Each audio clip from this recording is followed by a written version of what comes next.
Chapter 61. The matter was resolved even more smoothly than Yusui had imagined. The 4 people in the room collapsed to the ground, foaming at the mouth and twitching. The whole process took less than 3 seconds. Once and he poked a bald man in the chest with a golf club. Sui, your ability is really useful. You took him out in one blow. Lu Xiao and the others nodded in agreement. It was indeed a super powerful ability from the novels, killing people without them even noticing. It was a must-have for home and travel. They could be carried away by it. Yusui stepped forward, squatted down, and checked the man's heartbeat. Fortunately, he's not dead. She had been worried that she hit him too hard and sent him to his death. Now it seemed that she had mastered the ability. This trip had been truly rewarding. The system rubbed its hands excitedly. Host, forget about them. Hurry, let's go to the basement. I already know where the money is. What a lot of money. And lots of gold bars and jewelry. More than the money in the bank. Now I'm rich. It can finally replenish its energy. In the living room, Qianjun rolled up his sleeves. Now it was his turn to show off. Sister Sui, do you want these guys to stay? He was an expert at finishing off the enemy. Besides, these guys were truly desperate, with countless blood on their hands. They were acting as justice for the people. Zhou Chifeng pulled a dagger from his pocket and brought it to the bald man's neck. With just one command from Yusui, the bald man would be damned. Just leave him here, Yusui said, removing the man's gun and placing it in the space. He raised his chin. I go check in the basement. Once and he pointed upstairs. Then I go check upstairs. Lu Xiu glanced around. Then I look on the first floor. Qianjun, Zhou Chifeng, and Zhui Yan stayed behind to deal with the 3 underlings first, then tied up their leader and waited for Yusui's decision. Basement. The system excitedly jumped in Yusui's mind. This is it! This is it! Host, quickly open the door. The small amount of money inside is ready and waiting for us. Yusui understood and pulled the key he had found on the man from his pocket. He tried the lock several times and finally found the right one. Click. The door opened. The room was simply furnished. A table and a chair, with bookshelves lined along the wall. It looked like an ordinary study, not even a single coin in sight. Yusui pondered for a moment and walked in. System, is this a trap? The system nodded sharply. I checked the surveillance cameras in this house, and found previous footage. The trap is the second book in the 3rd row of the bookshelf behind the desk. Push it inward, and the door will open. So hidden, Yusui had only seen traps in movies, never in real life. But considering the money was mostly from shady sources, it made sense that they could do this. The second book in the 3rd row of the bookshelf. It was actually a copy of Romance of the 3 Kingdoms. Yusui reached out and pushed, and the copy sank directly into the wall. The bookshelf next to it slowly opened outward 60 degrees, and the familiar smell of ink from fresh paper and pens wafted through the room. The system screamed excitedly, Host, hurry in. Yusui stepped sideways and immediately gasped. In the middle stood a display case, filled with a variety of jewelry. The bright light nearly blinded Yusui. TSK, these pieces look even more expensive than those in the gold shop we visited earlier. She lifted the top golden ruby and gestured at it. It was as long as her forearm, and incredibly heavy. The system happily absorbed it. Next. After collecting the jewelry from the display case, Yusui turned her gaze to the cabinet against the wall. Although she didn't know what wood it was made of, she could smell a faint fragrance. The wood was intricately carved. It must be very expensive. System, this cabinet must be valuable too. Yusui touched it, and felt it was a bit of a waste to leave it like this. The system understood Yusui's intention and ruthlessly rejected it. No, Host, these things are just like those bags and clothes, they don't count. Otherwise, why would they even bother with the bank? Why not just go to a museum and find some antiques? Each one of them is priceless treasure. Yusui opened the cabinet door. Can't you just keep up with the times? The rest of her words got stuck in her throat. She blinked hard at the overflowing banknotes. She only seen people storing money in refrigerators and beds on TV before, but now, in real life, she's seen someone using a wardrobe. In the wooden wardrobe, neatly stacked in a space half a meter deep and 60 meters high, were stacks of RMB. The top stack nearly fell out when the door opened. Yusui quickly opened the 2 cabinets next to her, each one equally crammed to the brim. This is truly so corrupt.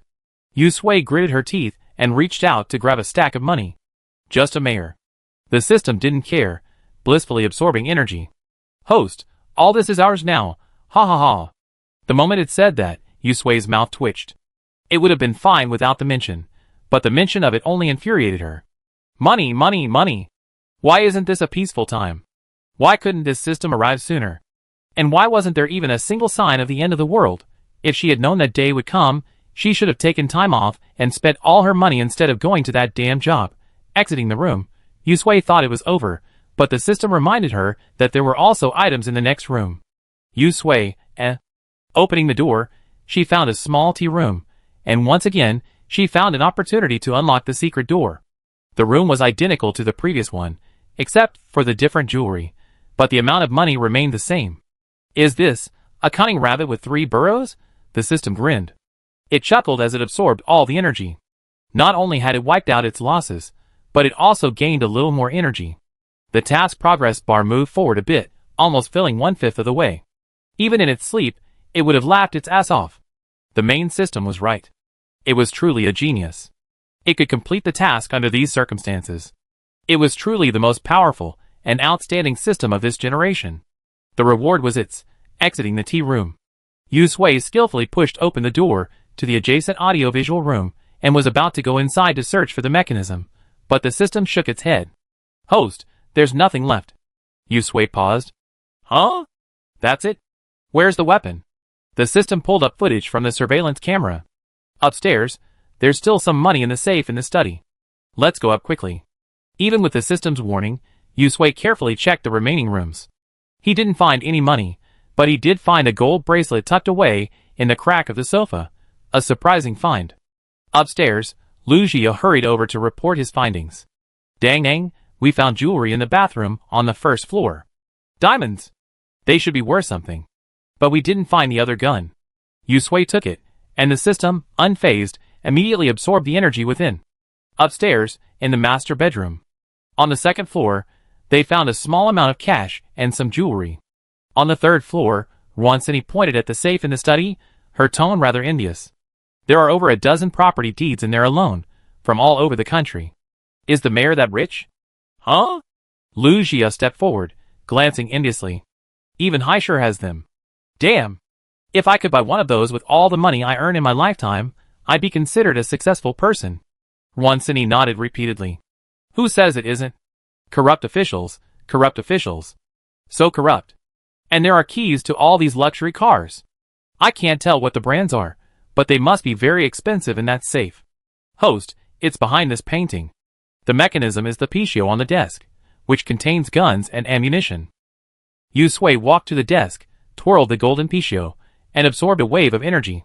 Turning around, he saw the painting behind him slide to the side, revealing the weapons within. Besides the 10 pistols, there were also 6 submachine guns and 4 sniper rifles, with 4 boxes of ammunition neatly stacked nearby. The sight was astonishing. Rwansini's mouth dropped open. Wow, someone really is tinkering with this at home. Is this a submachine gun? Lu Jia blinked hard and stammered. Did they rob the police station? Rwansini stepped forward, pulled out a pistol, and examined it, finding nothing unusual. It's very likely that in this country, the only people with guns are the police and the military. Yusui stored the guns and ammunition into his space, and absorbed the energy from the money and jewelry Rwansini had found. Then the 3 of them went downstairs. In the living room, the man was awakened by Julian's slap. He was a little dazed. He shook his head, and his gaze shifted to his younger brother lying in a pool of blood beside him. Suddenly, his mind cleared. He instinctively tried to pull out the gun, but found his hands and feet were bound and unable to move. What do you want? The man gritted his teeth. After so many years in the underworld, he never expected to end up in such a mess. More importantly, the surveillance footage showed nothing unusual. These people hadn't even shown their faces. How could they have been rendered unconscious so suddenly? He felt like he'd been electrocuted, but there were no wires. Could these people be monsters? Yusui raised an eyebrow, observing the man's shifting expression. He got straight to the point. Where's the secret room in the police station? The man wanted to speak with all his might, even if he died. But as Zhou Qinfeng's knife pressed against his neck, pushing against his fragile neck, and as sharp pain pierced through him, he relented. Don't kill me. I tell you. Ultimately, he was doing all this to survive. He didn't want to die, even though telling the truth might kill him. But as long as there was even the slightest possibility, he wouldn't let it go. Inside the police station's armory, On the wall to the left of the entrance, opposite the second shelf, there's a brick. Push it to open the secret room. The man blurted it out with a flattering smile. I told you everything. Can you let me go now? Yusui shrugged. Okay. Really? The man was overjoyed. He knew all these people's faces by heart. When he came back, he would make sure they died a miserable death. Yusui smiled and nodded. Really? Once and he smiled brightly. What, you don't want to leave? No, no, no. The man shook his head almost like a rattle and grinned. I want to leave, I want to leave. You're such good people. But 10 seconds later, the rope still remained untied, but Yusui and the others stood up and walked out. The man was stunned. Hey, beautiful lady, I'm still tied up. Yusui turned and smiled at him. Huh? Didn't you say you let me go? The man's face twisted as he shouted angrily, looking as if he wanted to pounce on Yusui and tear her apart. Yusui's smile remained unchanged. Oh, I was kidding. Chapter 62. Shock, anger. The man's face instantly turned horrible. He struggled desperately, begging for mercy with tears in his eyes, trying to summon the sympathy and compassion of Yusui and the others, hoping they would relent and let him go. Yusui simply smiled, turned, and walked out the door. The pleading behind him paused for a moment, then gave way to heartbreaking curses. Yusui continued walking outside, as if she hadn't heard. She wasn't stupid. How could she really let him go? The roaring and cursing abruptly ceased. Qianjun, annoyed by his noise, feared he would attract the zombies. He reached out and grabbed a towel from the table for whatever purpose and stuffed it into his mouth. The world finally fell silent. He pulled out the dagger from his pocket. Hey, now that's it. Why are you looking at me so intimidatingly? Isn't that perfectly normal? Don't you gangsters say, you pay for what you done sooner or later? Isn't this? Karma has come. After learning from Zhui Yin what the others had done in the mall, they were filled with anger and disgust towards this boss, who had been hiding in the background. This is the end of the world, not a movie. To deal with bad guys like this, we must root them out completely. Zhui Yin reached out and took Qianjun's hand. Let me do it. Thinking of the bloodshed in the mall that day, and of the nightmares he had been having for the past few days, he took the dagger from Qianjun's hand. With trembling hands, he stared into the man's bloodshot eyes, and slowly slashed the dagger across his fragile neck. The man's chest heaved violently, and a muffled, painful sound emanated from his throat. His eyes widened as he stared at Zhui Yan with resentment. He had never imagined he would end up like this. Zhui Yan's hands trembled slightly as he took a few steps back, watching silently.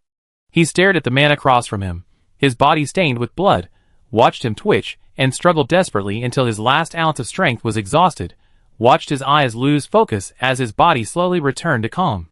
The blood on his hand was both blinding and burning, so hot that he wanted to drop the dagger. He tried to calm his breath and held it back. This was the end of the world. He couldn't go back to the way he had been. Qianjun took the dagger from his hand, wiped it clean, and pocketed it. He patted his shoulder, sighed, and walked outside. Living in a world like this, they would see this happen many times in the future. If they wanted to survive, they had to prepare themselves mentally in advance to avoid going mad. Zhou Chifeng glanced at him, said nothing, and followed Qianjun out. Zhui Yin stood in the room, the man's body before him. He glanced outside.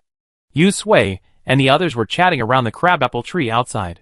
The sun shone on them, and overhead, green leaves and pink flowers shone vibrantly. It felt as if he hadn't returned to the days before the apocalypse. But a lingering, fishy odor brought him back. He took a few deep breaths and walked out of the house. Then he returned the way he come. The system hummed a song, feeling cheerful. Host, we have energy and guns now. Should we make a quick push and head to the city? After all, we're already here, only an hour away, very close. Yu Sui chuckled. How about I go straight to the treasury? The light ball flashed even brighter. Great host, I found the location of the treasury. It's a little far, but don't worry, I'm here. Let's go straight from the police station. From there, their mission will definitely be accomplished. What a lucky day. Thanks to someone who proactively came forward to deliver a package to arm them. Yu Sui raised his brows slightly, and replied to the system with 2 words, for the sake of energy and ammunition. Dream on. The light ball seemed to fall from midair to the ground in an instant, and said aggrievedly, Host, why? I unlock my superpowers for you, and we even have weapons. Our combat power is off the charts now. We'd definitely be able to go there, and come back safely. Besides, since we're already here, it would be a waste not to go to the city again. Yu Sui curled his lips and said perfunctorily, "We talk about it later." The system was annoyed. How could it have encountered such an unmotivated host? This time, she was sent back to the villa. It's estimated that she won't be out again until the end of time. The ball of light remained motionless, while lines of blue code swiftly slid through it. We need to think of a way. 15 minutes later. With 10 minutes left to the police station, the system was racking its brains for an excuse to trick Yu Sui into entering the city, but now, looking at the figure on the surveillance footage, it felt reassured. No need to find excuses now. Host, something's wrong. A superpowered zombie has appeared inside the police station. Listening carefully, the system's voice carried a hint of excitement and jubilation. Yu Sui paused. Inside the police station. It had been a while since Yu Sui and the others left. The long-haired man, cautiously made his way to the dormitory building behind. He figured it out. There were fewer zombies inside the police station than elsewhere, and the buildings were much sturdier. He better stay here for a while, get acclimated, and then make his own plans. Great idea. As soon as he entered the first floor, the long-haired man gave his idea a thumbs up. There were only a few zombies inside, a pitifully small number. Fortunately, he gained a lot of experience fighting zombies this time, and after some effort, he cleared the first floor of zombies. There wasn't much to eat in the dorm, but there was some food in the cafeteria, enough for him to eat for a few days. While he was gathering supplies, an unexpected visitor arrived at the police station. The grayish-white eyeballs moved. Its limbs were much more agile than those of the other zombies. It moved its eyes, as if thinking. Its nostrils twitched, as if it had smelled a human scent, and it lifted its feet and walked towards the source of the smell. If it weren't for its pale skin that betrayed its identity, it would have been mistaken for a human. A superpowered zombie? Yu Sui's face paled slightly. What superpower? The system shook its head. It hadn't used any superpowers since joining the police station, so it couldn't tell. The long-haired man was too weak. The superpowered zombie ripped out his heart the moment they met. But, host, these superpowered zombies all love to eat hearts. Yu Sui remembered that the first superpowered zombie they had encountered specifically targeted human hearts, and the last zombie controlled by a psychic superpowered zombie also had a hole in its heart. But that zombie had also bit the neck of the captured person, so she didn't think much of it. Now it seemed that there was something in the human heart that they lacked and needed. The system wasn't sure why. Host, it's coming. The system quickly warned. Yu Sui glanced at his clothes. Even the strong stench couldn't mask his human scent. It seemed the perception of superpowered zombies was much higher than that of ordinary zombies. Once he looked warily at the nearby police station gate. Sui, is something wrong? Lu Jia and the others behind him also stopped, tightening their grip on their weapons. Yu Sui gestured and led the others to retreat to a nearby alley, hiding. There's a superpowered zombie in there. Superpowered zombie. Wan Xini was startled. Zhui Yin thought his hearing was truly flawed. Do zombies have superpowers? Yes, Lu Jia nodded gravely. Haven't you seen it? That's impossible. They encountered that psychic zombie not long after escaping the farmhouse. Could they be so unlucky as to encounter the only superpowered zombie in town? Zhui Yin nodded, then shook his head. I haven't seen it. Lu Jiu, shocking. What kind of luck are they? Why hadn't she had this kind of luck when she bought lottery tickets before? Zhui Yin swallowed, glancing at the grim expressions on Yu Sui and the others' faces, his heart rising. You all seen it. Yu Sui and the others nodded in unison. Lu Jiu said gravely, more than just seeing it, I almost died. Zhui Yan's hand, gripping the golf club, began to tremble. Then, what should we do? Should we go back in? Wouldn't going in now be like walking into a tiger's mouth? Or should we run now? On the system surveillance footage, a bedraggled zombie emerged from the cafeteria, trailed by a familiar-looking, long-haired zombie. Host, the superpowered zombie is here with his minions. The system began reporting in real time. Yu Sui raised his eyelids. You mean, I can't see for myself? The system, undeterred, said excitedly, Host, I know what superpower that zombie has. What superpower? It's the same as yours. The system nearly burst out laughing. What's that? It's fate. Yu Sui's mouth twitched. She now deeply suspected the system was doing this on purpose. The system encouraged her. Host, keep going. This is a rare opportunity. We can learn combat experience from the lightning-powered zombies. After this battle, we'd be unstoppable and unstoppable against all the zombies. Yu Sui, haha. That's great. The advantage of superpowers is gone. Now everyone is on the same starting line. Yusui pulled a gun from his space and handed it to Rwansini. Take it, use it for self-defense. Don't go in this time. Across the way is a zombie with lightning abilities. Rwansini and the others felt a pang of anxiety. Yusui's supernatural advantage was about to vanish. Anxiously, she grabbed Yusui's hand and said, "How about we hide for a while?" "There's no hiding. The zombies are already here." Yusui patted her hand. "I go in and distract them." Rwansini was anxious, but she also knew that if she followed him now, she would only hinder Yusui. She squatted down again and gritted her teeth. "Okay, I hold off the zombies outside for you." If the supernatural zombie tried to shake her, she would definitely stop it. Lu Xiao and the others nodded repeatedly. Yusui took a deep breath. As expected, there's no such thing as a free lunch. The system's supernatural abilities weren't easy to obtain, but the system was right. This was also a good opportunity for her to gain combat experience. Chapter 63. Thankfully, the police station remained exactly as it had been when Yusui left. However, Yusui raised her head slightly, her gaze seemingly peering through the building in front of her to the back. From the moment she entered, she felt as if she were being watched, and the newly emerged lightning-type superpower within her was stirring. "Host, be careful. The superpower zombies are coming." The system, controlling the surveillance footage in the police station, was relaying it to Yusui. The next second, a flash of snowflakes appeared on the screen. Just as the system was puzzled, Yusui saw a nearby surveillance camera bang and emit a puff of black smoke, clearly short-circuiting and malfunctioning. The system was startled, a little confused. Wow, superpower zombies can even sense surveillance? Besides it, there were only Yusui and the lightning-type superpower zombie present. It couldn't understand how the superpower zombie could use its superpower to short-circuit the camera. This shouldn't be the case. Yusui calmly clenched the gun in his hand, feeling somewhat puzzled. "I encountered mutant zombies before, but never one that was aware of its surroundings. This zombie seemed far more intelligent than any I encountered before. Even that psychic zombie couldn't compare." And Yusui glanced down at his fingers. Blue electricity flickered, and the fighting spirit within him surged, as if he couldn't wait to engage the mutant zombie. Is it because he and this zombie share the same ability? That shouldn't be the case.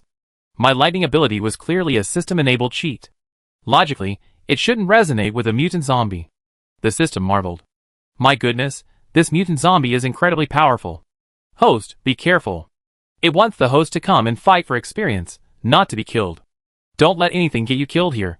With this thought, it immediately transformed into an octopus, providing Yusui with sufficient energy to prevent him from running out of energy and being at a disadvantage in the duel.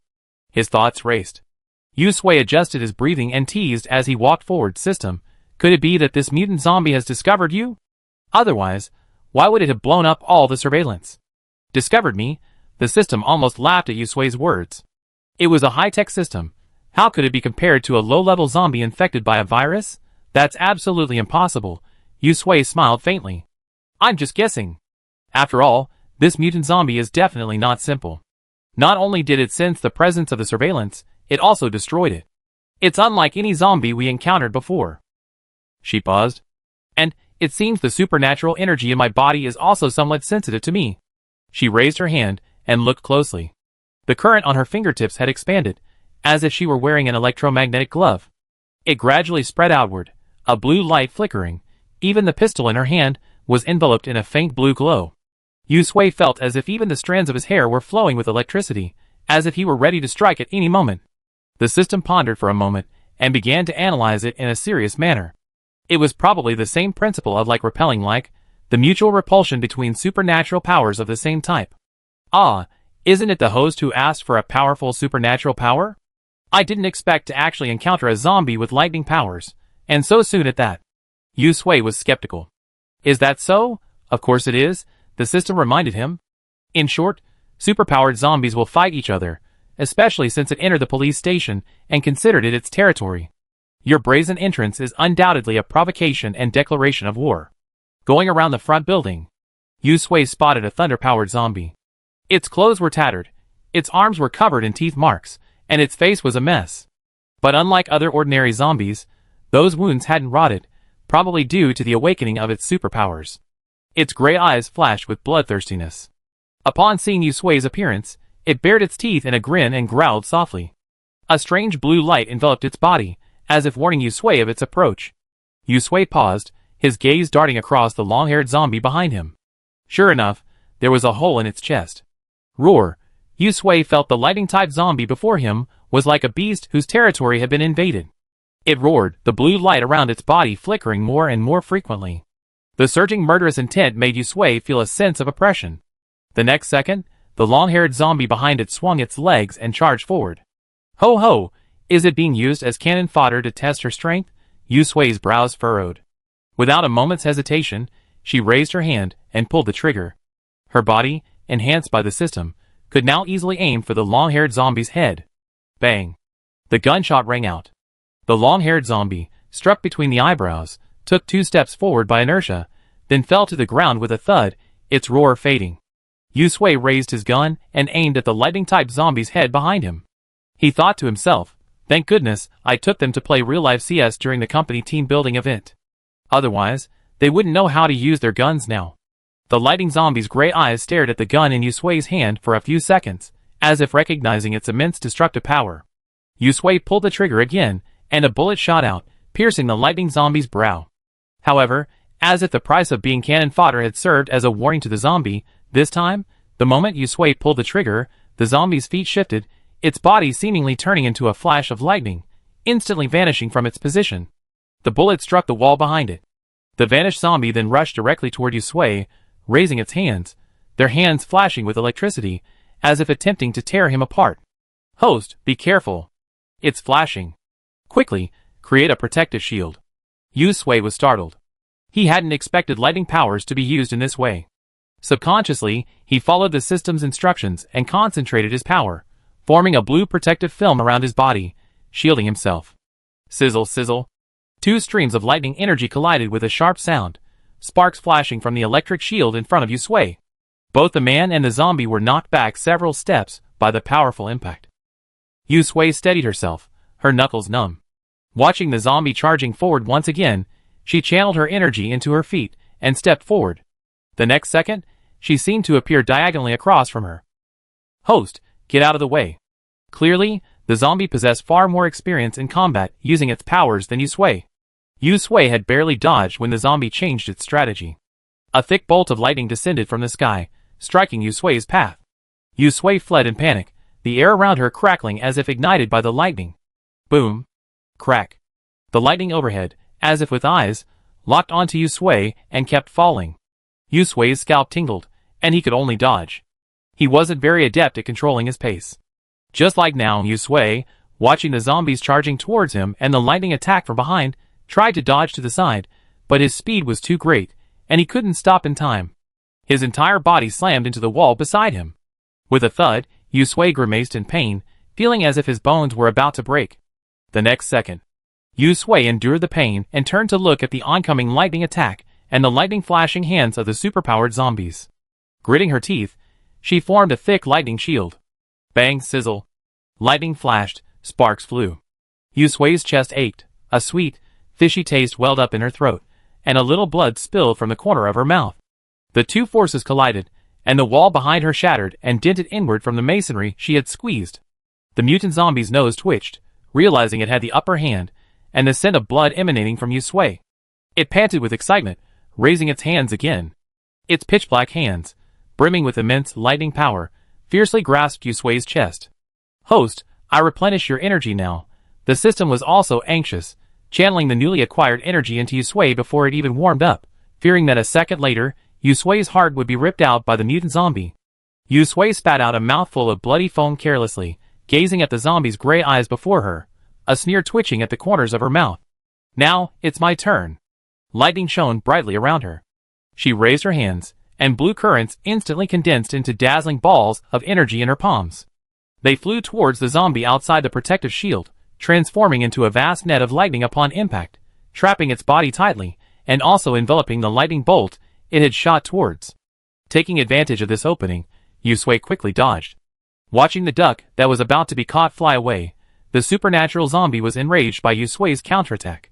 It roared angrily, and the blue light around it grew increasingly intense, as if its supernatural power was being forcibly enhanced.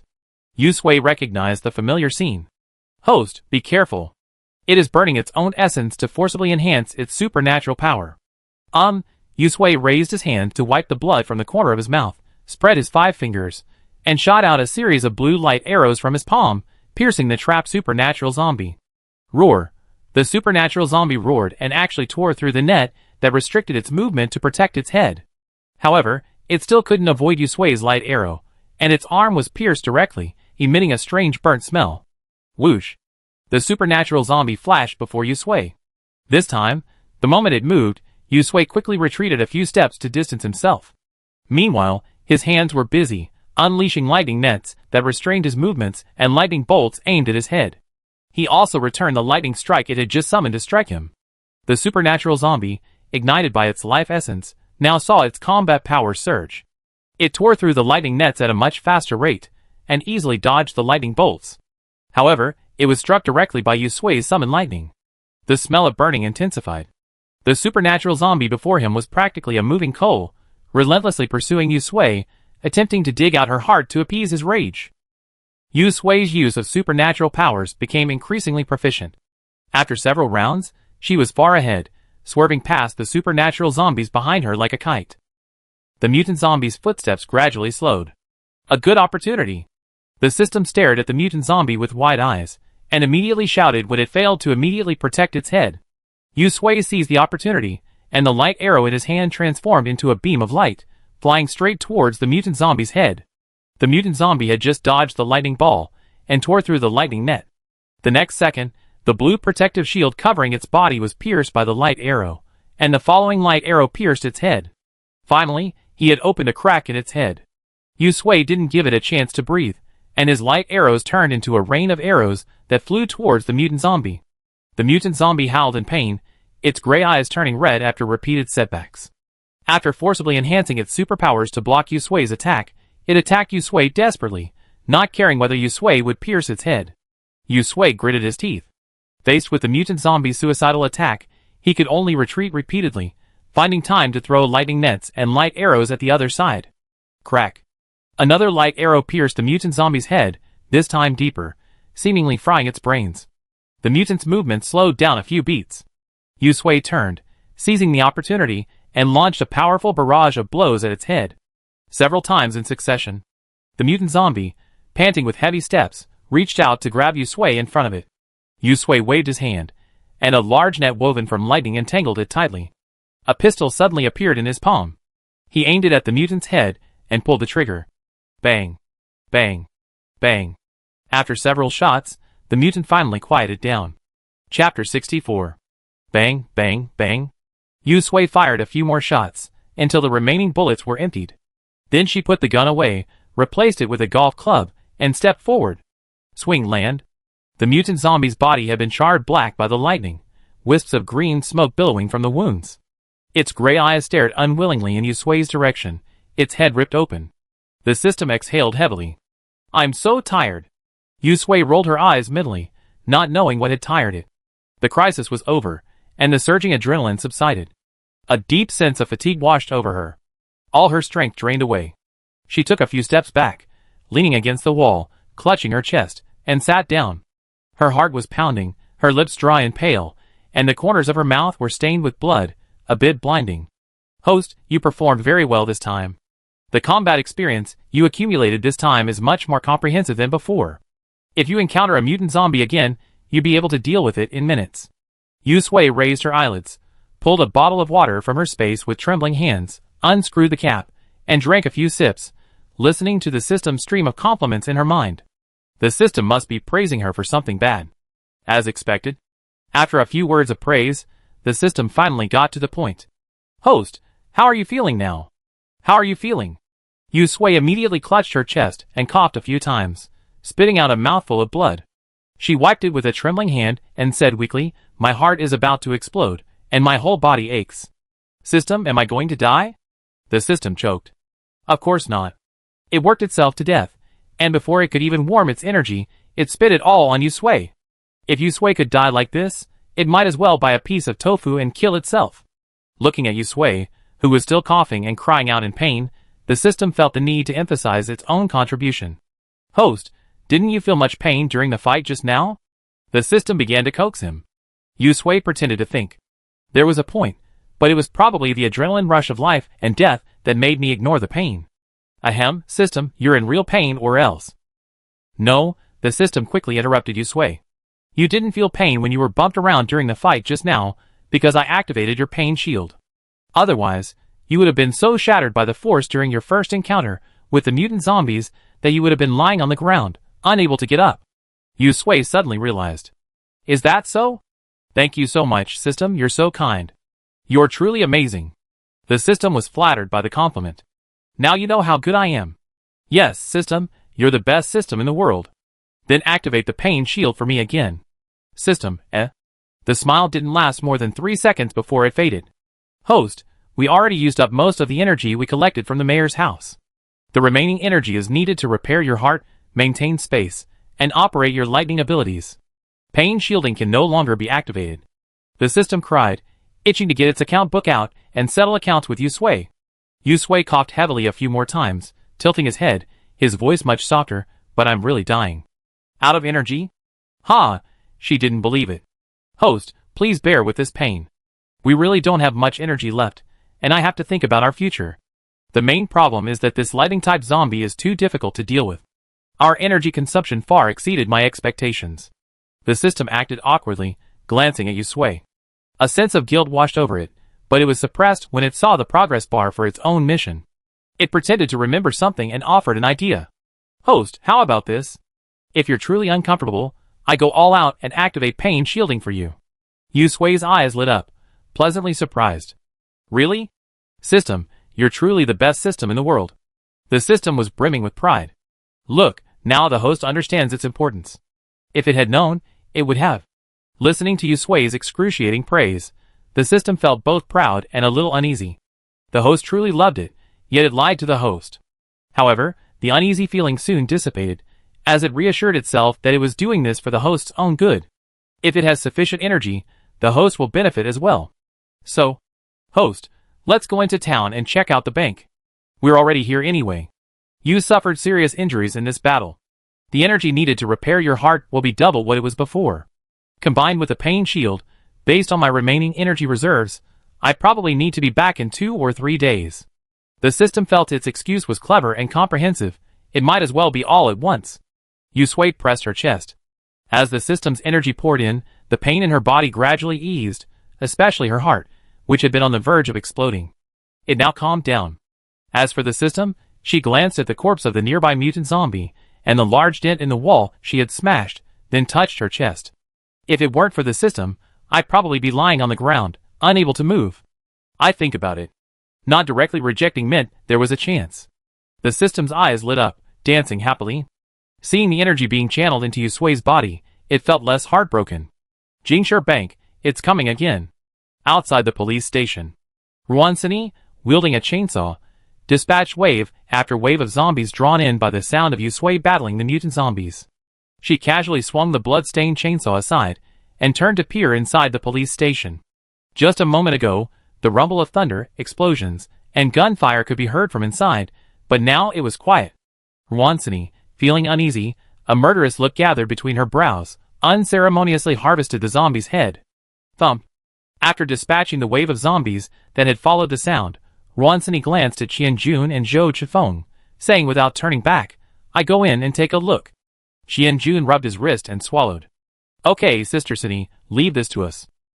Zhou Chifeng stepped forward. I go with you. The situation inside was unclear, and an extra person provided more security. The two of them ran inside. They bypassed the building in front and reached the back. The ground was a mess.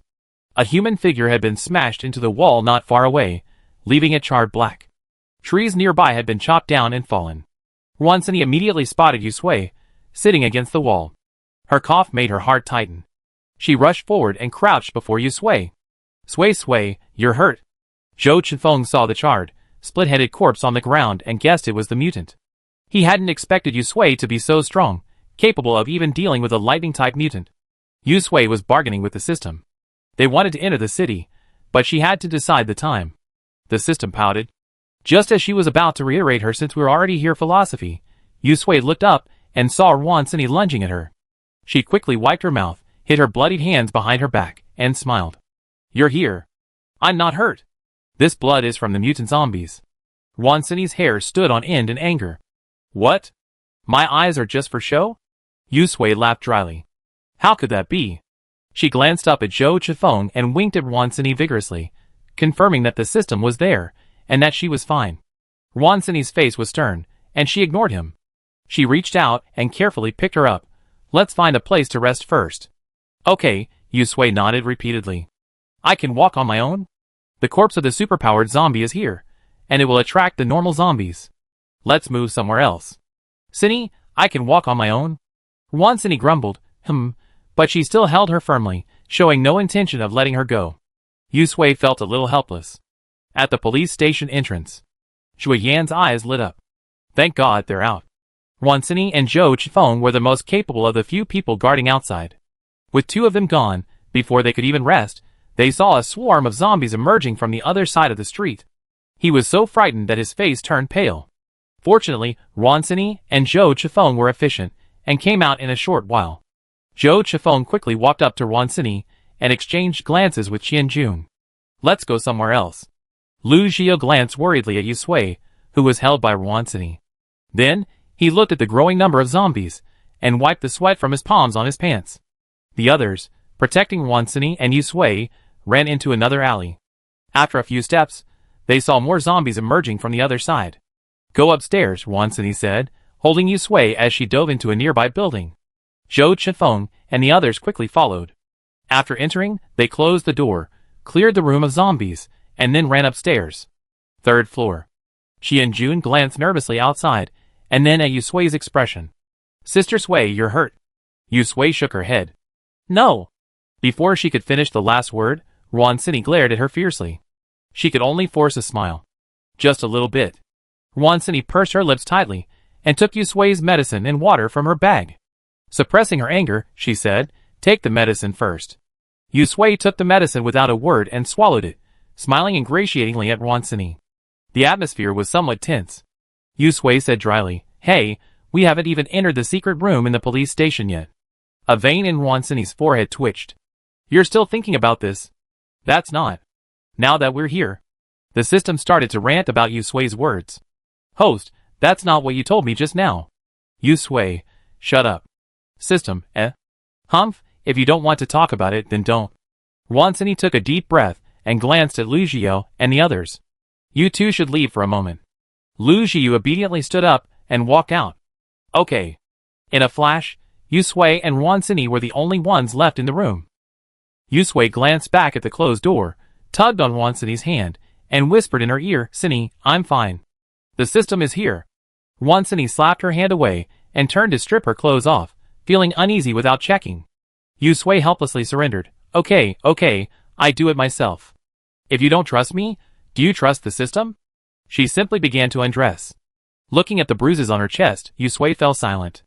Across from her, Wansini's eyes nearly blazed, and she gritted her teeth. Is this what you mean by fine? Yusui chuckled dryly, and turned to question the system.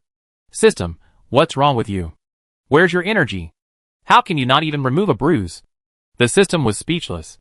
Host, I only activated pain shielding to make you feel no pain, but the injuries you sustained are real. I'm a system, not a god who can heal you with a single click. Wansini sat across from her, his sword and horse in a state of rage, and said sternly, Get the medicine box out.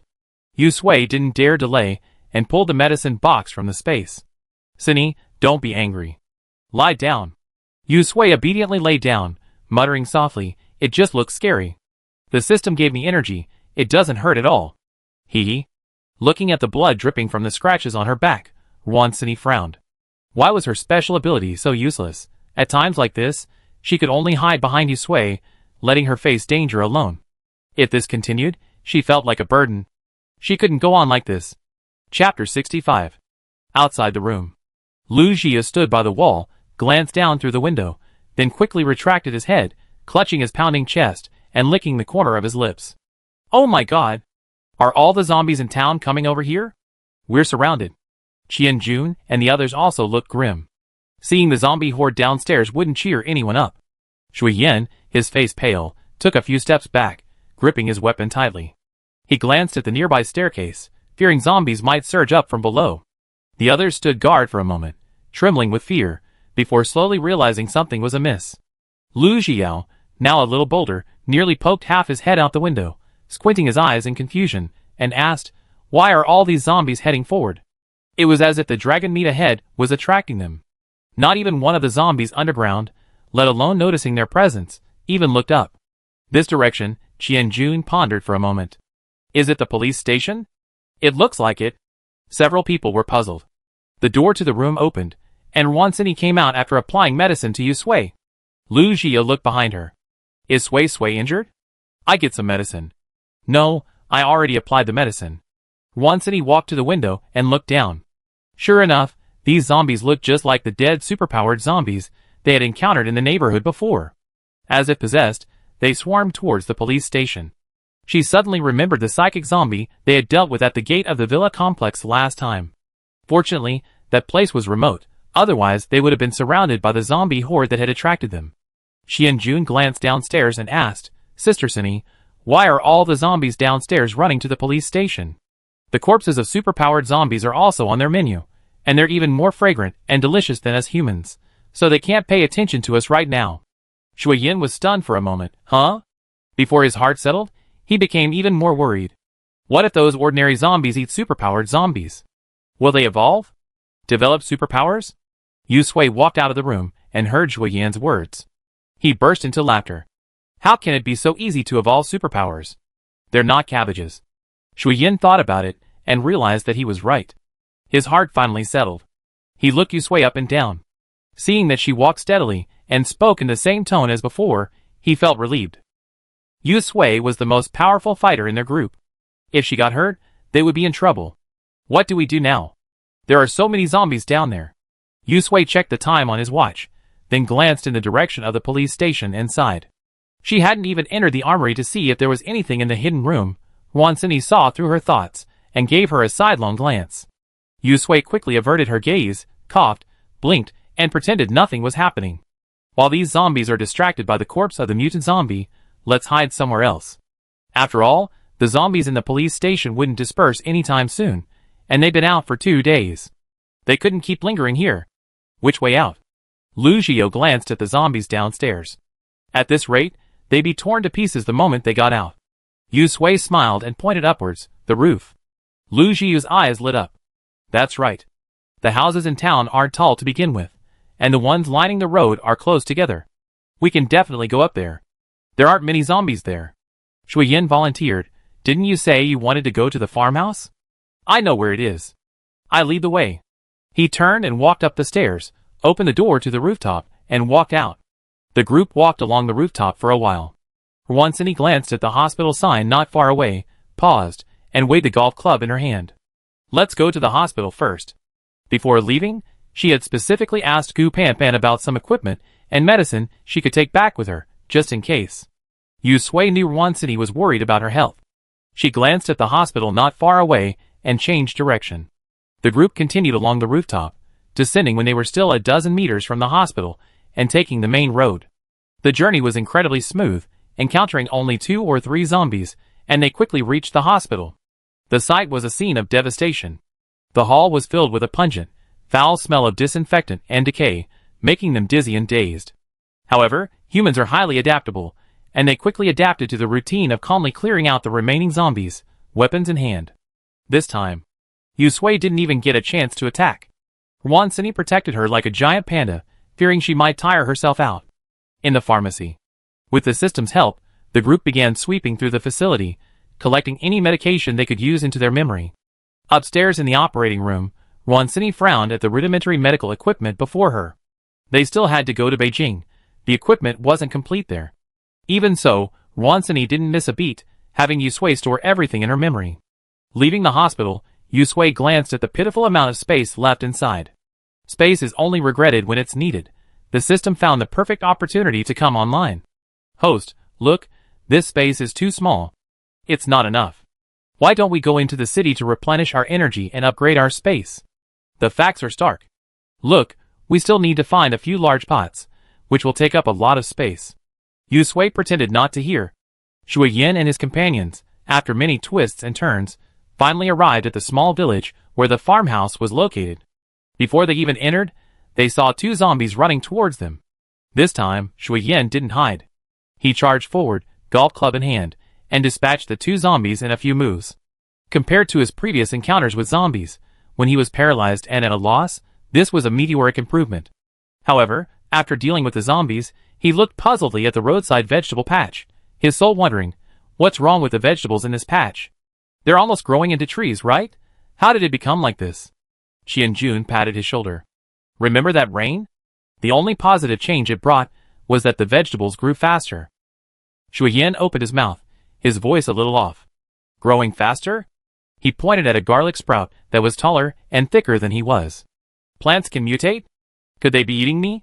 That's not the case, Qianjun shook his head, pointing to the collapsed wall nearby.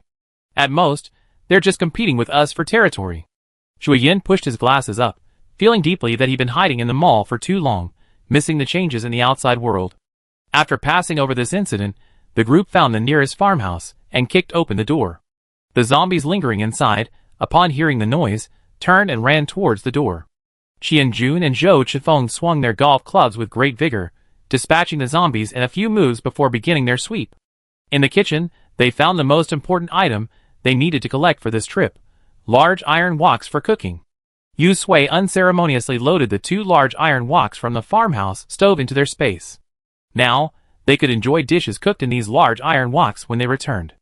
As for other seasonings, pots, pans, and other utensils, they also collected a considerable number. Shui Yan tentatively asked, "Do you have a permanent place to keep all this?" He remembered watching them move beds and sofas in the mall surveillance footage. These items were definitely not something they carried around in their space every day. Lu Jiao glanced at Yu Sui and Wan Sini, then, receiving their glances, spoke. "Yes, it's over there at Jinghua Manor." Shui Yan looked surprised. "That famous haunted house." "Yeah." But at this point, whether it was haunted or not wasn't important anymore. Just being able to live somewhere sparsely populated was good enough. Qianjun put his arm around Shui Yan's shoulders with a familiar air. "Brother Zhua, come live with us. The villa is huge, and we have plenty of spare rooms. It feels safer with more people." Shui Yan smiled sheepishly. "Thank you so much for the trouble. It's not a big deal." Leaving the farmhouse, they had 2 options. One was to stop right there and return to the villa complex to drop off the supplies they had collected. The other option is to follow the system's instructions and enter the city, find some supplies, and replenish the system's energy.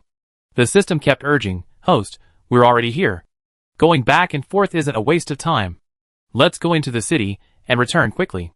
With replenished energy, I can help you better, and you can rest assured. If I return to the host this time, it might take a long time for her to come out again. This opportunity cannot be missed. It must convince the host." It pondered for a moment, and could only summon its trump card. "Host, if you don't replenish your energy now, you probably won't be able to handle what's coming next." Yu Sui raised his eyes. "System, what do you mean?" The system was silent for a moment. "I can't tell you the specific information, but the only thing I can tell you is that the world ahead will be even more dangerous. With your current energy reserves and combat effectiveness, host, I'm not exaggerating. You will most likely suffer casualties." Yu Sui's face was grim. "System, didn't you say you were a get-rich-quick system? When did you learn the power of prophecy?" The system paused for a few seconds before replying, "Host, I didn't lie to you." Sui, what's wrong?" Wansini leaned forward to touch her forehead, worried that she wasn't feeling well. "Are you feeling unwell? Sit down and rest for a while." Lu Jiao looked at Yu Sui with concern. "Why don't we go back and rest for a while? It's getting late. Why don't we go back tomorrow?" Since they had already collected the items, there was no rush to go back.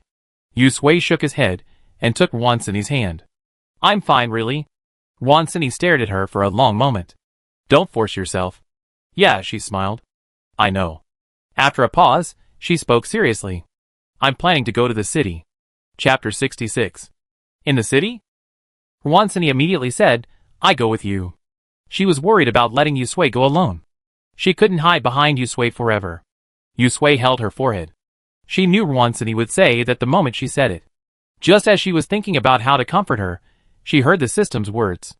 "Host, the system is truly confused. Do I need to remind you that Wansini is also a psychic, just like you, but with a different type of psychic?" Yu Sui was stunned. "But isn't she immune to psychic abilities?" Then how would she resist a fire or lightning psychic? The system was silent for a moment. Host, your understanding of psychic abilities is too one-sided. The system decided to educate Yusui on psychic abilities. Ruansini's psychic immunity meant that her mental strength was vast and stable, her defenses were exceptional, and she wouldn't be easily disturbed by the outside world. Against mind-controlling zombies, this ability makes Ruansini invincible. When facing other zombies with abilities like fire and lightning, while this ability lacks powerful damage output, it doesn't mean she can't provide support. Yusui pondered. Support? Yes, the mind immunity ability demonstrates a strong control over her own mental power. With a little practice, she could use it to disrupt the opponent's mental power, weakening their ability output. Perhaps she could even completely control them. The system shifted. Mind immunity isn't just about immunity, it's also a mind-based ability, just with a different focus. Yusui suddenly realized. Yes, it's both a mind-based ability, so why can it only be used for defense and not offense? She had been focusing solely on immunity and completely overlooked the earlier spirit aspect. This was truly a mistake. Doesn't this mean that Ruansini will one day possess the same mind-controlling zombie ability they encountered before? That would be a truly powerful weapon, capable of killing people without even realizing it. Yusui squeezed Ruansini's hand and smiled. Okay. Let's go together. She was wrong. Ruansini had prepared a lot of words to convince Yusui to let her go. Although her abilities were somewhat limited, her combat prowess was still quite good. They didn't necessarily encounter superpowered zombies on this trip, and she believed she wouldn't hold Yusui back against ordinary zombies.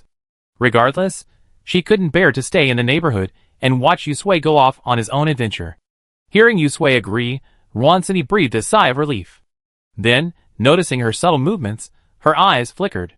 What's this? Did you discover something on the other side? When Yusui suggested entering the city, Xianjun and Zhou Chifeng hesitated for a moment before unanimously saying, let's go too. Nearby, Lu Xiao and Zhui Yin were hesitant. The city's population was completely different from that of a small town. Although they hadn't been inside since the apocalypse, they could easily imagine the horrific conditions inside. Even if there were survivors, they were different from them. While not battle-hardened, they were at least significantly superior. The two men had a clear understanding of their own combat capabilities, so upon hearing Yusui's words, their first thought was to avoid hindering him. But after hearing what Qianjun and Zhou Chifeng said, Lu Xiao and Zhui Yin exchanged a glance and began to hesitate again. If they said they wouldn't go now, wouldn't that be too unethical and make them seem cowardly? Lu Xiao steeled herself. If it weren't for Yusui and the others, she would have been dead long ago. This time, she'd fight it out. Before she could finish her sentence, Yusui shook his head at Qianjun and Zhou Chifeng. You don't have to go. Lu Xiao opened her mouth, her face flushed, a strange sense of shame enveloping her. Sui, one more person means more strength. Strength in numbers. We can still help if we encounter ordinary zombies. Since we came out together, we should go back together. We're family. Zhui Yin glanced around and said, I'm going too. Yusui smiled. I'm serious. You don't have to go. Cindy and I will go alone. We make a quick decision. You go back to the community and organize the supplies we collected. Remembering the system's previous words, her brows furrowed. The defenses in the complex need upgrading. You won't be idle when you return this time. You must transform our villa into an impenetrable Doomsday fortress. It all depends on you. Zhou Qinfeng's eyes flickered. Qianjun, standing next to him, was about to speak, but he winked and agreed. Okay, leave the villa's defense to us. He felt Yusui had a reason for what she said. Seeing this, Qianjun could only say, very well, Sister Sui and Sister Cindy, you two should be careful. Zhui Yin was the only one who genuinely felt relieved. He patted his chest and assured, I'm an expert at defense. I definitely take care of it for you. The system breathed a sigh of relief and wiped a sweat from its forehead. It had finally fooled the host. All those words were fabricated to emphasize the seriousness of the situation and allow the host to make a smooth trip to the city to replenish its energy. Otherwise, its trip would have been in vain. Its energy would have been used up before it even warmed up, and it would have had to borrow energy from the host again upon its return. After the previous lesson, it had learned the art of speaking. Host, let's go, the system said cheerfully. Yusui, wait a moment. I go back to the community and get the items from the space so they can set them up. A trip to the city naturally requires preparing for the worst, but a return trip would also allow it to check on their situation in the community. The system didn't argue with Yusui this time. So let's go quickly. Get this done quickly, and get back to the city quickly. The group headed towards the villa. The return trip took much less time than the outing. They haven't been back for 2 days. The trees lining the road outside the residential complex were growing ever more lush, but even more frightening than them was the weeds on the roadside. Wansuni gasped, "This grass is growing frighteningly." Yusui was also startled. At this rate, it wouldn't be as tall as the trees in a few days, and their entire community would be completely occupied by them. Thinking of this, Yusui broke out in a cold sweat and hurried inside. After a few steps, his view suddenly opened up.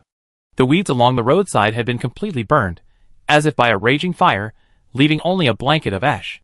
2 meters from the residential wall, a ditch had been dug into the ground, and it was unclear where the water came from. Yusui laughed as he looked at the bridge-like path. They truly created a moat. Wansuni gasped.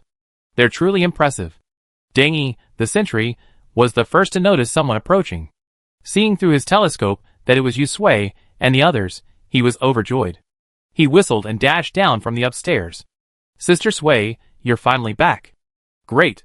I was wondering who it was." "I'm glad you're back. I'm glad you're back."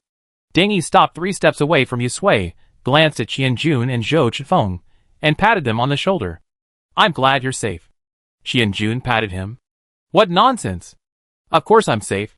Upon receiving the news, Qin Chong and the others hurried out, weapons in hand. Seeing it was Yusui and the others, they breathed a sigh of relief and greeted them with beaming smiles. "Sister Yu, Sister Wan, you're finally back." Qianxin pounced on Yusui like a little bird, wanting to hug her. Wansuni, mindful of Yusui's well-being, stepped forward, caught Qianxian, and lifted her up. "Yes, we're back. It's good to be back. It's good to be back." Qin Chong's eyes flushed slightly. Without Yusui and the others, she'd been unable to sleep well at night, fearing something might have happened to them. Now they're finally back safely. Yusui smiled. "I'm back to put away the supplies we collected. We be leaving soon." Qin Chong was stunned for a moment. "Leaving again? So anxious?" Lu's father, who was pulling Lu Jiu up and down, looked up. "You still want to go out? You should rest up and wait a few days." Yusui shook his head. "This time, Cindy and I will just go." Lu Jia pulled Lu's father in. "We stay home to look after the base camp and use the supplies we collected to upgrade the community's defenses." The group headed towards the villa. At the entrance, Yusui found an open space and sorted out the supplies he found, nearly shocking Qin Chong and the others. Lu's father was dumbfounded. "This? So much. Did you empty them all?" Yusui shook his head. "It's not easy to go out, so I thought I'd stock up as much as I could." She glanced at the sky. "Cindy and I will be leaving first. I trouble you to take care of these." Qin Chong glanced at the pile of supplies and nodded. "Okay, don't worry, leave these to us. We take care of the community's defenses." Yusui felt relieved. He looked at the barren community, the fire breaks and moats dug outside, and knew they would be the right people to take care of the defense. It seemed like these people had been saved. After putting their things away, Yusui didn't waste any time and rushed out with Wansuni. Once they were on the main road, Wansuni looked back, then, holding Yusui's arm, suddenly smiled. Sui, this suddenly feels a little like home." Yusui was slightly startled, but his expression softened. "Yes. It was like the orphanage back then, where the director's mother would always be thinking about them every time they left the house." The two smiled at each other. Yusui looked at Wansuni. "Cindy, we were wrong to think your ability was just immunity." Wansuni's brows furrowed. "Wrong? Could I have a hidden ability?" Yusui shook his head slightly and repeated the system's explanation to her, concluding, "You can grow into a true psychic, mastering both defense and control." Wansuni's mind went blank for 3 seconds. After that, she slowly smiled and hugged Yusui. "That's great, that's great. Sui, I can finally help you. From now on, we can fight side by side." Yusui patted her back gently, his eyes soft. "Yes, we can fight side by side." Wansuni let go of her and jumped a few times. Sui, tell me, how do I train my ability?" In her head, the system chattered away, explaining the information about abilities to 2 newbies, and customizing a training plan for Wansuni. In a word, practice. In 2 words, practice more. Wansuni pondered. Yusui took her hand and walked forward. "Let's try it out on some regular zombies later. We had plenty of zombies to practice on along the way. With a few attempts, we eventually get the hang of it." Wansuni nodded. That's true. I don't believe I can't learn it. If she could master psychic powers, Yusui would have a much easier time and wouldn't have to suffer injuries like this. Chapter 67. As they continued along the main road to the town, Roncini's fear of encountering zombies shifted, and she began to look forward to it. Unfortunately, they had cleared the road too thoroughly with their previous back and forth, so now they hadn't encountered a single zombie. Roncini rubbed her cheeks. Oh, it's true. When I want to encounter them, I can't, and when I don't, they're everywhere. Murphy's Law. Yusui curved his lips. Don't worry. Once we get into town, there will be plenty of zombies for you to practice with. Roncini raised her head. Indeed? Yusui tentatively said, how about we go to the police station? She was still reluctant to leave the dark room. If there was a single place in the town with the most zombies right now, it would undoubtedly be the police station. Roncini thought for a moment, and then declined. She wanted to practice, but only if she stayed alive. There were too many zombies there. Going there wouldn't be practicing, but would be a way to get killed. It'd be the same when we go back, she said, patting Yusui's shoulder. Not now. Yusui sighed, but it was all right. Entering the town. Roncini's eyes lit up as she looked at the zombies wandering aimlessly not far away and pointed at them. Let's start with you. After that, she focused her attention, following the training method provided by the system. Her eyes were fixed on the zombies not far away, and she kept muttering, ready, set, go, turn, turn, turn. Yusui stayed by her side, guarding against any sudden zombie attack. A zombie not far away, with its back to them and one arm missing, was clattering forward. It seemed their clothes had already absorbed them, and the zombies were completely oblivious. Roncini felt nothing at first, but as time went on, her eyes grew sore, probably from staring at the advancing zombies ahead for so long. She felt a little discouraged. Sway, why isn't the method the system suggested working? Is it just nonsense? How could it be? Before Yusui could even ask, the system immediately launched into a loud rebuttal, arguing that it was her inattention that hadn't grasped the key. She kept mumbling, this isn't a spell that requires chanting. I think her comprehension is too low. At this rate, she won't be able to master this technique for 3 to 5 years. Yusui, System, don't be so exaggerated. In 3 to 5 years, these zombies will probably starve to death. The system snorted coldly. Who told her to disbelieve me, and then talk bad about me? Yusui gave Roncini a soothing look. Take your time. Everything should be done gradually. You can't become fat overnight. Just focus. Oh! Roncini's impatience calmed down a bit, and she stopped muttering the mantra. She took a deep breath and exhaled slowly, relaxing herself. After repeating this several times, she focused her attention on everything around her. Exhale. Inhale. Exhale. Inhale. Slowly. Roncini felt her eyesight improve, and the sounds around her became clearer. Her nose, already saturated with flavor, finally picked up her body's scent again. A strong stench of decay, mixed with the tang of blood, rust, and the salty, fishy smell of dried sweat. It was as if her 5 senses were instantly cleansed, and the surroundings took on a new look in her eyes. Huh? Roncini felt a faint force coursing through her body, from her heart to her limbs. The sensation of her palms was deeply imprinted in her mind, and she felt a surge of joy as she focused her gaze on the zombie. Her body seemed to have become the center of the world, slowly radiating outward from it. Tiny, invisible threads, like threads, slowly extended outward, slowly extending in the direction of the zombie. Not far away. The zombie's raised foot paused in midair, then fell back down in the blink of an eye, as if nothing had happened.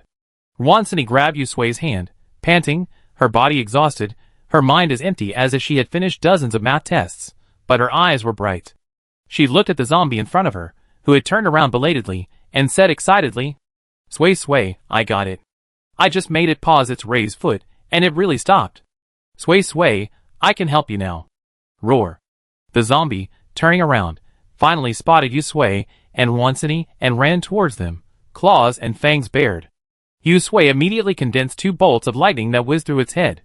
Instantly, the zombie's head emitted a strong smell of burning, even its hair was ablaze, and it fell to the ground with a thud. Yusui returned and shook Roncini's hand, looking at her with a smile. I saw it, Cini, you're amazing. Roncini swallowed, feeling exhausted but excited. Let's find another zombie and try again. This time, I'm going to make it learn to turn. Okay. Yusui pulled out chocolate and cola from his space and handed them to her. Eat something to replenish your energy first. We take our time. There's no rush. Yeah. After eating some chocolate and cola, Roncini felt rejuvenated and excitedly walked forward, searching for any trace of zombies. 2 hours later. Roncini, clinging to Yusui, felt completely drained, barely able to even lift a hand. Looking at the zombie in front of her, which had been controlled and turned around to run towards them, she grinned, her face radiant. Sui, it's turned around. Yeah, Yusui smiled, wiping his hand with a flash of lightning, dispatching the zombie in front of him. He praised her generously. Cini, you made great progress. Roncini beamed. Of course, who am I? I'm Roncini. The sky was gradually darkening. Yusui half-carried Roncini into a street-side shop. They went upstairs, cleared the zombies, and closed the door. They would rest here tonight. Roncini slumped down on the sofa, stuffing chocolate into her mouth while mumbling, I'm so tired, so tired. This superpower is really using up a lot. Yusui lifted the lid of the self-heating hot pot and pushed it towards her. It's ready. I'm coming. Roncini chewed the remaining chocolate in a few bites and swallowed it. She took a deep breath, the aroma of the hot pot overwhelming her, making her mouth water. It smells so good. Sui, eat quickly too. You can sleep better when you're full. The two of them finished dinner, washed up quickly, and fell asleep in bed. Roncini fell asleep soon after she landed on the bed.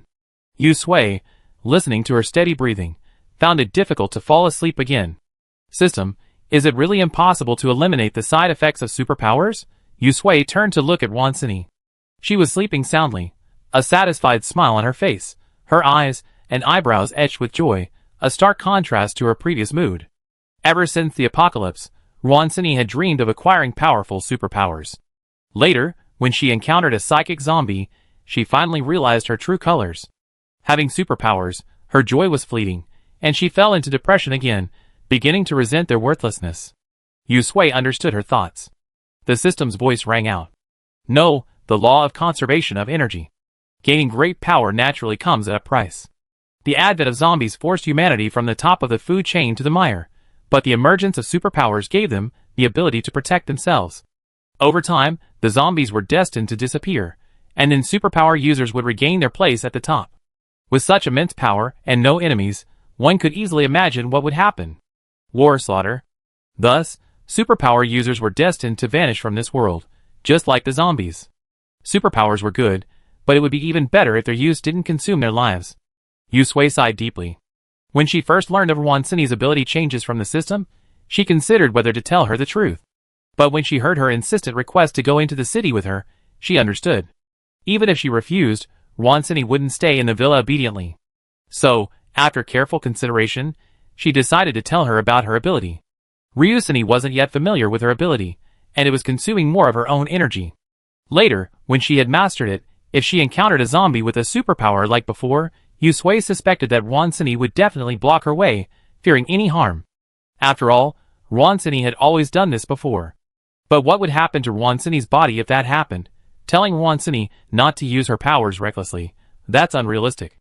It's obvious Roncini wouldn't agree. If Roncini can't be told to use less, then she can only rely on external forces to mitigate the side effects of her powers. System, can't you transfer some of your energy to Roncini? The system refused without hesitation. Of course not, host, I can transfer energy to you because my soul is bound to yours, so I can help you cheat. How could I give? Yusui's voice grew colder. Don't tell me it's impossible. You've been able to reverse control psychics and zombies before, and you can even imprint mental imprints on things I left outside to control them. I don't believe you have no way. The system fell silent after hearing Yusui's words. Of course there is a way. Theoretically, this is also a form of control. It transfers energy into Roncini's body in a controlled manner, allowing her to serve as an energy source when using her powers, minimizing the damage to her body caused by her powers. But after all, why would it do this? Not only would it waste its own energy, but there would be no benefit. It's a system, so it can't help but give its host energy at a loss. That doesn't mean it's a sucker, so magnanimous as to give its energy to others. When Yusui heard the system remain silent, she knew it had a solution. She gritted her teeth. System, as long as you can supply Roncini with energy, you have the final say on this trip into the city. I go wherever you say, and I absolutely cooperate. System, surprise. Dense codes flashed like streams of light as the system began calculating rapidly. If that were the case, it wouldn't seem impossible. However, what if the host tricked it into taking the energy, and then didn't do anything? Wouldn't its work then be in vain? After all, the host had a criminal record. Yusui didn't hear the system's response for a long time, and she steeled herself. System, didn't you say you wanted to go to the treasury? I agree, let's go. System, surprise. Happiness came too suddenly. Host, that's what you said. So, this time we enter the city, we go to the treasury. The system said hurriedly, fearing that Yusui would regret it if he was even a second late. Yusui agreed immediately. Okay. Chapter 68. The system reacted incredibly quickly this time. Yusui was speechless as she looked at the clauses in her mind, which looked like a contract of sale. The system had learned its lesson, and was on guard against her. She glanced at the contents and signed her name. Compared to the system's task, Ronsini's life was more important. The system happily took the contract of sale signed by Yusui, read it over and over again, and carefully stored it. Host, you did this willingly. You can't accuse me of playing tricks. Haha, from now on, it can finally hold its head high, and let the host do whatever they want. This feels so good. This is the treatment that this genius system deserves. Before, it was just using the wrong methods. Now, it has finally regained its status. Yusui urged, System, what's your method? Use it quickly. If it's too late, Ronsini's life force will burn a little more. She wants her to live a long and peaceful life. The system's smile faltered, and its voice suddenly dropped considerably. Well, host, I'm running out of energy right now. It's not enough for me to sign a contract with you and Ronsini. I can only wait until we enter the city and replenish my energy. Looking at Yusui's sullen face and suppressed rage, it quickly said, Host, don't worry. This amount of energy consumption won't even reach the point of depleting her life essence. It won't harm her body. After all, if a casual use of energy in such a short period of time damaged her life essence, these psychics would likely die before the zombies. Yusui held his breath. The system quickly assured, Host, at this rate, we'd be in the city tomorrow to replenish our energy. Then I'd be able to sign a contract with Ronsini. I promise. Yusui took a few breaths and chose to believe it. But a contract? Well, host, you can think of it this way. From now on, Ronsini is your... The system thought for a moment, and changed the word to guardian. I will regularly infuse her with my energy. She will be controlled by my energy, and I can also use this energy to prevent her supernatural powers from damaging her life essence. Guardian?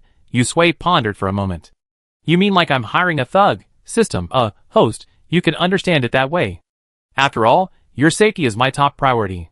If the situation becomes dangerous and requires human life, it will unhesitatingly allow Ronsini to delay Yusui's survival.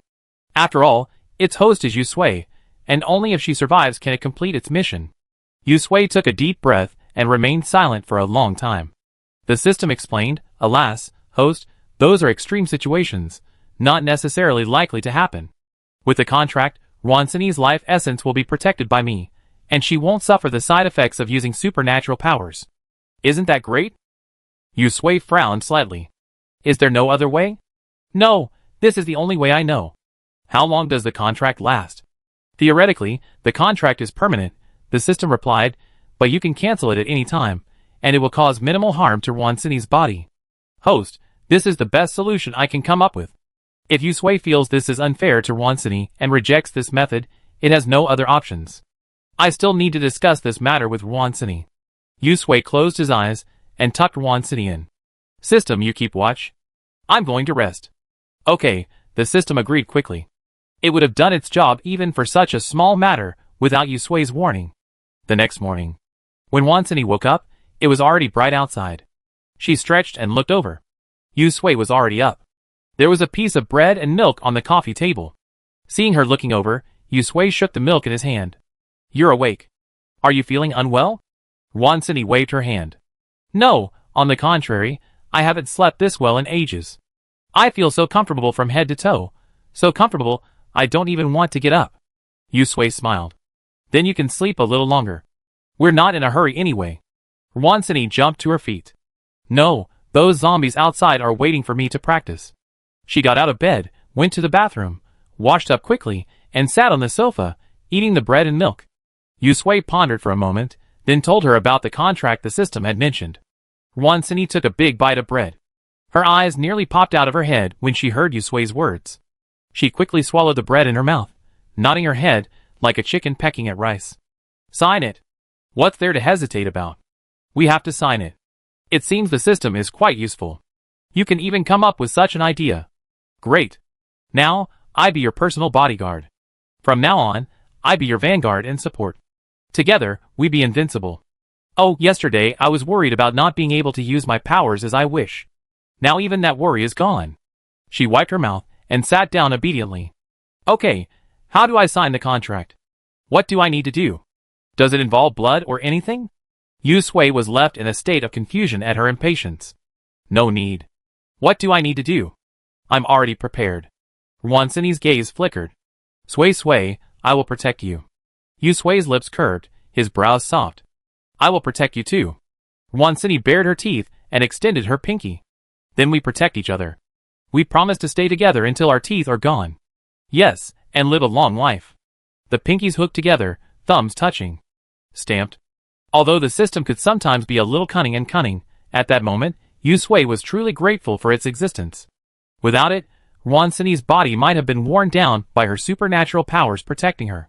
Yu Sui pressed the milk into her hand. We have to wait until we get into the city to recharge the system. Then I eat quickly. We leave afterward. The sooner we get there, the sooner we can sign the contract, Wansini thought gleefully. That's great. With one psychic ability, and one lightning ability, we can move around easily. Yu Sui chuckled. Okay. To move around easily, eat more and gain some weight. Of course. After chatting and laughing, they finished breakfast and went downstairs, following the route provided by the system. Every zombie they encountered along the way became Wansini's power experience. She worked tirelessly and made rapid progress. Once in the city, she was able to temporarily disrupt their movements, extending her control of each individual to 5 seconds. Wansini was overjoyed. Entered the city. Yu Sui and Wansini both looked much more serious. The tall buildings in the city were still standing there, but the corpses, bloodstains, and vehicles scattered everywhere on the ground cast a shadow over their hearts, as if they had stepped into hell. Even worse than in the small town, the zombies here seemed even more sensitive to human scent. They spotted Yu Sui and Wansini the moment they appeared, growling and running towards them. Yu Sui and Wansini exchanged a glance, their expressions changing slightly, as they attacked simultaneously.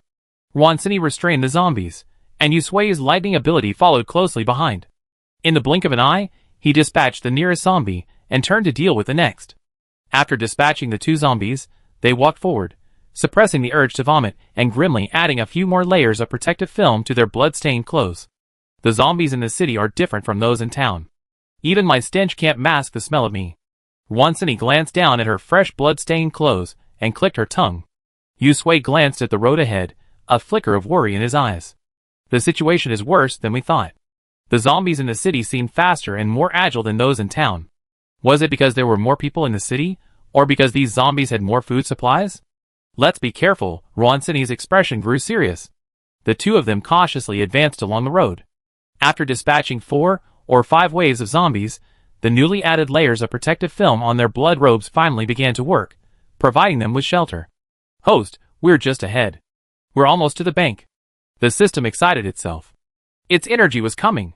Haha, Yu Sui looked up and saw the familiar bank sign. He exchanged a glance with Wansini, and the 2 of them ran towards the bank. A quick glance at the hall revealed 8 zombies. Yu Sui took a deep breath, condensing 8 bolts of lightning from his fingertips.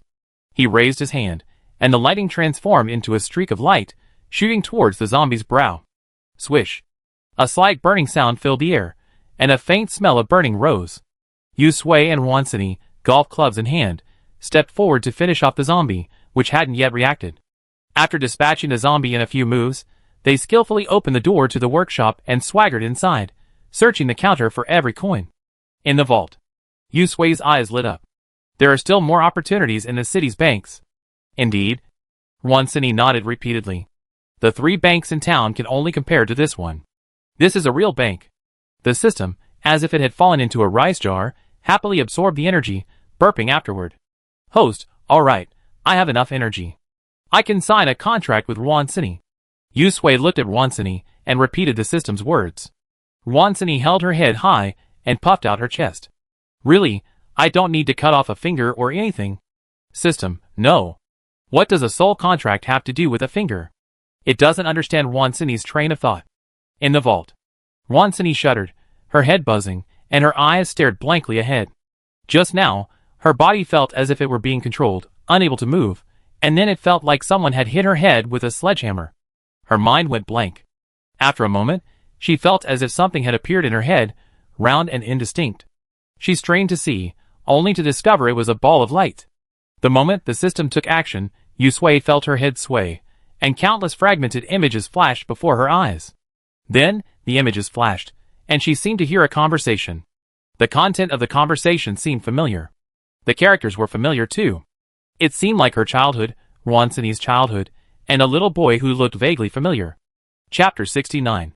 Before Yusui could fully grasp the image, the system's voice brought her back to reality.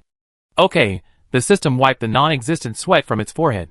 Alas, it was my first time and I had no experience, and I even strained my own original power, nearly breaking myself in 2 splits. Fortunately, it was quick-witted and saved the situation in time. Ah, it's a genius. Cini, how are you feeling? Yusui pulled Wansini up and down, examining her carefully, eager to take her to the hospital for a full-body checkup. Wansini rubbed her head. Well, how should I put it? She hesitated for a moment. I don't feel anything. Is it really done? I don't feel anything at all. Wansini suspected the system had cut corners. The system was angry. Why does this person always distress me? Host, let me show you a little bit of my skills. Then, Yusui saw Wansini, who had just looked confused and suspicious, freeze. Then, slowly, she raised her right hand to press against her chest, knelt on her left knee, bowed her head slightly, and spoke in a deep voice. Guard Wansini, obey your orders, and keep you safe. Yusui, so childish. Is this the system's intelligence on display? Yusui's mouth twitched slightly, and he couldn't help but hold his forehead. He wondered what the system had secretly learned to come up with such a thing. Wansini raised her head, a flicker of blue in her dark pupils. After a moment, she seemed to regain control of her body, and a smile familiar to Yusui appeared on her face. Sui, you feel it now. Yusui pulled her up and asked with concern, what do you feel? It's a strange connection. Wansini looked at Yusui intently, her heart racing. Then she spoke slowly, I can sense your physical condition. Yusui's heart skipped a beat, his eyes flickering, and he began to feel guilty. And there's this function? Wansini chuckled a few times, his face stern. What did you tell me before? Didn't you say the system repaired all your injuries? And what happened? Yusui explained softly, it actually did, but it's a little slow. After all, the system isn't a god, it can't restore me to my original state in a second. Still trying to make excuses. Wansini placed one hand on her hip, and pointed at her chest. I can feel your pain right here. Huh? System, what's going on?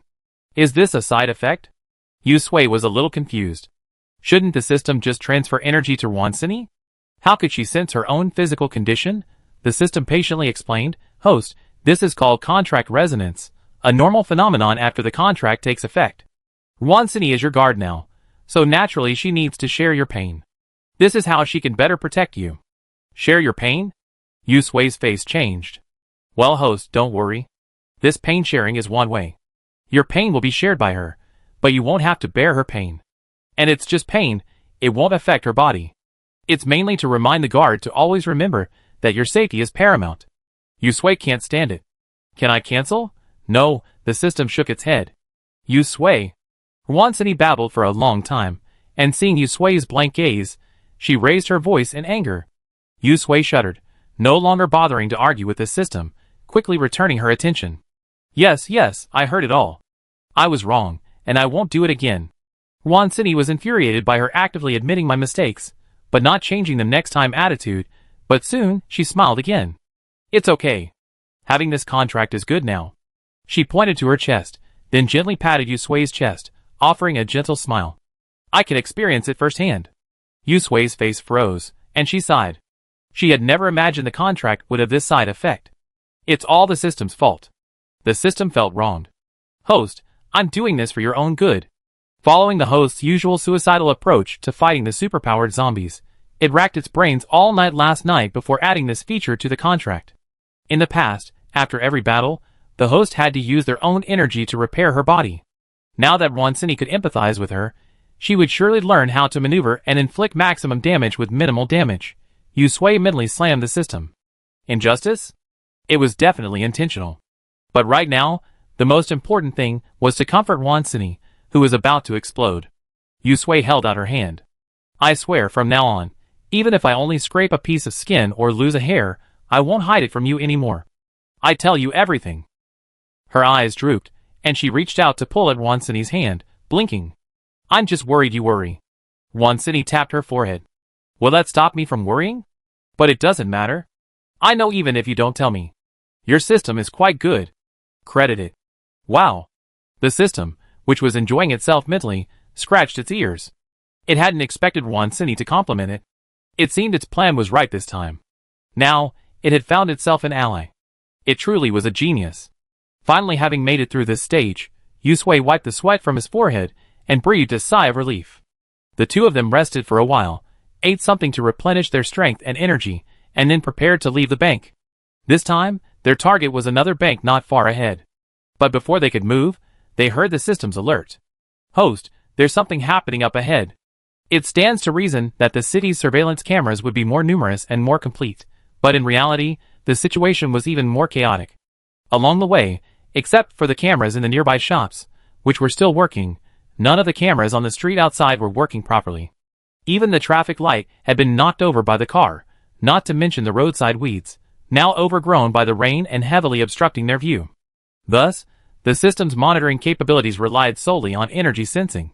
Fortunately, it had just replenished its energy, so it could still afford this expenditure. Yu Sui reminded Wansini, then retrieved a gun from his space and handed it to her. The two of them simultaneously made their way out of the bank with minimal effort. As soon as they emerged from the bank, Yu Sui and Wansini heard noises coming from nearby. Yu Sui's expression changed slightly. Dogs barking? Wansini's brow furrowed. Yes, it sounds like it's not just one or two dogs, it's probably a pack. We should be careful. Both of them had been chased by stray dogs when they were young, and they were somewhat afraid of them. Now, they were considering hiding inside and waiting for the dogs to leave before going out. Woof woof woof. Woo woof. The barking of dogs grew closer, interspersed with the shouts and wails of people. Yu Sui had just popped his head out when he was startled by a scene not far away. He quickly retracted his head, pulling Wansini with him, and ran back into the bank. Wansini was a little confused, but she instinctively followed Yu Sui. There's someone out there, let's go hide. Okay. Ah! Help me! Help me! Brother Chung, help me! Get out! Get out, you damn dog! Run, run! Wansini's scalp tingled at the sounds coming from outside. Although she hadn't seen it, the image was already picturing itself in her mind. She shook her head to get rid of it, and quickly closed the door. This is truly a city. Yu Sui swallowed and patted his chest. System, can dogs mutate? No, the system was also startled by the footage from the bank's surveillance cameras.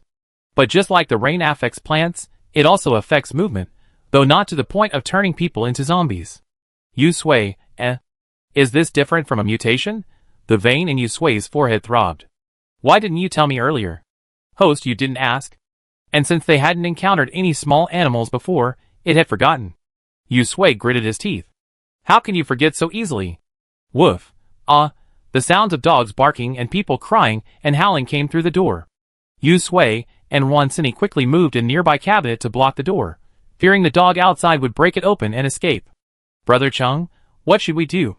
The man, holding a fire axe, closed the door and wiped his face as he looked at the pack of stray dogs still lingering in the hall.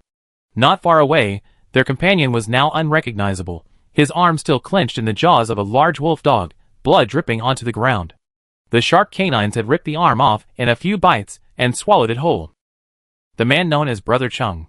Pood, what should we do? Just leave it alone. He glanced back. The hallway was lined with rooms. One of them, the door tightly shut, was where Yu Sui and Wansini were hiding. Wait until these beasts leave. They had all met by chance and formed a small group, seeking warmth and support. This wasn't the first time they'd seen a situation like today, but it was the first time they'd seen so many stray dogs. The man spat, what bad luck. A smaller man nearby shrank behind the counter, muttering, can't see me, can't see me. Can you stop mumbling? The man beside him pushed him, and the smaller man covered his mouth. Outside, The only sounds were the barking and gnawing of stray dogs. Inside the house, Yu Sui decided hiding wasn't an option. She stood up and walked around the room, her eyes fixed on the window. Outside the window was a small alley. According to the layout, it should be behind the street, safe from the pack of stray dogs outside. But looking at the security window above, Yu Sui pulled out a chainsaw from her space. Before the chainsaw could even start, a massive dog's head appeared outside the window. Holy crap! Sini was so frightened she jumped up and backed away, wishing she could stick to the wall like a gecko. Yu Sui's hand trembled, and the chainsaw nearly fell, hitting her foot. Fortunately, her common sense helped her, and she managed to retract the saw cleanly. The hairs on both of their bodies stood up. A large black dog, about the size of a human, stood up and placed its paws on the security window. Its fur was damp, but upon closer inspection, it wasn't raindrops, but blood. Its eyes were bloodshot, and a low growl emanated from its mouth. Shreds of meat clung to its teeth. It opened its mouth and howled at Yu Sui and Sini, as if it wanted to eat them. Sini swallowed, her legs shaking. Sui, is this really a dog? Yes.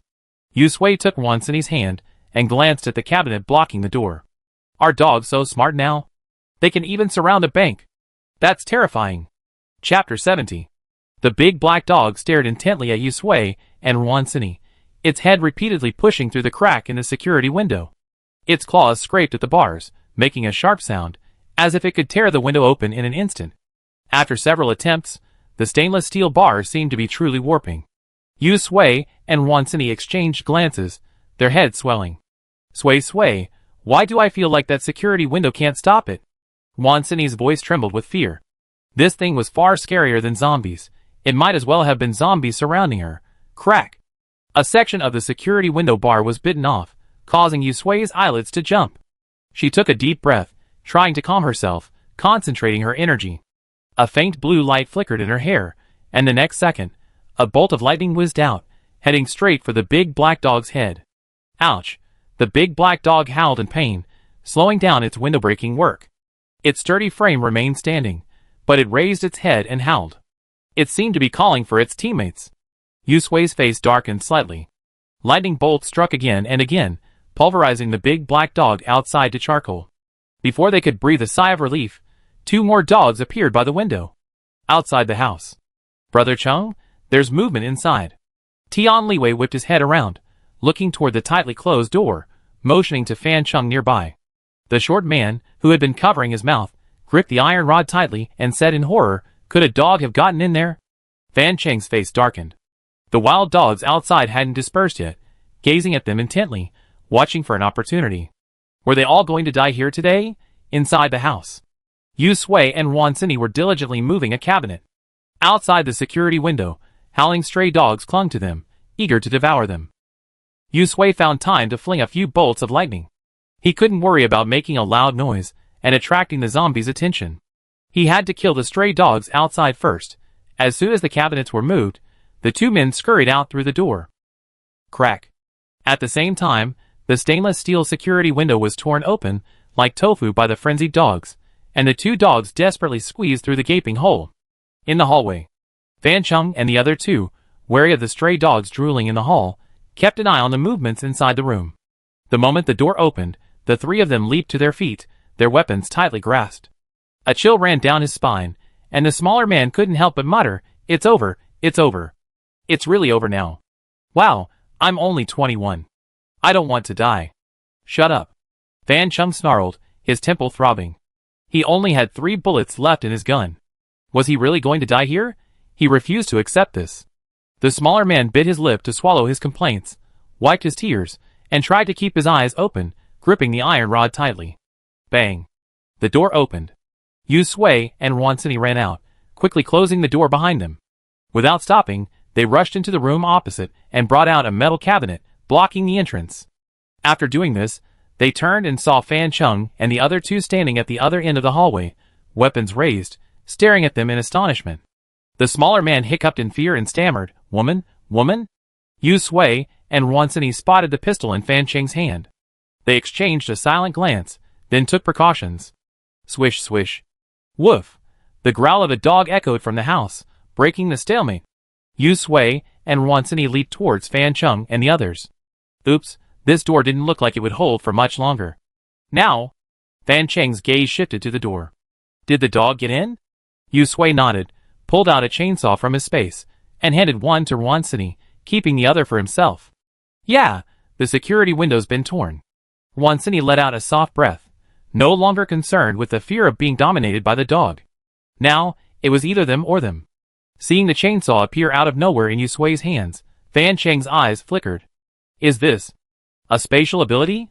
Although spatial abilities aren't particularly powerful, the two women before him had made it this far without any other companions. Their strength must be formidable. He swung his head, his aura surging. This situation wasn't unbreakable. Tian Liwei's eyes widened. You're a spatial ability user. The smaller man's fear faded.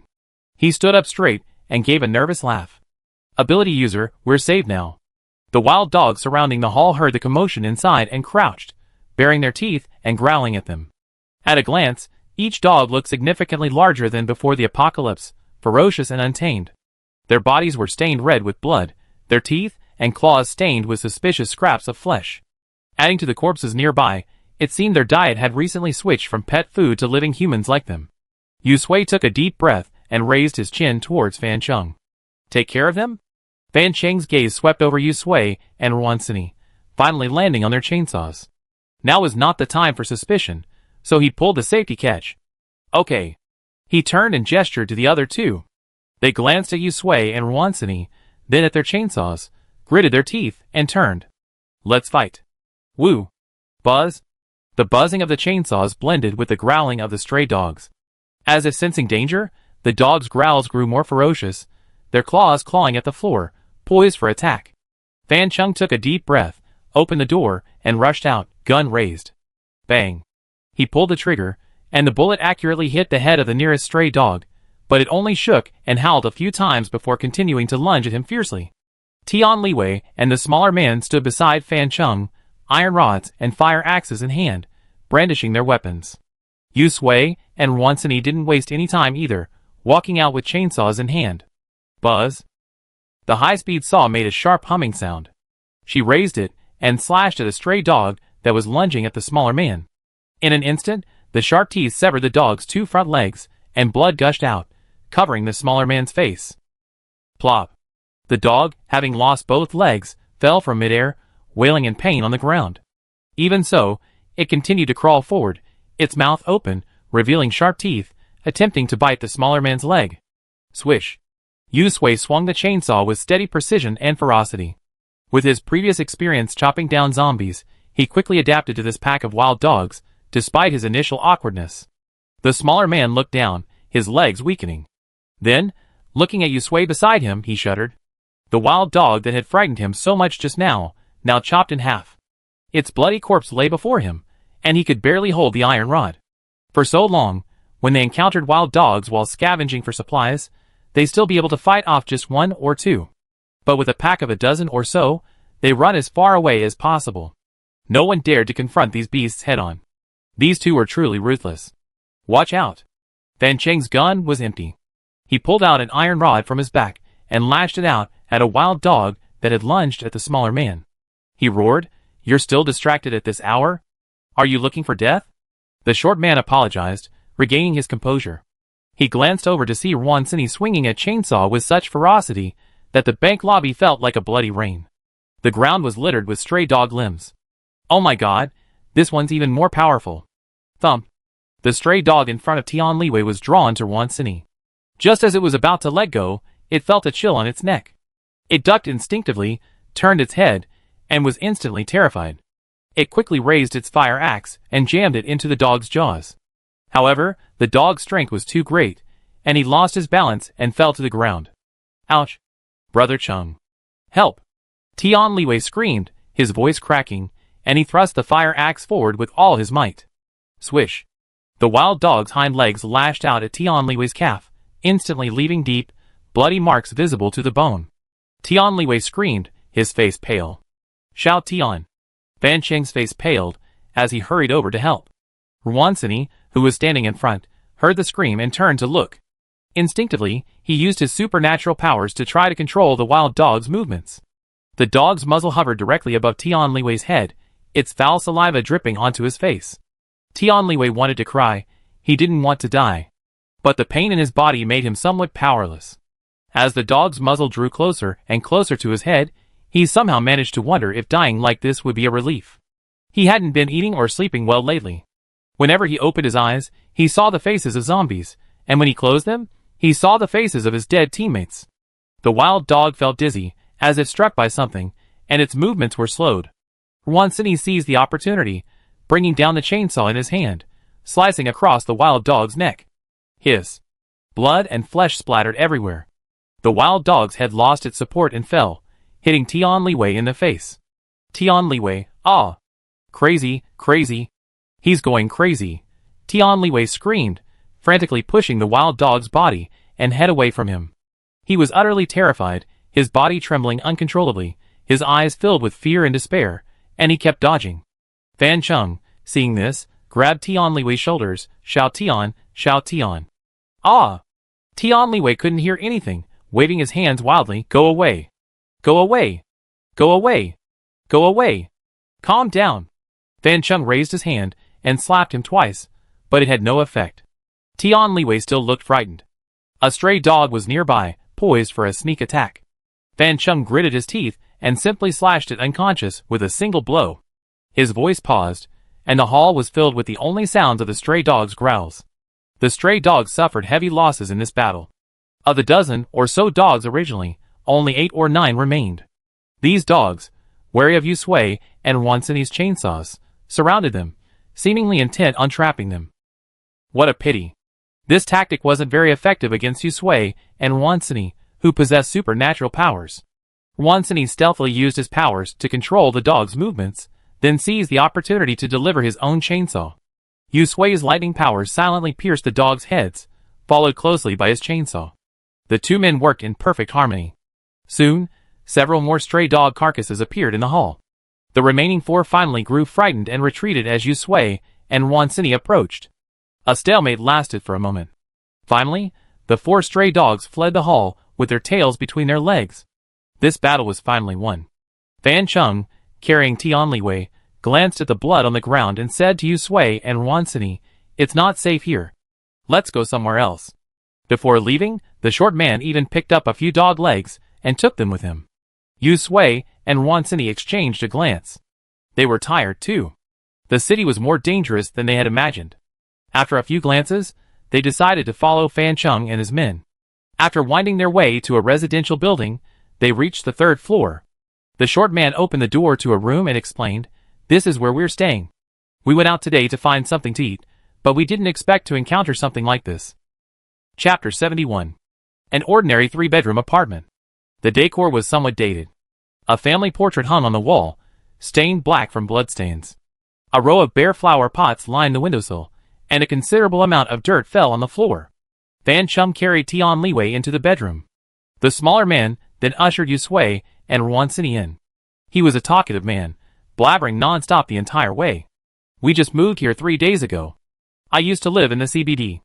My apartment was 7,000 yuan a month, with a deposit of 1/3 and rent in advance. I only paid the rent a week before the apocalypse. All that money was wasted. The most painful thing in the world is spending money and not dying." The short man sighed heavily, his face drooping. "Not only did I survive, but I had the bad luck of living through the apocalypse. Downtown used to be crowded, but now it's better. There are more zombies. I barely escaped. I ran into Brother Chung and Xiao Tian on the way, and we stayed together for warmth." He rattled off about 8 or 9 names, but Yu Sui and Ruansini had only seen 5 today. Now only 3 of them were left alive. "We were originally planning to gather some supplies and then hide out in the suburbs, but we didn't check the almanac before heading out today and ran into those stray dogs." "Hey, sit down, sit down. We're lucky we ran into you today, or we'd probably be their meal by now." The short man looked terrified. "You don't know, those stray dogs were so hungry they even ate zombies. They grown twice as big as before. I think they mutated. Anyway, we, the survivors without superpowers, are the most miserable in the city right now." Yu Sui and Ruansini listened with blank expressions as he rattled off like a machine gun. Their heads were buzzing. This guy was just too talkative. After Fan Chung settled Tian Liwei down and tended to his leg wound, he came out and overheard the smaller man's words. Rubbing his brow, he had to interrupt him. Jin Bao. Jin Bao gave an awkward smile and rubbed his head sheepishly. Excuse me, you two. I have a problem. When I'm nervous, I tend to talk too much. By the way, my name is Jin Bao, like Jin Yuanbo. This is our boss, Fan Chung. We all call him Brother Chung. He's so loyal. Jin Bao pointed to the door. The one lying inside is Tian Liwei. He's only 17 years old and a little timid, but it's not his fault. In this world, who wouldn't be afraid? Fan Chung glanced at him again. Jin Bao sat upright, covering his mouth. He blinked and glanced toward the bedroom, a little worried. Could Tian Liwei really be crazy? Even though they had only been together a few days, they had been through life and death together. Fan Chung thanked Yu Sui and Wan Sini earnestly. I really want to thank you for this. If it weren't for you, we'd all be feeding those beasts right now. Jin Bao nodded upon hearing this. Just as he was about to say something, he covered his mouth with his hand, and could only blink vigorously at Yu Sui and Wan Sini to express his gratitude. Yu Sui and Wan Sini exchanged a glance. Compared to them, the two men before them were more familiar with the city. The man named Jin Bao had just revealed quite a bit of information to them, which was a pleasant surprise. The two were just about to inquire about the news inside the city when they heard Fan Cheng's words. You must have come in from outside the city. I don't know why you came in, but I advise you not to go inside. Fan Chung pondered for a moment before speaking. Yu Sui raised an eyebrow. Why? Several survival bases have been established inside, led by powerful psychics. You have spatial abilities, so you'd definitely be captured. Jin Bao couldn't help but explain before Fan Chung could. Wan Sini was even more confused. A survival base set up by psychics captures psychics? Did I hear that right? Shouldn't that mean recruiting? Fan Chung nodded. They capture. The leaders of the survival base all have powerful psychics. From what I heard, there are those with lightning powers, spiritual powers, and even one with dual powers. These people regard themselves as local tyrants. Ordinary people are slaves and psychics. He paused and looked at Yu Sui. They serve as their thugs. Women are usually reduced to serving as their cauldrons. Yu Sui and Wan Sini couldn't believe their ears. Weren't they living in a post-apocalyptic world? How did they suddenly jump to a world of immortal cultivation? A furnace? A superpowered person? Could they even be connected? Jin Bao sat forward. Seeing Yu Sui's face full of disbelief, he quickly offered his own experience. A brother who lives across from me awakened his hearing ability after the apocalypse. Just like a superior ear, he can hear sounds within a 500-meter radius. We were close before the apocalypse. When he learned of his superpowers, he even came to look after me. I thought I'd be able to rely on him, and no longer have to worry about zombies. A few days later, when the psychic survival base was established, he ran in without a second thought. But I don't blame him. After all, he's a psychic, not on the same level as us ordinary people, and we didn't have a very good relationship. But guess what? He came back a few days later. Jin Bao stood up and pointed at his arms, legs, and chest. He was covered in blood. The flesh on his arms, thighs, and chest had been completely ripped off. He was just a pile of bones. I was so scared. I tell you, he looked like a mummy in a TV show. I don't know how he managed to get back. He even came to my door. I'm embarrassed. Fan Chung held his forehead. Get to the point. Jin Bao covered his mouth. I'm so sorry, so sorry. I'm easily getting off topic right away. He coughed and finally got to the point. He said the base leader thought his powers were useless, and wanted to drain them dry, and use them for his own benefit. I was stunned at the time. He said the base leader tricked us psychics into coming over, taking those with fighting abilities as his subordinates, and treating them well. He tied up the weaker ones, like him, and pawned them off, eating their flesh and drinking their blood. The base leader said he discovered that using psychics has side effects that shorten lifespans, and that consuming human flesh and blood is the only way to mitigate the side effects. He experimented several times, and found that psychics' flesh and blood were much stronger than ordinary people's, so he set his sights on these useless psychics. The survival base is just a cover. I think it's their food depot. Yu Sui and Wan Sini's expressions changed. Yu Sui had assumed someone would notice the side effects of using superpowers that affected lifespans. After all, no one was stupid, and they surely figure it out over time. But she hadn't expected them to actually develop a way to deal with it. Eating human flesh and drinking human blood, what's the difference between that and zombies? Jin Bao clicked his tongue a few times. I think those superpower users have gone crazy. They're no different from zombies now, just human flesh and skin. As for the other two survival bases, Jean Bao pointed a finger. Those superpower users, who were tricked into joining them, either worked for them, or were used as test subjects for research on how to enhance their powers. In short, none of them were normal. I think they're all crazy. There used to be plenty of survival bases, but those bases fought tooth and nail for resources, territory, and superpower users. Ordinary people like us were just cannon fodder. Life and death didn't matter.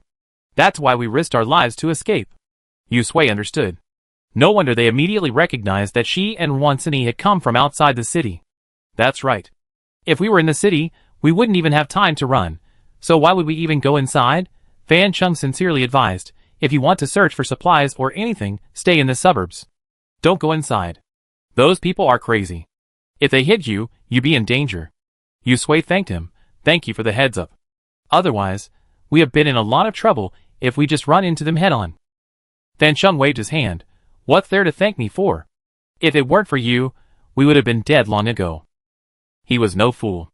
When facing the pack of stray dogs, Yu Sui and Wan Sini had been a little scared at first, but it was more of a psychological fear, like some people's fear of cockroaches or rats, rather than a fear of their fighting power.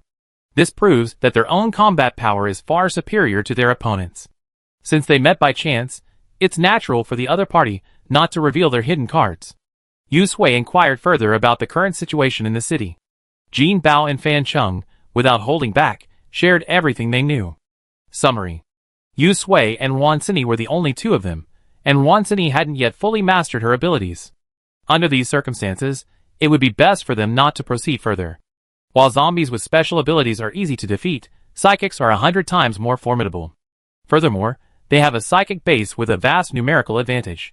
This time, the system took a step back without waiting for Yu Sui to speak.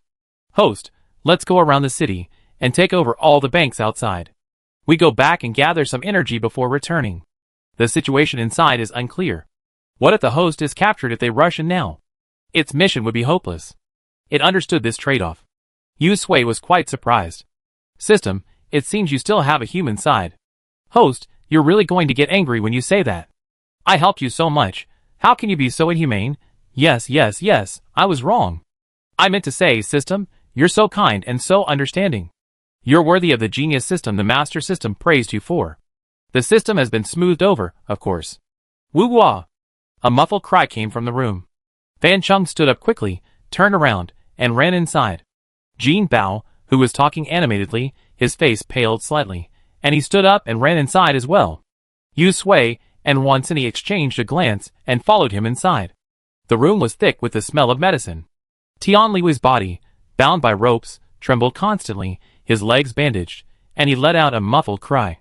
He stared at the ceiling with his eyes wide open, his entire body seemingly trapped in the moment, when a stray dog nearly bit his neck, unable to break free. Fan Chung stepped forward, patted Tian Liu's face, and kept calling out, Xiao Tian, it's okay, we're safe now. Tian Liu's breathing was rapid, and only a few inarticulate sobs escaped his lips, unable to respond. Jean Bao climbed onto the bed from the other side. Xiao Tian, it's okay, we're safe now. Look, this is where we live. You're lying in bed. There are no stray dogs, only us. You're still alive, you're okay. Fan Chung and Jean Bao called his name over and over again. Finally, Tian Liu rolled his eyes, his trembling body calming. His throat, as if he had swallowed a handful of gravel, was extremely rough. Chung, brother. Hey, it's me. Fan Chung grabbed his hand. It's me. It's okay. Don't be afraid. Tian Liu glanced to the side. Jean Bao forced a smile and leaned over, soothing him softly. It's okay. You're safe.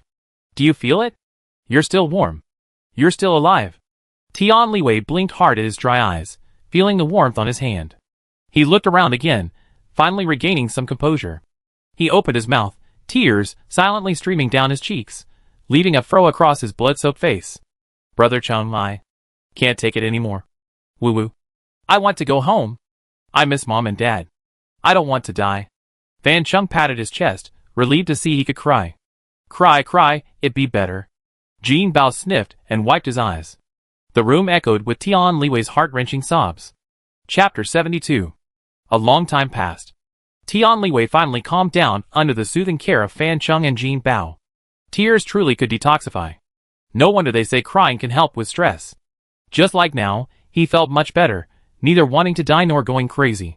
And then, those eyes, swollen like walnuts from crying, caught sight of Yu Sui and Wan Sini standing at the door. Their eyes met. Yu Sui and Wan Sini unconsciously smiled with exceptional gentleness and kindness, fearing that a single shock might stupefy the child. But they forgot the blood stains on their faces. So, Tian Liwei was startled. That smile reminded him of the female ghost in the famous Japanese drama The Grudge, which he had watched as a child. His heart nearly stopped. He glanced around. Fan Chung and Jin Bao also looked as if they had been fished out of a pool of blood. He glanced down and nearly fell forward again. This really is like hell. Tian Liwei struggled to calm himself, his rationality taking over. His recent experiences replayed in his mind like a slideshow. He swallowed and spoke hoarsely, "Thank you. If it weren't for their help, he'd really be in hell right now." Yu Sui and Wan Sini waved their hands. "You're welcome." They naturally noticed Tian Liwei's change in expression. They glanced at each other, seeing their current state reflected in each other's eyes, and finally understood. "I've been so caught up in the news from the city that I've forgotten I just fought a fierce battle. Now I felt a nauseous sensation all over my body." Wan Sini glanced around. Can I use the bathroom here? It's almost dark outside, so I definitely can't go out now. I probably just stay here for the day, so I should probably wash up first." Jin Bao said enthusiastically, "It's usable, it's usable. I take you there. Xiaotian, you should get some rest first." He stood up and led Yu Sui and Wan Sini to the bathroom. "There's only cold water here, so make do with it. The city's power is out now, and I don't know how long this water will last. Sai, when will this end?" Yu Sui was a little surprised. She didn't expect the power to go out so soon. She thought the water and electricity would last at least a month. If there's no electricity, they could use a generator to keep it going for a few days, but if the water went out, everyone in the city would have to leave.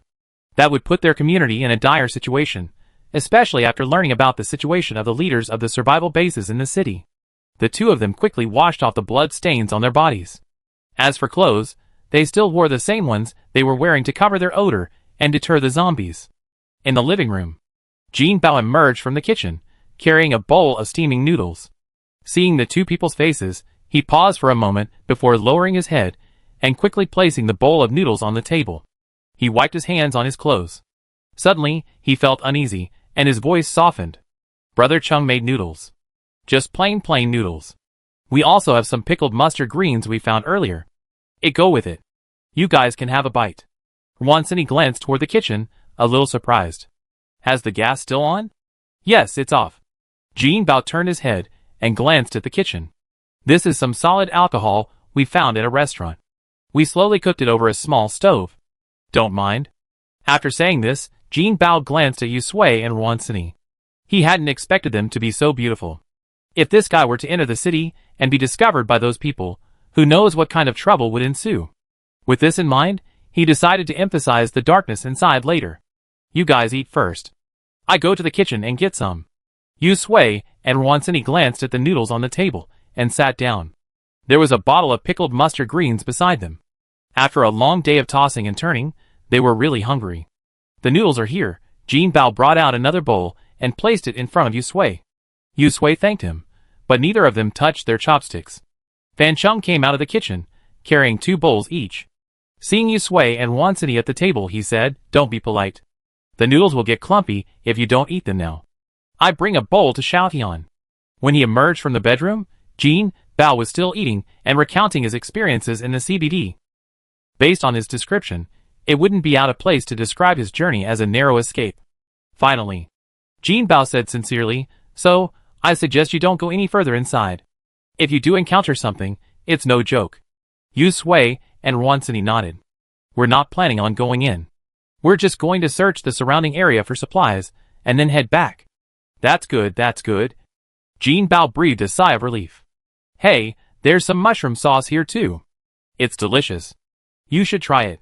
Don't hesitate." That night, Yu Sui and Wan Sini slept in the guest room, but they didn't sleep long before they were awakened by noises coming from outside. They immediately got up and left the room. In the living room, Jin Bao and Fan Qingdu had already woken up. Seeing them awake, Jin Bao whispered, "You were disturbed too." "It's nothing. It's just the wild cats, dogs, and zombies fighting outside." Yu Sui and Wan Sini were filled with questions. On the balcony, in the moonlight, Yu Sui and Wan Sini squinted their eyes and looked in the direction of Jin Bao's finger. Sure enough, a large, gray dog, resembling an Alaskan Malamute, was being pinned to the ground and beaten by a tabby cat. Its fur was scattered everywhere, and it was howling with its tail between its legs. Not far away, zombies, attracted by the smell of blood, reached out to grab the nearby dog, while other dogs tried to pin down and devour the zombies. The scene was a chaotic mess. Yu Sui and Wan Sini averted their gaze. This trip into the city had truly enriched them. Not only had the cats and dogs grown larger than before the apocalypse, but their fighting power had skyrocketed. Like the pack of stray dogs they encountered that afternoon, they would gather together to hunt humans. Now, they could even gather together to target zombies. Jin Bao said, unsurprised. "Strange, isn't it? This scene has been seen almost every night since the dawn of the apocalypse. Now, those still alive in the city only dare to forage for supplies during the day. They hide well at night, otherwise, encountering them will only lead to death. These cats and dogs are much more formidable than zombies." Yu Sui and Wan Sini agreed. As they spoke, they witnessed the tabby cat leap up, its claws effortlessly grazing the zombie's head. Another cat leaped from the opposite direction, and with perfect coordination, the two cats snatched the zombie's head off with their claws. A nearby stray dog pounced directly on the zombie, biting its neck several times before ripping its head off and flinging it aside. Then, it lowered its head and devoured the corpse. The tabby cat had fought with Alaska over the zombie's body. Wan Sini's tone was vague. "They're not really going to mutate into zombies, are they? Those are zombies. People can turn into zombies just by being caught, and now these cats and dogs are eating zombies directly. They're definitely mutated." Yu Sui's face grimaced.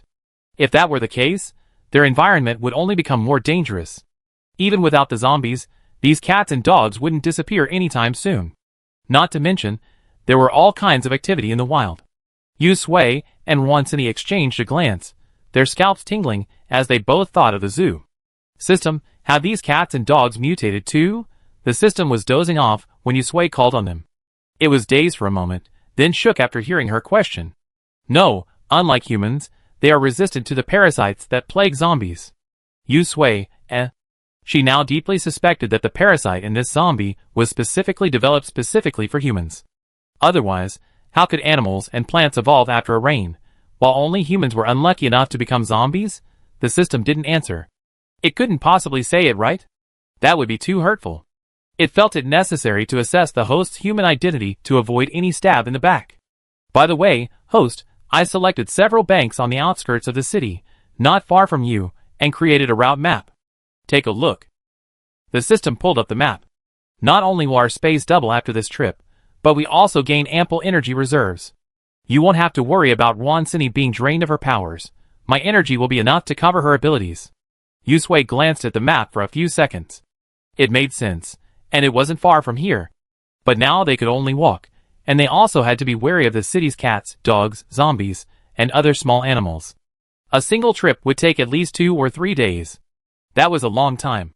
However, for Wan Sini's ability, this was acceptable. The battle for food outside was over, and silence returned. Jin Bao yawned and stretched. You guys go get some rest. Brother Chung and I will keep watch. Yu Sui and Wan Sini didn't refuse and went back to their room to sleep. When they woke up, it was already daybreak. When they left their room, they didn't see Jin Bao and Fan Chung in the living room. Tian Liui's door was open, and voices could be heard from inside. Yu Sui and Wan Sini exchanged glances and walked over. Inside the room, Fan Cheng's face was dismal. Tian Liui's cheeks were flushed, and cold sweat broke out on his forehead. He licked his dry lips, the pain in his leg reminding him that the situation was dire. But when the time came, he calmed down. Brother Chung, you and Jin Bao go. I can't walk anymore. When he couldn't bear it anymore, he would jump from the building and die. At least, he wouldn't turn into a zombie-like monster, which was good. He wouldn't have to worry anymore. Jin Bao placed a wet towel on his forehead. What are you talking about? After all, we've been through life and death together. I won't abandon you. Don't worry, I go find some medicine later. People tend to overthink things when they're sick. Yours is a minor problem. Just sweat it out and take some medicine. Don't overthink it. Fan Chung glanced at the empty medicine box, and then at the wound on Tian Liwei's leg. Don't overthink it. You're still very strong. As the two men comforted Tian Liwei, Jin Bao turned and saw Yu Sui and Ronson. He said, "You're awake. I go make breakfast." The wound on Tian Liwei's leg was already red and swollen, clearly infected. Thinking of the information provided by Fan Chung and Jin Bao, as well as the survival base in the city, Yu Sui stepped forward and, with a flick of his wrist, a medicine box appeared. "Here are some anti-inflammatory drugs. Use them." These two men were good people, and their skills were impressive enough to have escaped from the city. Their community was short on people, so having more would help them when the people in the city moved out. Chapter 73.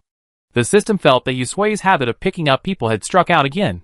Not to mention the people who stumbled across the neighborhood. Let's just say that this time out, he picked up Shui Yin in a small town.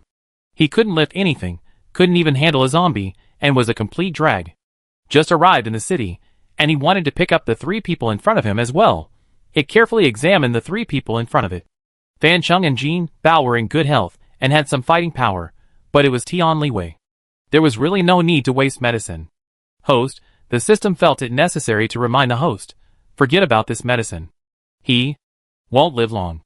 Fan Chung thanked him, took the medicine box from Yu Sui, opened it, and turned to apply the medicine to Tian Liwei.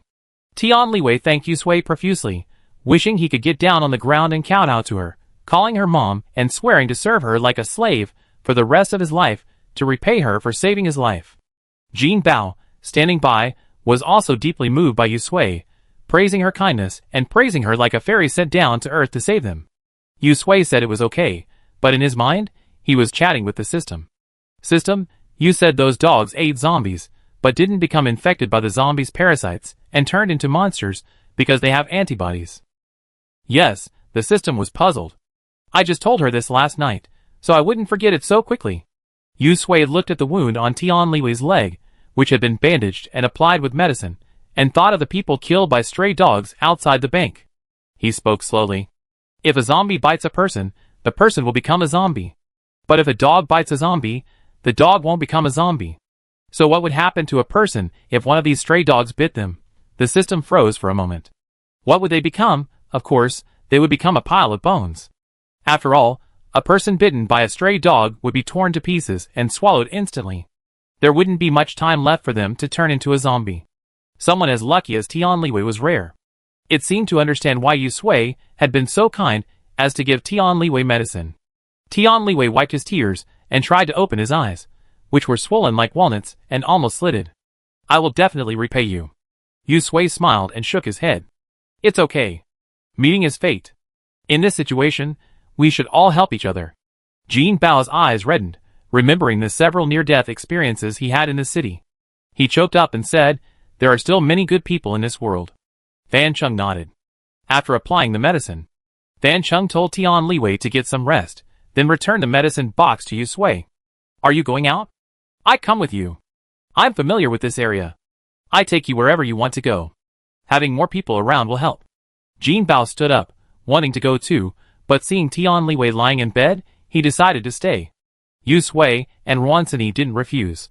With the city in its current state, having more people meant more fighting power. She also wanted to observe Tian Liwei's situation. If just her and Ronson went out, they wouldn't have an excuse to come back. Besides, she was curious about where Fan Chung had gotten the gun. You know, guns aren't easy to come by in this place, especially considering the shots he fired in the bank had all hit the stray dogs right between their eyebrows. Such excellent marksmanship meant he was no ordinary person. After leaving the house, Fan Chung asked Yu Sui and Ronson where they were going. Yu Sui looked at Fan Chung, carefully observing his expression, and then named the bank the system had previously suggested. Fan Chung was surprised for a moment, but quickly regained his serious expression. It's closer this way. He turned and walked forward, a fire axe in hand, motioning for Yu Sui and Ronson to follow him. Although he didn't understand why Yu Sui and Ronson were going to the bank, since he had agreed to accompany them, it was natural for him to go wherever they said. Yu Sui and Ronson exchanged a glance. They both saw the flash of surprise in Fan Cheng's eyes, and were prepared to make up an excuse to get away with it, but to their surprise, Fan Chung didn't ask. Looking at Fan Cheng's back, Yusui and Wansini exchanged a glance. This guy is not bad, he can be taken back. Fan Chung was a man of few words, like the opposite of Jin Bao. Aside from necessary reminders, he hadn't spoken much. Following the path he led, the three of them quickly arrived at the bank. After entering the bank and clearing out the zombies, they headed straight for the vault. They couldn't find the door to the vault, but this time, things weren't as smooth as before. They couldn't find the key. Looking at the sturdy door before them, Yusui simply pulled out a chainsaw and tried to violently remove the lock. Witnessing all this, Fan Chung fell silent. He couldn't understand why anyone would still be so obsessed with their bank savings after the apocalypse. Could money be so alluring? Could it make someone sacrifice their life? But he kept his doubts to himself, not asking them out loud. After all, everyone has their own hobbies. After a long struggle, they finally managed to pry the door open and enter the vault. The system's eyes lit up, and it quickly converted the money inside into energy, absorbing it with a delighted burp to express its satisfaction. Host, I'm now filled with energy. Feel free to use your abilities, even Wansini's, without fear.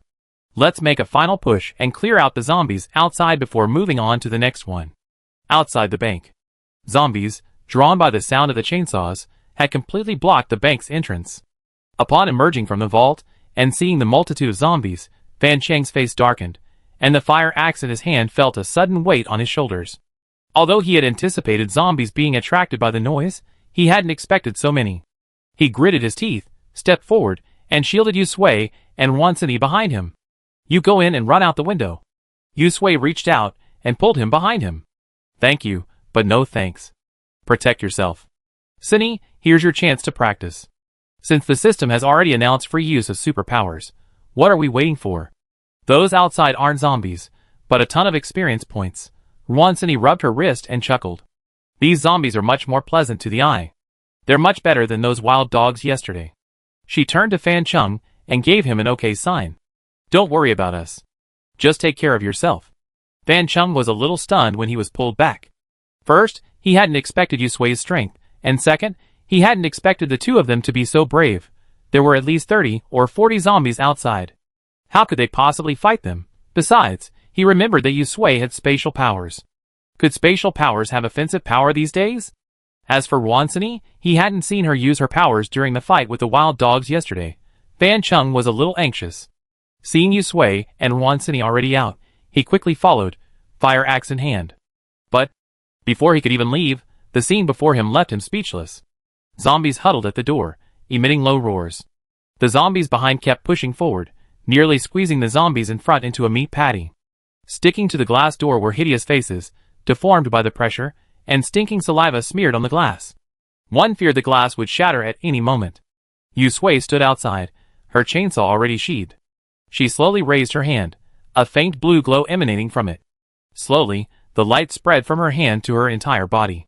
Her hair moved without a breeze, and the light bulb above her head suddenly lit up with a crackling sound. Fan Chung stopped, his gaze fixed on Yusui. This feeling was definitely not the power of spatial ability. Zizla. A flash of bluish-purple light flashed out, like a rope, binding the zombies outside layer by layer, blocking their advance, leaving only one zombie outside. Roar. The door swung open, and the lone free zombie rushed into the hall, its mouth wide open, and its remaining arm waving. Fan Chung looked at Wansini, who remained motionless outside, and shouted, "Get out of the way." The next second, Wansini didn't move. The zombie that had run in screaming stopped, its entire movement paused, as if paused. One foot still lifted in midair, its body leaning slightly forward, its gaping mouth unchanged, drool pouring from it. Tick-tick. Foul-smelling saliva dripped onto the floor. Wansini grinned, raising the chainsaw in her hand. With a hum, the rapidly spinning teeth ripped the zombie's head apart, sending blood splattering everywhere. She wiped her face and spat a few times. Next time, wear a raincoat. Sway, next one. Yusui smiled and nodded. Okay. With a flick of her finger, another zombie was released from the blue-purple electric circle. Like the previous one, it roared and lunged towards Wansini, meeting the same fate as the last. Thump. The zombie's head fell to the side, its mouth still opening and closing to bite the air. Its body fell to the side, finally still. Wansini looked at the pile of zombie corpses ahead and turned to Fan Chung, who looked stunned. Brother Chung, can you help me drag the zombie corpses aside? Otherwise, it'd be too much to handle. Fan Chung finally understood why Yu Sui and Wansini had dared to enter the city with only two of them. One with spatial and lightning abilities, the other with mental abilities. With this configuration, as long as they didn't encounter 17 or 18 other psychics, they could sweep the city without any problems, without having to worry about zombies, stray dogs, or cats. As expected, they were no ordinary people. They were lucky to have encountered them. Fan Chung gathered his composure, responded, and quickly stepped forward to drag the zombie corpses to the side, smashing the heads of the zombies still biting the air to prevent them from sucking all the air out. Next, the number of zombies slowly dwindled, from just a few at first to groups of 2, 3, and even 6. Wansini's control over the zombies grew more and more proficient, lasting longer and longer.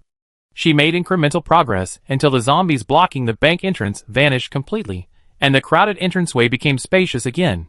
Yu Sui retracted his supernatural powers and darted forward to catch Wansini's shaky body. He pulled out a bag of chocolate, tore it open, and stuffed it into her mouth. He then opened a bottle of energy drink and handed it to her. "How's it going?" Wansini tilted her head back, gulping down her drink. She blinked at Yu Sui, chewing the chocolate in her mouth as she mumbled, "Nothing's wrong.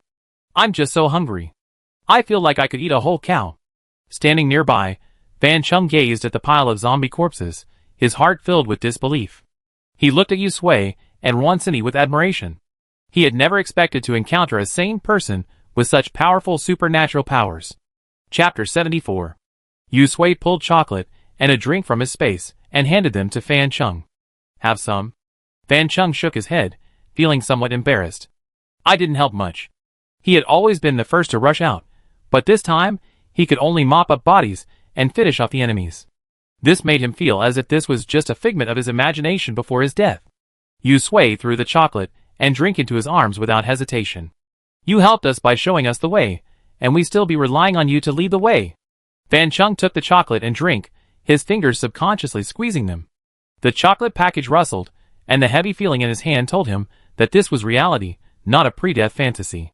He swallowed, carefully put the chocolate and drink into his pocket, and didn't move.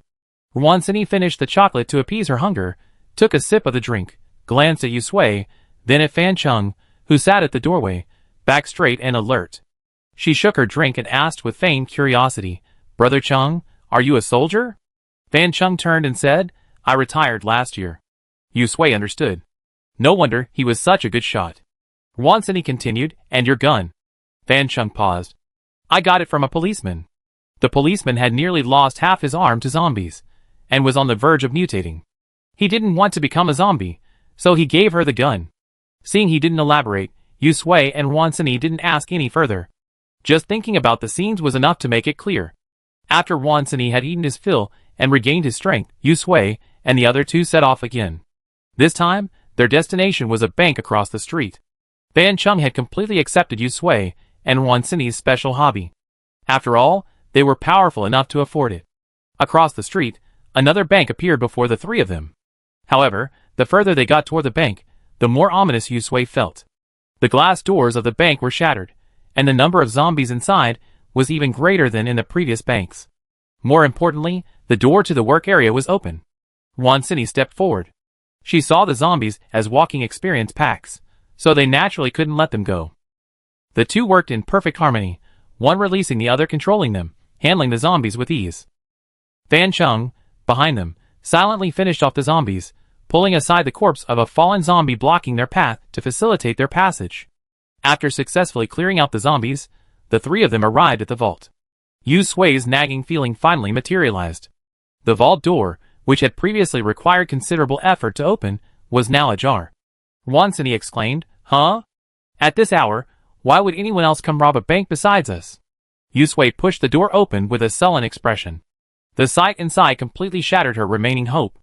The doors of the safes were all open. A quick glance revealed nothing but ashes on the floor, no trace of gold bars or jewelry. Even the table, where the banknotes had once been laid, was now covered in ashes. "Damn!" Wansini cursed softly and rushed inside, desperately checking each item. Yu Sui pursed his lips tightly and glanced at the body in the corner of the vault. A dagger was lodged in his chest, but his clothes were still intact. He looked like a bank employee. In his mind, the system was screaming, "How could this happen?" Its energy just flew away, Fan Chung walked over to the body, squatted down, and examined the wound. Suicide. Wan Cini put her hands on her hips. What's that? Before he died, he set fire to all the money and took it with him. He really doesn't care about us living people. Yu Sui sighed. Forget it, let's go to the next one. The person is dead, and the money is gone. Even if they whipped the corpse, it wouldn't make any difference. It would be better to move on. Yu Sui and Wan Cini walked out of the bank dejected. This was the first time they had seen such a situation, but it served as a warning to them. Who says a bank vault always has money, that it's safe and sound, waiting for them to take it? On the way to the next bank, the two of them unconsciously quickened their pace, determined not to miss another opportunity. Luckily, their trip wasn't in vain. Their system had been replenished, and their moods improved slightly. Leaving the bank, they passed a vegetable market. Yu Sui and Wan Cini went inside to find some seeds, and stored them in their space. After all their hassles, it was getting late. Yu Sui also wanted to know how Tian Liwei was doing, so he and Wan Cini discussed it, and returned to their apartment complex with Fan Chung. Footsteps were heard on the stairs. Jin Bao, huddled aside with his weapon in hand, suddenly widened his eyes, and stared intently at the stairwell. Cuckoo. Frogs croaked from upstairs, and Fan Chung muttered cuckoo, cuckoo. After calling out a few times, Jin Bao breathed a sigh of relief at the response and rushed over. Brother Chung, that's great, you're finally back. He frantically grabbed Fan Cheng's arm and pointed inside, a look of fear on his face. Xiao Tian's condition isn't right. He seems to be mutating. Yu Sui's eyes changed slightly. Wan Cini was also startled. Mutated? Turned into a zombie? Fan Cheng's expression instantly grew serious. He shook off Jin Bao's hand and strode towards Tian Liwei's room. Yu Sui and Wan Cini exchanged a glance and followed closely behind them. Jin Bao explained as he ran, Xiao Tian had a fever from the start, and even the antipyretics didn't help. I thought it was an infection, so I kept wiping his face with a towel. He was still conscious at first, but I kept talking to him, worried he might fall asleep and get hurt. Gradually, Xiao Tian's condition worsened. I timed his medication again, but this time he vomited it out. After vomiting the medicine, he started vomiting blood. It was fishy, smelly, and black. It scared me. I turned around to look for medicine, but Xiao Tian was. He suddenly sat up, fell on top of me, and started biting me. If I hadn't reacted quickly, I would have been bitten. Then I quickly found some rope to tie him up, and he's inside now. The door opened, and a foul odor washed over him. Yu Sui saw a pool of blood beside the bed. Tian Liwei was tightly bound, still struggling, his voice muffled and growling. His eyes were bloodshot, and he looked at me with a look that seemed to want to devour him. He was completely different from the timid, fearful, and tearful man he had been before. Fan Chung paused, watching Tian Liwei struggling on the bed, and slowly walked over. Tian Liwei seemed to have completely lost his mind. Upon noticing his presence, he immediately leaped up with all his might and lunged at Fan Chung. Fan Cheng's hands trembled slightly at his side, and he spoke with difficulty, calling Tian Liwei's name. Tian Liwei was the younger brother of Fan Cheng's comrade.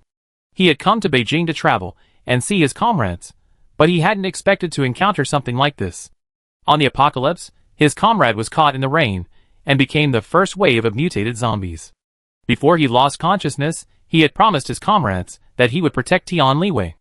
Now, he hadn't kept his promise. Yu Sui glanced at Tian Liwei's wounds, bloodstained from his struggle. The blood had oozed from them, a faint black tinge. Judging from his current behavior, it was indeed a precursor to the zombie mutation. But, system, is he really going to turn into a zombie? The system checked. Yes, he's vomiting black blood because the unknown organisms parasitizing the zombies are infecting his internal organs. It won't be long before he's completely transformed into a zombie. Huh? No, that's strange. The system was puzzled. Yu Sui raised his eyelids. What's wrong? The system frowned and carefully examined Tian Liwei. It scanned Tian Liwei's condition and displayed it in Yu Sui's mind. Host, look, this is the time it took Tian Liwei to transform into a zombie and his current condition. This is the time it took for others infected by zombies to fully mutate. Comparing the two, Tian Liwei's transformation took several times longer, which means something in him is helping to slow down his transformation. Yu Sui raised an eyebrow. You mean, he has antibodies? Are they from the stray dogs? I don't know. The system was puzzled, but judging by his condition, he won't be able to hold out for much longer. How long is that? The system mumbled a few times. 2 hours at most. 2 hours. Yusui glanced at the sky outside, and the time on his watch. It's 6:40 p.m. now. Find the stray dog pack within 2 hours, then capture one and try. The rest depends on Tian Liu's fate. Yusui stepped forward. I have a plan. Fan Chung turned quickly, his eyes blazing at Yusui, his gaze intense. Any plan, anything you ask me to do. Yusui relayed her analysis and the system's analysis, pointing to the wound on Tian Liu's leg. You've probably seen people transform into zombies, but not at Tian Liu's speed. He's managed to survive this long without completely transforming into a zombie. It's possible he got scratched by a stray dog with antibodies. That's just a guess. Whether you want to catch a stray dog to verify this is up to you. As soon as he finished speaking, Fan Chung walked out of the house without looking back. I'm going to try. He couldn't bear to watch Tian Liu die. Even if there was only the slightest chance, he had to try. Jin Bao looked around, hesitated for a moment, and gritted his teeth. Brother Chung, I'm going too. After all, they'd been together for a few days, and Fan Chung had saved him several times during that time. He couldn't just stand by and watch. Yusui held Jin Bao down. No need. We go help. You stay here. She turned to look at Tian Liu lying on the bed. Tie him up a few more times. Be careful. Jin Bao glanced at Tian Liu, who was still struggling. I understand. You should be careful too. Chapter 75. Downstairs. Fan Chung looked at Yusui, and Wansini behind him, his resolute face a touch more moved. He pursed his lips. Actually, you don't have to. Yusui smiled. That's just my guess. I don't know if it worked, so why would I let you go alone? Wansini nodded. That's right. Why bother with all that nonsense? Let's just figure out how to catch a stray dog. She rubbed her chin and glanced around. A lone stray dog would be even better. Fan Chung hummed inwardly, suppressing his overwhelming emotion. He pointed in a direction. There's a doghouse over there. Let's try our luck. Okay, Yusui gestured for him to lead the way. Fan Chung said nothing more and hurried off. The trio made their way relatively smoothly, finding a corner to hide. Not far away was a pet shop, now abandoned, and the home base of these stray dogs. Their barking could be heard from afar. Wansini retracted her head and rubbed her arms. Too many dogs. I got scared. What should I do? Fan Chung whispered. I lure them out. You guys take advantage and grab one and run. Yusui shook his head. No. Sending him to lure the stray dogs away would be a death sentence.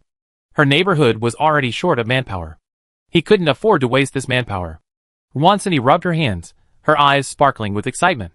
Let me try and see if I can control a dog. Today's harvest was good. It was time for her to test her current supernatural power. With that, Wansini turned her head and looked at the pet shop not far away. She focused all her attention. Like an invisible thread, her mental energy slowly stretched forward from her side, crossing the street, passing through the wall, and entering the pet shop. Her face paled slightly, and Yusui immediately gently grasped her hand, calling out to the system in his mind. System, mobilize energy and transfer it to her. The system didn't let her down this time. Okay, host, I arranged this for you. Let her use it with confidence. She won't be ripped apart by the backlash of her supernatural powers. Yusui, haha, can't you just say something nice? Host, don't just listen, look at what I'm doing. It's toiling away to transfer energy, but how can it be worth less than these few words? Besides, Wansini has said a lot of bad things about it. Can't it fight back? The system wasn't convinced, but it listened to Yusui's words and obediently transferred energy.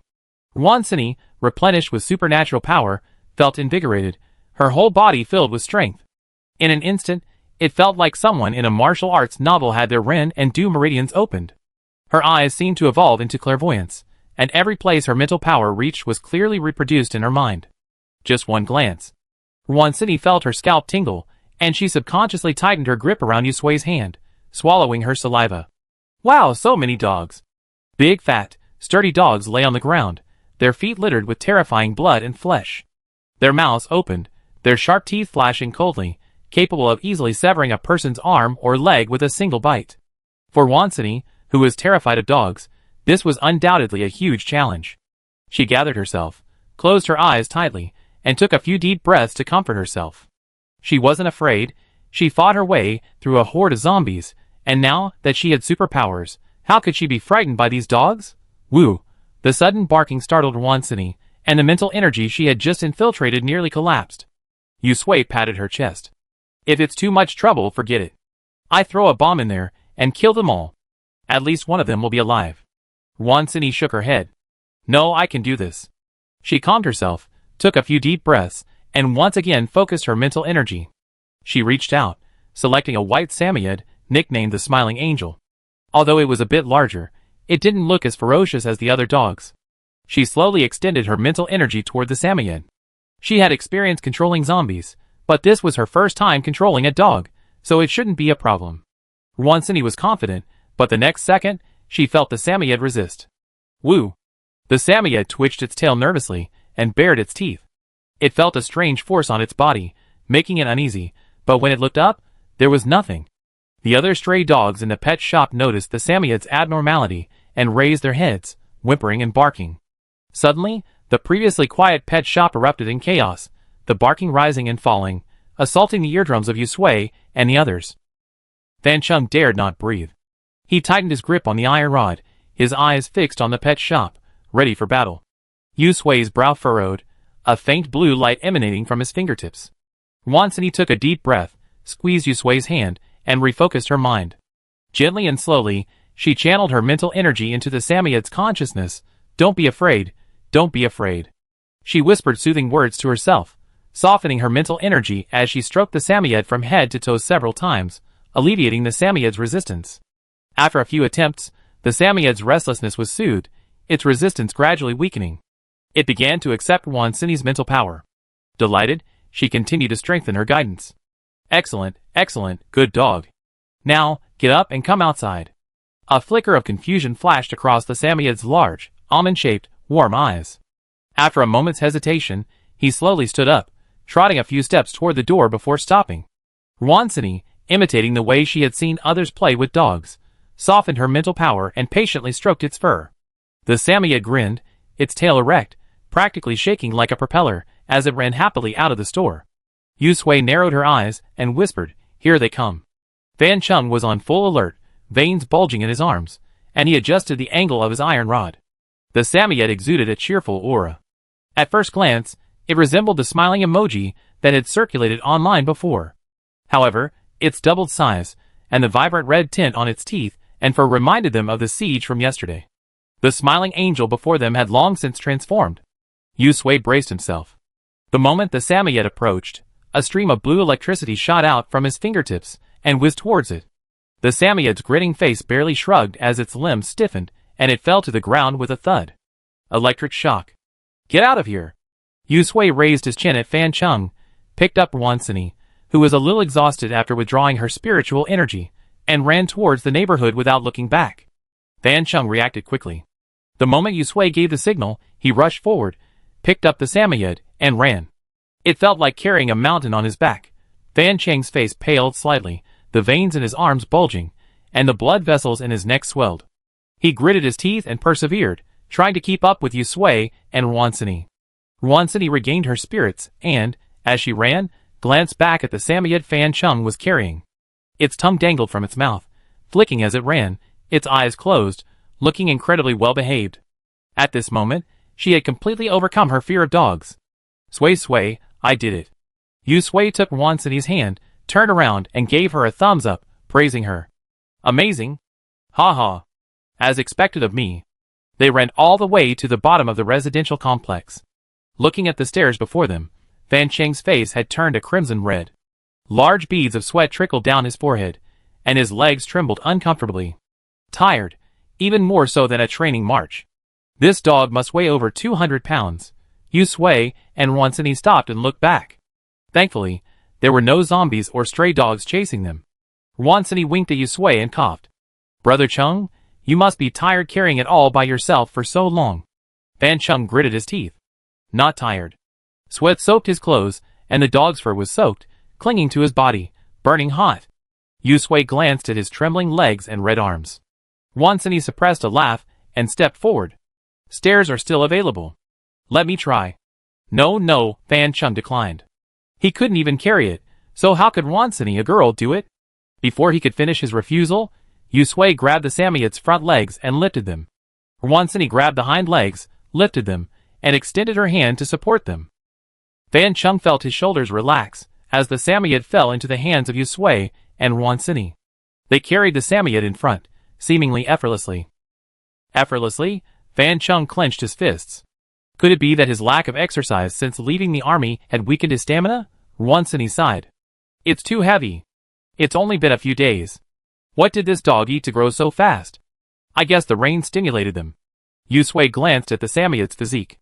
It looked almost as big as a tiger, and he was once again convinced that the rain was targeting them. I wish I could grow this strong. Wansini was filled with envy. The first thing Jin Bao did after they left was to find some rope and tie Tian Liwei up on the bed a few more times. Feeling that wasn't secure enough, he took all the clothes from the closet, tied them up, and then wrapped them around Tian Liwei. After doing all this, he laid down at the doorway, repeatedly calling Tian Liwei's name. The old people said that was the only way to stop him.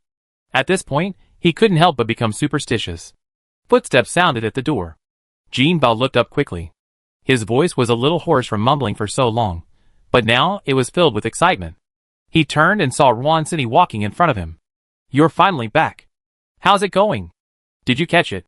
Before he finished speaking, his eyes shifted downwards.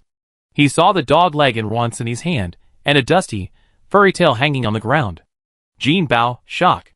You really caught it. Jin Bao rushed forward and quickly held out his hand. Let me do it, let me do it.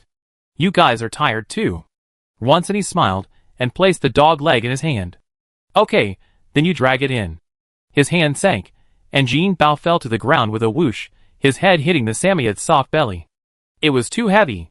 He had thought it was just fat from thick fur. Jin Bao burst into tears. Wansini quickly grabbed his collar to prevent him from throwing all his weight on the Samoyed and waking it. She said kindly, Why don't we do it? Jin Bao grimaced, steadied himself, and spat, feeling a puff of dog hair in his mouth. He forced himself to shake his head. No, I do it. I just wasn't paying attention. Fan Chung, following behind, glanced at Jin Bao, whose forehead veins bulged with fatigue, and silently stepped forward to help. Luckily, it wasn't his fault. Yusui and Wansini were psychics, so it was natural they were stronger than him. Opening the door, Yusui and Wansini almost missed Tian Liwei. The bed was piled with layers of quilts and clothes. If it weren't for the faint sobbing and struggling sounds coming from within, they wouldn't have noticed someone was inside. Jin Bao let go, wiped the sweat from his forehead, and panted, I was just afraid Xiao Tian would break free, so I wrapped him a few more times. A few. Chapter 76. Yusui understood Jin Bao's feelings, but he couldn't help but laugh at the scene before him. Wansini teased, It's hard to breathe with so much pressure. Jin Bao smiled sheepishly. Fan Chung loosened the blanket wrapped around Tian Liwei slightly, revealing his injured leg. Black blood still seeped from the wound. Tian Liwei's skin had darkened, and his struggles had intensified. Looking closely, his teeth had begun to sharpen. The dog has been caught. Now the question is, what should we do? Yusui glanced at the Samoyed lying unconscious on the side. System, what do we do now? The system paused. This? How do I know? But in medicine, antibody serums are made from blood or venom extracted from animals. Although we don't have the conditions to make antibody serum right now, why don't you try feeding him a few mouthfuls of blood? Yusui frowned. Although this method was a bit risky, given the circumstances, it was time to try again. Fan Chung pulled a small knife from his waist and turned to stare at the Samoyed lying on the ground, where Jin Bao had tied it securely. The blade fell from its neck to its legs. The sharp blade sliced through the skin, and Jin Bao caught the gushing blood in a cup. He wrinkled his nose, skeptical, and asked, Will this really work? Fan Chung took the cup filled with dog blood from his hand and walked to the bedside. I don't know. Tian Liwei, lying on the bed, continued to struggle, stretching his neck toward Fan Chung. As if he had smelled blood, his eyes fixed on the cup in Fan Cheng's hand, his agitation and irritability growing. Tian Liwei, Fan Chung called out his name, and Tian Liwei's struggles paused. Jin Bao whispered, It seems he hasn't completely lost his memory. He calms down when he hears his name. I've been calling him since you left. Fan Chung felt hopeful. He untied the bandage from Tian Liwei's mouth, grasped his hair with one hand, and lifted his head. With lightning speed, he poured the blood in his hand into his mouth, fearing he would spit it out. But his worries were clearly unfounded. Tian Liwei's eyes flushed red as he hungrily gulped down the blood in his mouth. After finishing the entire cup, He licked the corner of his lips with a hint of reluctance. His pointed teeth were stained with blood, and combined with his skin and expression, he looked almost like a zombie outside. Hoo. Tian Liwei's breathing became heavy and rapid after drinking the dog blood. Fan Chung was close, pressing a hand against his head. The skin beneath his hand felt as if it were burning, causing him to shudder. Even his breath carried a hint of heat, but his struggles were indeed much less intense. It was unclear whether the dog blood had soothed his appetite, or whether the antibodies in the blood had taken effect. Jin Bao craned his head. Is this working? Yu Sui and Wan Sini also watched Tian Liwei's changes closely, shaking their heads. We don't know. There was silence for a few seconds. The dog blood seemed to have been digested, and Tian Liwei began to struggle violently again, howling. Fan Chung frowned, and tied the bandage around his mouth again. Wan Sini sighed. Is this not working? Jin Bao glanced at the wound on Tian Liwei's leg and tentatively asked, how about smearing some dog saliva or blood on the wound? Xiao Tian's mutation was caused by the injury. If we clean the virus from the wound, will it heal? Fan Cheng's eyes flickered slightly. Try again. The Samoyed was dragged up, its mouth pried open, and saliva flowed uncontrollably, dripping onto the wound on Tian Liwei's leg. Surprisingly, the wound sizzled with saliva, like a drop of water dropped into a frying pan, something suppressed by the saliva trying to escape. The system's eyes lit up. Host, it really worked. It hadn't expected this idea to work. Tian Liwei was truly lucky to be saved even in such a state. Yu Sui was also surprised.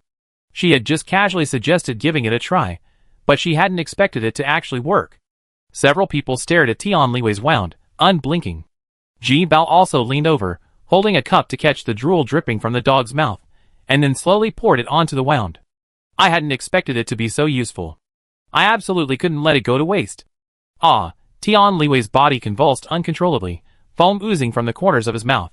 His eyes widened and rolled back, his body trembling as if in immense pain, his mouth emitting painful howls. Fan Chung nervously watched Tian Liwei's changes, his palms sweating. He kept calling Tian Liwei's name while prying the dog's mouth open to let Jin Bao catch more drool. When the cup was full, Jin Bao immediately replaced it with an empty one, placed it under the dog's mouth, and then slowly dripped the drool from the cup onto Tian Liwei's leg, not a drop missing. Cup after cup. The squirming creature inside Tian Liwei's wound gradually dwindled, as if drowned in saliva. The black blood that flowed out also began to decrease, its color changing from the previous black to a normal red. Yu Sui frowned slightly. System, is that the thing squirming inside the wound the unknown creature that rained on people that time? Yes, the system was also surprised and took a closer look. I didn't expect that animal antibodies could be used on humans. I thought they wouldn't work. What about those people outside who have become zombies? Yu Sui glanced at the cup in Jin Bao's hand, and then looked out the window. If that's the case, does that mean the zombies can be eliminated early? The system hesitated. How could it be that easy? Those people outside are already dead, now just shells infested by unknown life forms. You want to eliminate them unless there's another rain of antibodies like before. Besides, Tian Liwei's situation was completely unexpected and coincidental. The system quickly recorded Tian Liwei's reactions one by one. Such examples are truly rare. Suddenly, the system paused, its tone filled with surprise. That's a bit strange.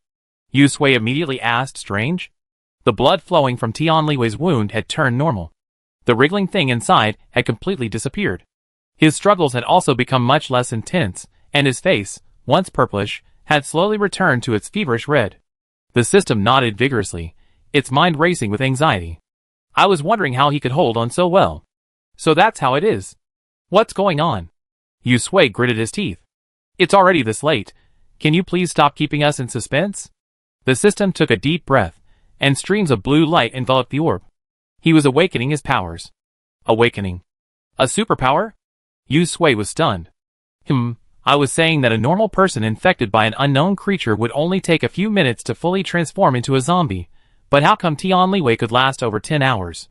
It turns out it's not just the antibodies carried by the wild dog, but also the influence of his own superpowers that hadn't yet awakened. But then again, his superpower is truly strange. Normal people awaken long ago, but this one has only just arrived after such a long time. Yu Sui listened to the system's mumbling and grasped the key point. What kind of superpower is this? The system pondered for a moment. Probably related to healing. After all, It's a superpower activated at the moment of death. It's normal, host, look. But I guess he doesn't even know he's awakened a superpower yet. On the bed, Tian Liwei had indeed returned to normal. He wasn't yelling like before, and his eyes were much clearer. He blinked, his throat aching. He opened his mouth for a long time, only uttering a single word, I. Jin Bao, practically bursting into tears of joy, immediately interrupted him. You're okay, you're still fine, shout Tian. You really scared us to death.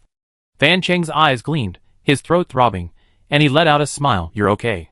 Once and he blinked, incredulous. You're really okay. Yu Sui nodded, but didn't mention the supernatural power. After her excitement subsided, Wansini noticed something was wrong with Tian Liwei. She crossed her arms, tilted her head, and frowned. Sui, why do I feel like Tian Liwei is different now? Yu Sui squeezed her hand, and winked at her softly. Wansini swallowed the rest of her words. Tian Liwei opened his mouth and grinned. Although his cheeks were still red, he looked in good spirits. He swallowed several times to moisten his throat, then coughed uncomfortably at the taste of blood. I didn't turn into a zombie. Jin Bao wiped the tears from his eyes. You're lucky, you won't turn into a zombie that easily. Just stay human. Fan Chung tossed the samoyed aside and asked with concern, how are you? Brother Chung? Tian Liwei smiled. Thank you. Fan Chung shook his head and placed a hand on his forehead. How are you feeling now? Tian Liwei cleared his throat. I have a fishy taste in my mouth, my legs hurt a little, and it feels like a huge rock is pressing down on me. It's so heavy, I'm having a hard time breathing. Because I just fed you dog blood. Jin Bao scratched his head and quickly untied the clothes that bound him, leaving only the first few ropes. It wasn't that he didn't believe him, it was just that the surprise came so suddenly that he was afraid Tian Liwei would change his expression again. Dog blood? Tian Liwei's face changed, and he dry heaved at the taste of blood in his mouth. You're helping me become a zombie. Jin Bao laughed. Just bear with it. We're just trying our best. But it wasn't the dog blood that worked, it was. He pointed at the samoyed on the ground. His saliva. Tian Liwei, don't mention it. Saliva really kills bacteria. It's killed the zombie virus in your wound. Jin Bao laughed as he spoke. The atmosphere in the room relaxed. Tian Liwei no longer cared about the disgust. He glanced at Jin Bao, Yu Sui, Wansini, and Fan Chung in turn, and said slowly, thank you. Thank you, everyone. Although they spoke in a light-hearted and humorous manner, Tian Liwei knew they must have put in a lot of effort, all to save him. At this moment, he felt that he was the luckiest man in the world. Chapter 77. Outside. The sun had set, its afterglow streaming in through the window, echoing the smiles of the few people inside. It felt like a peaceful time, provided one ignored the deafening barking of dogs outside. Jin Bao leaped up from the bed, his first glance directed at the tightly bound samoyed lying on the ground next to him. After confirming it was still unconscious and silent, he inched closer to the window. He leaned his head slightly to peer out the window. Wow, Jin Bao gasped, his face pale, and he quickly stepped back. Oh no! Oh no! A pack of stray dogs has descended from the building and surrounded us. There must be at least 40 or 50 of them. Wansini hissed, glancing at the samoyed. Even though this dog is unconscious, it can still deliver messages. Yu Sui stood by the window, peering out. Otherwise, why are they talking about a dog's nose? Tian Liwei also grew anxious. He tried to move, but the ropes holding him back held him back. Untie me quickly. Let's run. Fan Chung deftly untied him, his thoughts echoing. The dogs were numerous and powerful.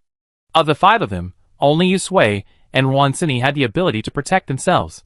However, Wansini had already used up a lot of his energy from the previous trip, so a direct confrontation at this moment would be disadvantageous.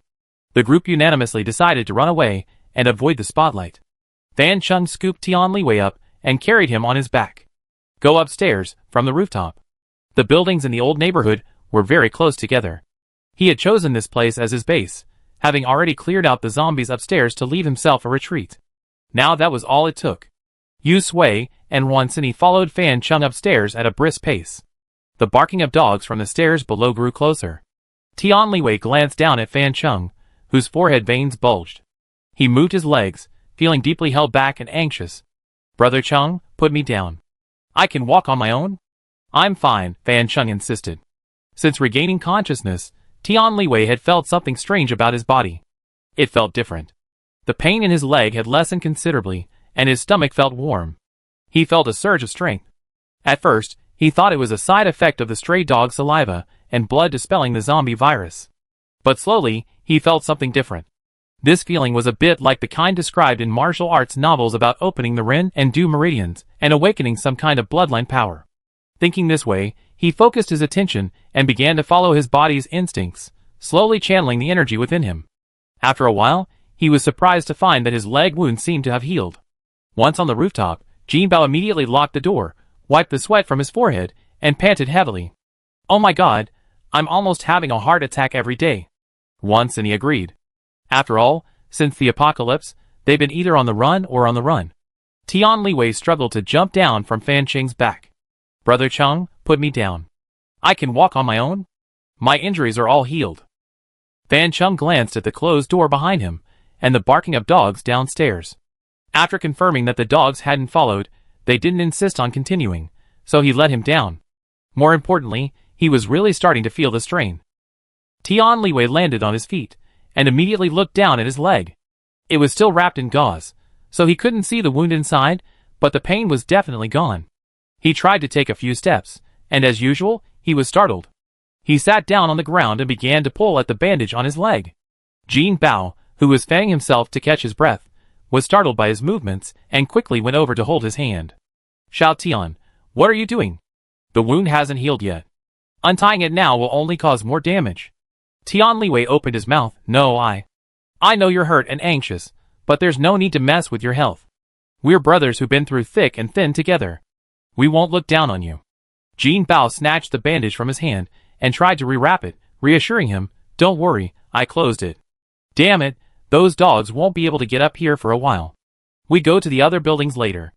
They leave on their own if they can't find us." Tian Liwei stopped him. "No, I just wanted to check my wound. It looks like it's healed." Jin Bao sighed. "How could it be that fast? Just focus on healing. I carry you later." The two of them started tugging, one trying to unwrap the bandage, the other trying to rewrap it. Seeing this, Fan Chung assumed Tian Liwei felt he was holding them back and felt embarrassed for being too hasty, so he joined Jin Bao in comforting him. "Yu Sui and Wansini, Wansini coughed, interrupting the tussle. "Well, Tian Liwei's wound should be healed. He seems to have awakened a superpower." The three of them paused, and Fan Chung and Jin Bao simultaneously looked up in disbelief. "Superpower?" Tian Liwei, puzzled, leaned over to look at Wansini. "How did you know I have superpowers? I only just discovered them myself." Wansini pointed to her head. "I'm also a psychic." Jin Bao opened his mouth, loosened his grip on the bandage, tested the temperature on his own forehead, and placed it on Tian Liwei's. "I don't have a fever, Xiao Tian. Your fever's gone." Tian Liwei, "Yeah?" Without Jin Bao's resistance, he quickly removed the bandage from his leg. Seeing the scabbed wound, he smiled with relief. "Brother Chung, look, my wound's healed." Fan Chung stared intently at the wound on Tian Liwei's leg. Minutes ago, it had been red, swollen, and inflamed, bleeding profusely. Now, it had scabbed over. It was incredibly fast. Jin Bao reached out and touched Tian Liwei's scabbed wound, a little incredulous. It wasn't until he felt something hard against his fingertips that it finally felt real. "The wound is really healed." Tian Liwei beamed. With his powers, he could finally help and stop being a drag. "Yes, look, the wound on this leg has scabbed over." He excitedly displayed his scabbed wound, beaming with joy. 2 minutes later, Fan Chung and Jin Bao finally digested the fact that Tian Liwei had a power. It was right before their eyes. "What's your power?" they asked in unison. Tian Liwei pointed to his wound. The scab had peeled away, revealing the newly grown pink flesh beneath. "Healed." Fan Chung and Jin Bao's eyes lit up with surprise, and they were genuinely happy for Tian Liwei. Fan Chung ruffled Tian Liwei's hair. "Good boy, it's healed now. I'm counting on you from now on." "Leave it to me," Tian Liwei patted his chest. But soon, Fan Chung began to worry again. After all, they all knew about the side effects of superpowers. Tian Liwei, as if aware of his concerns, shrugged nonchalantly and said, "Brother Chung, I was given a chance to live. Every day I live is a blessing. Besides, I'm not stupid. I just use my superpowers as needed. I won't die soon." Wansini raised her chin and glanced at the sky. "Have you finished discussing your feelings? It's getting dark. We can't stay on the roof all night." "Yes, Brother Chung, Tian Liwei stood up and patted his hips. Where are we going now? Fan Chung sighed softly. In this world, having superpowers is better than not having them. After all, we're all living on the edge of our pants. Living one day at a time is a blessing. People with superpowers can run faster than ordinary people. Let's go! I already checked. The group walked along the rooftop, passing through 5 buildings before descending. They walked down the stairs, cleared out any zombies they encountered, checked to see there were no stray dogs outside, and then headed out. After winding their way around the alley, they finally reached their destination. It was a sex toy shop tucked away on a corner. Compared to the other looted shops on the street, this one had its doors and windows intact, and not much was missing. But that's not surprising. It's the end of the world, and there's no rush to escape. Who needs this? The group entered, closed the door, and moved shelves from the side to block it. The shop was small and square, with shelves lining the walls. The main entrance faced the counter, and there was a small door to the side. There was a restroom and a lounge in the back. After confirming the store's safety, the tense nerves of the group relaxed, and their stomachs began to growl. Jin Bao clutched his stomach sheepishly, giving an awkward smile. He took off his backpack, which contained the supplies they found earlier, and pulled out 5 packs of instant noodles to share with everyone. The backpack instantly deflated. This is all we have left. Supplies in the city were hard to come by, and it was even more difficult to say whether they had come from somewhere else. By the time they arrived, the shops along the way had already been looted several times, leaving only a small amount left by the time it was their turn. Plus, they'd been so numerous and consumed so much before, they couldn't save much.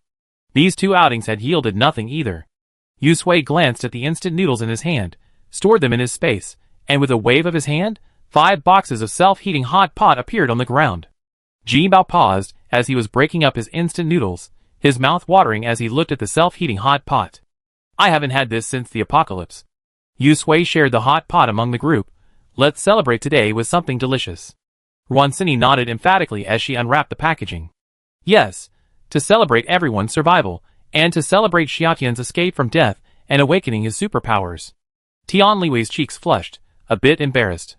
He glanced at the hot pot beside him, but his cravings finally won him over.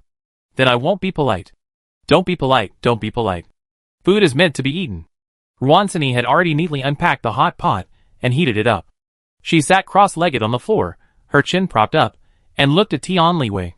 Yu Sui asked, can your ability only be used on yourself? Tian Liwei slurped his saliva, waiting for the hot pot to heat up. He pondered Yu Sui's words for a moment. It should be possible to use it on others, too. He looked at Jin Bao, his gaze sliding down to where Jin Bao's hand had been cut by the broken glass from moving a shelf. Want to give it a try? Jin Bao lowered his head. Try it? Chapter 78. Yu Sui and the others held their breath, watching the scene before them. Tian Liwei held Jin Bao's hand, concentrating, recalling the feeling of healing his own wound. He slowly channeled the energy within his body, passing it along his arm, hand, and finally to Jin Bao's hand.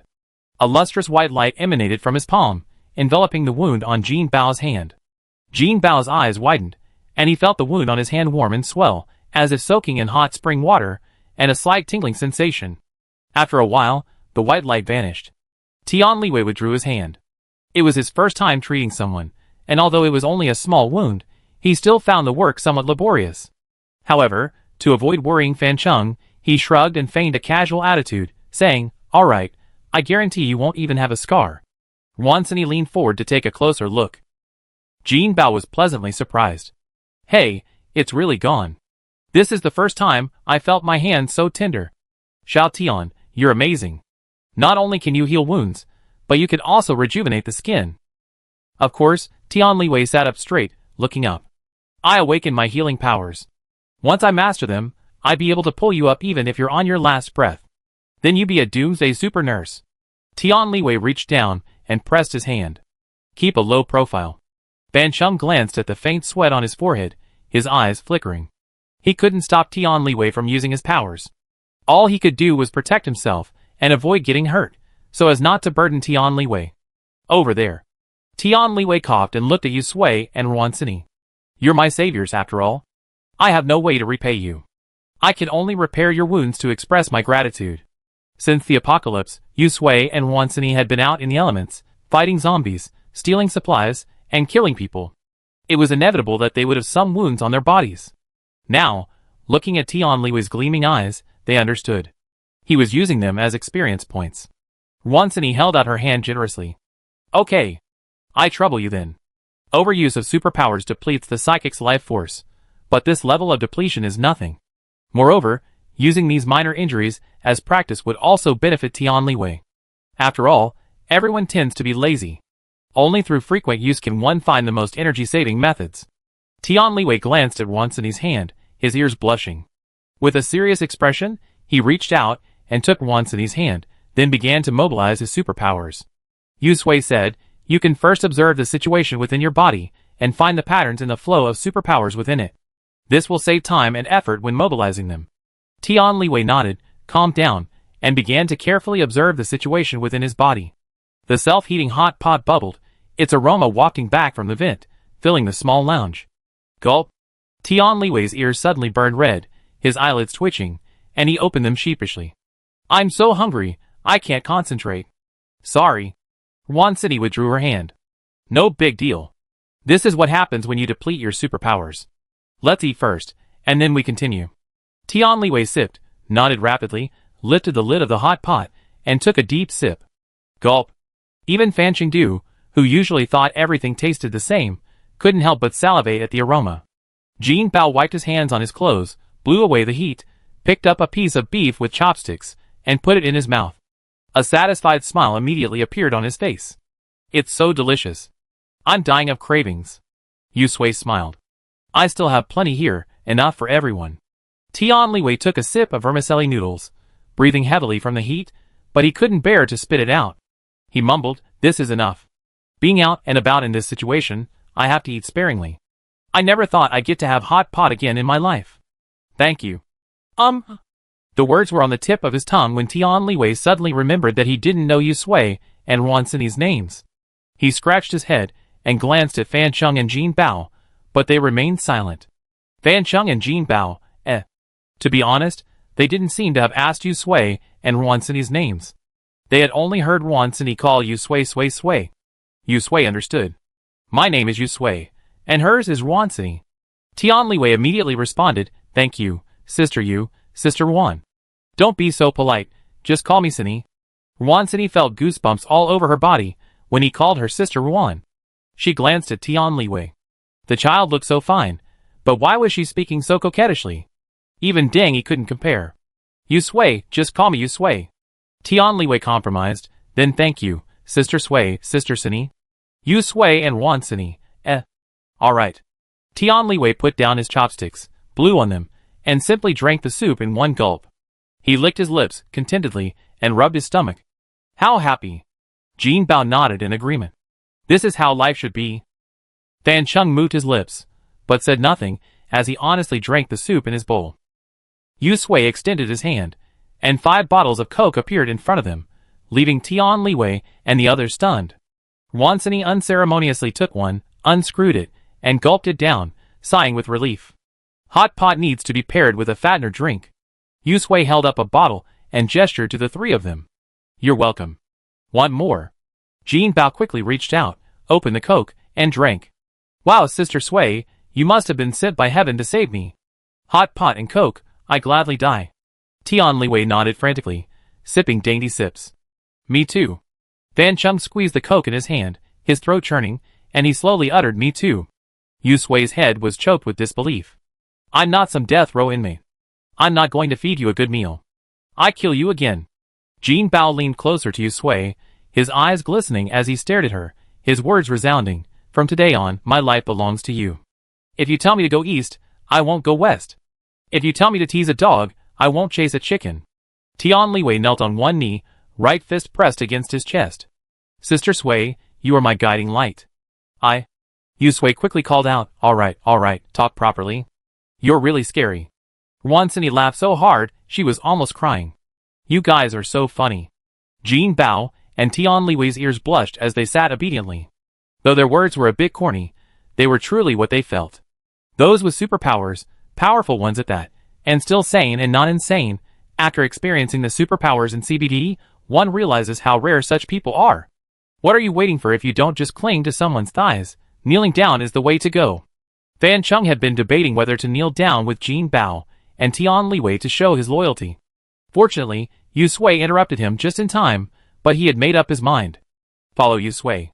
Tian Liwei filled his stomach and enthusiastically treated Yu Sui and Wan Xini with freckle and scar removal.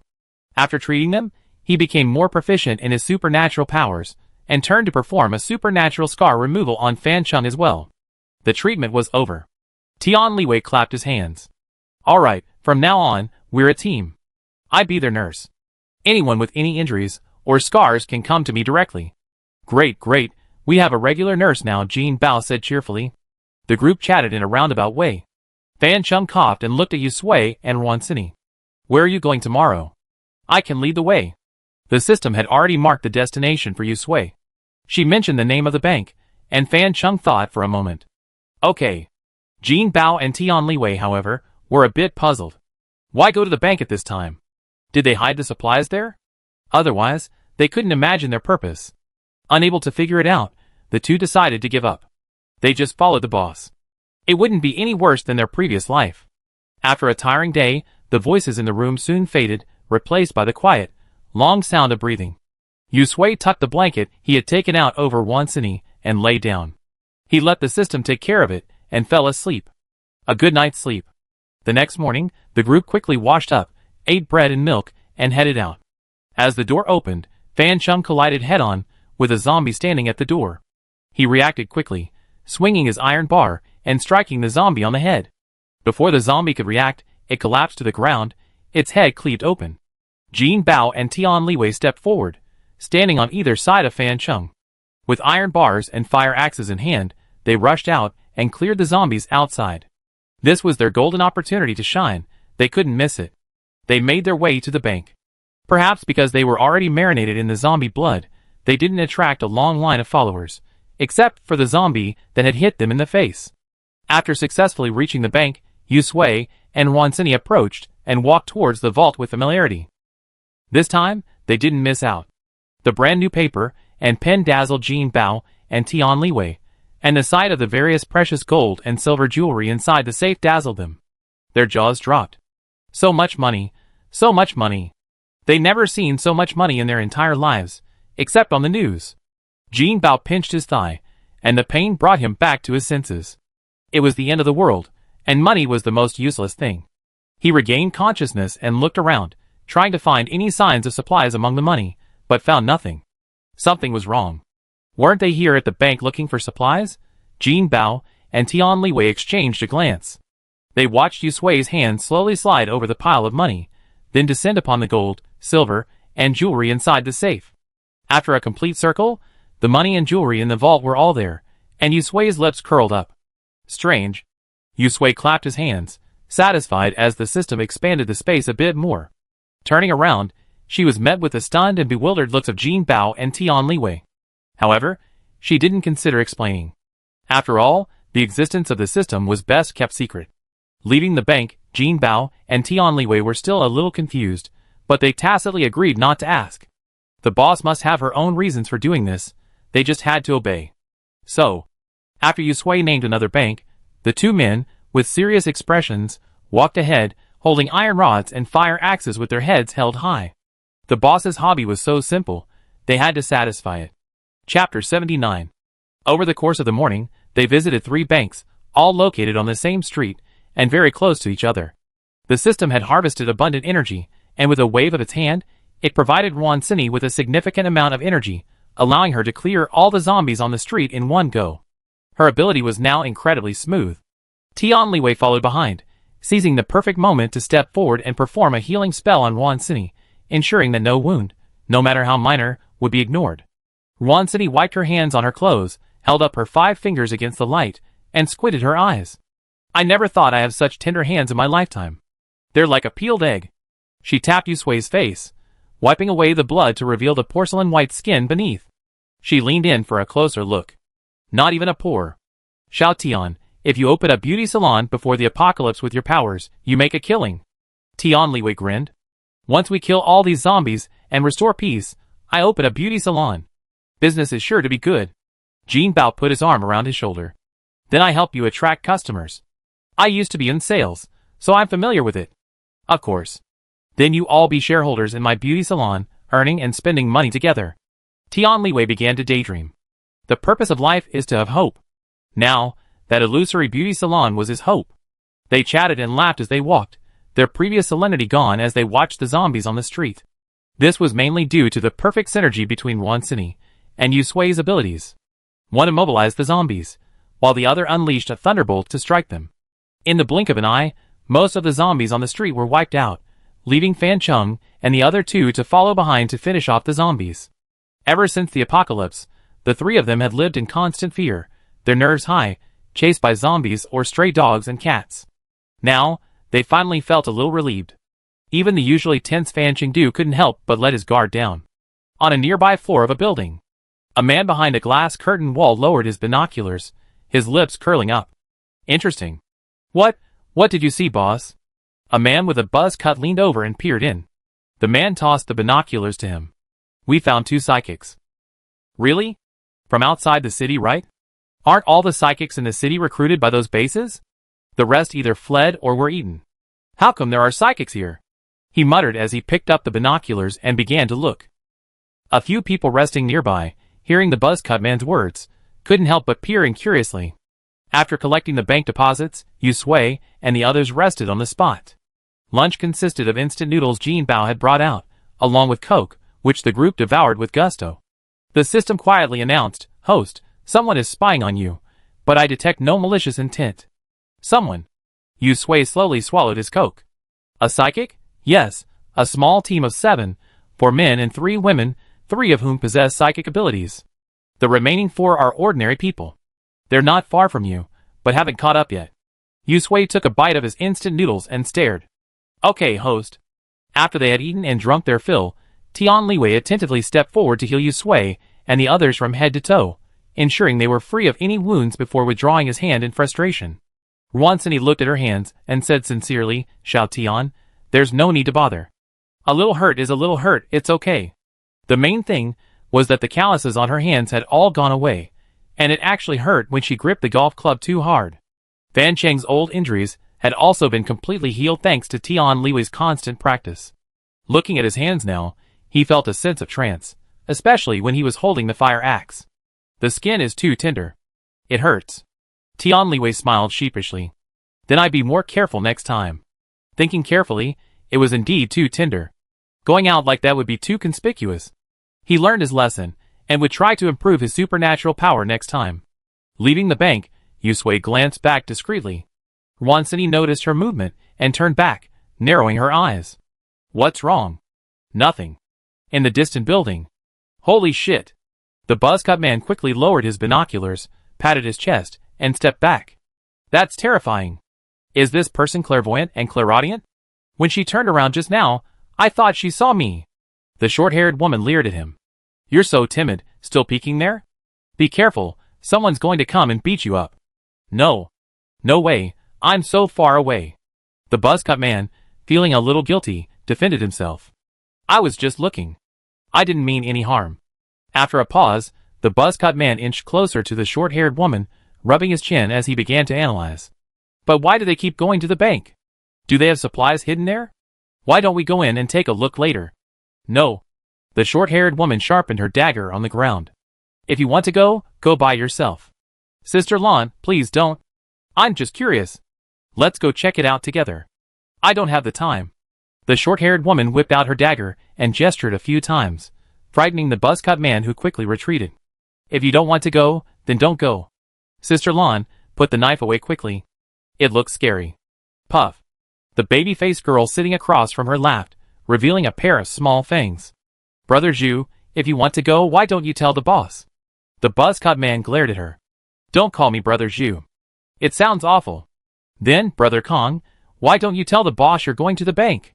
The baby-faced woman quickly changed her tone, pointing to the man who seemed to be sleeping in an office chair on the other side. The buzz-cut man shook his head and lowered his voice. I'm just afraid of disturbing the boss's rest. The baby-faced woman covered her mouth and laughed again. At the same moment, the buzz-cut man exclaimed, Fuck. The system reported their coordinates to Yu Sui. Yu Sui raised an eyebrow slightly, looked toward the distant building, and whispered, "There's someone there." Swansea followed her gaze, his eyes sharpening. His mental power, transformed into invisible threads, tried to reach out. "Are you going to attack?" Yusui took her hand and shook his head softly. "Ignore them for now." Tian Liwei and Jean Bao took a few steps forward. Noticing the footsteps behind them had stopped, they turned their heads and saw Yusui, Swansea, and Fan Chum looking back. The glass curtain wall of the nearby building reflected the light, and he narrowed his eyes slightly. "What are you looking at? Is there any movement?" Jean Bao stepped forward and stood beside Fan Chum, following his gaze. The tall buildings and the dilapidated, dirty streets were no different from the streets they had walked on. Yusui turned around. "It's okay, let's go," Tian Liwei said. "Oh, and then, Sister Sui, are we still going to the bank?" "Yes." Jean Bao came over. "I know where it is. I've been there before to visit clients. There's a vegetable market there too. Let's go in and see if there's anything to eat." He only had 2 handfuls of noodles, 3 bottles of pickled mustard, 2 bottles of lao gan ma, and 4 packs of instant noodles left in his bag. He didn't know how much food Yusui had in his space, but it wasn't good to have all the food going out without any in. Vegetable market? Yusui agreed. They could also check for seeds. Those wouldn't be taken by many people. After deciding on their destination, Jean Bao led the way as they headed towards the vegetable market. After they left, the streets were littered with zombie corpses. In a nearby building, the buzzcut man marveled, "This guy's powers are powerful. He's probably on par with Sun Tse from Hope Base. Look at this street, it's been so cleaned up. That's a good deal for us." The baby-faced man snatched the binoculars from the buzzcut man's hand. They really left. Of course, the buzzcut man snatched the binoculars back. "It's a good thing they didn't go inside, or we'd be in big trouble." The man dozing in his office chair opened his eyes, stood up, and straightened his clothes. "Let's go too." "Okay," the buzzcut man agreed quickly. "Boss, why don't we check inside those banks too?" The man raised his eyelids and glanced at him. "You want to go?" "Yes," the buzzcut man nodded rapidly, making one worry he might have sprained his neck. The man patted his head and smiled. "In that case, we wait for you at the door and fulfill your wish." "Okay." The buzzcut man instinctively flattered, "Boss, you're the best." When he realized what was happening, he was stunned. "Ah, I'm going in alone?" The baby-faced man chuckled. "Isn't that just what you wished for?" Elsewhere, Yusui and the others arrived at the market. The mess and empty stalls made Jean Bao's heart sink. He rolled up his sleeves and steeled himself, searching each stall. He didn't believe that such a large market wouldn't have some fish slip through the cracks. Just as he was about to enter, Yusui grabbed his collar, stopping him in time. "Sister Sui, is there something wrong?" Yusui hummed. In his mind, the system flashed a blue light. "Host, there's someone in this store. It's a psychic. Be careful. It's just one person though. You can handle it." The store's cameras had been damaged, so they could only detect the faint surge of energy. Since there was only one person inside, the system didn't waste its psychic power on a clairvoyant scan. The store wasn't big. A few baskets of vegetables sat at the entrance. Further inside were 2 rows of shelves, a few rotten leaves hanging from them, emitting a rotting smell. Inside was a small compartment, its door closed. Swansea stood aside, her mental power slowly reaching inside. The layout of the compartment emerged clearly in her mind, but there was no one there. She patiently extended her mental tendrils around, then paused. Swansea gestured to Yusui and slowly stepped forward, lightning in Yusui's hand poised for impact. Behind him, Jean Bao and the others raised their weapons. The door opened. It was empty. They focused their attention on the tightly closed small door. It looked like the store's former warehouse, now a place where people were hiding. They stepped softly. The door was locked from the inside. Yusui took a deep breath and, together with Swansea, they kicked it hard. Bang! The iron gate was kicked open, and the men hiding inside quickly grabbed their weapons and hurled them toward the entrance. Yusui flicked his hand, and with a flash of lightning, the weapon was blown away and fell to the ground. The sparks illuminated the scene inside, which startled Yusui. Chapter 80. Using the open door and the flash of lightning, Yusui glanced inside the warehouse. The shop's warehouse wasn't large. A person could reach the wall with their arms stretched out and walked around. White plastic baskets were stacked in a corner. A clear space to the right revealed 2 bodies, leaning against the wall. They looked no more than a day decomposed. The left corpse had a fruit knife stuck in its chest, while the right corpse's chest was empty. The knife, struck open by lightning, had fallen to the ground, reflecting the light. Forget living people. Not even a live mouse was visible. Wansini hit against the wall, her brow furrowed. Her eyes told her no one was inside, but her mental power sent out a strange signal. Invisible. Yu Sui mouthed the words and snapped his fingers. Blue lightning shot out from his fingertips, bursting into the warehouse, splitting the room into two. Swish. The fruit knife was pulled from the left corpse's chest and thrown away. Jin Bao, hiding in the back, just peeked out to see what was going on and nearly got slashed in the face by a fruit knife. Holy shit, it's haunted. Fan Chung quickly pulled him back. Tian Liwei, standing nearby, was hunched over with a basket on his head. As a nurse, he was supposed to stay in the back during battle. He rolled his eyes at Jin Bao's words and said, "What haunted? That's a superpower. I can't see anyone, and there's a knife being thrown. I guess it's invisibility." Jin Bao rubbed his cheek, reached out, and grabbed a basket, holding it against his head. He said sourly, "How come everyone has superpowers, but I don't?" Fan Chung wholeheartedly agreed with Jin Bao. Back in the army, he was an active member, having successfully completed several missions. Even after leaving the army, he wasn't doing too badly. The apocalypse is coming. If not the first group to awaken superpowers, then at least he'd be among the second group. The result? Nothing. Fan Chung stared into the warehouse. He wanted to see what this psychic looked like, and what was wrong with him. Outside the warehouse, Yu Sui, fearing the invisible psychic might sneak out without them noticing, cast several bolts of lightning at the doorway, ready to kill him if they collided. The doorway was taken care of. The next step was to find the person inside. Wansini's mental power swept across the interior, giving Yu Sui the direction. Yu Sui began laying out lightning bolts, slowly closing the encirclement. "Stop! Hold on! I surrender." Yu Sui and Wansini exchanged glances at the voice, then stepped out from behind the wall and peered inside. A thin figure suddenly appeared in the corner of the wall surrounded by lightning. The figure raised his head, his dirty face adorned with large, bright eyes, staring at them anxiously like a small animal whose territory had been invaded. "I give up." The boy raised his hand, his palm empty. Seeing the lightning that had been approaching him stop, he breathed a sigh of relief. His eyes flickered between Yu Sui and Wansini, and he changed his tone. "Beautiful sisters, please let me go." Wansini crossed her arms. "Beautiful sisters?" The boy nodded vigorously, grinning at Wansini's willingness to talk. "Beautiful sisters, you're kind and kind. Please let me go just this once. I thought it was a bad guy, so I threw the knife to protect myself." "Oh, really?" Wansini tilted her head slightly suspicious. "Of course." The boy stood up as he explained, but when he saw the lightning stop before him, he sat down again. He spoke pitifully, "Two beautiful sisters, please let me go just this once. I give you all the food I have." As he spoke, he fished from his pocket. Several packets of biscuits and chocolate appeared in his dark palms. His hands were stained with blood, and the cracks between his nails were black and pockmarked, making his scalp tingle. Wansini raised her brows slightly, and gave Yu Sui a subtle look. "Host, you're not really going to let him go, are you? Why is the host so keen on picking people up after every trip?" Yu Sui didn't answer the system's question. She glanced at the deep wound on the boy's neck, which was visible to the bone, but hadn't bled much. The wound was now covered by his collar, and the dirt on his face obscured his expression. She had a question in her mind, and she wanted to confirm it. The lightning in front of the boy disappeared, leaving enough space for him to stand up. Delighted, he stood up, stretched his arms and legs, and tried to move closer to Yu Sui and Wansini, his words sweet as honey. "Thank you, pretty sister. You are truly the best people I ever met. You will surely live a long and healthy life." He quickly held out the chocolate cookies in his hand. "These are all yours. I promise you, if you let me go, I give you all this food."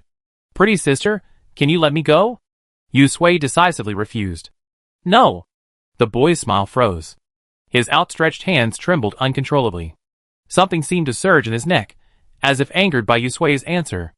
After a moment, his body returned to normal. He clasped his hands together, dropping the chocolate cookies to the floor. "Please let me go. I thought you were zombies just now." Yu Sui met his eyes. "Answer me a few questions, and I let you go." "Really?" The boy brightened up again, his mouth wide open. "I knew these pretty ladies were kind-hearted, and wouldn't stand up to me. Pretty lady, ask me, and I answer honestly." Yu Sui looked up at him. "Where are you from?" The boy's smile remained unchanged, but his eyes froze for a moment, as if he were recollecting something. After a pause, he slowly replied, "From outside the city? I've been hiding in a small village outside the city, but I ran out of food, so I decided to come to the city to find something to eat. I didn't expect to run into you here." He wiped his eyes with the back of his hand, as if he was about to start talking, wanting to tell her about his recent experiences. Yusui looked at the chocolate biscuits that had fallen to the ground and interrupted him. "So what did you eat during this time?" The boy's smile froze, his voice growing hoarse. "I ate chocolate biscuits." "You didn't eat the heart?" The right side of the corpse's chest was empty. A few drops of blood dripped onto the ground, as if someone had accidentally ripped out her heart. Behind him, Fan Chung and the other's expressions suddenly changed. Yusui stared directly into the boy's eyes, his pupils as black as if stained with ink. His grin revealed sharp teeth hidden within. The boy's raised lips slowly drooped, his life suddenly vanishing. He lowered his head, staring blankly at his hands. His right hand clenched, as if pinching something. "Heart." The boy's body began to tremble, as if Yusui's words had reminded him of something. He raised his head, a flicker of panic in his eyes. "I don't have a heart. How could I possibly eat something like that?" He twitched his lips. "Beautiful sister, I don't understand what you're talking about. I found chocolate and cookies. Why would I eat them?" The boy saw the fallen chocolate and cookies, his eyes wide open. He rushed over, picked up the chocolate, tore open the wrapper, and stuffed it into his mouth. "I'm eating this. How could I eat a human heart? No, I'm human, I." The boy vomited, spitting out the chocolate he had just swallowed, along with streams of black blood. Yusui said nothing, merely staring at him coldly. The boy's reaction said it all. Wansini's scalp tingled. Sui, what happened to him?" "Bitten by a zombie. Over there." After spitting out a mass of black flesh and blood, the boy turned his head and looked at the corpse on his left. His eyes turned bloodshot. He pounced, yanked the knife from the corpse's chest, and with his 5 fingers forming claws, he pulled out the heart, stuffed it into his mouth, and began to chew it with great gusts. After swallowing it, the bloodshot in his eyes slowly faded, and he surprisingly regained some of his composure. He looked at his hands, then at the corpse's empty chest, and quickly stepped back. It's not me. I'm human. How could I be like this? It's not me. I didn't want to. I just wanted to survive." He turned his head. Meeting Yusui and Wansini's gazes, he looked at Yusui and gave her a wry smile. "Beautiful sister, how did you find out?" Yusui pointed at his mouth and hands, then at his neck. Teeth, nails, and wounds. With Tian Liwei's impending transformation in mind, it was hard not to connect his feelings with her. The boy's eyes shifted, and he lowered his head. When he raised it again, a fierce glint flashed in them. "What have I done wrong? I just want to survive." He ripped open his collar, revealing a deep wound on his collarbone, as if scratched by a nail. "I finally found a way to buy time by eating a human heart. I don't want to do this, but there's no other way." "Why? You could just pretend you didn't see me and let me go. Why are you holding me back?" He stood up, his nails growing rapidly, and his body began to disappear. Yusui resolved his doubts. The lighting in his hand condensed again, a faint blue light emanating from his fingertips, this time aiming for the boy's head. Wansini's mental power reached out, not simply probing, but locking onto him. The boy paused, his power still incomplete. His body loomed, transformed into a wooden stake. His face twisted, his eyes bloodshot as he glared at Yusui and Wansini, straining with all his might to break free from the sudden restraints. A sharp pain in his head. The boy's body trembled, his eyes losing their light. His body, which had only vaguely appeared before the two of them, fully revealed itself before them, and he fell backward, slamming to the ground. Wansini pulled out her golf club and, worriedly, stabbed the boy again. Only after confirming the boy was completely dead did she breathe a sigh of relief. How terrifying. If this guy turns into a zombie, wouldn't he have supernatural powers? Would he be able to become invisible? The thought of it is terrifying. Jin Bao and Tian Liwei, who had been hiding in the background, came over, supporting each other. Tian Liwei craned his head to take a look and shuddered. "I almost ended up like that, but if that had happened to me, I'd rather die than become a zombie." Jin Bao shook his head. In this world, people are scarier than ghosts. Chapter 81. Tian Liwei patted his chest with a look of relief. "Luckily, I didn't get to this point. But if I get bitten by a zombie again, Brother Chung, promise me you give me a break. I don't want to become a heart-eating monster. What's the point of living like this?" Sui looked at the boy's body, listened to his words, and lowered her eyes. She understood the boy's actions. If such a thing happened to her, she would do anything to survive.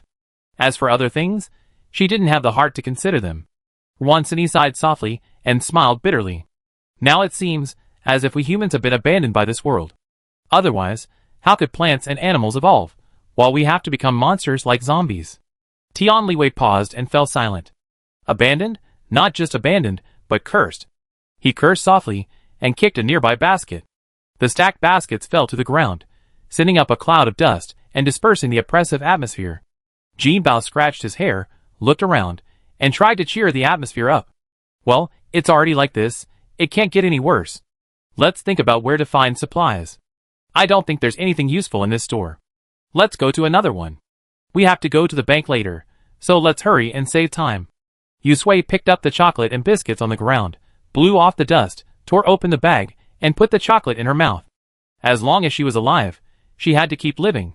She tore open the bag and held the chocolate to Sui's lips. Your favorite hazelnut flavor. Sui took a bite of the chocolate and put it in her mouth. So what if I'm abandoned? It's not the first time. As long as I'm not dead, there's hope. Let's go check out the other shops. The chocolate in her mouth made her feel much better. The bittersweet taste gave her a sudden idea. It would be great if I had sugarcane seeds. Sugarcane can be used to make sugar. Sui wrote it down, but she didn't think the chances were great. Beets might also be a good option for making sugar. Then, at the market, they encountered no one except zombies. They did find quite a few seeds, including many vegetables and fruits, and even quite a few flower seeds. Sui stored them all in his space. After upgrading, his space was quite empty, so storing these things was easy. After leaving the market, they headed straight for the bank. After successfully looting the bank's deposited energy, it was already dark. Jin Bao led them to an old residential complex to live in. When I first came to Beijing, I rented a house here. It was shabby and small, with dormitories. But the only good thing was that it was cheap. I vowed to make more money and move away, but I never thought I'd find myself back one day. The door to the room was ajar. Jin Bao cautiously poked it with an iron rod. After a while, he breathed a sigh of relief when no zombies emerged. Entering, Jin Bao gasped, "Wow! I can't believe it's been 3 years, and we're still sleeping in dormitories." The entrance led to a narrow hallway. The kitchen and bathroom were also small. The master and second bedrooms had bunk beds against the wall, leaving only a walkway in the middle for one person to walk. The apocalypse happened to be a weekday, and the residents were mostly newcomers looking for work.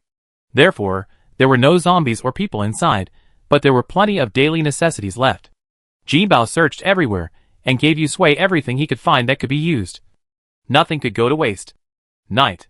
The city, usually ablaze with lights and shrouded in light pollution, was now pitch black, the moon obscured by dark clouds. Sui looked out the window, feeling a sense of unease. The system, something felt off. The system was a little confused. This was the first time it had such abundant energy, a surge that warmed its entire system. It had been a bit hazy and unfocused all afternoon, but only after hearing Sui's words did it stagger to its feet, much more sober. What's wrong? Sui leaned against the window, his eyes widening. It was raining outside. The system shuddered, then tensed. Rain? This is impossible. How could this be possible?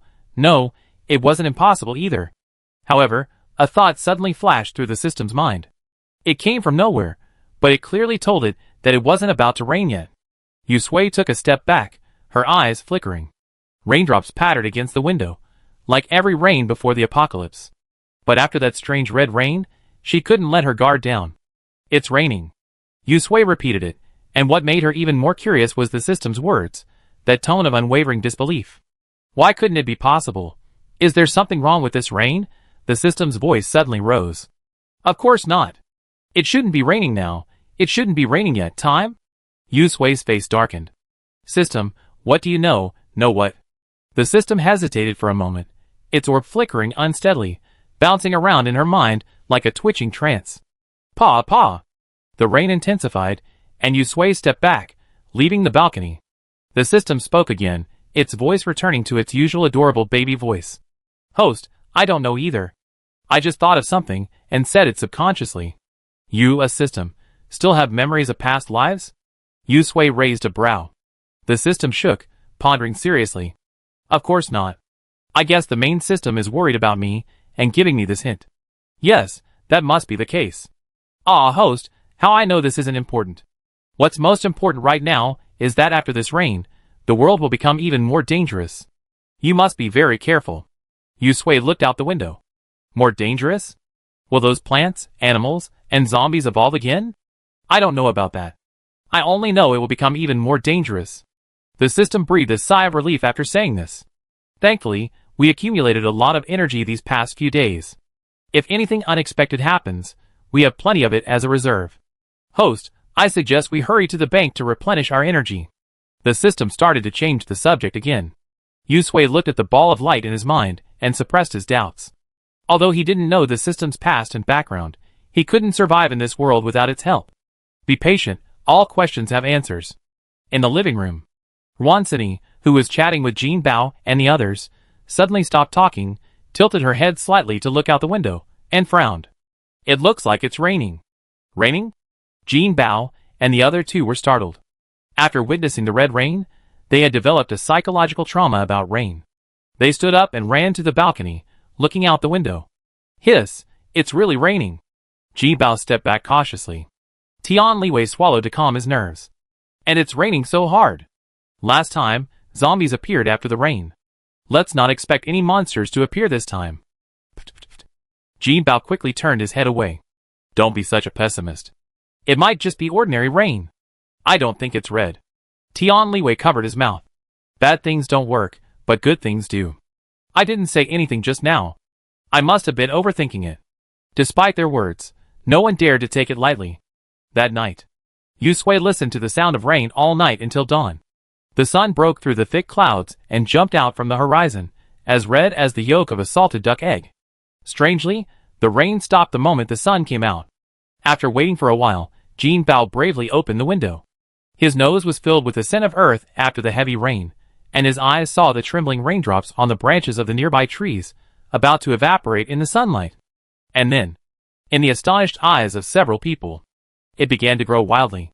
It was like watching a plant growth animation, everything fast-forwarded.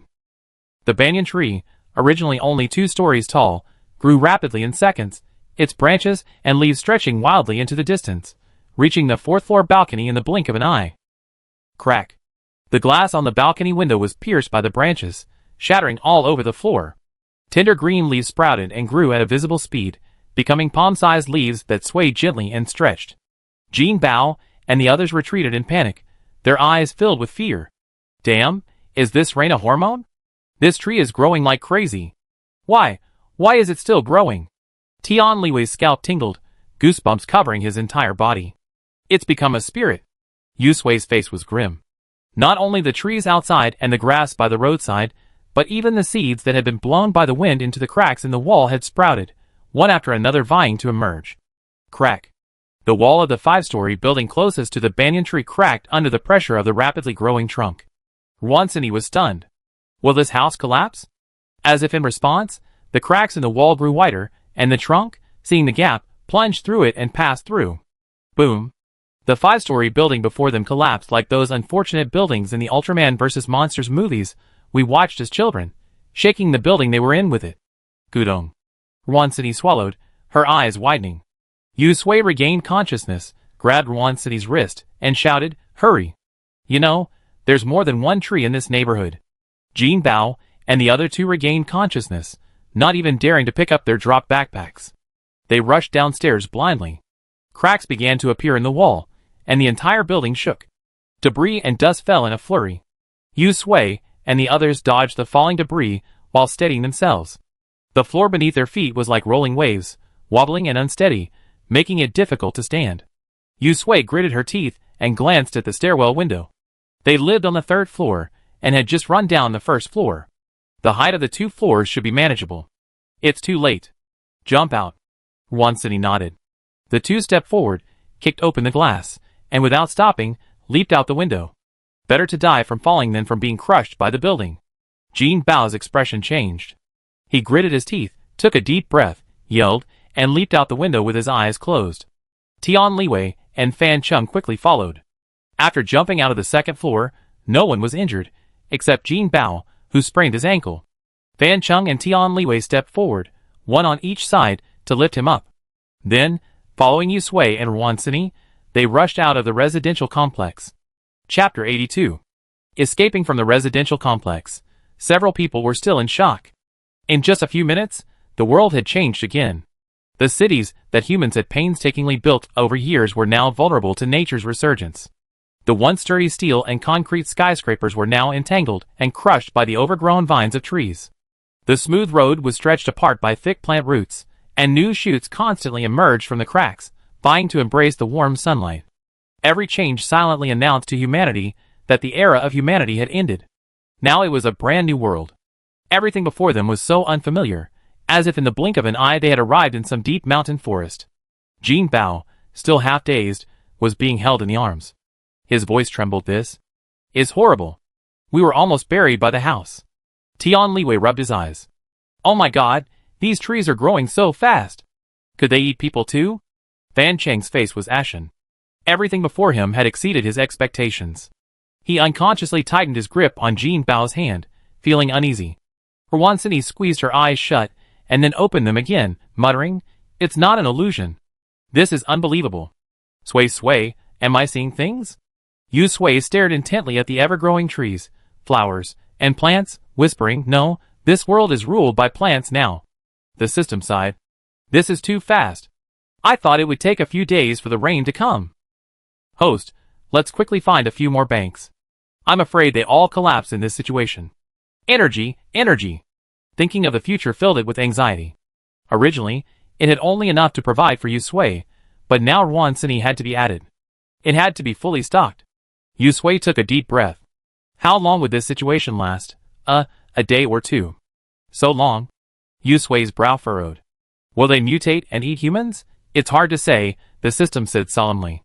Just like you humans, different plants have different personalities and temperaments. Host, it's best to be careful. But don't worry too much. Flowers and plants like these aren't threatening. It's mainly the trees. If there are those that are hundreds or thousands of years old, that's a problem. Yu Sui's heart sank. Jing is an ancient capital, and there are many trees that are hundreds or thousands of years old. The danger in the city is even greater. Ruan Sini looked ahead, confused for a moment. Sui, what should we do now? To the bank. Yu Sui glanced at the nearest bank and route map the system had displayed in his mind. With a flick of his wrist, 2 golf clubs appeared in his hand, and he handed one to Ruan Sini. Jin Bao, huh? Going to the bank in this situation? Shouldn't we just run outside? The boss really loves money. Fan Chung rubbed Jin Bao's sprained ankle, confirmed it was nothing serious, and stood up. Let's go! It would be difficult for the three of them to safely leave Jing City. It would be safer to go with Yu Sui and Ruan Sini. After all, only Tian Liwei had a superpower, and it was a supporting one with little combat effectiveness. Tian Liwei shared the same thought. Sister Sui, you saved my life. I go wherever you say. Jin Bao was a little embarrassed. I was just saying that. I didn't say I wouldn't go. There's a bank on that street. I lead the way. He glanced back at the building where they spent the night and sighed. I still have a few bags of instant noodles in my bag. Weaving through the nearly man-high grass and dodging the potholes and cracks in the road, the path became much more difficult than before. Thankfully, the zombies they encountered along the way were the same as yesterday. They hadn't grown and evolved like the plants. Otherwise, this city wouldn't be sustainable. Yu Sui breathed a sigh of relief when they arrived at the bank safely. Thankfully, the building hadn't collapsed. After clearing out the zombies with familiarity, they headed straight for the vault. The system immediately began converting energy. Yu Sui burped contentedly. Okay, host, let's go to the next one. At its command, Yu Sui resigned himself to his fate and headed straight for the next bank. They hadn't rested all morning. Aside from one bank, which was unlucky enough to collapse under the weight of a tree at its entrance, the other three were fine. Passing the hospital entrance, Ruan Sini stopped Yu Sui. She was still thinking about getting him some useful medical equipment. Yu Sui understood. The group headed towards the hospital. As soon as they entered, they noticed something was amiss. The hall was incredibly clean, not a single zombie still standing, as if it had been cleared out not long ago. Yu Sui immediately became alert. System, you're slacking off again. Hiccup. The system was digesting the energy. Hearing Yu Sui's words, he subconsciously retorted, No, I'm not, host. I'm on guard. So what was going on in this hospital? There wasn't a single zombie in the hall that could still run or bite. How could it be empty? The system perked up and scanned the hospital carefully. Host, there's really no one here. Neither superpowered zombies nor living humans. As for the lack of zombies in the hall, it was probably because someone had come in earlier to clear it out. It yawned and urged, Host, aren't you going to find medicine? Isn't this better? Hurry up and find it so we can go to the bank. Yusui remained vigilant. He gestured to Wansini and took the lead. Wansini followed behind her. She knew Yusui's medication by heart and could find it with her eyes closed. She hoped the hospital would have it in stock. Jean Baozu stayed behind, stick in hand, constantly looking left and right, afraid a zombie might pop out. At this point, he felt zombies weren't that scary anymore. The plants, stray dogs, and cats outside were far scarier than zombies. In the pharmacy, Jean Bao and Fan Chung stood guard at the door while Yusui, Wansini, and Tian Liwei went inside to search. Although they didn't recognize most of the medicines, they packed them up first, just in case they might need them, in the corner. Something flashed by with astonishing speed, retracting from the zombie's head and silently slithering along the corner towards them. Jean Bao's eyes widened. After staring for a moment, he couldn't help but let his guard down. With the boss around, they would surely have warned him if there were a real zombie. He squatted down and rubbed his foot. Hey, Brother Chung, you're really good with this technique. My foot pain is gone. Fan Chung glanced across the corridor and hall. I learned this in the army. After years of training, it's normal to get bruises and injuries. Over time, he learned to heal these minor ailments on his own. Jean Bao crouched down, raised his head, and chuckled, amazing. The army still produces talented people. Behind him, something whizzed out and quietly made its way toward Jean Bao's ankle. Jean Bao, unaware, stood up. I wanted to join the army back then, too, but unfortunately I didn't pass the physical exam. He was reminiscing about those days when he suddenly felt something wrapped around his ankle. Just as he was about to look down, a powerful force pulled him off balance and to the ground. Ah! Help! Jean Bao screamed in terror. Fan Chung reacted quickly, reaching out to grab Jean Bao's arm and pull him back. However, the force was so strong that he stumbled and fell to the ground, dragged along by Jean Bao. In the pharmacy, Yusui and the others' faces paled at the sound of Jean Bao's voice. They rushed out and saw Fan Chung and Jean Bao being dragged toward a corner. She squinted her eyes and saw a green vine wrapped around Jean Bao's ankle. She waved her hand, and a bolt of lightning shot toward the vine. The vine, struck by the lightning, sizzled, yet it remained tightly wrapped around Jean Bao's foot. Yusui frowned. This vine was incredibly tough. Wansini and Tian Liwei rushed forward, each grabbing one of Fan Cheng's feet. With all their might, they barely prevented Jean Bao from being dragged against the wall by the vine. They pulled like they were in a tug-of-war. Jean Bao's body was dangling in the air, as if it were being torn in two. He clutched Fan Cheng's hand tightly, his face flushing red. Foot, damn, it's breaking. Hiss, my arm's breaking. Fuck. Why is he so unlucky? Yusui stepped forward quickly, swapping his golf club for a chainsaw. With a clang, the saw started up and chopped down at the vine wrapped around Jean Bao's ankle. The saw teeth met the vine, instantly severing it. A clear sap oozes from the cut, like plant blood. Jean Bao falls to the ground with a thud. Wansini and Tian Liwei drag Fan Chung back a few steps before they can steady themselves. Before they can breathe a sigh of relief, more vines emerge from the corners of the walls, ceiling, and windows, like green snakes, glaring at Yusui and the others with eager eyes. Gudong. Jean Bao swallowed hard and shut his mouth obediently. He encountered a tree demon. His life was in danger. Run! Yusui waved her hand, and blue-purple lightning converged into a protective shield, encircling them. She reached out and grabbed Jean Bao by the collar, dragging him to his feet. She turned and ran outside.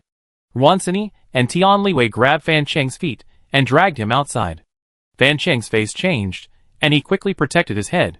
Stepping on the corpses of zombies, the group rushed out. God damn it, this old tree has become a spirit and is killing people. No wonder they didn't see any zombies when they entered the hospital. Those zombies must have been sucked dry by the vines. Aren't plants supposed to photosynthesize? How could they change their appetite and eat people? The vines collided with the protective shield formed by the lightning, crackling and flashing. The vines were blackened by the electricity, but they didn't retreat, rushing towards Yusui and the others one after another. They were only a few steps away from the gate. A thick branch suddenly fell from the sky and blocked the entrance, blocking their way. Wansini braked quickly. Damn! Attack from both sides, this tree has truly become a spirit. Yusui took a deep breath, a faint flash of lightning in her hair. She extended a hand, a blue light flashing from her fingertips. It slowly gathered and condensed, eventually forming a ball of energy the size of a glass bead. Then it shot out. Boom! The ball of energy, condensed from lightning, struck a branch and exploded. A burning smell carried by the wind, and debris exploded. Yusui and the others seized the opportunity to rush out. Chapter 83. Boom! Splinters of shattered branches rained down from the air. Wansini and Tianliwei, running in front, gritted their teeth and clung to Fan Cheng's feet. In one swift stride, they leaped over the steps and leaped down. Now, he wished he had grown 2 more legs and wings. Fan Cheng was dragged along, barely able to hold his head, his arms scraping against the floor, burning with pain. After the loud bang, the grip on his feet loosened. He took the opportunity to push his legs and arms upwards, to quickly climb to his feet. If he continued to be dragged like this, he would have been killed by the vines, or nearly dead. Before he could steady himself, Wansini and Tianliwei, now in perfect sync, reached out and grabbed Fan Cheng's arms, dragging him forward again before he could even turn around. Fan Cheng, His feet dragged along the ground, his shoes practically scuffing with sparks. He watched with a stern face as the vines behind him, recovering and swooping down like snakes, clung to them. His heart skipped a beat. Bang! The vines collided with a lightning shield, sparks flying. Branches burned and smoked, yet they pressed forward, seemingly insensible to the pain. Yusui held Jin Bao, who had curled up into a ball, pretending to be a corpse, out of her way. With one hand, he swung his other hand back, replenishing the lightning shield that had been pushed back. The men's legs flung themselves into a whirlwind of fire, their legs lashing out at breakneck speed, the vines hot on their heels. They finally left the hospital, the vines no longer holding them close enough, so they reluctantly swiped them back a few times. However, as they passed by a zombie lying nearby, the vines plunged into its chest, ripping out its heart. Fan Cheng and Jin Bao, watching this, exclaimed, shock. Shit, shouldn't this plant be photosynthesizing? Why are they eating its heart? Turn the corner. Fan Cheng warned, the vines haven't caught up. Wansini took a moment to glance back, confirming there were no vines behind them. Following momentum, she ran a few steps forward before stopping. She released her grip on Fan Cheng's arm, sat down on the ground, and wiped the sweat from her forehead. I'm so tired. Tianliwei panted, they didn't catch up. I almost lost my life. Wansini fanned the air with her hand. What on earth was that? A vine? Is it a spirit? Fan Cheng's face darkened. It's a green ivy. At this, Wansini and the others turned their heads to look over. She scratched her ears. Green ivy? How is that possible? Jin Bao had been carried so fast by Yusui that his spirit had only just returned to him. He nodded woodenly at Wansini's words. It really is a green ivy. I used to grow quite a few. Recalling the scene of the green ivy branches ripping out the zombie's heart, he touched his chest with a look of dread. Phew, thankfully, the heart was still there. Tianliwei swallowed to calm his nerves, his eyes flicking between Fan Cheng and Jin Bao before finding his tongue. Wow, even green radish can eat people these days. How can we live like this? Jin Bao sat dejectedly to the side. He finally understood, given the current situation, if he, an ordinary person without special abilities, were left alone, even a roadside tree could eat him. He had never dreamed this day would come. Yusui pursed his lips. System, is that really green radish? Yes, the system sighed. The world changes so fast. How could it be so unlucky to end up here? Even this excellent system, praised by the main system, couldn't survive. Didn't you notice when you went in? Yusui complained. Not every time I'm this lucky. It's not that things are changing too fast. I haven't had time to update yet. I upgrade now, without consuming any energy. With that, the system quietly disappeared, ready to upgrade. Yusui took a deep breath and slowly exhaled. Energy, more energy. She stood up, glanced at the sun overhead, and licked her lips. Let's go! Get it done quickly, get back quickly. Wansini stood up and brushed the dust off her clothes. I wonder what's going on in our community. There's a mountain behind the villa, so many trees. Won't the community be crushed by the overgrown trees by the time they get back? That's their base camp. Thinking of this, she unconsciously quickened her pace. Jin Bao rubbed his cheeks, perking himself up. He stood up and patted his hips. I know a side road. It's much faster through the alley to that bank. I lead the way. In this situation, as an ordinary person, he had no choice but to cling to his loved ones. Tian Liwei and Fan Chung hurried to catch up. Now, only by sticking together could they survive. Before even reaching the alley, Jin Bao's heart began to tremble at the sight of the lush, verdant tree in front of him. If even green ivy can eat people, it's only natural that such a large tree would eat him. He swallowed. It's over. I can't go through this alley anymore. The original alley was now completely blocked by the overgrown tree, and the houses on either side had collapsed, leaving them in ruins. Jin Bao stepped back, fearing a sudden attack from the tree, and lowered his voice. We have to take a detour. A detour, then? Yu Sui and the others walked for nearly half an hour before reaching their destination. Thankfully, the bank hadn't collapsed nor been overrun by plants. After clearing out the zombies and absorbing their energy, Yu Sui and the others exited the building and rushed to the next bank without stopping. She considered getting a car for transportation, but the chaotic pile of parked cars on the road blocked their path. Finally, there were no more cars blocking the way, but before she could get excited, she took a closer look. Oh, the ground had collapsed. Without transportation, relying on their own 2 feet, they only visited 3 banks in the entire afternoon. When they emerged from the last bank, something felt off. Wansini narrowed her eyes, tilted her head, and listened intently for a moment. I think I hear a buzzing sound. Like bees. The system was about to show off its upgraded surveillance system to Yu Sui, but when it saw the images it had detected, the entire light ball began to twitch. Host, hide! Hurry, hurry, there are flies coming, a swarm. A black mass. These mutated flies, each the size of a palm, blood-sucking. Yu Sui was startled, grabbed Wansini's arm, turned around, and scurried into the bank. Come in quickly, and close the door. Jin Bao and the others, though unsure why, obeyed and began to work. The bank's glass door was shattered, but it didn't matter. There were still roller shutters, which could cover the area for a while.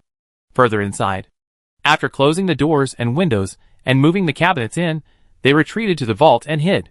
Buzz, buzz, buzz. The sound grew louder, like a plane landing overhead, making one's heart ache. Jin Bao clung to Tian Liwei's arm, staring intently at the vault door, shrinking closer to him. What on earth is that out there? Isn't it a plane? Tian Liwei joked to lighten the mood. This man was terrified of the unknown, and he was about to have a heart attack. Several people turned to look at Yu Sui. Yu Sui's stomach churned as he watched the video being relayed through his mind system. Flies. Huh? Jin Bao doubted his ears. Tian Liwei frowned in suspicion. Flies? How could they make such a commotion? Wansini's face was grave. Could they have mutated, like those stray dogs? Jin Bao and Tian Liwei fell silent. Yes. Cats and dogs had changed their personalities, becoming cannibals. Now even Green Ivy has become a victim. It doesn't seem surprising that flies could cause such a commotion. Just thinking about that scene made Jin Bao's scalp tingle. An hour later, the noise outside finally stopped. The swarm of flies, seemingly organized, flew away like a gust of wind after feeding and quenching their thirst. Even after seeing the swarm of flies leave on the system's broadcast, Yu Sui patiently waited another 10 minutes before leading Wansini and the others out of the vault. Outside, on the street, it was no different from before, if you ignored the bones strewn across the ground. Ugh, Jin Bao covered his mouth, turned, and ran to the wall to vomit. Tian Liwei, who was standing beside him, followed suit. Wansini had tried to hold on, but vomiting was contagious. Hearing the noises from Jin Bao and Tian Liwei, she doubled over, clutching her stomach, but couldn't hold back any longer. Yu Sui, with the previous system broadcast as a reassurance, forced himself to hold back. Fan Chung, standing nearby, considered himself experienced enough on the battlefield, but he was also feeling the pinch. The once relatively intact, human-like corpse now revealed its skeleton, its intestines and internal organs dragged out, staining the ground red. It looked like the remains of the flesh and limbs left behind by animals in the animal kingdom after a meal. But this flesh was from a human like them. Jin Bao spat out all the bile, wiped his mouth, and turned pale. This guy, if we hadn't noticed him earlier, he'd be just like these corpses by now. Tian Liwei, ugh, stop it, it's disgusting. Yu Sui took out some water, and threw it to Jin Bao and Tian Liwei, then opened another bottle, and handed it to Wansini to rinse her mouth. Are you feeling better? Wansini nodded. Okay, let's go. This is the end of the world, She'd get used to it. Continuing along the road, the sun hung high in the sky, slowly descending, giving them the illusion of walking into the sun. They walked and stopped, stopping to look for anything useful in shops they passed by. They waited until the sun set, then found a nearby house to stay for the night. In the middle of the night, Yusui was awakened by the system's scream. She groggily opened her eyes and rubbed her forehead when she heard the system's shrill voice. "Host, you're finally awake. Something terrible is happening. Some stray cats are coming this way." Stray cats? Yusui's eyes suddenly widened, and he woke up. Those creatures were even more powerful than dogs. Fan Chung, who was on night watch, saw her wake up and checked the time on his watch. Thinking she had woken up early, he reminded her, "It's not time for your shift yet. Get some sleep." Yusui shook his head and shook Wan Sini awake. "Stray cats are coming." Fan Cheng's heart skipped a beat. He slapped Tian Liwei and Jin Bao awake. They woke up, looking confused. "What's going on? Is it my turn to watch?" Yusui stood up, took out a chainsaw, and handed it to Wan Sini. He also held one in his hand and stared at the door. "Here they come." Outside, a cat meowed. Chapter 84. Bang. A loud bang erupted from the roof, as if something had fallen from the sky and struck the rooftop. The ceiling trembled, and the wall peeled back. Frightened, Yusui and the others quickly scrambled to the wall to avoid the impact. Jin Bao and Tian Liwei, who had just been slapped awake, instantly regained consciousness and scrambled towards the wall using their hands and feet. Meow. Chirp. The deep, ferocious meows of a cat, mixed with the shrill, piercing bird calls, shattered the night stillness. Yusui and the others hid in a corner, nervously staring up at the ceiling. Another loud bang erupted, and the ceiling trembled, cracking several times. Dust and debris continuously fell, and the group tensed, daring not to breathe. In the corner, Yusui breathed softly, looking up at the ceiling as her mind system relayed the battle scene outside. But the scene gave her the illusion of being in an animal world. On the rooftop, a meter-long bird, wings spread wide, screeched from its beak. Its gray feathers, plucked by the cats in the fight, scattered to the ground. Its long beak pecked at the cats that pounced on it, and its wings flapped vigorously, driving away the surrounding cats. As for the two cats nearby, Yusui felt they couldn't even be called cats anymore. They looked exactly like leopards. The tabby cat on the left, in particular, looked nothing like the leopards he's seen hunting in Animal World. Swish. The tabby cat suddenly leaped up, taking advantage of the bird's distraction by the calico cat on the other side. It bared its claws and slashed at the bird's wing, leaving a deep, bloody mark and spilling a stream of blood. The injured bird cried out, its wings flapping against the ground. Before it could turn around to peck at the tabby cat, the calico cat took the opportunity to paw its wing. Wounded repeatedly, the bird lost its balance and slapped the ground with its wings. Bang, bang, bang. The ceiling shook violently, as if it would be pierced at any moment. Jin Bao stared at the ceiling, his face pale. Damn! Is the roof going to collapse? Can you please stop being such a pessimist? Tian Liwei tensed up and glared at Jin Bao angrily. This building is reinforced concrete, not paper. How could it collapse so easily?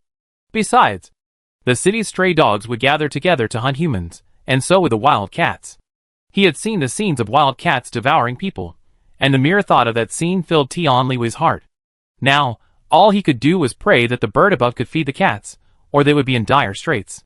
After its wing was injured, the bird's fighting power plummeted.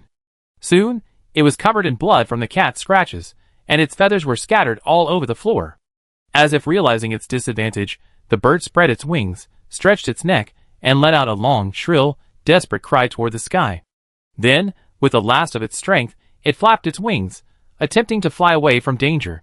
But, the moment it took flight, the two cats nearby leaped up, their sharp claws flashing coldly as they stabbed into the bird's body, pulling it down fiercely. Bang! The bird crashed onto the rooftop. The two cats, one on each side, pinned its wings and bit its neck. The massive impact finally widened the cracks in the ceiling, sending brick and stone debris raining down.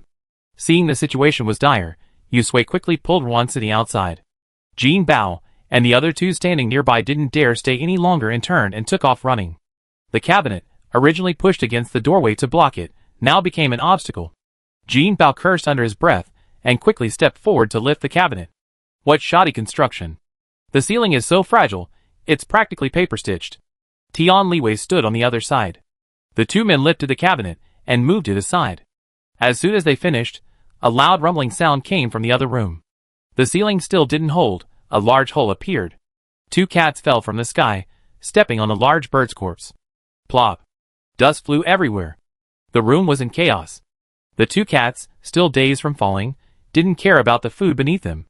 They nimbly jumped away and landed lightly.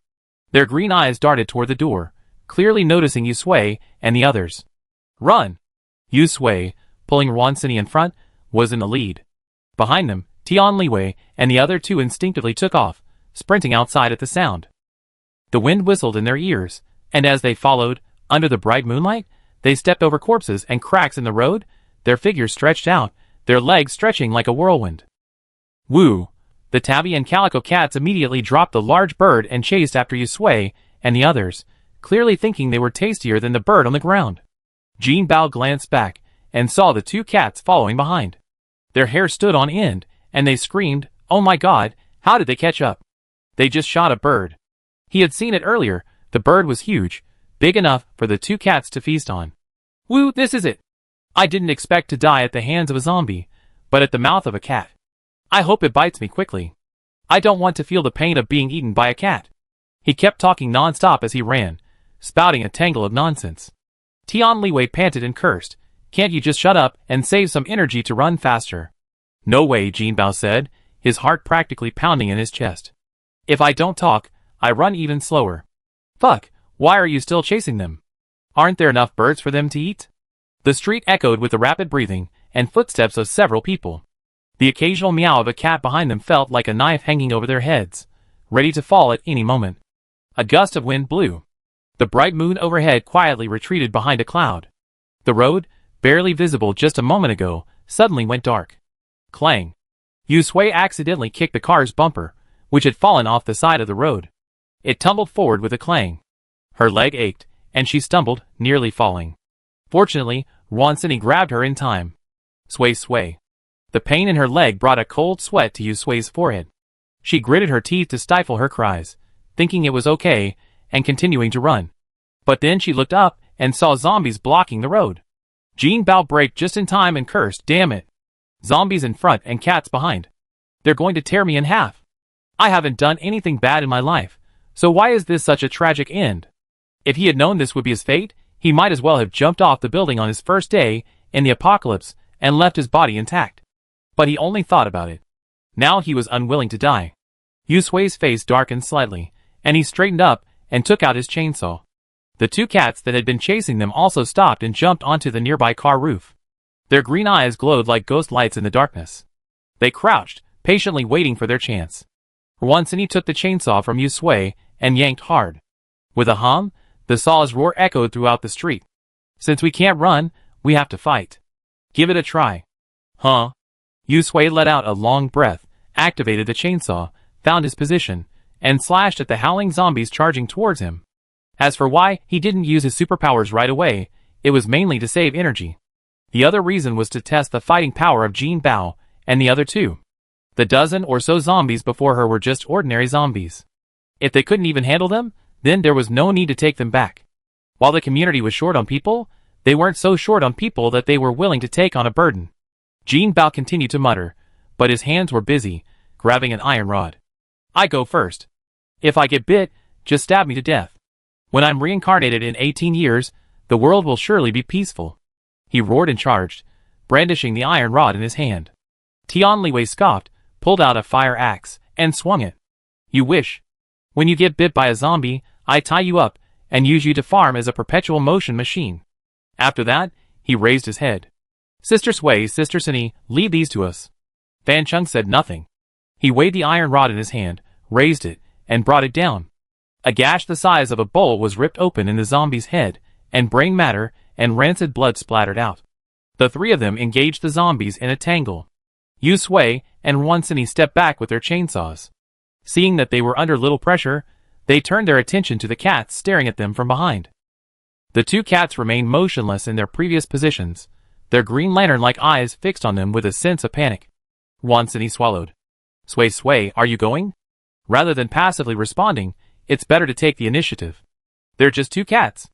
She's fought dogs before, so why would she be afraid? Yusui nodded gently, having made her decision. Wansini took a deep breath, focused her mind, and released her supernatural powers. Her mental power extended its tentacles, and slowly reached out towards the two cats. Meow. The tabby cats first stood on end. It screamed, a sound like a ripple of sound waves that actually repelled Wansini's mental power. Her face paled and she groaned. Her head felt like it had been hit by a sledgehammer, painful and numb. Oh my god, Wansini took a step back. This tabby cat has supernatural powers. Host, that's not a supernatural power. It's just that animals are more sensitive to this kind of mental power probing. According to the system, animals can perceive things that you humans can't. It's normal for them to be even more sensitive now after evolution. Yu Sui supported Wansini. Why didn't you tell me earlier? I'm just updating the program. There are so many animals, each one is different. The system feels wronged, but it didn't do it on purpose. It's not its fault that the database hasn't been updated. In the final analysis, it's already working hard as a system for getting rich quick. The tabby cat, enraged, growled. Its body tensed like a bow, its claws bared, leaving a trail of paw prints on the car's hood like it was scratching tofu. The calico cat next to them moved, leaping delicately onto the roof of another car and slowly approaching Yu Sui and Wansini. Yu Sui frowned, chainsaw in one hand, lightning in the other. Whoosh. Before the lightning got close, the calico cat had predicted Yu Sui's movements and perfectly dodged it. At that moment, Yu Sui finally understood what the system meant by evolved animals are more sensitive. Wansini kept muttering, that was lightning. Even a cat could dodge it? It must have become a spirit. Almost there, Yu Sui sighed. Even a cat can evolve, but humans are unlucky enough to become zombies. Chapter 85. Yu Sui sighed deeply. Forget it. There was no point in overthinking it. Jin Bao and the other two were holding off the zombies over there. The most important thing before her now was the two cats. Wansini looked up and down at the two cats squatting on the roof of the car opposite, saying, one tabby cat, one calico cat. TSK, this scene does look familiar. Sui, do you remember those two cats that fought with me when I was 5? She raised her chin. A tabby cat, one calico cat. I never thought that after all these years, I had the chance to fight them again and get even. She rolled up her sleeves, a blazing fire in her eyes. But this time, I'd definitely be the winner. Yu Sui's words brought back those distant memories. It all started with a sausage, and ended with young Wansini with a pair of scratched arms, and the director's mother took her to the hospital for injections. Now. She glanced at Wansini's arm, and lowered her sleeve, which she had just pulled up. After what happened with Tianliwei, they had better be cautious. Across from them, the tabby cat growled, its back arched high, its fur standing on end. Its green, bulbous eyes stared intently at Yu Sui and Wansini, patiently searching for an opportunity. In the bright moonlight, its eyes resembled two will-o'-the-wisp flames. A calico cat on the roof of another car leaped lightly, seemingly casually, but in reality, full of tentativeness. After the previous incident where Wansini's mental power was blocked and their own lightning abilities were dodged, Yu Sui and Wansini were both nervous. Behind them, Jin Bao and his 3 companions fought the zombies, their roars deafening. Up ahead, they stared blankly at the two cats, the silence eerily quiet. Yu Sui placed the chainsaw in Wansini's hands and winked gently at her. Wansini nodded slightly, understanding. She weighed the chainsaw in her hand, grinned, and looked at the tabby cat not far away, laughing silently. New grudges and old grudges have come together. This time, I don't believe I can't defeat you. With that, she concentrated her mental power into an invisible arrow and whizzed it towards the tabby cat. The tabby cat across from her sensed the energy surge and let out a low growl. Its pupils narrowed into a line, and its fur stood on end, resembling a giant hedgehog, a terrifying sight. Yu Sui quickly activated the chainsaw in his hand, and the buzzing sound made the two cats jump back in fear. The tabby cat noticed the blue lightning flashing at Yu Sui's fingertips and meowed a few times. The calico cat beside it, as if understanding its words, meowed a few times, baring its sharp claws, flicking its tail, and stalking towards Yu Sui with light steps. The system in Wansini's mind also held its breath, preparing at the exact moment. Just before Wansini's mental power was about to reach the tabby cat, it urgently called out, "Host, hurry!" The instant Yu Sui heard the sound, he flung the lightning gathered at his fingertips. The blue lightning crackled, and the tabby cat let out a piercing scream, leaping and dodging the bolts. The calico cat, unharmed, dodged the lightning with a light leap and rushed towards Wansini, clearly determined to attack her first. Yusui rushed forward, bolts of lightning lashing out at the tabby and calico cats. With his other hand, he raised his chainsaw and swung it at the charging calico cat. While the tabby cat was distracted by Yusui's lightning, Wansuni gritted her teeth, took a deep breath, and unleashed a barrage of mental arrows. The tabby cat was forced to scramble to defend itself. Its piercing screams made Yusui's scalp tingle. Even Jin Bao and the others, who were still battling the zombies behind him, felt a slight dizziness. Wansuni groaned, a trickle of blood escaping from the corner of her mouth. She gritted her teeth and concentrated her mental arrows once more. The calico cat stretched out its claws, attempting to slash Wansuni's neck, but Yusui's chainsaw and lightning held her securely behind him. After several consecutive attacks, they didn't gain the slightest advantage. Not only did they fail to touch a single hair on Wansuni's body, but they also didn't leave a single wound on Yusui. He flicked his tail impatiently, whined a few times, and scratched the ground with his claws, leaving several deep marks. Yusui calmed her breath. Her physical fitness had improved significantly in recent times. If she had been asked to hold a chainsaw before, she would have collapsed from exhaustion. She slowly exhaled, blinking away the sweat. Now was not the time to relax. Behind her, the number of zombies gradually dwindled, and Jin Bao and the other two finally had a clear eye to observe the battle behind them. He glanced back, panting, to see Yusui and the calico cat engaged in a fierce battle. The cat's claws and the chainsaw collided, sending up showers of sparks.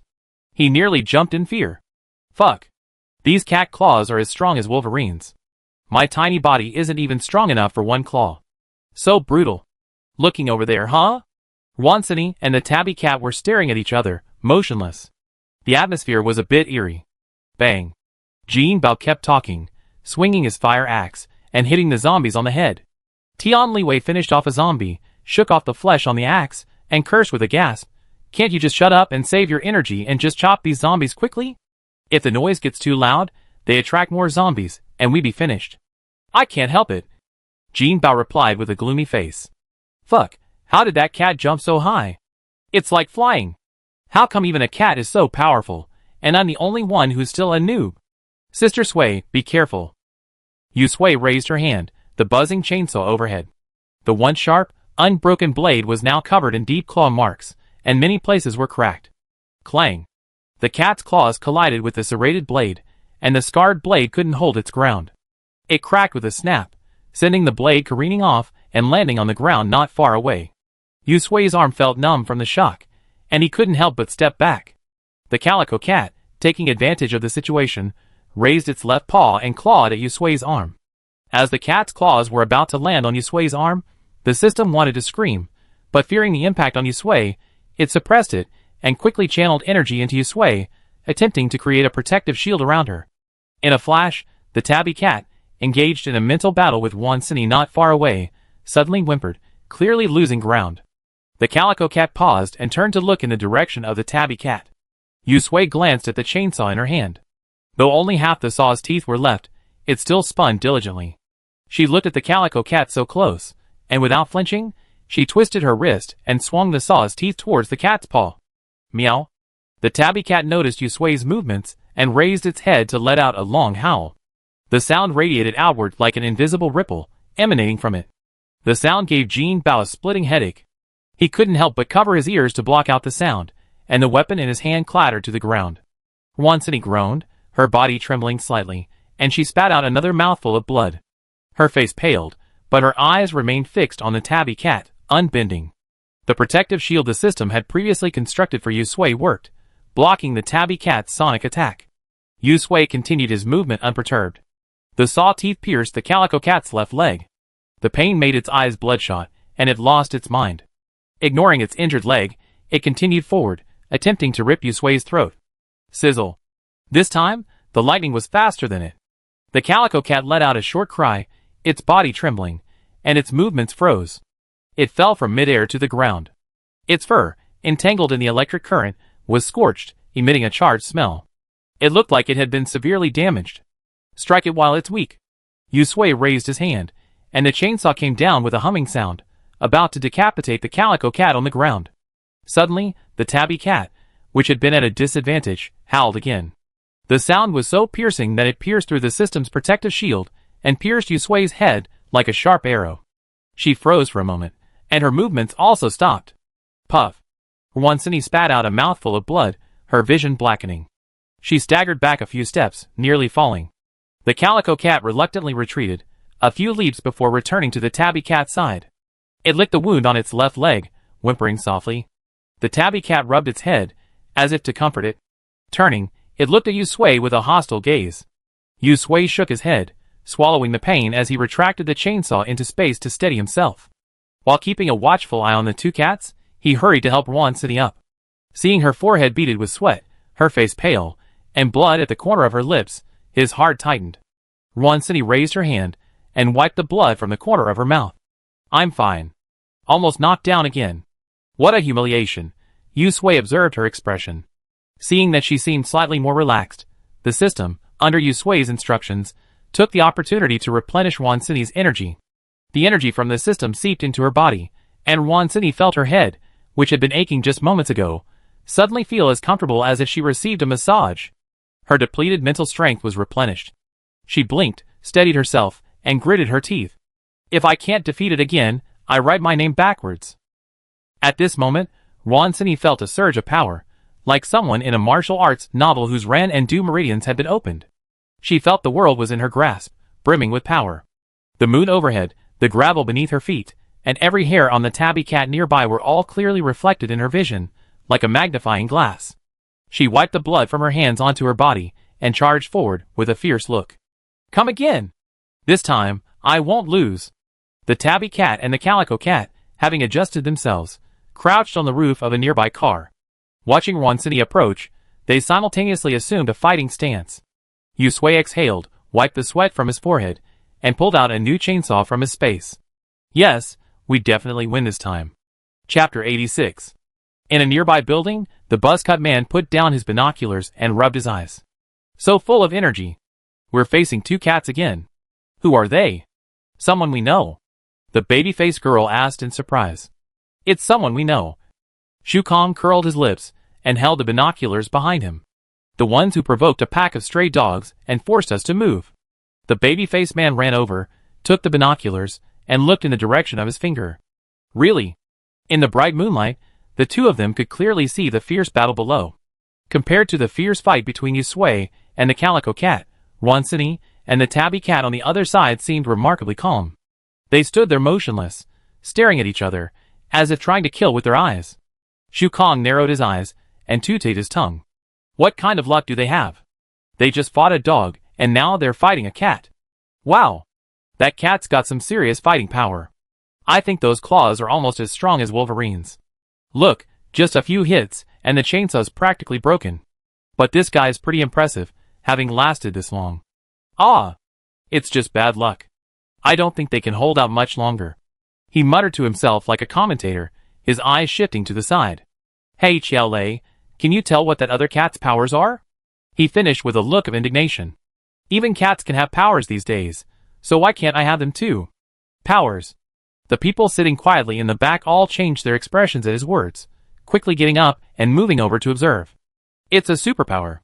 Xiao Lei's binoculars were snatched from her hands. She nodded. Looks like it's a psychic power. Hiss. Several people gasped, looking out the window, their faces growing serious. A long while passed. Shu Kong looked at Wansini and the tabby cat, who were looking at each other affectionately, and gasped. Those two are competing in mental power. This guy is truly fearless, not afraid of draining himself of his superpowers by overusing them. He then sighed deeply. Psychic powers? A cat? Why can't I have some? God is blind. I think they're in big trouble this time. Xiao Lei began to think quickly. Their team originally had 26 people, but now only 7 remain, and only 3 of them have superpowers. She has a water-type superpower, the team leader, Brother Chuan, has a fire-type superpower, and the remaining one is Morin, who possesses a speed-type superpower. This was the second time they seen the 2 psychics below. Judging by the 3 people they were protecting, they were probably ordinary people without special powers. After not seeing them for a few days, these ordinary people were not only alive and well, but also looked quite energetic. This proved they weren't bad people. If they could join the team, it would greatly improve their chances of survival. How about I go help them? Having more teammates would be beneficial for them. The more Xiao Lei thought about it, the more she felt it was right. She made up her mind, I'm going to help. Help? Where to? Two voices rang out, one from each other. The first came from Zhu Kong, who was watching and commentating. He whipped his head around, his eyes widening. Xiao Lei, are you crazy? That's a cat with psychic powers.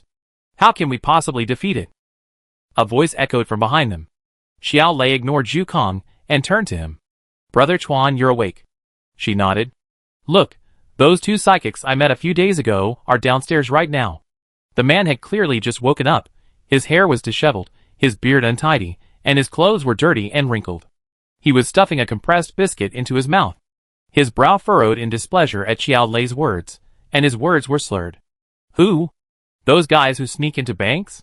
Xiao Lei nodded and was about to explain when Zhu Kong, standing beside her, got the better of her. Brother Chuan, I don't know what this luck is. They're right downstairs right here. There's a bunch of zombies up ahead, and two wild cats behind us. They're completely surrounded. I've been watching for ages. I think those two are doomed this time. Those cats are really spirited.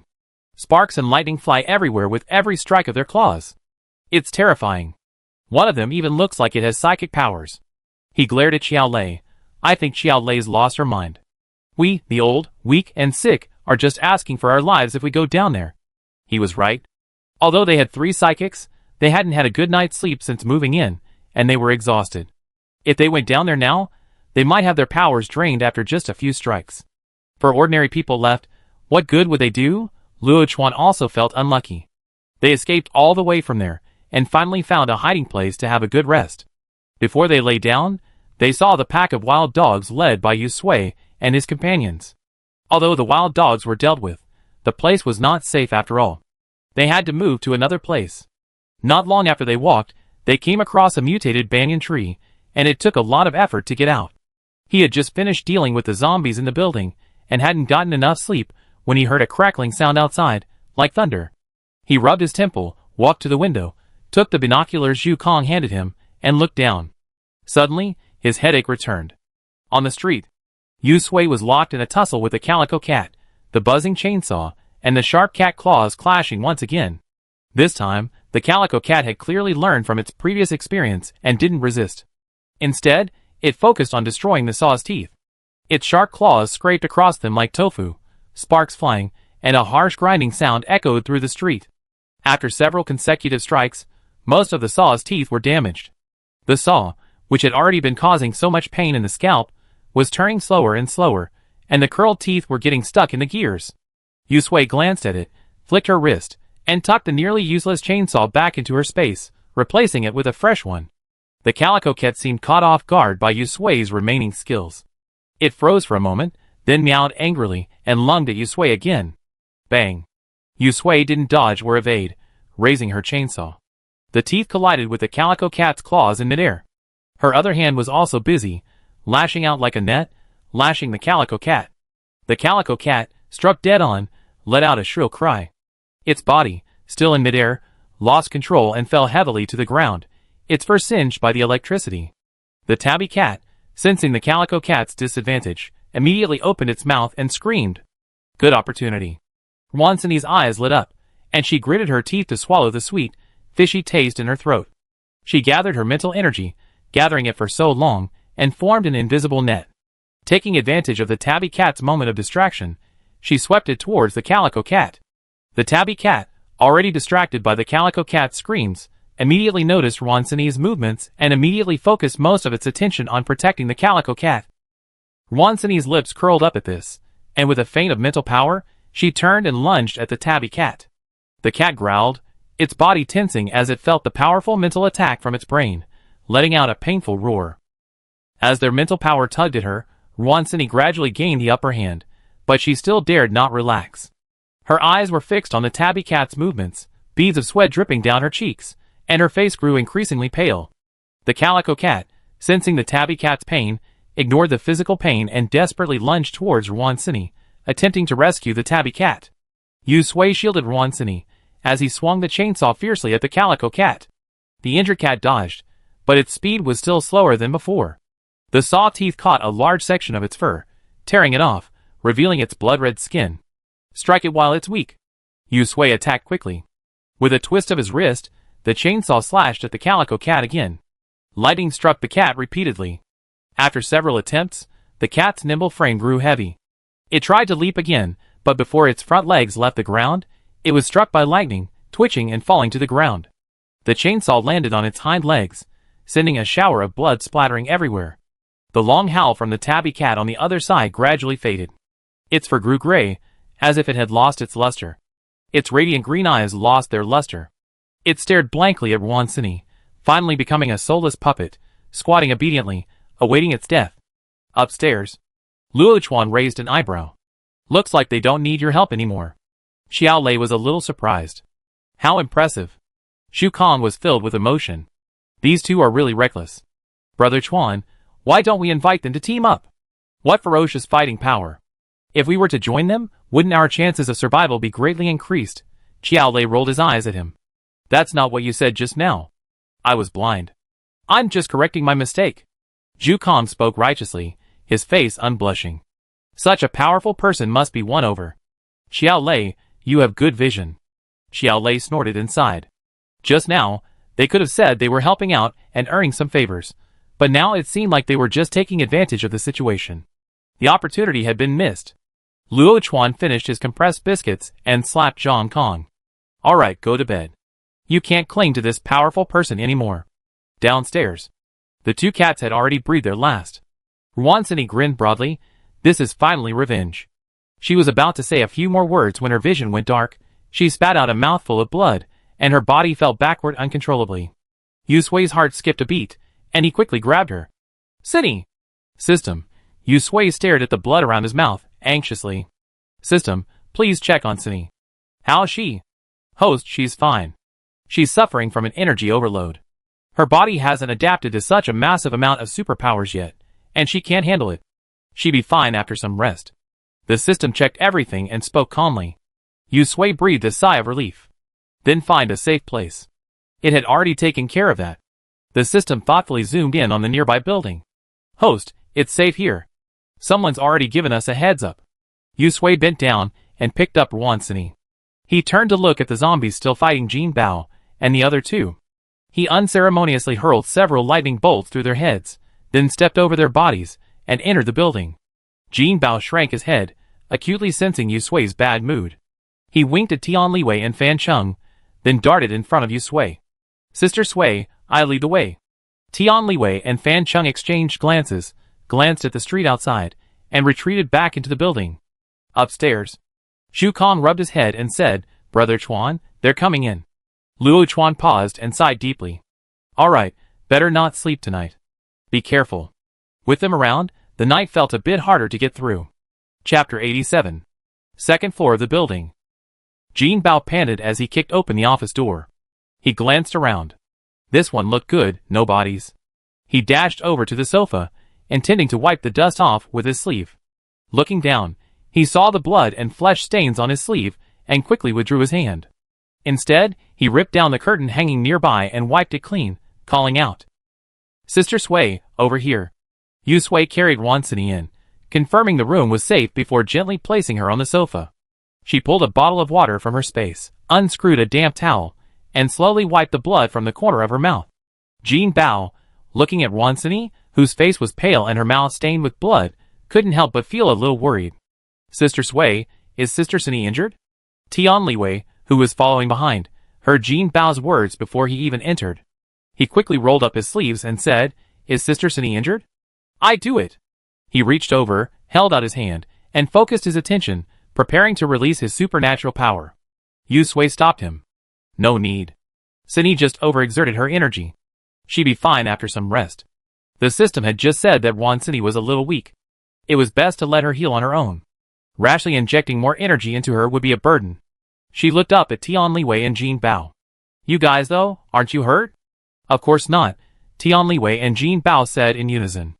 Jin Bao patted his arm, which was covered in several layers of clothing. Although it was hot, safety was paramount. It's completely covered. Not even a nick.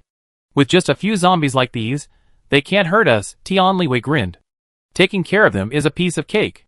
That's right, this handful of zombies isn't enough to fill our teeth. Jin Bao held his hands on his waist, his head held high with a look of pride. The two of them immediately recounted their heroic deeds in unison, like a crosstalk performance. Finally, Tianliwei sighed, but it's all thanks to Sister Sui and Sister Sunny. If you hadn't taken care of those two cats, I'd probably be in their stomachs by now. Jin Bao nodded sympathetically and rubbed his head, which still hurt from the cat's meowing. Life is getting harder and harder. Fan Chung, who had been lingering behind to check the safety of this floor, knocked on the door, interrupting the two's dejection. The zombies on the second floor have been cleared out. It's safe now, he asked, looking at Wansini, who was still lying on the sofa. Is she okay? Yu Sui shook his head. She's fine. Just get some rest. Fan Chung breathed a sigh of relief. I keep watch outside. You should get some rest. Jin Bao and Tianliwei followed suit. Sister Sui, get some rest. Leave the outside to us. Yu Sui nodded, pulled out chocolate and water from his space, and handed them to the two. You're tired after fighting for so long. Have something to eat. The chocolate was still in its packaging, but his mouth could already savor its sweet flavor. He used to think he had bad luck. He always failed exams, never even got a second bottle of soda. Now, he was even experiencing the apocalypse, the kind seen in movies and novels. Now he didn't feel that way anymore. He had accumulated so much luck over the years, and it was all for this moment. Jin Bao's eyes reddened slightly as he took the chocolate and water, swallowed, and thanked them. Meeting Yu Sui and Wansini was the luckiest thing that ever happened to him. Tianliwei sniffed, Sister Sui, the greatest blessing in my life is meeting you and Sister Sunny. You are my. Yu Sui quickly interrupted him. Okay, go get some rest. Tianliwei nodded, taking Fan Cheng's water and chocolate. Sister Sui, good night. We're here outside. Get some rest.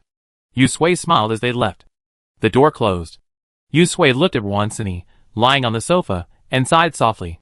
He wiped her face and hands with a towel. This time in the city, I thought the biggest threat would be zombies, but I hadn't expected the world to change so quickly. Even the flowers and plants along the roadside had evolved, making zombies the least threatening. With them all in this state, I wondered what had become of Gu Panpan and the others in the neighborhood. Yu Sui's depression barely lasted a second before the system's quiet notification brought him back to life. Host, there are others in this building. They were watching us from upstairs while we were fighting downstairs, and were even preparing to come down to offer their services. In the system's eyes, those people were just out to take advantage. Their host had been fighting diligently for a long time, and the outcome was almost decided, yet now they were jumping out to take advantage. They were clearly not good people, it added, before Yu Sui could say anything. They were the ones we met a few days ago. They were clearly not good people. Yu Sui wiped his hands and face with a towel, his brows raised slightly. What a coincidence! Where were they? The system jumped. They were upstairs. 7 people in total, 3 with superpowers, the others ordinary. It tooted.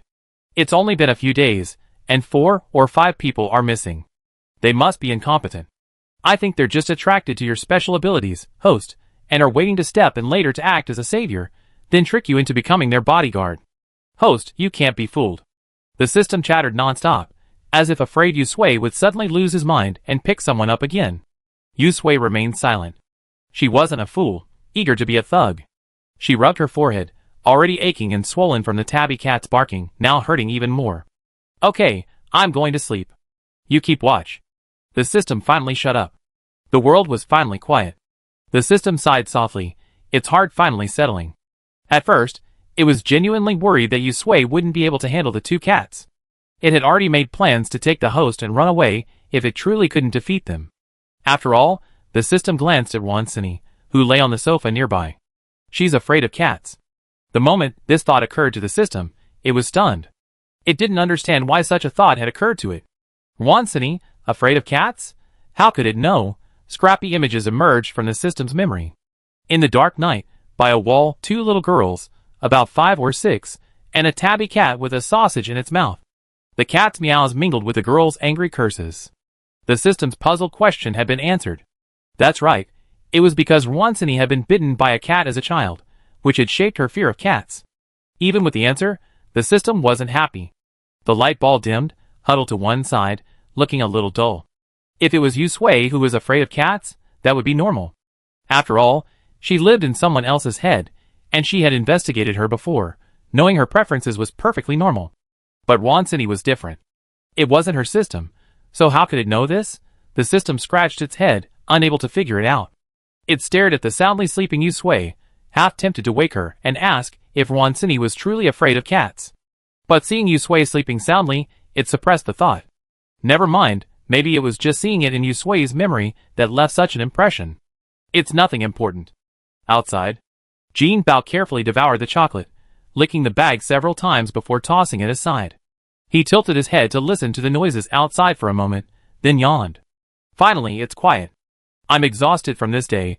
Tian Liwei pounded his arms and legs, breaking off a piece of chocolate and holding it in his mouth. When can we finally live a peaceful life? Jin Bao chuckled. A peaceful life, simple. Really? Tian Liwei looked over, eyes wide. Jin Bao feigned sophistication, stroking his non-existent beard. Really? Tian Liwei rolled his eyes. Stop keeping me in suspense. Go ahead. Snap.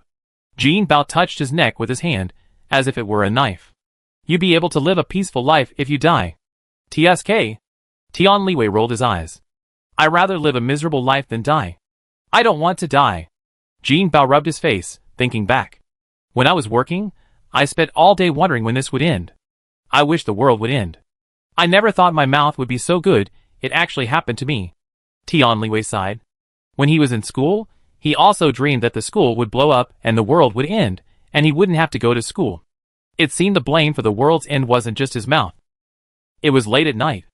Fan Chung returned from patrol, checked the time, then looked at Jin Bao and Tian Liwei, sprawled on the floor, then walked over and gave Jin Bao a kick. Jin Bao's head was a little hazy, and he blinked hard. Brother Chung, what's wrong? It's my turn? Yeah. Fan Chung nodded, walked over to the side and sat down, handing him the fire axe and flashlight. Jin Bao took them, patted his cheek to sober up, and went out on patrol. Stairwell. Jin Bao held his breath and looked up. After a long moment, he tiptoed back down the stairwell, pouting. Coming out of the office, Fan Chung told them about the people upstairs. At first, Jin Bao and Tian Liwei thought a fight was about to break out, but after a while, when there was no movement, Jin Bao finally realized what was happening. Perhaps seeing Yu Sui and Wansini's strength, they didn't dare to fight. Jin Bao, holding a fire axe and flashlight, stepped lightly over a corpse, muttering softly. Amitabha. Life is unpredictable. I hope he'd be reborn into a good family, and live a peaceful life in his next life. His mind wandered as he reached the last office at the end of the corridor.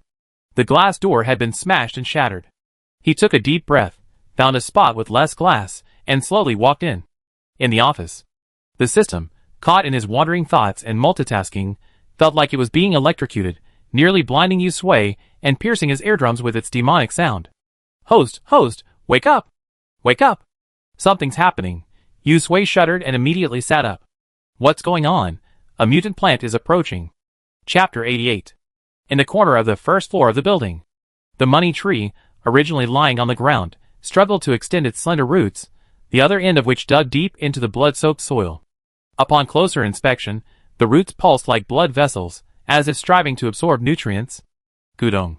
The withered leaves of the money tree slowly regained vitality in the darkness. Puff. The roots, once rooted in the soil, gradually emerged from the soil and, like snakes, burrowed into the heart of the nearby corpse. Gudong. In a matter of moments, the corpse was drained of flesh and blood, leaving only human skin wrapped around bones. The roots decisively detached themselves and replaced it with a new one. After all, the building was now filled with corpses. Soon, the bodies on the first floor were completely drained. In contrast, the money tree's trunk grew increasingly robust, its leaves gleaming green. It stretched itself lazily, brimming with life, as if freshly waking from the spring rains. A moment later, relying on instinct, it strained its roots and climbed upwards. In the office, the system detected an anomaly and immediately notified Yu Sui, host, hurry! There's a mutant plant on the first floor of this building, and it's already heading upstairs. Yu Sui's face darkened, and he scrambled to his feet and reached the window.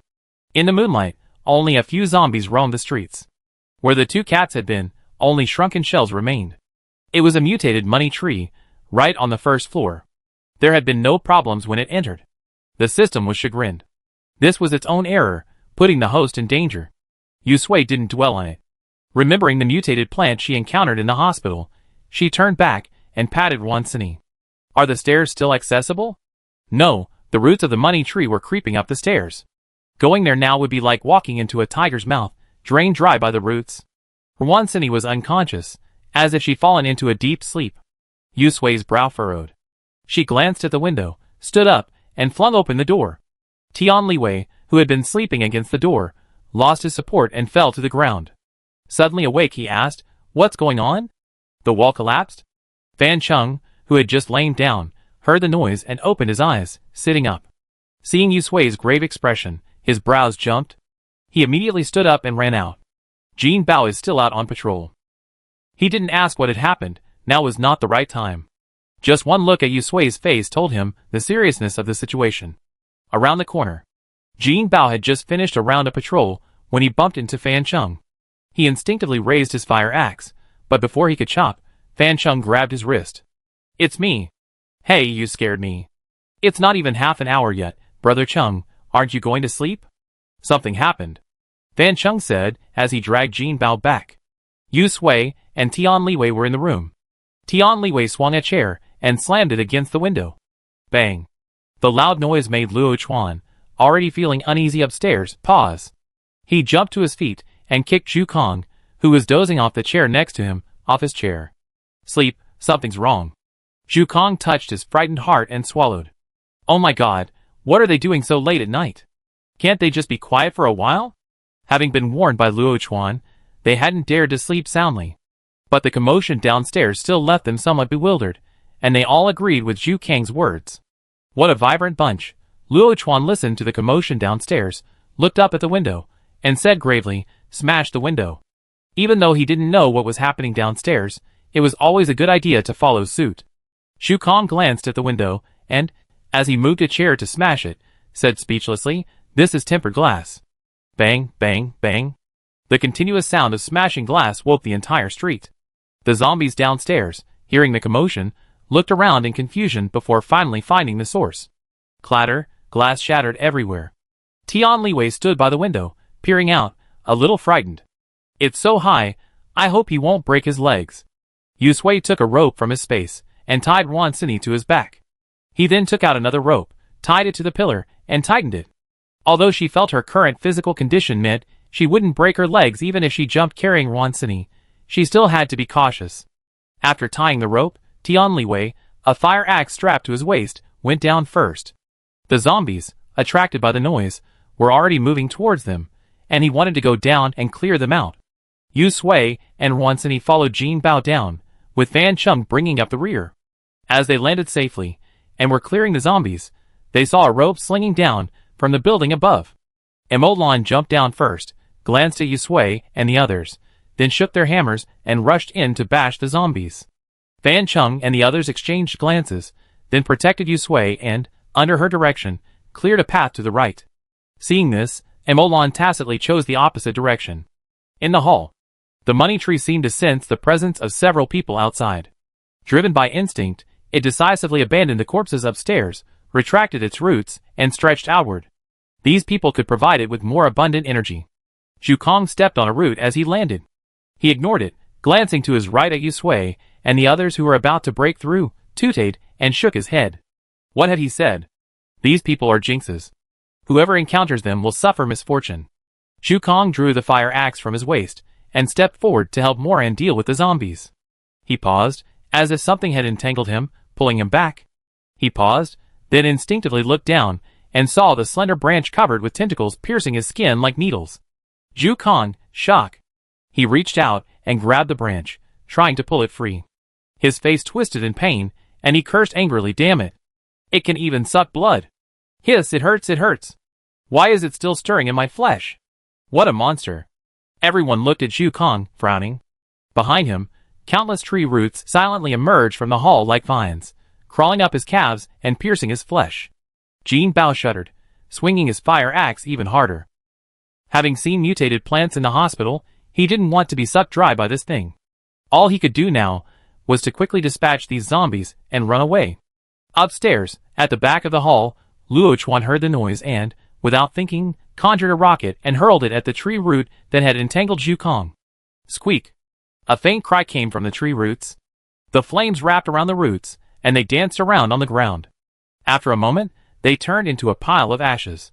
The roots that had pierced Zhu Kang's calf instantly returned to their original harmless appearance. Zhu Kang quickly pulled the tree root out and tossed it aside. In just a moment, a thumb-sized bloody hole had been left in his calf, a testament to its terrifying power. Xiao Lei, who had landed behind him, supported him. "Are you still okay?" "Of course I can." Zhu Kang gritted his teeth and braced himself to his feet. Cold sweat streamed down his forehead, veins bulging on his arms. "Hurry and kill the zombies! This thing's still crawling out." Looking at these zombies now, even Jin Bao felt they were kinder. After all, they only lunged at him with their mouths open and howling. Even if they were mutants with special powers, they leave their bodies intact. They were much more gentle than those bloodless mutant plants. He swung the fire axe recklessly. He felt a surge of heat behind him, and he glanced back in surprise. The 7 people upstairs had already safely landed. Luo Chuan flung a ball of flame, enveloping the tree roots on the ground and burning them to ash. Unfortunately, the roots, like indestructible cockroaches, continued to attack in waves, one after another. As each wave died, another wave came. Yu Sui lashed out with lightning, and instantly, the zombies that had been blocking their path stiffened and fell to the ground, their heads scorched by the electricity. "Let's go!" She stepped forward, one arm around Wan Xini on her back, and walked forward, guided by the system. Jin Bao and the others hurried to follow. Elsewhere, Luo Chuan's eyes flickered. After a moment's deliberation, he gestured to Mo Lan and the others, signaling them to follow. In this situation, pride and other matters were unimportant. Life was paramount. Yu Sui knew they were following, but in this situation, she couldn't afford to dwell on them. She needed to get out of here first. The group ran furiously. Luo Chuan wasn't as thick-skinned as one might imagine.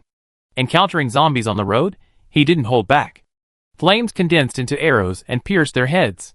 While not as effective as Yu Sui's lightning, after a few breaths, the zombies blocking their path became silent corpses. After running around in circles for more than 10 minutes, Yu Sui spotted the nearby convenience store and rushed in with Jin Bao and the others. Luo Chuan didn't stop, following the others inside. The rolling shutter still worked, and Luo Chuan stayed behind to pull it down, blocking out the moonlight outside.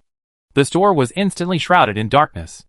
Fan Chung and Tian Liwei escorted Yu Sui and Wan Xini to the innermost corner. They stopped and didn't move, then tightened their grip on their weapons, watching Luo Chuan and the others warily. Jin Bao helped Yu Sui untie the ropes, then gently placed Wan Xini on the ground. He glanced up at the Luo Chuan group guarding the door, mentally calculating the strength of both sides, and his heart tightened. A fight wouldn't be good. The Luo Chuan group didn't move in. The two groups each occupied a corner, creating a somewhat eerie atmosphere. Zhu Kang had tried to hold on, gritting his teeth and standing straight, but the wound on his leg continued to gnaw at his willpower. After waiting for a while, seeing no movement from Yu Sui and the others, he couldn't hold on any longer and sat down on the ground, gasping for breath. "I can't take it anymore. I'm dying. It hurts so much." He didn't know what the tree root had done, but the bloody hole in his leg hadn't bled after all that time. He held his leg and blew on it, then reached out and pressed it, and the once plump muscles deflated. Fuck. Could the tree root have eaten the flesh inside? Luo Chuan looked around. The pitch blackness was obstructing his vision. He snapped his fingers, and a ball of flame shot out from his fingertips, swirling around him and illuminating the entire shop. Light returned. Xiao Lei reached out, a stream of clear water emanating from her fingertips, and used it to rinse the wound on Zhu Kang's leg. With her other hand, she pressed the wound. There's really no blood coming out. Zhu Kang glared at her, gasping for air. Be gentle, it hurts. You little girl, are you going to take this opportunity to get back at me? Brother Chuan, why don't you tie me up? My wound is strange. What if I get infected and turn into a zombie or a monster? He looked at Luo Chuan with red eyes, and choked with sobs, and began to lay out his final plans. Brother Chuan, if I do get infected, give me a quick death, so I don't die in such pain. Also, burn my body to ashes to prevent it from being eaten by cats, dogs, insects, or anything else. Jin Bao glanced at the voice several times, then glanced at Yu Sui, trying to hold his tongue. The system glanced at the chattering Luo Chuan and his companions, discontented. Host, look, what did I say? They're just trying to get you. Humph, how shameless. They didn't fight, and now they want us to be their bodyguards. Host, why are you still sitting here? Get them out now. Taking advantage from behind? Such a good thing wouldn't happen. After Yu Sui settled Wan Xini, she realized that the system had a particularly negative impression of him. While it had previously been dissatisfied with Ding Yi and his companions, it had still weighed the pros and cons and asked her to keep them. But with these people before it, it was practically disgusted. Thinking this, she asked directly, "Do you know them?" "No, host, hurry up. Look at them. They're all so comfortable sitting here. They're treating this place like their own. Especially the leader. TSK, a fire-type supernatural being so pretentious. He could have just been lighting, but he had to snap his fingers and pretend to be dead. Judging by his expression, he probably kept these people around to keep them in the spotlight and act like the boss." Yusui leaned against the wall. Tired of all the tossing and turning, she was also tired. "Do you hate him so much?" The system immediately retorted, "Who hates him? I don't. Haha, what's so great about Luo Chuan that I hate him?"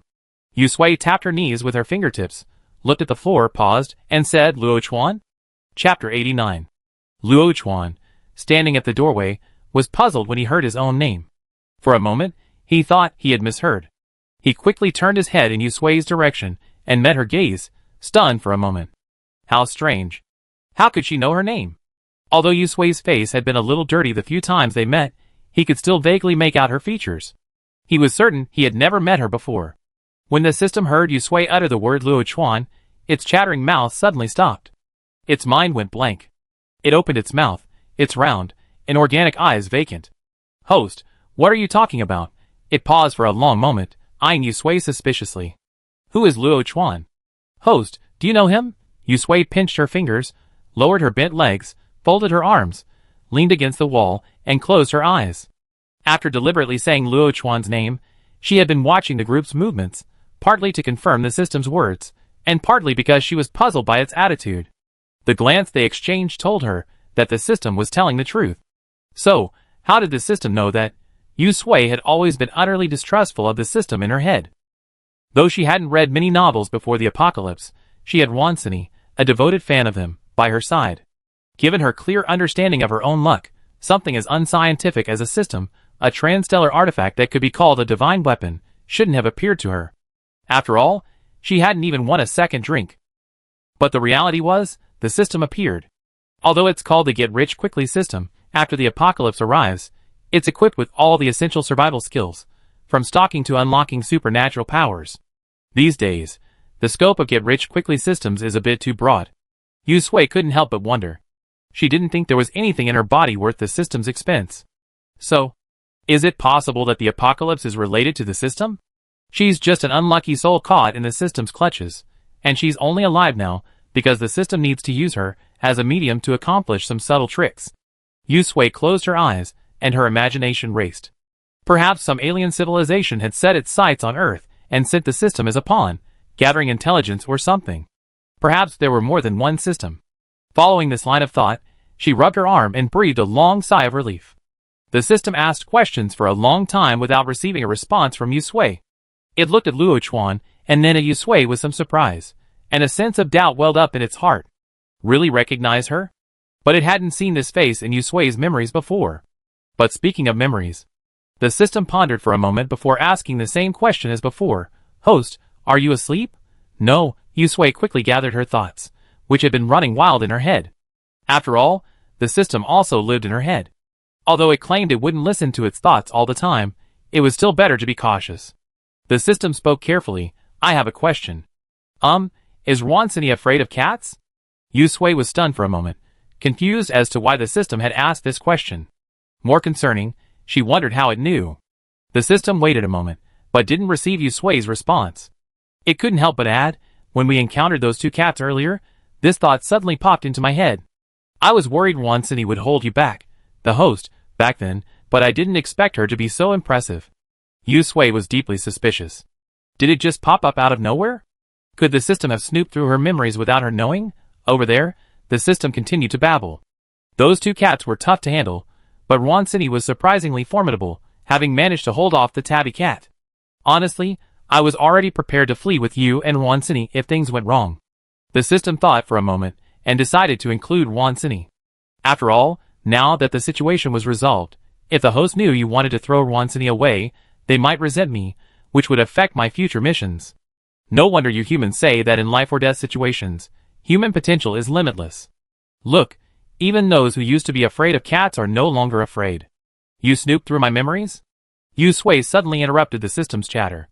The system immediately shook its head. Of course not, host. Our system has strict host privacy and confidentiality clauses that must be adhered to. If we were to privately access the host's memories, it would trigger a warning, and in serious cases, even a self-destruct sequence. I wouldn't dare. Yu Sui whispered. Then why did you suddenly come up with this idea? I don't know. The system recalled, when I saw those two cats, a scene suddenly flashed through my mind. It seemed like you and Ruansini had a fight with cats when you were children, and Ruansini was injured. That's why I had this thought. Yu Sui was stunned for a moment. The system looked terrified. I guessed right. That was truly thrilling. Host Ruansini, what else is there to fear? Next time we encounter it, I'd be prepared to help you avoid it. It's better to avoid danger. If we can't unleash our potential next time, we'd be doomed. Yu Sui felt that the system was becoming increasingly strange. Before she could think about it, a cry of pain from the other side interrupted her thoughts. Ouch! Zhu Kong, despite trying to hold it back, couldn't help but cry out. His eyes were red as if they were about to pop out, and he rolled around on the ground, holding his legs. I can't take it anymore. It hurts so much. Did we put some painkillers on that tree root? Now the effects have worn off. I can't stand it. Brother Chuan, why don't you knock me out and tie me up? If I mutate, just throw me out and burn me. Luo Chuan reached out to hold him down, his face tense. Are there any more medicine? Emolan shook her head and rummaged through the bag behind her. The painkillers and anti-inflammatory are all gone. Xiao Lei suggested, why not knock him out? He shouldn't feel so much pain if he's unconscious. I just cleaned his wound, and found the flesh inside his calf is really bloody. A palm-sized hole was sucked out of it. That tree root is truly terrifying.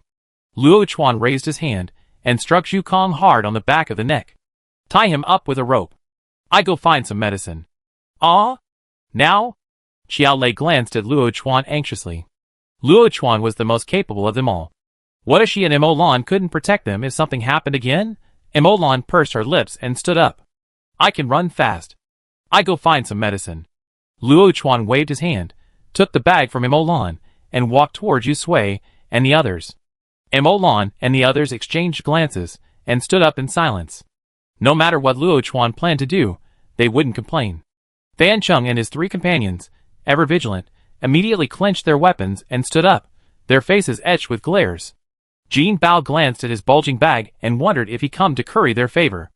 Alas, Yu Sui had his own space and wasn't short of things. However, he glanced at the unconscious Zhu Kong. Compared to him, he was indeed much luckier. Tian Liwei glanced at him, opened his mouth, and tried to say something, but swallowed it back. Luo Chuan stopped, a meter away from Fan Chung and his companions. He glanced past Fan Chung and his three companions, glanced at Yu Sui, whose eyes were still closed, as if he were fast asleep, and handed him his bag. Can we talk? Yu Sui heard him, but didn't respond. He tossed the bag to Fan Chung, who instinctively caught it, his eyes fixed on Yu Sui. This bag contains all our supplies. I give it to you. Could you please take care of their safety? It won't take long, 2 hours at most. The system in his mind was dissatisfied, and his emotions began to fray again. Host, see, what did I say? This guy just wants you to be their bodyguard. Host, don't be soft-hearted. Thinking you can buy us off with a few supplies? Humph, that's wishful thinking, host. Yu Sui nodded, shifted his posture, and said, okay. Thank you. Luo Chuan thanked him, and turned to leave the store. Fan Chung, carrying the bag, wasn't surprised by Yu Sui's actions. After all, he saved them back then in the bank, and now that there were a few psychics in that group, he'd surely do the same. Tian Liwei exhaled softly. He glanced at Zhu Kong lying on the ground several times, and after a moment of hesitation, he squatted down and whispered in Yu Sui's ear, Sister Sui, can I go over and take a look? He's a healing psychic after all, so maybe it could help his injury. Even though he'd been tricked before, the situation was different now, so he lent a hand if he could. Yu Sui raised his chin and nodded in agreement. Tian Liwei relaxed, and immediately walked over with his flashlight. My name is Tian Liwei, a healing psychic. Tian Liwei smiled, walked over, and pointed at Zhu Kong lying on the ground. Can I take a look at his injuries? Healing psychic? Xiao Lei glanced at Emolan, who briefly considered before stepping aside. Thank you for your help. It's okay, it's okay. I'm not sure I can heal him. Tian Liwei waved his hand, walked over to Zhu Kong, and squatted down to study him. The atmosphere here calmed down, but Yu Sui's system in his head was clamoring and complaining. Host, why did you agree to this? Why are you keeping these little idiots to yourself? We don't need anything. It couldn't understand Yu Sui's actions. Could it have been a mistake that its host was a virtuous, almost saintly person? Yu Sui agreed to Luo Chuan's request, hoping to use this opportunity to keep him and test the system.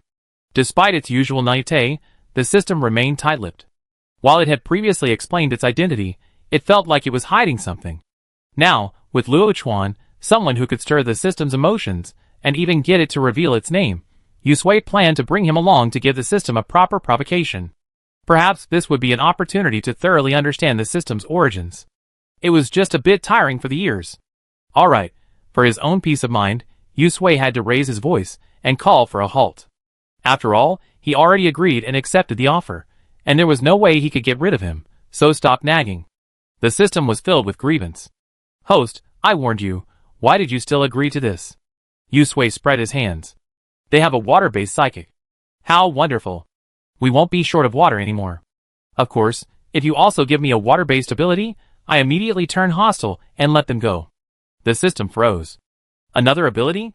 Wouldn't that drain its energy again? Furious, but truly under its thumb, the system turned around, secretly wishing it could give Luo Chuan a stab. Yu Sui observed for a moment, and began to believe that the system must have a grudge against Luo Chuan, otherwise, why would it be so concerned? Could it be that he, too, possessed a system? Chapter 90. The end of the world is here, so another system isn't out of the question. The system turned its back, clearly furious that Yu Sui had left Luo Chuan behind. It feigned silence, refusing to answer anything Yu Sui asked. To elicit further information, Yu Sui coaxed it patiently for a while, and the system finally calmed down a bit, though it still didn't treat Yu Sui well and spoke harshly. After a long period of gentle soothing, seeing the system's tone soften, Yu Sui rolled his eyes, and casually asked, by the way, do you systems communicate with each other? The system didn't understand why Yu Sui asked this question, but answered truthfully, of course we do. According to you humans, I'm a colleague with the other systems, and we have worked communication groups and such. If we bumped into each other, I definitely recognize you. Of course. The system jumped up and down, pretending to nod. Yu Sui lowered his voice. Are there other systems in this world? No, the system shook its head decisively. Each small world can only have one system, otherwise it will affect its stability. With too many systems, even the heavenly Tao cannot cope. Yu Sui pondered for a moment. There's no black household system? No. The system laughed. Host, you read too many novels. There's no such thing as a black household in the system. Our main system is very strict. Besides, the heavenly Tao of this small world is no pushover. If even a black household can sneak in, wouldn't this world be doomed? Yu Sui ruled out one answer. If that meant Luo Chuan didn't have a system, then why was the system so hostile towards him? She was puzzled, but she couldn't find an answer immediately. Fortunately, Luo Chuan had already stayed. With time, she would naturally understand what was wrong between them. Yu Sui leaned forward, yawned, and told the system to keep watch, getting ready for bed. It's really over. Yu Sui's newly brewing sleepiness was disturbed by Qiao Lei's excited voice. She lifted her eyelids and glanced over. Tian Liwei wiped the sweat from his forehead, casually dabbed the blood on his hands, and stood up. Just let me slowly consolidate it, it'd be almost done. Mo Lan, standing by, repeatedly examined Zhu Kang's injuries, his eyes filled with disbelief. Now there was no need to worry about Zhu Kang suddenly mutating. When he looked up at Tian Liwei again, his eyes were much more eager. With this ability, as long as his head wasn't pierced and his heart wasn't ripped out, he could survive. Qiao Lei extended her hand, and clear water gurgled from her vagina. She asked enthusiastically, would you like to wash? Tian Liwei glanced at his own sticky, grimy hands and didn't refuse. Thank you, wait a moment. He turned and searched the shop, finally finding a plastic basin and bringing it over. Excuse me. Qiao Lei rinsed the basin with water and then filled it up. Tian Liwei washed his hands and face, then returned with another basin of clean water for Yu Sui and the others to wash. The water was replaced in one basin after another. Qiao Lei, watching Tian Liwei running back and forth, simply came over to fill the basin. After they were finally clean, Luo Chuan, who had gone out to look for medicine, returned. Mo Lan's expression changed upon hearing the noise. He stood behind the door, dagger in hand, and gestured to the people inside. Everyone immediately held their breath and drew their weapons. Luo Chuan didn't dare to delay for a moment after he went out, for fear that he would see Zhu Kang's body when he came back. He finally found a pharmacy and rushed in. Fortunately, he really found the medicine. He packed the medicine and ran back without stopping, whistling at the door. 3 long and 1 short. Emolan felt relieved, sheathed his dagger, and opened the door. "Brother Chuan, you're back." Luo Chuan nodded, pulled the medicine from his bag, and said, "Hurry and give it to Zhu Kong." "Brother Chuan, Zhu Kong is healed now." Xiao Lei came forward with a smile, pointed at Tian Liwei, and briefly explained the situation. "He has healing abilities, and he's healed Zhu Kang's injuries." Luo Chuan was stunned for a moment, then squatted down to carefully examine the wound on Zhu Kang's leg. The thumb-sized bloody hole was still there, but the flesh underneath, which had been drained of blood, had grown back.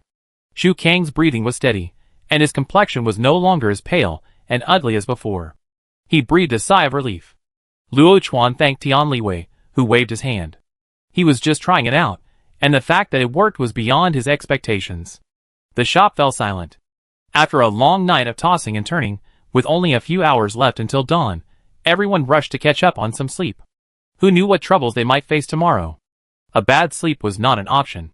Perhaps it was the presence of Yusui and the others. Luo Chuan's long-stretched nerves finally relaxed, and he slept soundly. The sky was bright. Luo Chuan's mind hadn't yet woken up, but his stomach had already done so. The familiar aroma of instant noodles lingered in his nose, making his mouth water. His stomach rumbled, almost making him churn. He subconsciously swallowed, licked the corner of his mouth, and took a deep sip. The aroma continued to flow in, and the slurping sound of noodles could still be heard in his ears. It must be a dream.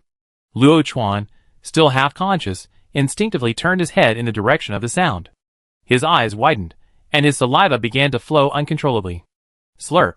Tian Liwei sat cross-legged on the floor, holding a bowl of a chef's braised beef noodles. He blew on the noodles with his fork, then stuffed them into his mouth, slurping them up. He then drank the soup and sighed contentedly. "Ha!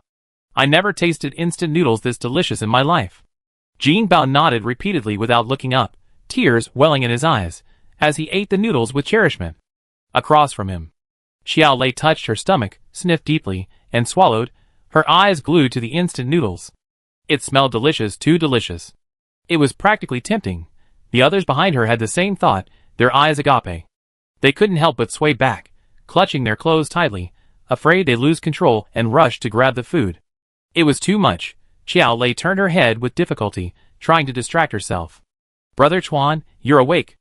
Luo Chuan, swallowing saliva, quickly averted his gaze and cleared his throat. "Yeah." He sat up on his arms, pressing his forehead as if to disguise himself, trying to change the subject. "How's Zhu Kong?" "His breathing is steady, nothing unusual." Xiao Lei filled a clean cup with water and handed it to Luo Chuan, her eyes flickering towards Yusui again. "Brother Chuan, what should we do next?" "What should we do?" Luo Chuan pondered for a moment as he drank the water. He tilted his head back and drank it all in one gulp, his mind made up. It seems that it is impossible for him, Moran and Xiao Lei, to get Zhu Kong and others out safely. They have to ask for help now. Besides, they have already done it last night. The second time is familiar, and Luo Chuan has prepared himself mentally. Although this matter is suspected of moral kidnapping, he can't care about so much at the moment. Tian Liwei slowly sipped his instant noodle soup, his eyes fixed on Luo Chuan. He understood the man's intentions without him having to explain. Now, it all depended on Yusui's opinion. Based on yesterday's situation, there was a high chance Yusui would agree. He turned his head back to look at Yusui, but she didn't look up, still eating her noodles. She looked away, as if she hadn't noticed Luo Chuan. These instant noodles were truly delicious. Luo Chuan swallowed, trying to pull his mind away from the noodles. Without beating around the bush, he introduced himself directly. "My name is Luo Chuan, a fire-type esper." He pointed at Xiao Lei and the others. "Xiao Lei, water-type." Xiao Lei, standing behind them, smiled broadly and waved. "Emolan, speed-type." Emolan nodded at her name, then pointed to the middle-aged woman sitting behind her, who looked similar to her. "My mother, Emo Yurong." Mo's mother smiled tenderly. Luo Chuan continued to introduce them. Zhu Kong, Zhang Cuiping, Luya. Zhang Cuiping, whose name was called, and Luya stood up and greeted them. After introducing the group, Luo Chuan looked at Yusui and said straight to the point, "We want to follow you." The system snorted, shameless. This is pure moral blackmail. Yusui glanced at Luo Chuan. He knew he would definitely take Luo Chuan and his men with him, but he had to make a show of it. He didn't agree right away. Luo Chuan continued, "I know this request is excessive, but we truly need your help. Don't worry, we will absolutely obey your instructions. We won't keep any supplies we find, and if we encounter any danger, I will rush to the front to help you clear the way." Yusui pretended to ponder, then nodded after a moment. "Follow me if you want." Hearing Yusui's words, Luo Chuan breathed a sigh of relief. Xiao Lei and the others couldn't help but breathe a sigh of relief. There was strength in numbers, and Yusui and his men had shown themselves to be far superior to them. None of them had any complaints about Luo Chuan's words. After all, they were the ones begging Yusui. Tian Liwei finished his noodles and soup, wiped his mouth, and said with a smile, "We're all in this together now. Let me introduce myself. My name is Tian Liwei. You met yesterday. This is my brother Fan Chung." Jin Bao. He cleared his throat and said solemnly, "Our bosses are Yusui and Ruansini." Luo Chuan's eyes darted between Yusui and Ruansini's faces, taking careful note. Remembering the bank they mentioned earlier, he said, "There's a bank down this street. If you want to go, I can show you the way." Yusui nodded, "Okay." She raised her chin and pointed at the bag Luo Chuan had brought her last night. "Take it back. Eat your fill and then go out." Luo Chuan didn't take it. "I promised you this. We find some food later." Jin Bao put his arm around his shoulders. "Hey brother, we're all in this together now. Don't refuse. Filling our stomachs is more important. If you feel bad about it, just find us some more supplies later." Luo Chuan tried to refuse, but Jin Bao stuffed his bag full. "Don't push it off. Going hungry will only hold us back." His expression changed, and he pursed his lips. He thanked him profusely, opened his bag, and took out 7 packets of compressed biscuits. He put the rest back in the bag and returned them to Jin Bao. "That's enough." After finishing his meal, Zhu Kong woke up. He was overjoyed to see his now smooth calves. Knowing that Tian Liwei had saved him, he immediately shook Tian Liwei's hand and thanked him profusely. "Brother, if you need anything from now on, just tell me. My life is yours."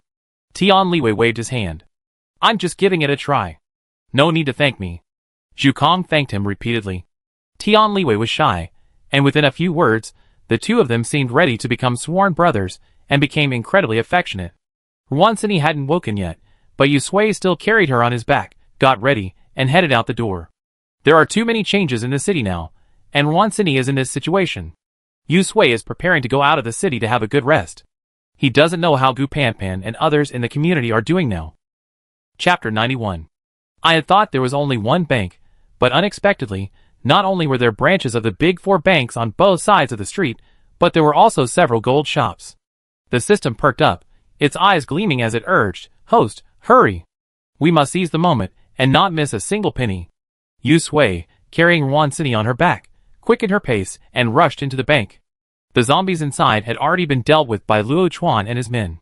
She walked to the vault with familiarity and began to let the system absorb energy. Outside, Zhu Kong, a head full of questions, glared at Tian Liwei, muttering quietly, "What is she doing? So secretive."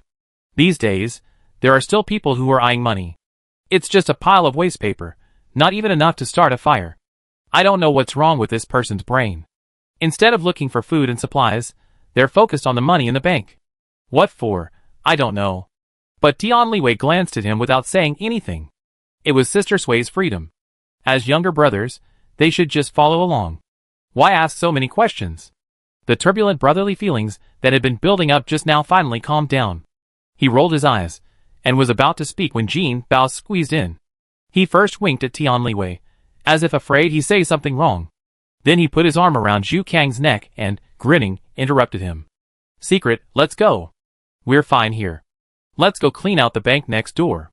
Finishing early will save time." Zhu Kang groaned as he was dragged out. Okay, let go. My neck hurts." Yusui robbed every one of the 4 banks, leaving no one behind. Satisfied, the system followed Yusui out of the bank and into the jewelry store in the adjacent mall. Stepping over broken glass and rotting corpses, it set its sights on the various jewelry items in the cabinets. She pretended to examine each item, while the system silently absorbed its energy. Working in perfect harmony, They searched the store inch by inch. Across the street, Zhu Kong held up a palm-sized golden Buddha statue and thrust it in front of Xiao Lei, pointing at the price tag. TSK, that's worth half a year's salary. Now, he loosened his grip, and the Buddha slammed heavily onto the counter. It's useless. It's not even good for hitting a zombie in the head. Xiao Lei rolled her eyes. Just now, when we came in, I saw a sign in the mall saying there's a supermarket on the basement floor. Let's go check it out and find some supplies. They had given all the supplies they had gathered to Yusui. Now, except for water, they had nothing left to eat. While they were clinging to Yusui, they couldn't really do nothing and rely on him for support. That would be too shameless. Overhearing their conversation, Luo Chuan glanced at Yusui, who was absorbed in admiring the gold and silver jewelry. He then said hello to Fan Chung, who was standing guard at the door, and prepared to go to the supermarket to see if there was anything he could use. Fan Chung nodded, understanding. And Mo Lan and Mo's mother stood guard on the other side. Zhang Cuiping and Luya saw this and immediately said, "Let's go too." The five of them descended the stairs. Zhu Kong turned to look behind them. Fan Chung was guarding the door like a door god. Inside, Tian Liwei and Jin Bao were also following Yusui around the store, looking around without a trace of nervousness. He leaned over to Xiao Lei and whispered, "I see they have nothing but 2 backpacks. Where do you think they put all their supplies? Why aren't they in a hurry at all?" Xiao Lei pointed to her head. "Idiot." "Hey," Zhu Kong said indignantly. "You're the fool. They only have 2 bags, and they're still interested in gold and silver jewelry. Could it be that they have a warehouse full of food and drinks, so they're not in a hurry?" He seemed to react, his mouth opening and his eyes widening. "Superpowers. Spatial powers. They have spatial powers." Xiao Lei snorted, raised her chin, and pointed her fire axe at the zombies ahead, roaring and rushing towards her. "Your brains are only a little better than theirs." With that, she charged forward, fire axe raised. Zhu Kong gasped. "Wow, spatial abilities. The most useful ability in the apocalypse." He lowered his head and sighed deeply. "Why don't I have this luck? Forget spatial abilities. Anything will do. Stop talking nonsense. Let's get rid of them quickly, so we can go in and see if we can find something to eat or drink," Xiao Lei said without turning back. Zhu Kong channeled his anger into strength and rushed over, fire axe in hand. "Got it." After looting several gold shops, Yusui passed a bookstore. After a moment's thought, he turned and walked inside, collecting all the fully packaged books in it into his space. The system burped. This trip had yielded quite a bit of rewards. It observed Yusui's actions with no objection. Now that the space had been upgraded and expanded, and there was a lot of free space, it lazily said, "Host, aren't we going inside?" "No, let's go back and recuperate." Wansini hadn't woken up yet, and Yusui was a little worried. Despite the system's repeated assurances that Wansini was fine, just exhausted and recovering, Yusui was a little worried. The system had been somewhat reluctant at first, but today's trip had yielded a bountiful harvest, so it didn't mind returning early. After all, it was quite exhausted, so a break was welcome. At this point, it no longer cared about being the first in this system to complete its mission. Just completing it peacefully was all that mattered. Time didn't matter.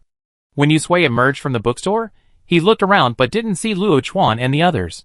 Fan Chung explained, they went to the supermarket downstairs to look for supplies. Yusui understood, and turning around, he saw Tian Liwei and Jin Bao running over with several large, overflowing bags. They smiled, Jin Bao leading the way. "Sister Sui, I think these clothes are good, so I just picked them up. I need them later." Tian Liwei nodded repeatedly. "What a pity.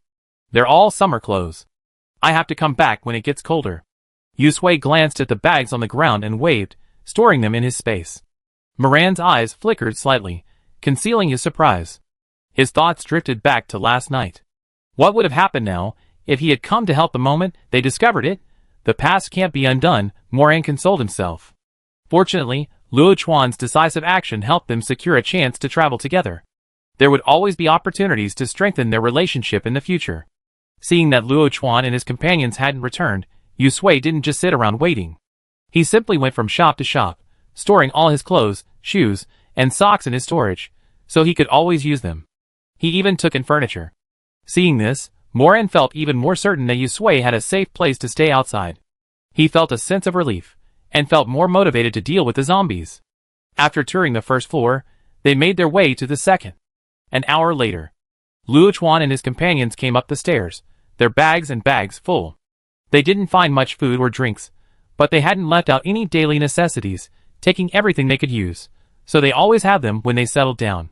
Before, they worried not only about having too much stuff and nowhere to put it, but also about it hindering their escape. But now, they didn't have to worry. Although Yusui hadn't shown it, they already assumed he had spatial abilities, so they weren't worried about not having enough stuff, not about having enough space. In the hall, Shu Kong was exhausted. They're so heavy. Hey, where are they? Did they leave them behind? Zhu Kong was lost in thought when Leah glanced up and saw Imo Lan waving at them from upstairs. Brother Chuan, they gone upstairs. Luo Chuan looked up and saw Imo Lan and Mo's mother, and Zhu Kong breathed a sigh of relief. Several people carried bags and groceries upstairs. Luo Chuan placed a bag in front of Yusui. These are the supplies we found at the supermarket downstairs. Here you go. Yusui looked at the bag in front of her, raised an eyebrow, and glanced at Luo Chuan.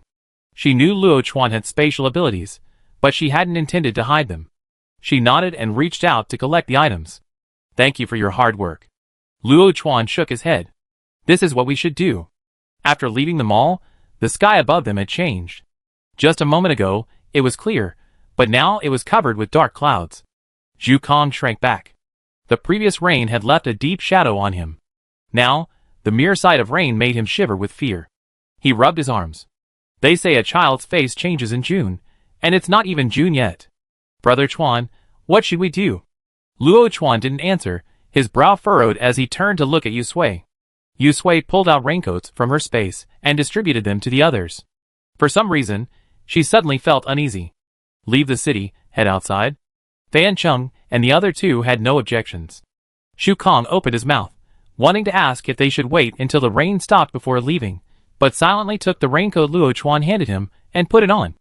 Never mind. Even if the sky fell, there were psychics to hold it up. The city wasn't safe either, so it was better to get out of the city as soon as possible. They walked, clearing the streets of zombies as they went. The sky was so gloomy it looked like it was about to collapse. Everyone remained silent, their steps and movements quickening in unison. What had originally been a steady walk soon became a jog. Jin Bao was panting heavily as he ran. He didn't know why, but a chill ran down his back, and every cell in his body screamed danger. In his mind, the system's face drooped, its lips pursed as if it were about to cry. How could such bad luck befall us? Host, we need to hurry. There are 2 superpowered zombies coming our way. Yusui's face darkened. He took a deep breath, carrying Wan Sini on his back, and broke into a run. Fan Chung and the others behind him saw him and hurried to catch up. The quiet street echoed with their hurried footsteps. The system didn't dare to breathe, quickly analyzing the surroundings and searching for a hiding place. A dazzling flash of lightning split the sky, as if splitting it in two. Then, a loud thunder boomed overhead, and bean-sized raindrops pounded down from the sky. In just a few seconds, the entire world was drenched in a torrential downpour. The accumulated water pooled in the cracks of the road, mixing with the blood, watering the flowers and trees along the roadside. Yusui's hairs stood on end. Her sixth sense told her that at the moment the rain began to fall, something had silently emerged from the surroundings, spying on them. That spying was filled with malice, terrifying. The system shuddered. Plants, another plant has mutated. Host, hurry, run. At this moment, Yusui wished he had 8 legs. Chapter 92. The rain poured down. The gullies on the road were filled with rainwater, and large patches of dried blood were revived by the rain. The bloody smell rose from the ground, seeming to dye the rain curtain before everyone red. Everyone ran frantically in the rain, the aura of danger hanging over their hearts like a shadow. The sound of hurried footsteps was muffled by the rumble of thunder, and the occasional lightning flashed overhead, illuminating everyone's face. The atmosphere was filled with fear and uneasiness, filled with a solemn and murderous aura. Jin Bao's mouth opened and closed, the atmosphere growing tense. He wiped his eyes, trying to hold it back but failing. The rain's getting heavier. Is there a leak? Damn, what's that behind me? I feel a chill on my neck. I feel like my head might fall off if I turn around. Even horror movies aren't this thrilling. Every day has been so thrilling. If this keeps up, I'm going to have a heart attack. He couldn't break his habit of nagging when he got nervous. He chattered on for a long time, his voice trembling. He hadn't expected anyone to talk to him, but then he heard a voice chime in. That's right, Shu Kong glanced at Yusui, who was running in the lead, with some resentment. What had he said? This guy has such bad luck. I lived for over 20 years, and I haven't had as much fun as these past 2 days. He was practically hanging his head on his belt, his life in jeopardy at any moment. Jin Bao was startled, afraid to turn around, so he strained his peripheral vision to the left. Seeing Zhu Kong chattering, he breathed a sigh of relief. I was so scared. I thought zombies and monsters had already evolved to the point of speaking. With someone to chime in, Jin Bao couldn't stop talking anymore. Zhu Kong was also a chatterbox, and the two of them chattered endlessly, diluting the tense atmosphere somewhat. In the front, Yu Sui, carrying Wan Sini on his back, ran without looking back, not daring to stop for a moment. His legs felt like they were filled with lead, numb and heavy. System, have you found a hiding place? Just charging forward blindly isn't an option. They're human, no match for the zombies and mutated plants chasing them. If they don't have a hiding place, they'd be exhausted and devoured by these monsters. It's better to fight them and avoid a suffocating death. The system was also extremely anxious. It transformed into an octopus and quickly analyzed the surroundings. Host, hold on a little longer. I'm looking for a place. You can't defeat the thing behind you with your current strength. Let's avoid it. After a long pause, its eyes lit up. Got it, host? Hold on a little longer. Go through that alley over there, cross the street. There's a basement over there where we can hide for now. Yu Sui lifted Wan Sini from his back and gritted his teeth, saying, don't look back. There's a basement up ahead. Let's hide there. Jin Bao was overjoyed. Really? Great.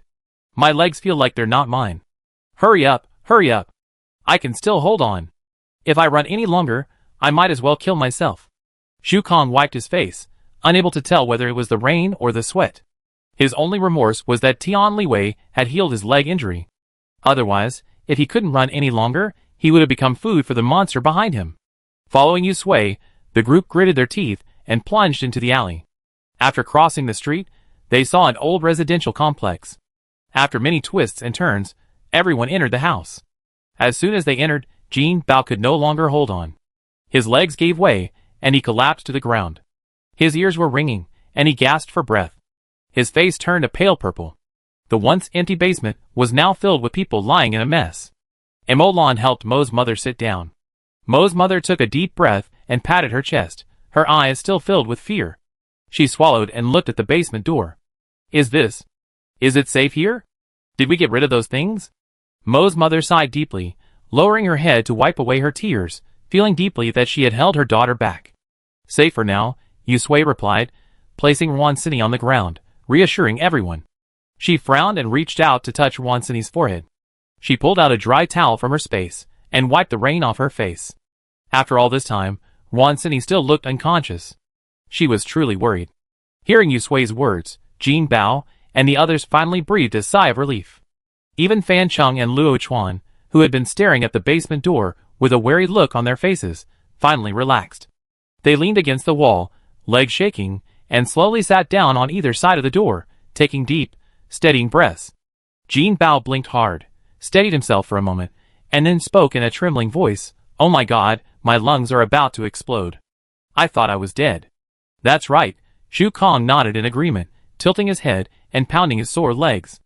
"I managed to save my life." He licked his dry lips. "Xiao Lei, give me some water. My throat is burning." Xiao Lei glanced at him, panting as she stood up. She retrieved a cup from Imolan's bag, rinsed it with water, and then filled it up, handing it to Yu Sui and the others one by one. As she passed Wan Sini, she paused and tentatively asked, "What's wrong with her?" She lay there motionless. If it weren't for the faint breath in her chest, she would have thought Yu Sui was carrying a corpse. Yu Sui took the water and thanked her. He then grasped Wan Sini's chin and slowly fed her a sip. She's overused her superpowers, and her body is resting. "System, is Wan Sini really okay?" Even as he spoke, Yu Sui, still feeling uneasy, asked the system again. "She's okay." While monitoring the movements of the two zombies and the mutated plants, the system used a little of its attention to examine Wan Sini's body. After confirming that nothing was wrong, it replied, "She's really okay, host. Don't worry. She's as well as she can be." "Then why hasn't she woken up yet?" "There's always a process. The system doesn't see it as a problem. Using superpowers is essentially burning the very essence of life. Like her previous use, she wasn't drained dry because I was feeding her energy. Now, just getting a little extra sleep is already a blessing. Yu Sui suddenly remembered the superpower user he first encountered in the neighborhood, who perished alongside the zombies. He comforted himself by saying that Wansini would wake up in a few days. Over there, upon hearing Yu Sui's answer, the Luochuan group suddenly looked up, staring at Wansini in surprise and suspicion. Xiao Lei's eyes widened, and she stammered, "Superpower. Overuse can be fatal." She carefully glanced at Yu Sui's wrist and arm. She didn't see any wounds, but she remembered that they had Tian Liwei's healing superpower, so even if there were any, they could be repaired. She quietly stepped aside. Several thoughts raced through his mind.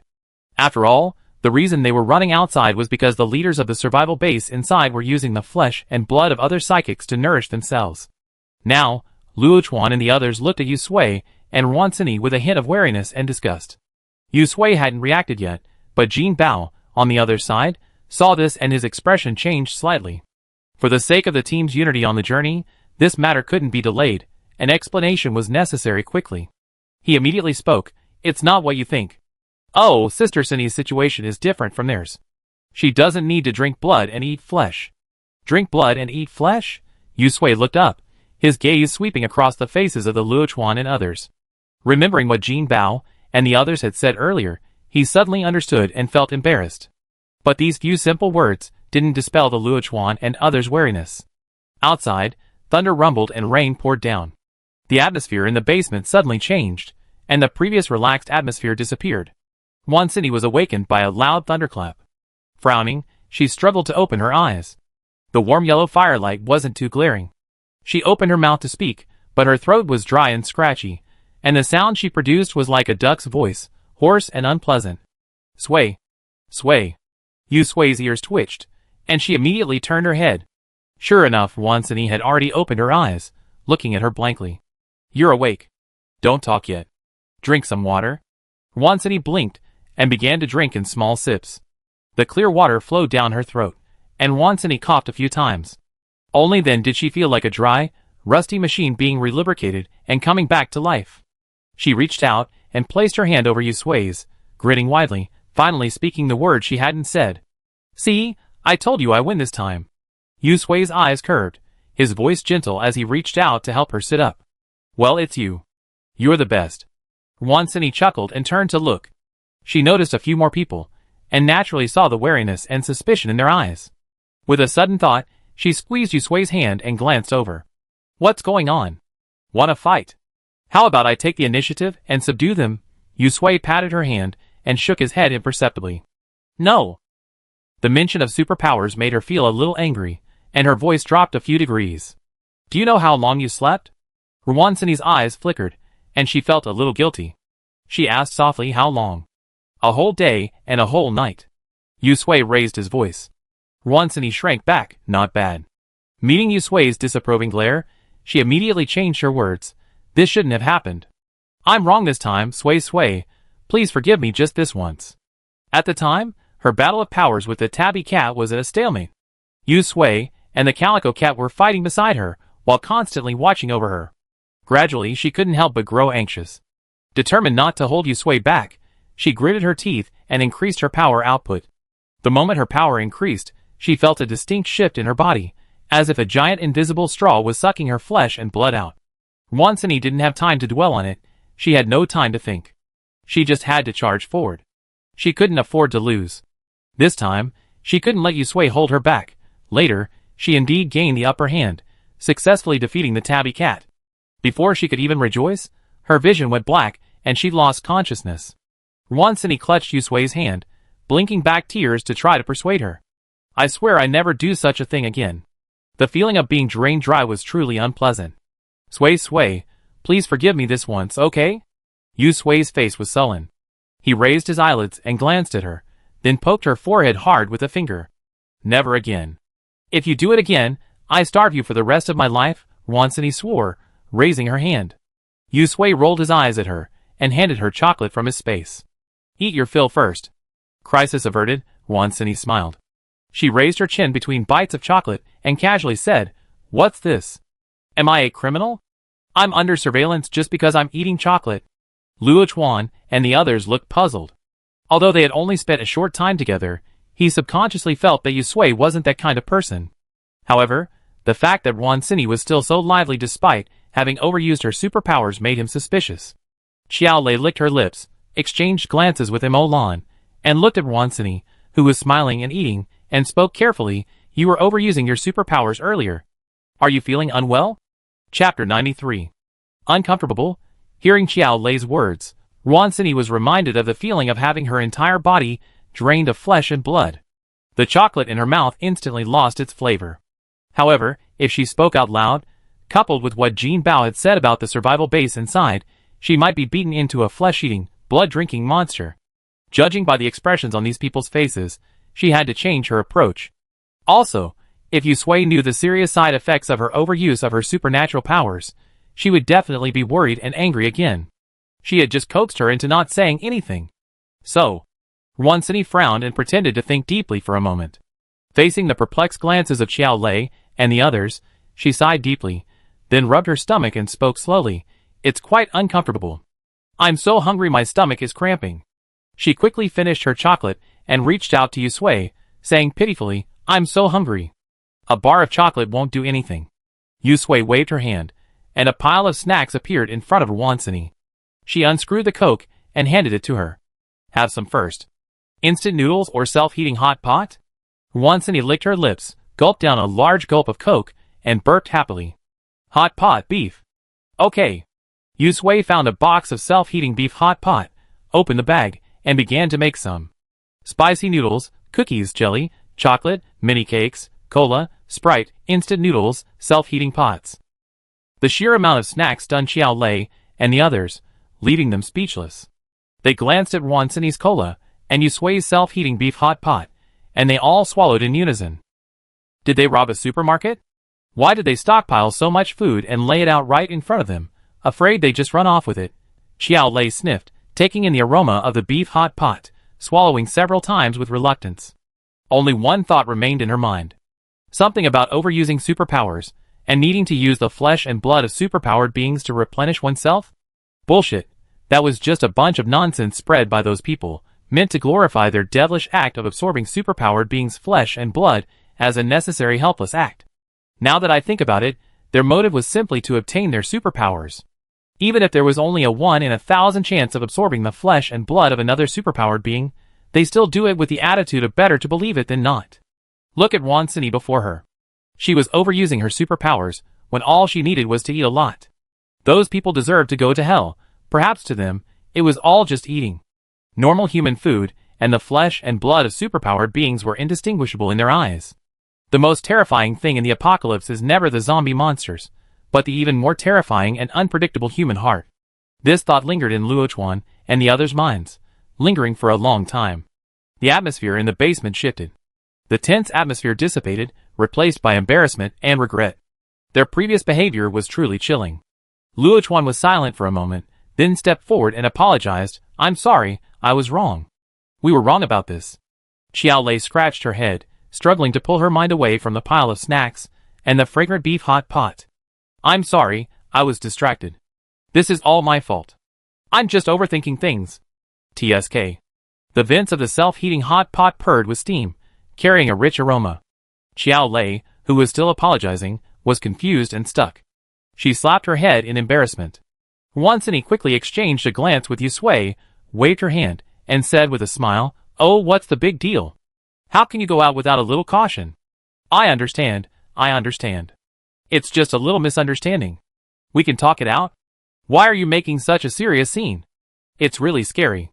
Meeting is fate. The fact that we're all together, alive and well, at this moment is a fate we earned by breaking our necks in our past lives. Forget all the polite words. She paused, rummaged through the snacks, found a bottle of Coke, and handed it over. Here, Coke, have one. Xiao Lei swallowed hard, took a step back, and formed her hands into propellers. No, that's too expensive. We have water. Coke? I haven't had any since the apocalypse. Wan Sini threw the Coke over without a word. Well, it's just Coke. What's so expensive about it? We don't have much else, but we have enough to eat and drink. Xiao Lei fumbled to catch the Coke, and before she could react, another bucket of instant noodles was thrown at her. She quickly caught it, and looked up to see Yu Sui nodding at her. You've been busy all day. Eat something. She turned her head again. Jean Bao, Tian Liwei, and Fan Chung were already familiar with their instant noodles, each holding a sausage. Jean Bao was tearing open the package of a braised egg. When he saw her looking over, he took a sip of the broth and put it down. Well, don't be so polite. If you really feel bad, just be more active when fighting zombies next time. Tian Liwei nodded vigorously, glanced at his hands, and said bluntly, Xiao Lei, bring me some water. I need to wash my hands. They're filthy. Jean Bao glanced at the blood on his hands and glared at him. What's so filthy about it?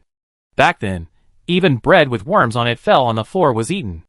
Fan Chung, Tian Liwei looked at him with a constipated expression. Can we not bring up the past? Before, he hadn't had the means. Now, he could be a civilized and hygienic person. Why should he continue like that? He washed his hands and patted Jean Bao's. You don't mind the dirt. Why are you washing your hands? What are you doing? So much water is wasted washing your hands. I couldn't bear it, so I came over. Jean Bao said playfully, looking up at the Luochuan group behind Xiao Lei. Hey, stop being so pretentious. We're all in this together. Why waste time talking about those empty words? Eat your fill and get some rest. A monster might show up and run away someday, so we can't be a drag. Yu Sui simply pulled out a box of instant noodles. Help yourself. After that, without caring whether they came to get it or not, she found a self-heating hot pot and heated it up. She was hungry too. Xiao Lei licked her lips, looking at the Coke and instant noodles in her hands. After washing Jean Bao and the others' hands, she sat down and carefully unscrewed the lid of the Coke. The shaking had inflated the can, and amber foam rushed out as soon as the lid was opened. She quickly pressed her mouth against it, her eyes rolling back at the rush of air, but she was reluctant to let go. It's this smell, I miss it so much. A few minutes later, the fragrance wafted through the basement. Jean Bao held a large bowl. They had found it at the supermarket. Before, they only had cold water, no hot water, so they had to make do with soaking their instant noodles in it. Now, with both cold water and a bowl, he glanced at Luochuan. Luochuan was about to break open his instant noodles and eat them dry when a shadow fell over him. He looked up and saw Jean Bao, holding a bowl and looking at him with a familiar air. He pushed the bowl forward and said, Brother Chuan, can you lend me a light? Luochuan was stunned for a moment, then realized what was happening. The people who had been preparing to make do with cold water and eat the noodles, as usual, stopped what they were doing and looked at Luochuan. Yes, how could they have forgotten such a great source of fire? Luochuan pursed his lips, grimly snapped his fingers, and a flame shot from his fingertips to the bottom of the bowl. A moment later, the water in the bowl gurgled and began to bubble, and the aroma of instant noodles slowly wafted out. The steaming hot noodles made Mother Mo's eyes warm. She carefully drank the soup from the bowl, and then transferred most of the instant noodles to Emolan's bowl. Emolan quickly held her hand. Mom, I have some. I'm not hungry. You've been tired all day. Eat more. Emolan's face snarled. Take it away. It burn you. Emolan helplessly said, Mom, there's really no need. She raised her chin and pointed at the instant noodle box Yu Sui had pulled out nearby. There's plenty over there. I get more if I'm hungry. Emolan finally gave up, but still handed the sausage in the bowl to Emolan. You like this? The basement wasn't large, and although Emolan and Mo's mother kept their voices low, everyone could still hear their conversation. Yu Sui's eyes flickered as she ate her self-heating hot pot. Suddenly, something unsatisfactory came over her as she looked at the beef in her bowl. As a child in the orphanage, she was cute and well-behaved. Despite her congenital heart disease, many couples wanted to adopt her, but Yu Sui refused. She only wanted her own parents. As she grew older and saw the new faces in the orphanage, she gradually understood that not all parents love their children. From that day on, she no longer expected her biological parents to visit her.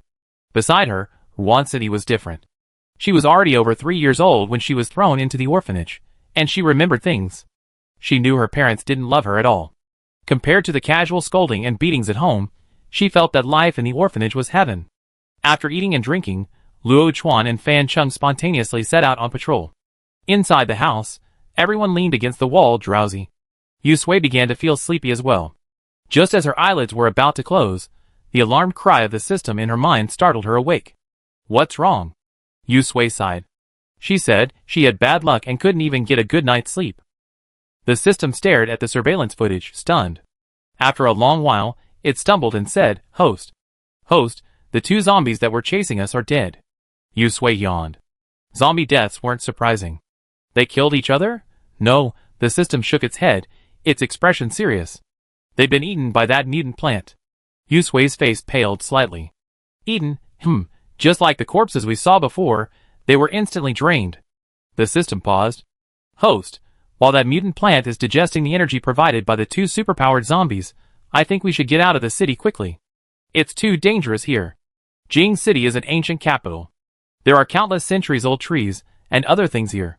According to the system, there are countless mutant plants. These mutant plants are far more lethal than zombies, capable of sucking a living person into a mummy in an instant. Given their combat power, the only options are to run or lie still and wait for death. Clearly, Yu Sui didn't want to die. She wiped her face, pushed Wan Sini awake, and stood up. Sleep. We need to leave quickly. Chapter 94. What's wrong? What's wrong? Shu Kong had dozed off, his head tilting and his balance nearly causing him to fall. He woke up just in time to hear the end of the conversation, instantly waking up from his sleepiness and asking anxiously. Yu Sui put away his unfinished instant noodles and kicked Jin Bao and Tian Liwei, who were soundly sleeping nearby. His expression was serious. The two mutant zombies chasing us were eaten by mutant plants. The plants are digesting their energy now. We need to hurry and get out of the city. Shu Kong, What did he say? This guy is a jinx reincarnated. Shu Kong wiped his face and stood up to wake up Xiao Lei and the others who were still dazed. The once quiet basement was bustling again. Fan Chung and Luo Chuan, who were patrolling outside, heard the commotion from inside and exchanged glances. They turned and headed inside. Before they could even enter, the door was pulled open, and Shu Kong emerged panicking. Brother Chuan, this is bad. The mutant plants have devoured all the zombies.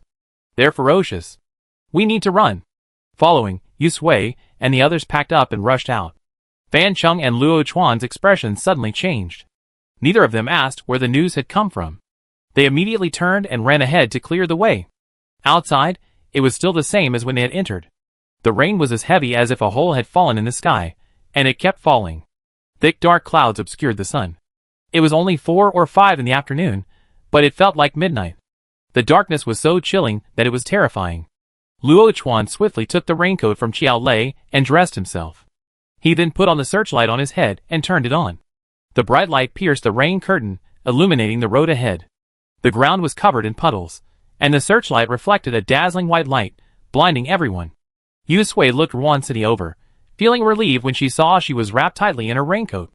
They exchanged glances, and she took a deep breath. Following the system's guidance, she found her way and rushed out into the rain. Wan City followed closely behind her, and this time, Luo Chuan and Fan Chung walked last. The rumbling thunder drowned out their footsteps. They twisted and turned all the way to the community gate without encountering a single living zombie, and Yu Sui's heart began to tremble. Large, cold raindrops slammed onto his raincoat and slid down it. Shu Kong shuddered and blinked hard, glancing at the trees and flowers along the roadside. Remembering the terrifying mutant plant, he was startled and stumbled back a few steps, bumping into Xiao Lei beside him. Xiao Lei held him with one hand, a fire axe in the other, and stood alert. What's wrong? Are there zombies or mutated plants? No, Shu Kong waved his hands repeatedly, embarrassed. Nothing. I just lost my balance. He glanced at the massive tree by the roadside, sighed, and continued walking. How could these trees mutate? And each one mutated into something so powerful? We're just unlucky, encountering both zombies and mutated plants. Jin Bao wholeheartedly agreed, but a glance at Yu Sui, who was walking in front, reassured him. He was still in the mood to comfort Shu Kong. He patted Shu Kong on the shoulder and pointed to the corpse on the ground. Compared to them, we're incredibly lucky. Shu Kong glanced at the corpse, which had rotted and turned pale and swollen from the rain. His face darkened, his throat lurched, and he nearly vomited with a gag. Thanks, I'm feeling much better. He rubbed his arm, shaking off the rain and goosebumps. He quickly took a few steps to catch up with Xiao Lei and turned to Jin Bao, saying, Dude, you're really good with your words. Not bad, Jin Bao smiled modestly. Turn the corner, Yu Sui stopped after a few steps. Shu Kong and Jin Bao, who were also running behind him and talking, paused and looked ahead in confusion. What's going on? There's a zombie. Xiao Lei, who was beside him, answered. Her originally smiling voice was filled with coldness. She reached out and pushed Shu Kong back. Hide. It's a mutant zombie. Shu Kang's face darkened, and he retreated a few steps, allowing her force to push him back, but he still protected Mama Emo and the others. He didn't want to cause any trouble at this moment. Crack! A thunderclap struck overhead, the loud noise startling everyone and attracting the attention of the zombies across the way. Gray eyes fluttered, and the head turned away blankly. Yusui frowned, gathering strength in his lowered hands, not immediately deciding to attack. Wansini stood beside her and whispered, Sui, something's wrong. Yusui hummed softly. The zombie across from them circled several times, showing no signs of attacking, leaving both of them puzzled. It didn't notice us. Has this zombie changed? Doesn't it eat humans anymore? Observing carefully for a moment, Wansini rubbed her chin. Strange. At such close range, and with a special ability, how could it not notice us? Yusui's mind raced. Could it be the rain? But she remembered that when it rained before, the zombies were still the same, with only one thought in mind, to bite. It was hard to explain. Yusui raised his hand, and a bolt of lightning shot out, striking the zombie's temple. The superpowered zombie across from him stood there, seemingly oblivious to the shock. The lightning pierced his head, striking him squarely. His body trembled uncontrollably, and he fell backward, hitting the ground. Wansini paused for a few breaths, then used her superpowers to confirm the superpowered zombie was completely dead before cautiously approaching. So easy? This superpowered zombie is a fool. Zhu Kong, hiding behind Xiao Lei, poked his head out, somewhat surprised. He expected a fierce battle, but he'd been killed instantly with a single strike. Jin Bao narrowed his eyes. Is this really a superpowered zombie? Even ordinary zombies wouldn't stand still, neither dodging nor fighting back. He lowered his head and glanced at himself. Could it be that they'd been so savagely possessed by these zombies that the superpowered zombies had mistaken them for accomplices? Yusui and Wansini crouched beside the zombie, golf clubs in hand. Just as they were about to poke the zombie to examine it, to see what was wrong, the system beeped. Host, get out of the way. Yusui reacted quickly, pulling Wansini back with one hand. Wansini also understood and immediately formed a mental barrier in front of them. As they retreated, a hole opened in the superpowered zombie's chest, and two thin green branches shot out, heading straight for Yusui and Wansini's chests.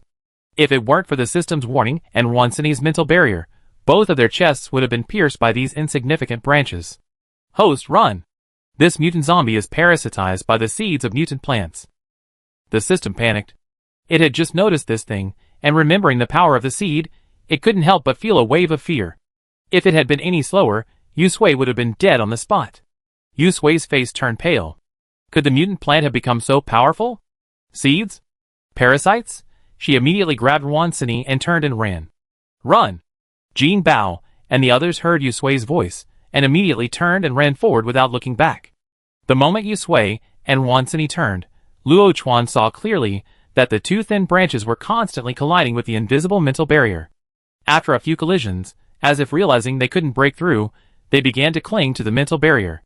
Countless tiny branches suddenly sprouted from the original branches, gradually covering the barrier, as if searching for a way to break through. The originally invisible mental barrier was gradually dyed green by the branches. Correspondingly, the corpse of the superpowered zombie on the ground gradually shrank at a visible speed. Luo Chuan thought for a moment, and decided to throw a fireball, intending to completely incinerate the branches and the zombies along with them. Unfortunately, his brilliant plan neglected the torrential downpour and the stagnant water on the ground. The flames flickered, extinguishing the half-burned corpse. As if sensing the heat of the flames and enraged, the branches began to lash violently at the mental barrier in front of him. Luo Chuan, He pursed his lips tightly and ran after them. For the first time, he felt the uselessness of his special abilities. Yusui led the way, running furiously along the road under the command of the system. They dispatched any zombies they encountered with a single blow. They ran with such force that they left a trail of shadow, fearing the branches behind them would catch up.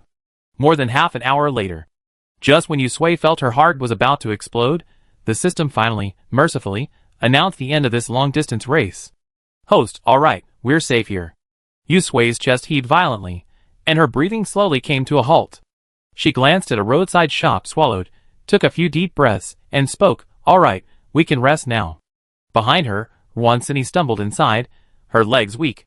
Once inside, after clearing out the zombies, everyone collapsed on the floor before they could even close the door. Ruansini clapped her hands against her thighs, and slowly sat down against the wall. Her face pale and her voice trembling, she said, "Back then, I couldn't even run 800 meters. Now I can run for over half an hour straight. Maybe one day I even break the Guinness record." Yusui sighed, and with trembling hands, she took out a bottle of water and handed it to Ruansini. She then unscrewed another and sipped it. It took several sips before she felt her breath return.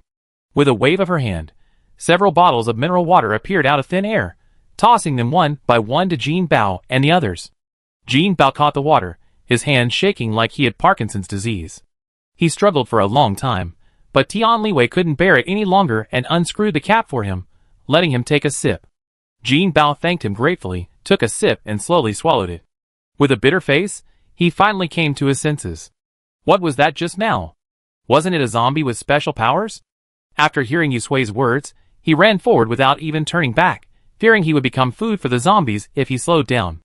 Even so, he was helped by Moran several times along the way, otherwise, he would never have been able to finish. Shu Kong shook his head, "I don't know." He couldn't see clearly from a distance, but he remembered Yusui and Ruansini crouching next to the zombie's body. Then, they suddenly stepped back and shouted at them to run. He looked up at Yusui and Ruansini. Could that mutant zombie mutate? Yusui nodded gently. That mutant zombie was parasitized by the seeds of a mutant plant. Jin Bao and the others. ? How could these seemingly simple words, put together, be so difficult to understand?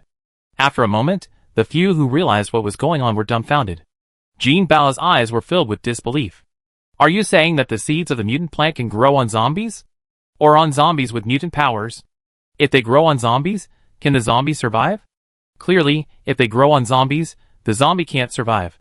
Yusui tightened the bottle cap. The reason the mutant zombie didn't notice us is because it was already dead after being parasitized. Jin Bao gasped. Chapter 95. Thunder rumbled, and the rain continued to fall. A group of people huddled inside the store, staring blankly outside. For the past few days, they've been running around like rabbits being chased by dogs, without even a moment to rest. Now, upon hearing this tragic news, they all slumped to the ground, their heads drooping like frostbitten eggplants, listless and resigned to their fate. Looking outside again, the road had practically become a river, with corpses floating on it.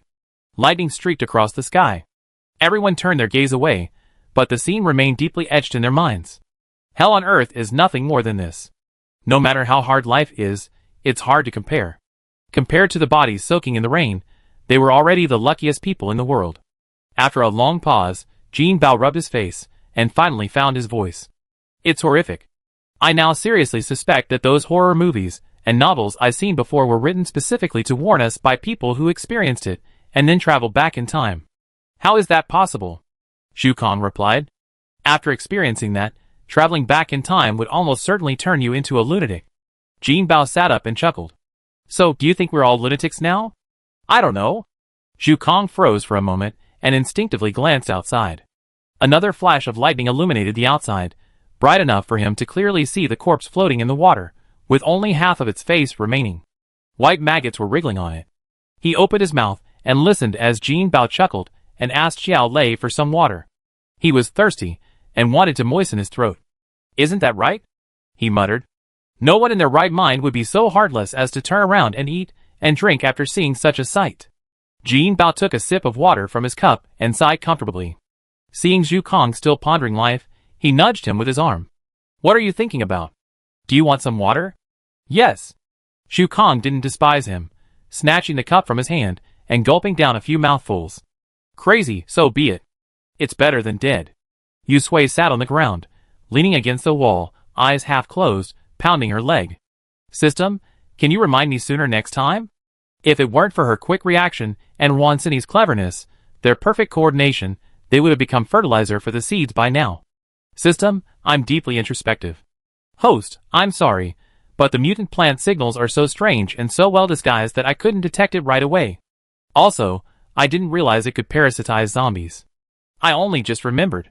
Just remembered? Yusui paused as he pounded his leg. This isn't the first time this has happened to the system.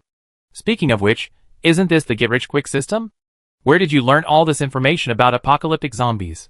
I found it in the database. Yusui's question gave the system a pause, then, Regaining its composure, it sighed. As expected of a main system, it's truly thoughtful, adding this information to my database long ago. Otherwise, we'd be dead long ago. Are you saying your main system added this information when you left the factory? Of course it did. Who else could be so capable? The system sighed again.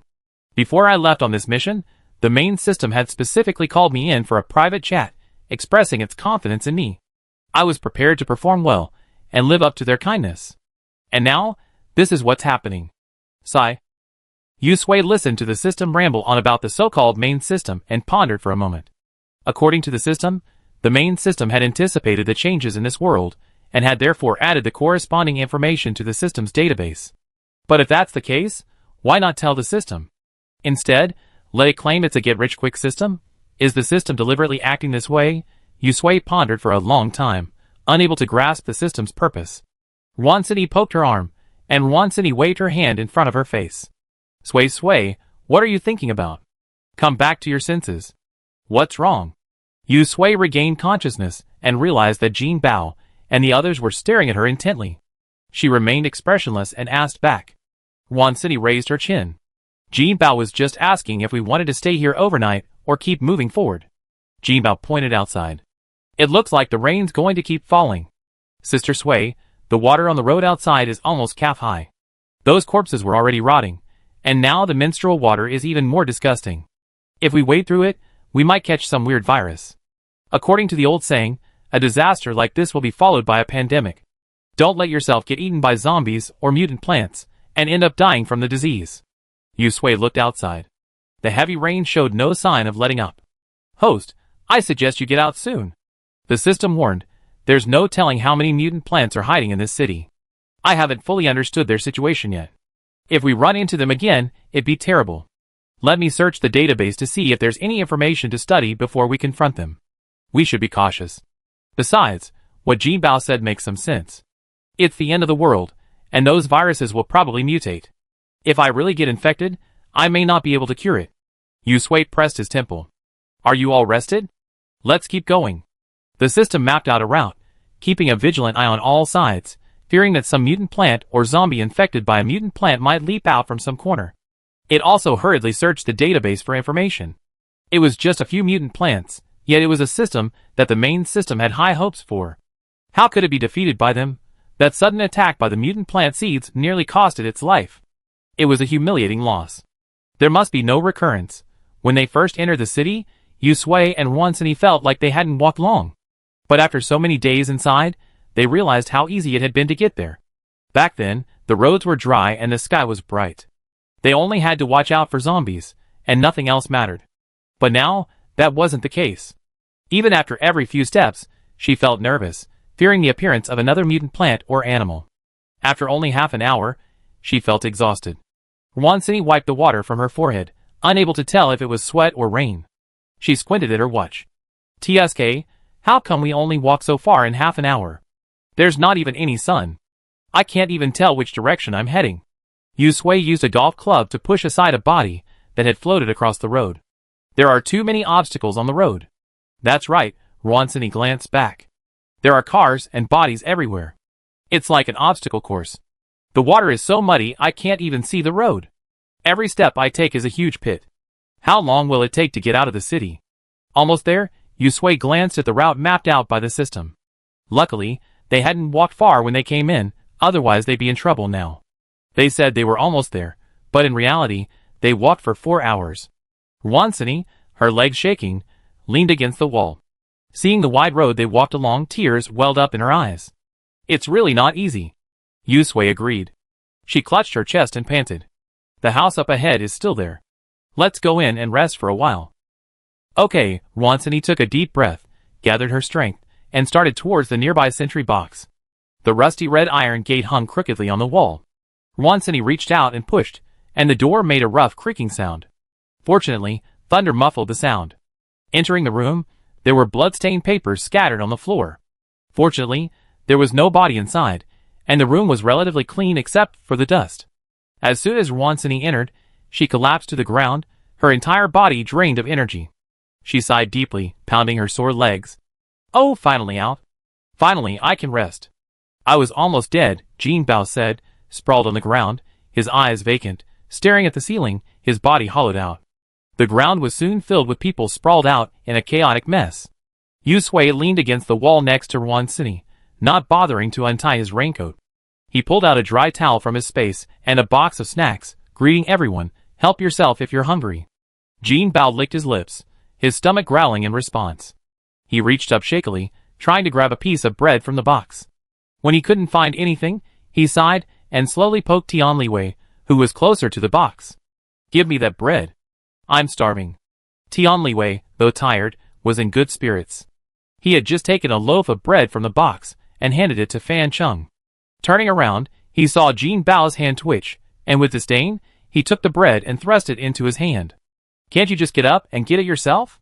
"No, I'm so tired." Xiao Lei stood up and, familiarly, ran water for everyone to wash off the stains on their hands and faces, then filled cups with clean water and handed them to them. With food and drink, everyone quickly recovered. In the room, Jin Bao and Zhu Kong chattered restlessly together. If it weren't for the awkward occasion, they would have looked like they were on a vacation. Xiao Lei glared at Imolan and Luo Chuan. They had originally said that Yusui had led them out, and then they'd gone their separate ways. They hadn't expected the journey to be so difficult, one after another. After several such setbacks, they had lost the courage to even talk about parting ways. Now that they had left the city, Luo Chuan and the others were no longer willing to go their separate ways. If there were mutant plants in the city, wouldn't there be any outside? They had no foreseen abilities, and they had to take care of 4 ordinary people. Going separately would only hasten their death. Besides, judging by Yusui and Ruansini's expressions, they knew they had permanent residences outside. Now, they had no choice but to shamelessly follow them. So, despite Zhu Kang's advances along the way, they didn't resist. Yusui had almost finished resting. Looking at the remaining snacks in the box, he reached out and shook the box. "More?" Jin Bao waved his hand, chuckling. "No, I'm full. I'm afraid I'd be too full to walk if I eat any more." "Okay, I put it away then." Yusui put away the box and glanced at the dark sky outside. "Let's keep going." "Okay." Jin Bao was the first to respond. He jumped to his feet and excitedly went to open the door. As soon as his hand touched the door, he was stopped by Luo Chuan beside him. Puzzled, Jin Bao tilted his head and looked at Luo Chuan. Luo Chuan's expression was grim. He spoke in a deep voice, "There's something going on outside. A car is coming." As if to confirm his words, a car horn blared in the distance. Beep. The sound was so long and loud that even the thunder couldn't drown it out.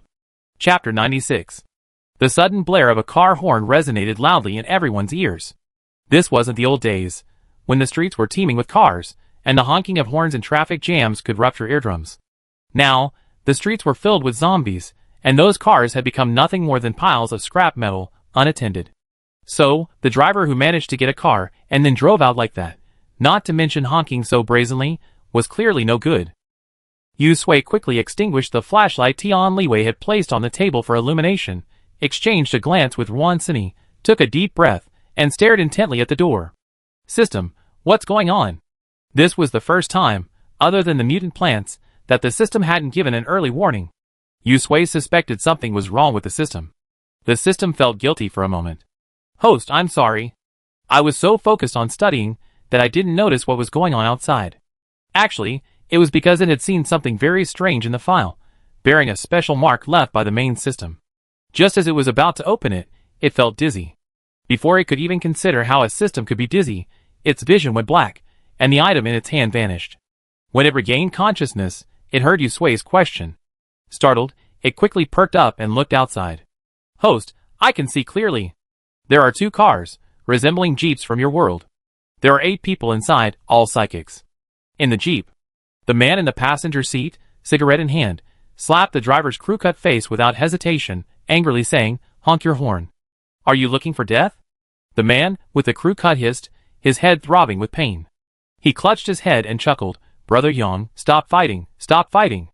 I was just trying to see if the commotion would attract some zombies, so we could go down and have some fun. But we didn't see any. How strange. It's not as dangerous out here as I thought." The man blew out a smoke ring, glanced at him, and said lazily, "Didn't several groups escape before? I guess they wiped out all the zombies outside." The man, with the crew cut rubbed his head. "Yeah, I don't know where those people went. We haven't run into them all the way out. Are they all dead? Who knows? A man in the back seat, leaning back with his legs crossed, spoke slowly. Brother Yang, we pretty much gotten a feel for the situation. It's almost dawn. Should we go back? Hey, wait, I see a house up ahead, the crew cut man pointed. Maybe there's someone hiding inside. Let's go see if they need our help. We're in need of people at our survival base, aren't we? Brother Yang narrowed his eyes, cigarette between his fingers, and pointed forward. Okay, let's go take a look. Have the ones behind us follow, and tell everyone to be careful. Okay. The crew cut man excitedly honked the horn several more times, accelerating towards the house where Yusui and the others were, boasting. Why should we be careful? With so many psychics and you here, Brother Yang, taking care of these little rats hiding in the gutter will be a piece of cake. A simple display of Brother Yang's skills will probably scare the shit out of them. The two people in the back row weren't to be outdone, echoing the crew cut man's words with praise. Brother Yang, flattered by the flattery, took a deep drag on his cigarette, his expression delighted. Inside the house, Yusui's eyes shifted slightly. He instructed Fan Chung, Tian Liwei, and Xiao Lei to protect the non-powered individuals and hide behind the door, while he and Wan Sini hid behind the door. It looked like this fight was unavoidable. The system delivered this time. The leading man had a gold-type power, 2 had earth-type powers, 2 had wood-type powers, and the remaining 2 had water and fire powers. Host, they're coming! Yusui gestured, and Wan Sini exhaled slowly, tightening her grip on the fire axe. Catching Yusui's gaze, she blinked gently to show she understood. The jeep approached rapidly, its wheels sending a shower of water through the puddles. Its bright headlights illuminated the front door of the house. The people inside looked excited, as if they had already seen the fat sheep inside, waving at them. Sizzle. The car screeched to a halt at the door. The man with the flat head was the first to jump out. He scurried around the front of the car to the passenger door, and cleverly wove a large umbrella out of vines, and held it overhead. Brother Yang, please. Brother Yang, cigarette in hand, patted him on the shoulder and promised, if there's a girl inside later, you be the first one to go. The man with the flat head's eyes lit up. Thank you, Brother Yang. The clattering footsteps drew closer. Yusui was ready. She watched the live feed from the system, breathless and focused, her fingertips pulsing with anticipation. Wan Sini slowly retraced her earlier sensation, extending her mental tendrils outward. Instantly, the scene outside the door reappeared in her mind. In the rain, there were 8 tall and strong men. The 2 in front had fierce looks on their faces, and looked not to be trifled with. The man in the middle was holding a strange umbrella made of vines to protect himself from the rain. The man under the umbrella was smoking a cigarette, and looked calm. The 4 men behind him were divided into groups of 2 and surrounded them from both sides. His mental energy formed a fine, dense net. Of course, the 8 people outside were all psychics, so he couldn't capture them all at once. Wan Sini zeroed in on the man smoking, aiming to capture the leader first, ready to engage in combat. Yusui calculated the positions of the people outside. Lightning gently coiled around his palm, eventually transforming into tiny, sharp arrows that could pierce through anyone's head and kill them with a single thought. Wait a moment. With only 2 meters left to the house, Brother Yang suddenly called out to stop them. The others stopped in their tracks, their heads turning to look at him. Brother Yang took a puff of his cigarette and dropped the butt to the ground, where it was submerged in the accumulated water. His gaze fixed on the crumbling, rust-red iron gate. He suddenly raised his hand. Clatter. The large iron gate twisted and deformed before everyone's eyes, as if it had been crumpled into a ball by invisible hands and then forcibly yanked from the wall. Then, it was flung forcefully out the door and landed on the open ground nearby, sending up a high splash of water. The crew-haired man clapped his hands joyfully. Brother Yang, you're awesome. Outside, the sound of praise continued. Inside, Yusui gestured, and Wan Sini and the others reacted, striking out almost simultaneously. A faint, blue flash of lightning appeared outside the door in the blink of an eye. The man closest to the gate was clapping and flattering one moment, then felt a tingling pain in his head. He could not understand why, but he could faintly smell the strange aroma of meat. Then, everything went black, and a tall figure collapsed to the ground. A ball of fire erupted from nowhere and fell upon him. At the same time, Wan Sini's mental power was like an invisible net, tightly wrapping up Brother Yang who was standing in it. The mental power condensed into invisible arrows, stabbing towards his head, crushing his mental power without mercy. The smile on Brother Yang's face, who was enjoying the flattery of the crowd just now, was instantly replaced by a mask of pain.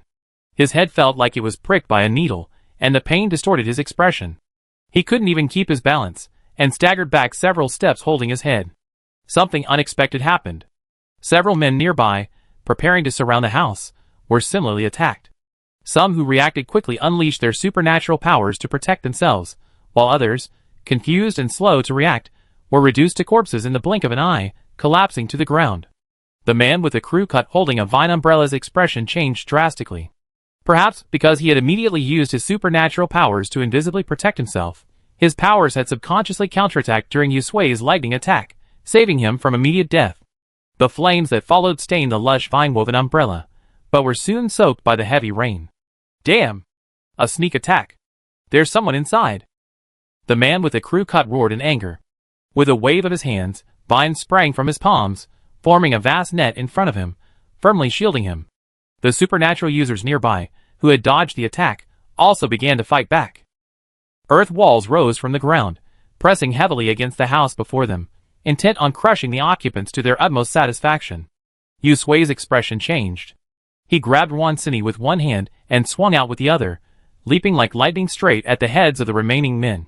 He leaped out of the house and cleared the way. Get out!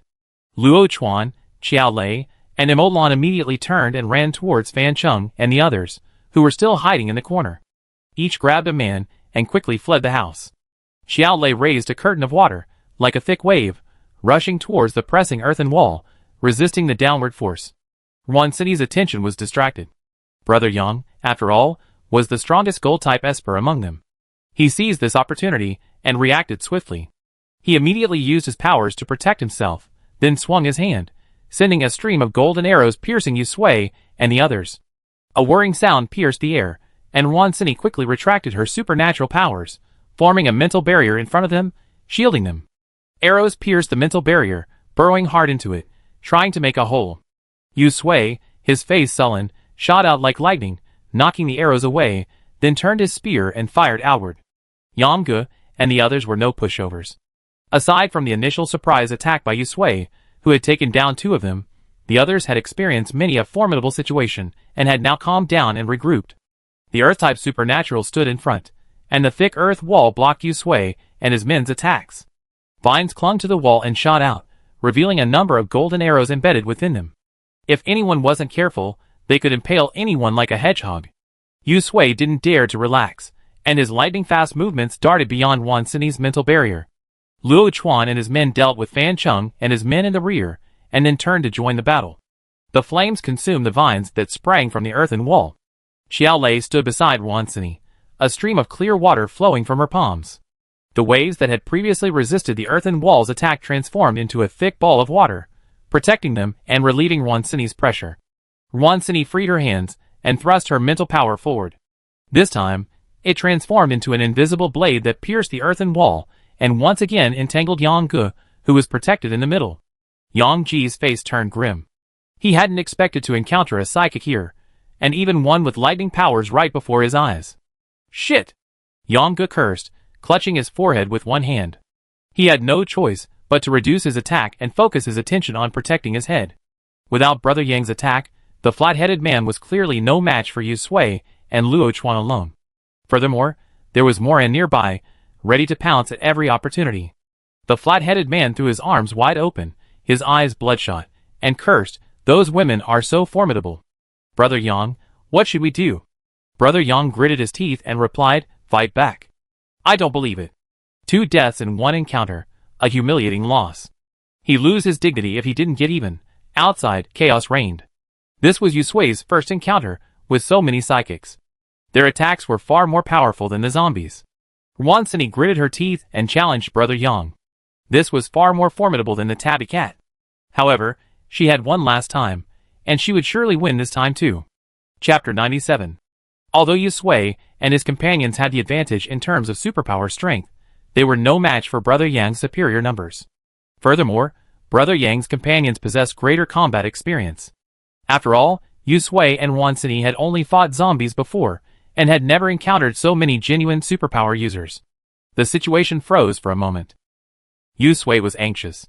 Her superpowers were fine, as she had the system to help her cheat, but Wansini, who was standing next to her, didn't have that luxury. Furthermore, she had only just recovered, and she was worried she might overuse her powers again in a hurry. Seeing this, the system, fearing Yusue's multitasking, offered to keep an eye on Wansini and quietly transfer some energy to her. With the system, Yusue felt a little relieved, but after more than 10 minutes, she still hadn't gained any advantage over Brother Yang and his companions. Her face darkened, and her annoyance deepened. Across from him, Brother Yang spoke with aplomb, but within him, turmoil swirled. This psychic, who had appeared out of nowhere, was surprisingly powerful. If he hadn't experienced several psychic attacks at the hands of the boss back at the base, and hadn't painstakingly devised a way to counter them, he'd likely have been subdued by Wansini's psychic power by now. Not to mention that besides the psychic, there was also a lightning-type psychic. From the moment they exchanged blows, he'd seen their lack of combat experience. Otherwise, he'd likely have been killed in a single encounter. The crew-haired man struggled to hold on, silently cursing his bad luck. The thought of provoking such a powerful psychic made him wish he could turn back time and slap himself. Why was he so observant? Now, if he hadn't taken advantage, he had been in danger of losing his life. He secretly studied Brother Yang's expression. Brother Yang, why don't we retreat? These guys are not only powerful, but also well prepared. We fell for their trap from the start, which puts us at a disadvantage. Plus, we were already exhausted from the journey, which allowed them to take advantage. Brother Yang, a wise man never suffers a loss right now. Let's retreat and rest up before coming back. We definitely beat them to a pulp then. Brother Yang's face was grim. Since gaining his powers, this was the first time he suffered such a heavy loss, and the other party was a woman. How could he swallow this? But the flat-headed man had a point. If he persisted any longer, he'd likely pay a heavy price to win, potentially even burning his life force. Even if a few blood packs could replenish the damage from overusing his powers, it wouldn't be enough. He steeled himself, took a deep breath, and finally relaxed. Retreat. The two Earth-type users at the front breathed a sigh of relief upon hearing this. Their powers were mediocre to begin with, and holding on until now had already cost them some of their life force. Any further would likely drain them dry. They originally thought they were out here to make some extra money, but who would have thought they'd run into this group? Not only did they not make any extra money, they also lost nearly half their lives. What a loss. No matter how much they lost, life was more important. Gritting their teeth, the two men propped up the earth wall and slowly retreated, simultaneously controlling the ground beneath Yusue and the other's feet. The once stable and solid ground began to churn, disrupting their movements. They're trying to escape, Xiaolei said immediately upon seeing this. Yusue and Wansini were cheered up. The most important thing in a fight is momentum. Whoever gives up first will lose. They have understood this principle since they were young and will never forget it now. System, give Sini some more support. Let's take them down. The system is heartbroken after spending so much time and losing so much energy. Now that the battle is at a critical juncture, how can it refuse? Host, don't worry, I'm watching. Let's finish them off in one fell swoop. The Earth-type psychic quickly raised earth walls behind them to block Yusue and his companions. The flat-headed man stretched out his hands, directing vines to weave a massive net, protecting them. He turned and quickly retreated in the direction they came from. The car was not far away. They could just get in and escape. They held their breath and gritted their teeth, persevering. Brother Yang gritted his teeth and took advantage of the moment when Wansini, unsteady on the heaving ground, relaxed her mental control. He retracted his psychic power to resist Wansini's mental power, and unleashed his full gold-type psychic power. Instantly, golden blades appeared out of thin air around Yusue and his companions, piercing them like raindrops. Xiaolei's heart trembled, and she activated her supernatural powers, stirring up a raging wave in the wall of water surrounding them. The sharp blade that had been thrusting in was redirected by the current, like being caught in a washing machine, being swirled around and around, finally thrown out of harm's way. A flash of lightning streaked across the sky, clearly brewing a thunderbolt. Yusue took a deep breath, and his hand also summoned a powerful and astonishing lightning. The dark blue light made one's scalp tingle. Jin Bao, hiding behind Yusue, felt his hair stand up uncontrollably, each strand clearly visible, and his entire body felt tingling, as if he had been electrified. With chattering teeth, he tugged at Tian Liwei's clothes, motioning him to look over. Tian Liwei glanced at him, and instantly shut his mouth. The two of them huddled closer to Fan Chung, seeking a sense of security. Thunder roared overhead, startling Yang Ji's heart. Somehow, every cell in his body screamed danger. He instinctively raised his head to gaze upward. The pitch-black sky looked unnoticeable to the naked eye, but his sixth sense, honed through countless life-or-death experiences, told him, danger. He took a deep breath, glanced at the layers of earthen walls behind him, and with a shift of thought, the golden blades surrounding Yusui and the others vanished. Instead, layers of protective shields formed around him, especially above him. Yusui's lips curled slightly as she watched the systems feed, and she loosened her clenched hands. This move was something she learned from the lightning-powered zombie. She used it a few times before, but now that the weather was perfect, it would be a waste not to use it. Boom! The relentless rumble of thunder, like someone setting off explosives from behind the clouds, made Yang's heart leap. The menace was drawing ever closer. Instinctively, he reached out, grabbing the crew-haired man and another man standing beside him, one on each side, to block his path. Crack! Lightning bolts as thick as a bucket struck overhead. The blinding light made the crew-haired man instinctively turn his head and close his eyes. He was just wondering why Yang had suddenly tugged at him when, the next second, he felt his body go numb and stiffen. His consciousness was shattered by the lightning, and his body instantly reduced to charred charcoal. Yang's eyes widened with fear. Without time to consider the lightning's origins, he turned and ran. Between life and death, he burst into life's fastest speed. Run! Faster! Faster! He didn't want to die. Brother Yang ran at breakneck speed. The remaining two turned to see two charred corpses. They froze in place for a moment, forgetting even to summon their supernatural powers to resist. Lightning bolts as thick as buckets chased Brother Yang as if they had eyes. Without missing a beat, they blasted a massive crater in the ground, sending water splattering and blinding them. Wansini seized the opportunity, withdrawing her mental power a split second before the lightning struck. While the remaining two were stunned by the lightning, her mental power surged out like a tide, instantly suffocating the remaining two supernatural powers. The two men fell to the ground, clutching their heads and wailing in pain.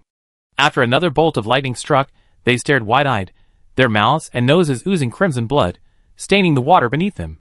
Before their lives ended, they stared at Brother Yang, struck by the lightning, their mouths open, their eyes gleaming with a dull look. At the moment the lightning struck, Brother Yang suddenly recalled his first murder. The long dark night hadn't yet ended, and outside, a red rain drizzled.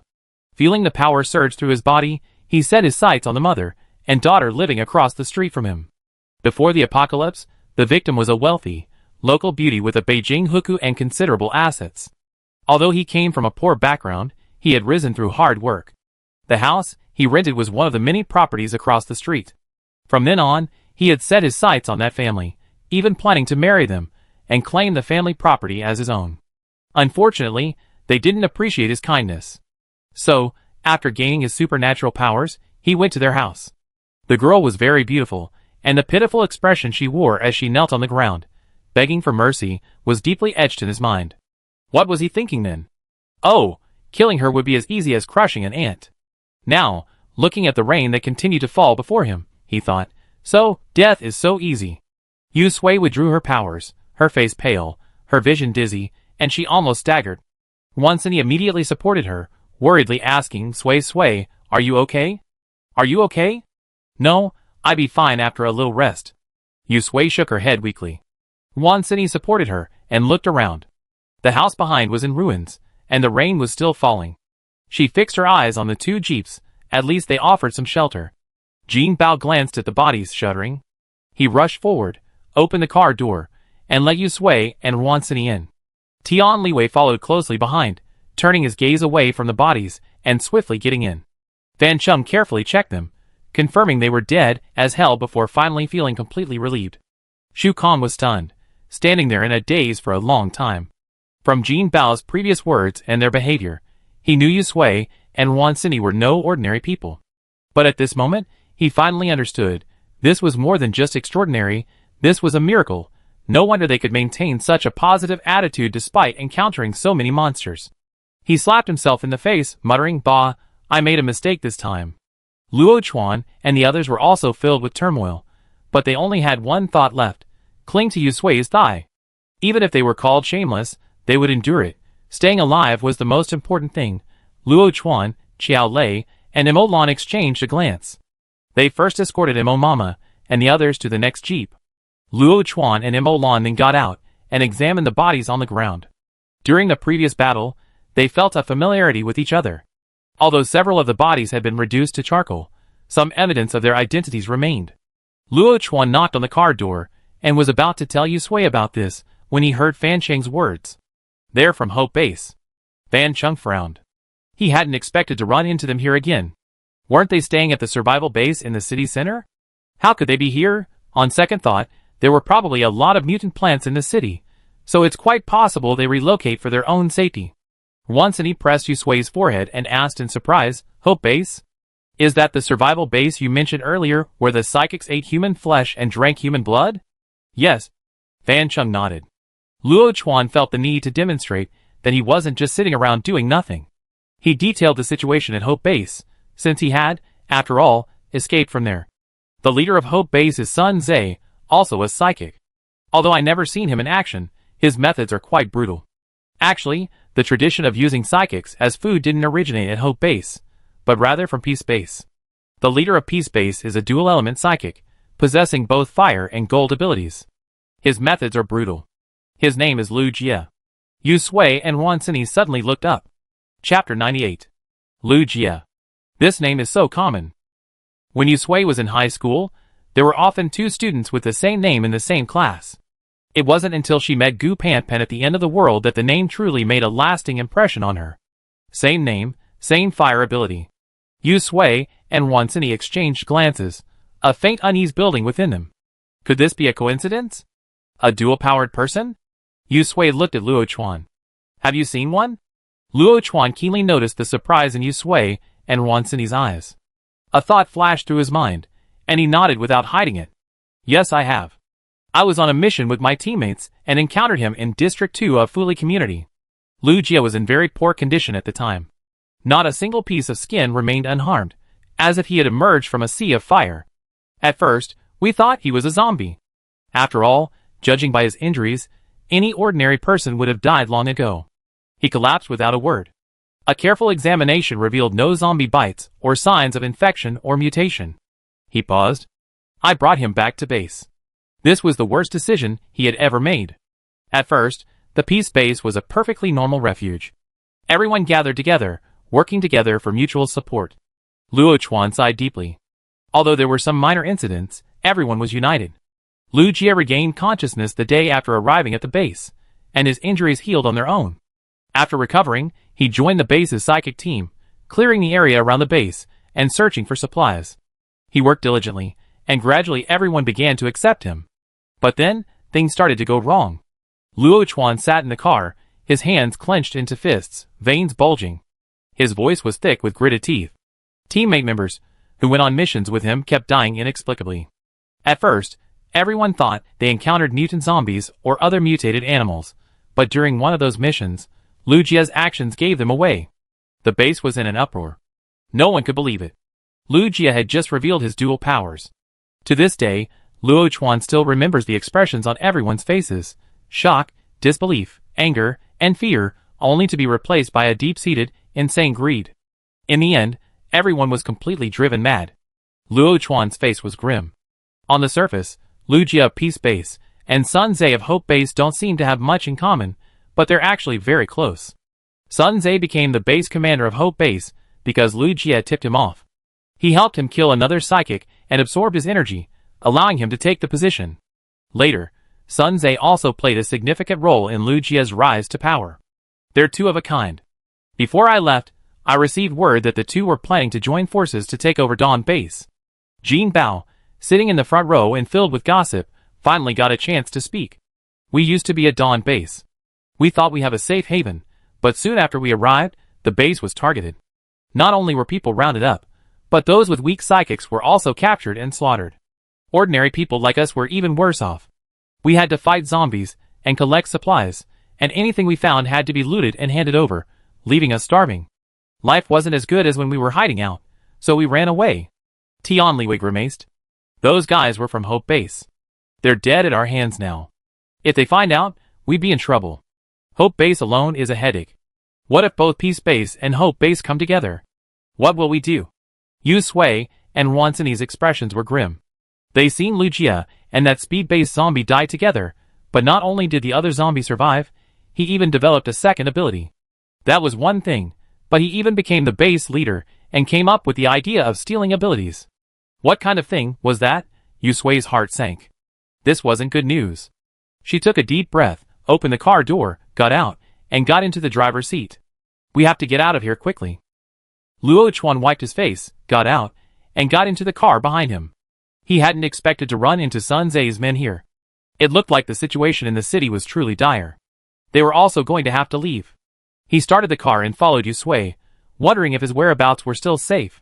For wheels are indeed much faster than 2 legs. 2 hours later, Yusui saw the familiar path again, but this time the trees along the road, which had once obscured the entire neighborhood, had disappeared. The legendary haunted house was now exposed, visible from afar. Wansini stretched her head to look outside. Hey, the trees at the entrance have all been cut down. It seems Panpan and the others haven't been idle at home either. I wonder what's become of them. If a mutant plant appears in that vast mountain behind us, it'd be a disaster.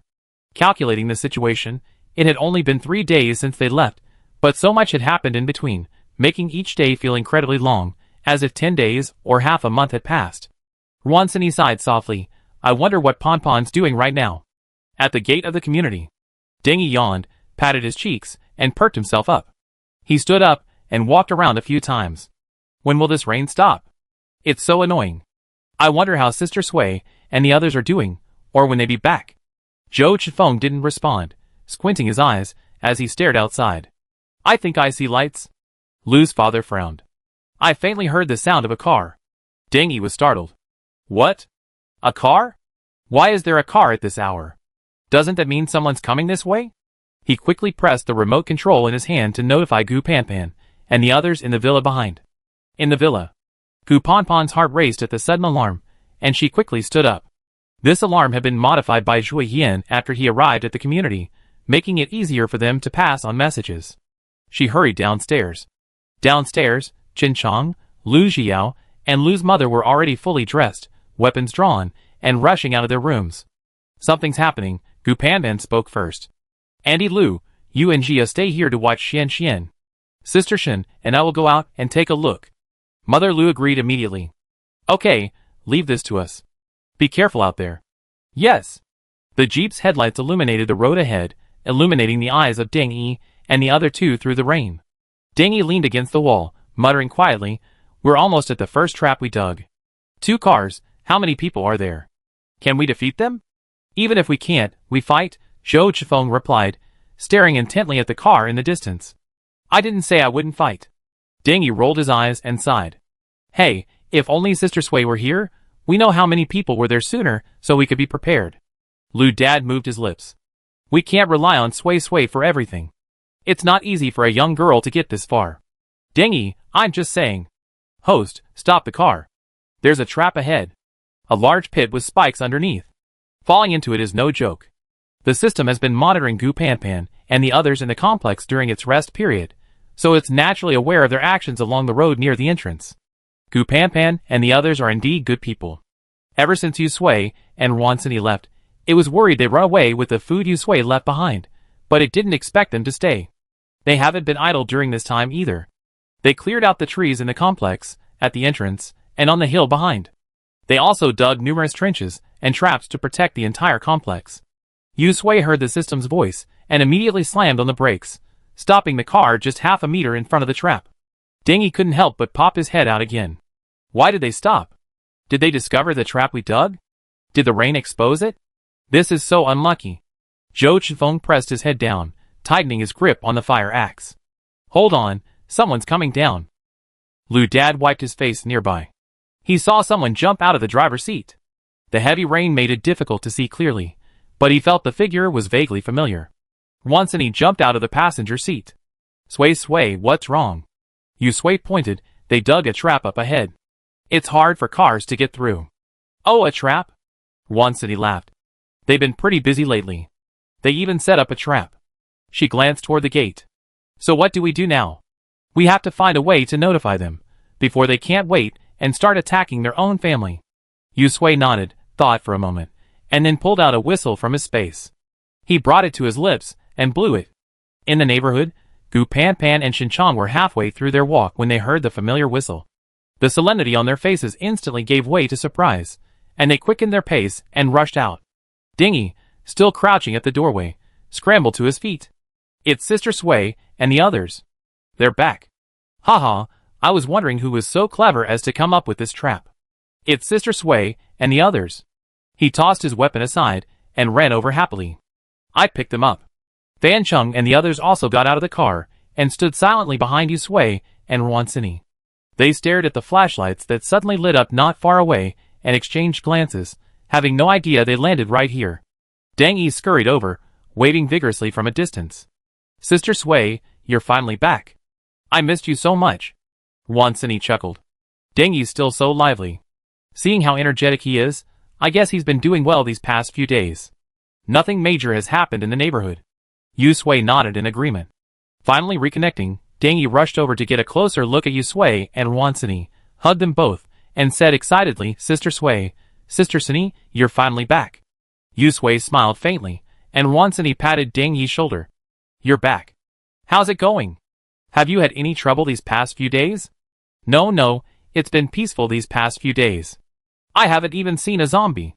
Deng Yi shook his head repeatedly. Sister Sway, Sister Sini, it's raining so hard. Let's go back quickly. After he finished, he pulled Yu Sui and Ruansini into the car. Only then did he notice Fan Chung and the others in the back.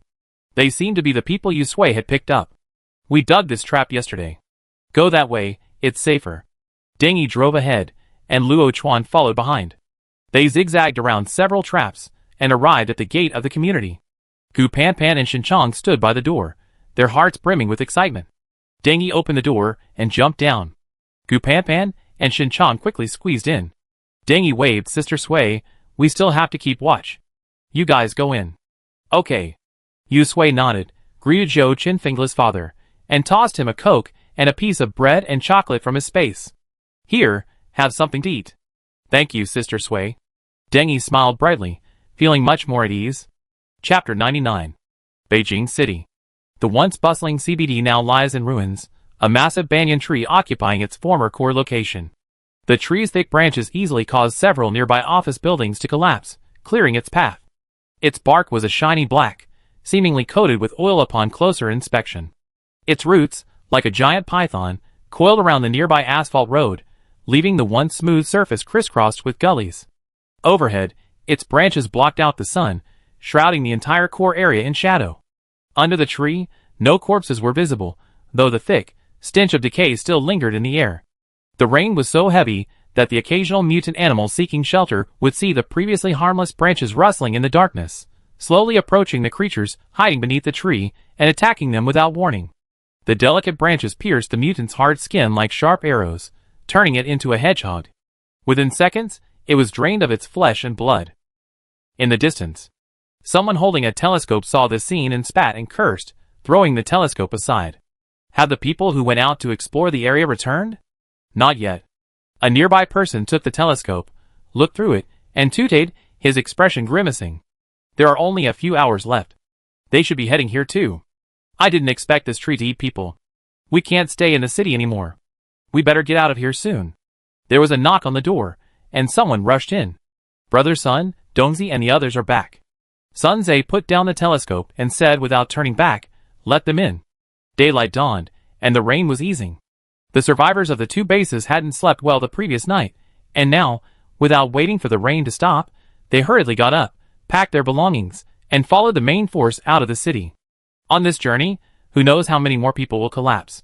In the residential complex, the car drove slowly. Gu Panpan and Shinchong squeezed into the back seat, smiles radiating from their faces. Gu Panpan curiously eyed Fan Chung and his companions, and Fan Chung and his companions similarly eyed Gu Panpan and Shinchong. The three of them felt unusually awkward. Tian Liwei and Jin Bao each sat on one of Fan Cheng's legs, taking deep breaths to create space while maintaining a smile. We're here. Yu Sui stepped on the brakes, and immediately spotted Peng Jia and his companions guarding the villa entrance. They had already received the news when the familiar whistle sounded, and they were all waiting here, their faces bright and cheerful. The car door opened, and Peng Jia smiled broadly. Sister Sui, Sister Sini, you're finally back. As the door swung open, Yu Sui turned off the engine and jumped out. I'm back. Looking at the familiar villa and Lu Xiao and the others guarding the door, she couldn't help but smile too. She scanned them one by one, thinking, fortunately, she wasn't mistaken. Come in, let's all go in and talk, Chin-chan said. Don't stand outside in this pouring rain. Go back and shower and change into clean clothes. You don't want to catch a cold now. Yu Sui smiled and nodded. Turning to look at Fan Chung and the others standing uncomfortably near the car, she pointed at the surrounding villas. No one lives here. Pick one of yourselves. It's safe here. We talk tomorrow if anything. Fan Chung and Luo Chuan exchanged glances, nodded, thanked him, and prepared to find a place to stay. As soon as they entered the villa, Yu Sui and Ruan-Sini felt relieved. It is said that a nest of gold or silver is not as good as one's own doghouse, and this is what Yu Sui thought now. Ruan-Sini took off her raincoat, revealing a grimy face. Then she looked at her clothes. Ugh, they were almost rotten. She burped, muttered, I'm going to shower first, and rushed upstairs. Yu Sui looked down at his clothes, feeling a bit overwhelmed, and followed him. I'm going to change too. Mother Lu nodded with a smile. Go ahead, dumplings on the bus, noodles on the bus.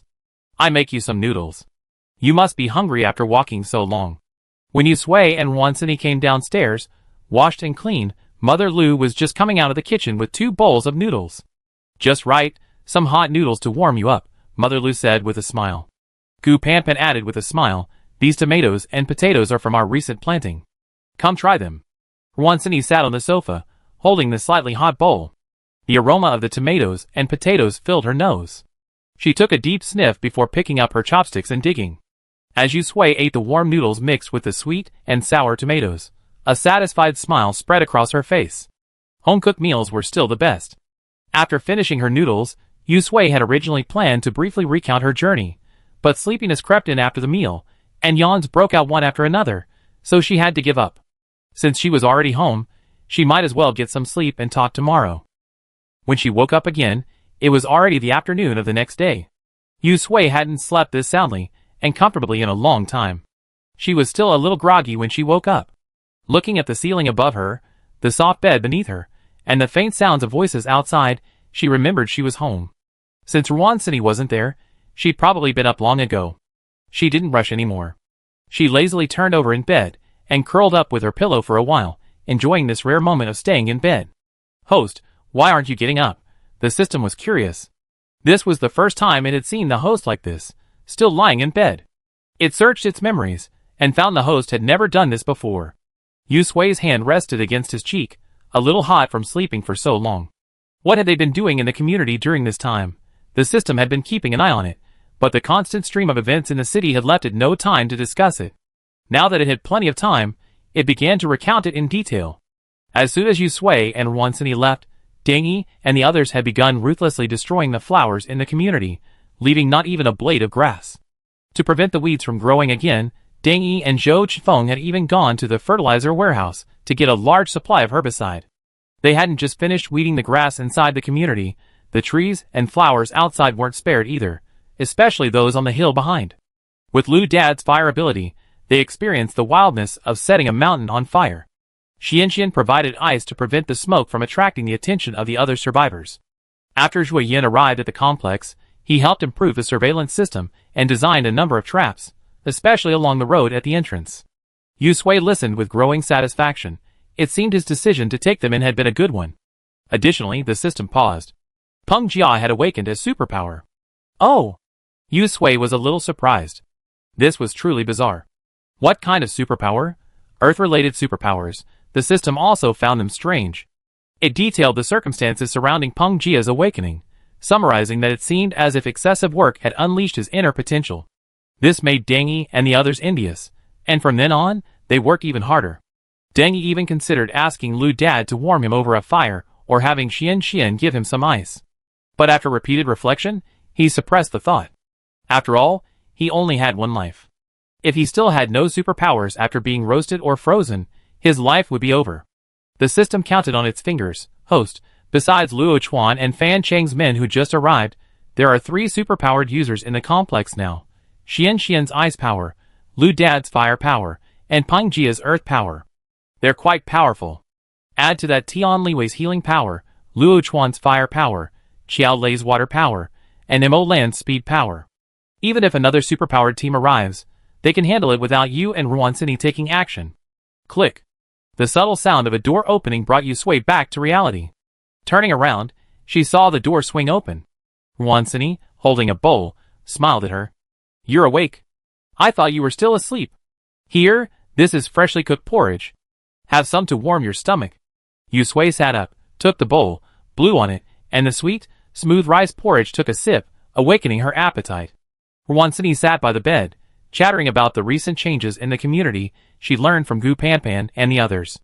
"Sui, you never guessed that our community is going to have a psychic." Yusui took a sip of porridge and sighed comfortably, then said, "Who?" "Peng Jia." Wansini rubbed his chin with his hands behind his back. "This kid actually awakened an Earth-related psychic ability. They say it happened while working. That's really strange. You said Tian Liwei, for example, activated his body's potential in a life-or-death situation, but I didn't expect it to work just like that. But this gives us an extra fighting force. Hey, why don't we have a few more psychics? That way, we have a better chance of winning next time we fight." Yusui finished her porridge, got out of bed, washed, and changed her clothes. "By the way, did you tell Panpan about Lu Jia?" Wansini paused. "I only told you about the survival base in the city.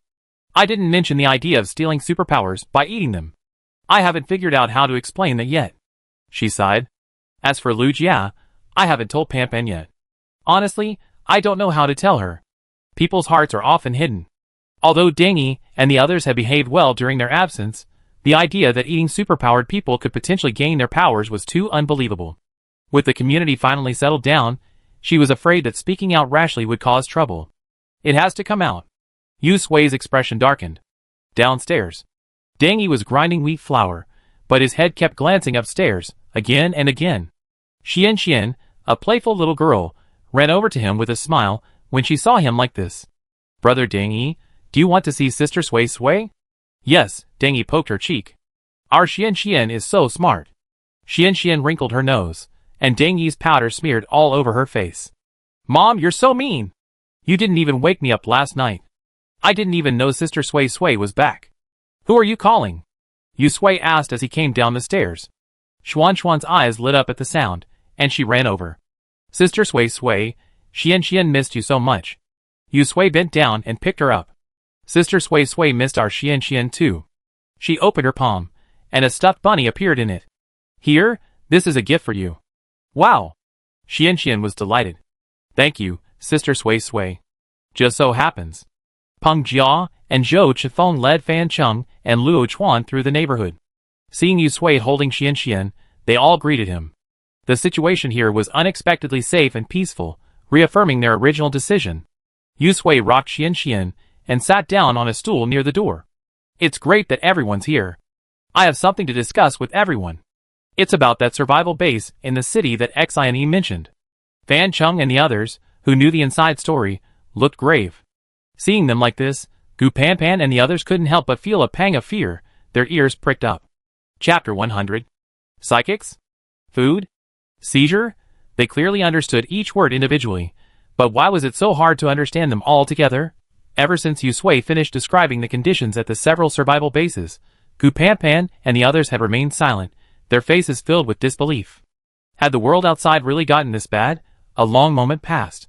Lu Jia twitched his lips and gave a dry laugh. "Haha, who still believes this kind of news?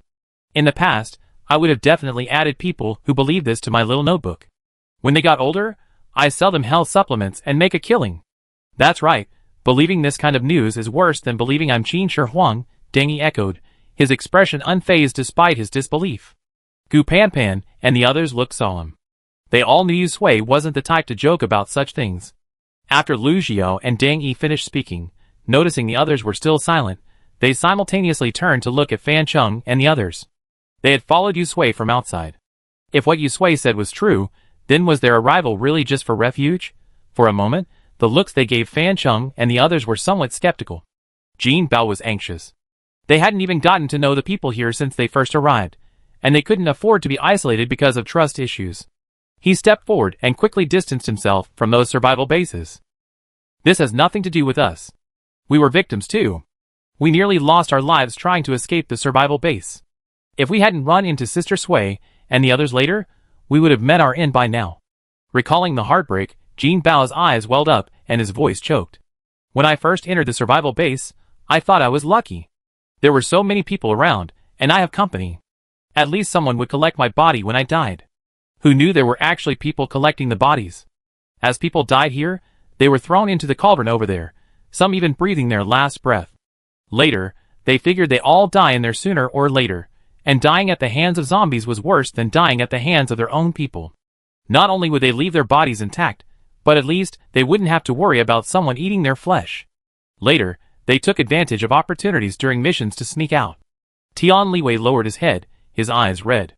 We hid from place to place the entire way, barely able to eat. We couldn't even close our eyes when we slept. Terrified, we opened them, and see the people from the base chasing us. He told a joke. Honestly, when we first got out, the sight of zombies was a familiar sight. At first, he actually considered finding a zombie and letting it bite him. Being a zombie, he wouldn't have to worry about anyone plotting against his body, but when the time came, he was afraid. He finally survived. How could he die so easily? Fan Chung had been silent, his Adam's apple moving. He slowly spoke, raising his head and scanning Gu Panpan and the others. I know you're worried. If it were me, I'd be equally wary. But please believe me, we followed you simply to survive. Tian Liwei added, actually, I didn't have any special abilities at first. I only gained them after being bitten by a mutant wild dog and revived by Sister Sui. He raised his hand and swore, I will never betray Sister Sui in my life. Me too, Jin Bao followed suit, and Fan Chung followed in silence. Seeing this, the others from Luochuan raised their hands as well. The silence continued. Xian was a little confused. She looked around, seeing everyone's expressions as if the sky had fallen. She snuggled into Yu Sui's arms and whispered, Sister Sui, what are they doing? Should I raise my hand too? Of course not, Yu Sui said. Okay, they're the people I brought in. They're trustworthy. Wan Sini stood up to smooth things over. Hey, everyone relax. We're all here, so we're family. If we can't trust each other, what's the point of all this trouble? Oh, by the way, Tian Liwei has a healing ability. How's Song Yuanming's leg? Why don't you take a look at it for him? Tian Liwei sniffed and smiled. Sister Sini, I already checked Brother Song. He's cured. So fast, Wan Sini was genuinely surprised. You become close so quickly. The oppressive and uneasy atmosphere had vanished, and everyone's faces were filled with a relaxed and warm expression. That's true. Everyone here was supposedly rescued by Yu Sui and Wan Sini, and anyone entering must have been carefully vetted and approved by them. If they couldn't even trust them, life would be difficult. Song Yuanming even jumped a few times and patted his leg. It's only after getting hurt that one realizes that health is the greatest wealth.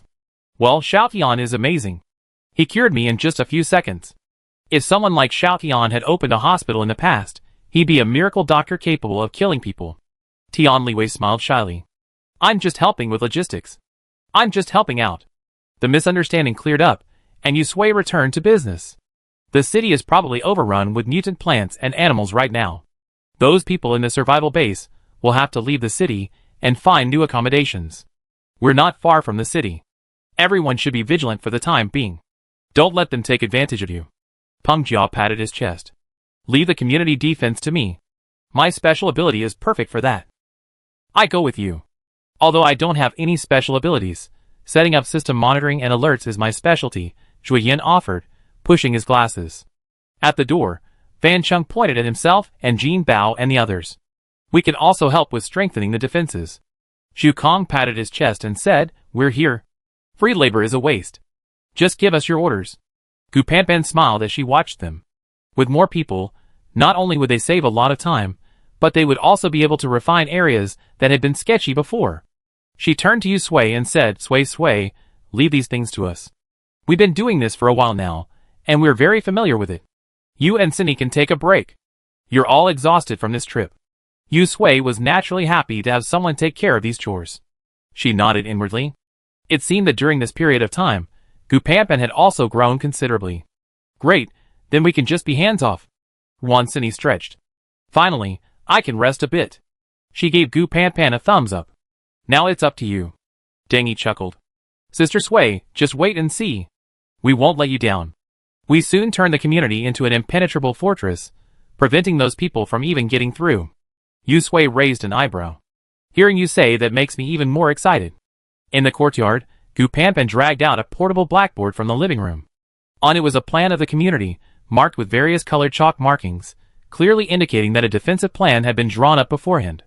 She glanced at the number of people on the map and began to make arrangements. This is the current layout of our community. The white area is the wall, and this is the entrance and exit. We're all living here now. We previously reinforced the wall, but considering our opponent's situation, Peng Jia, you and Zhui Yin, take a few people to reinforce it, especially around the side door to ensure there are no blind spots. Peng Jia and Zhui Yin said in unison, understood.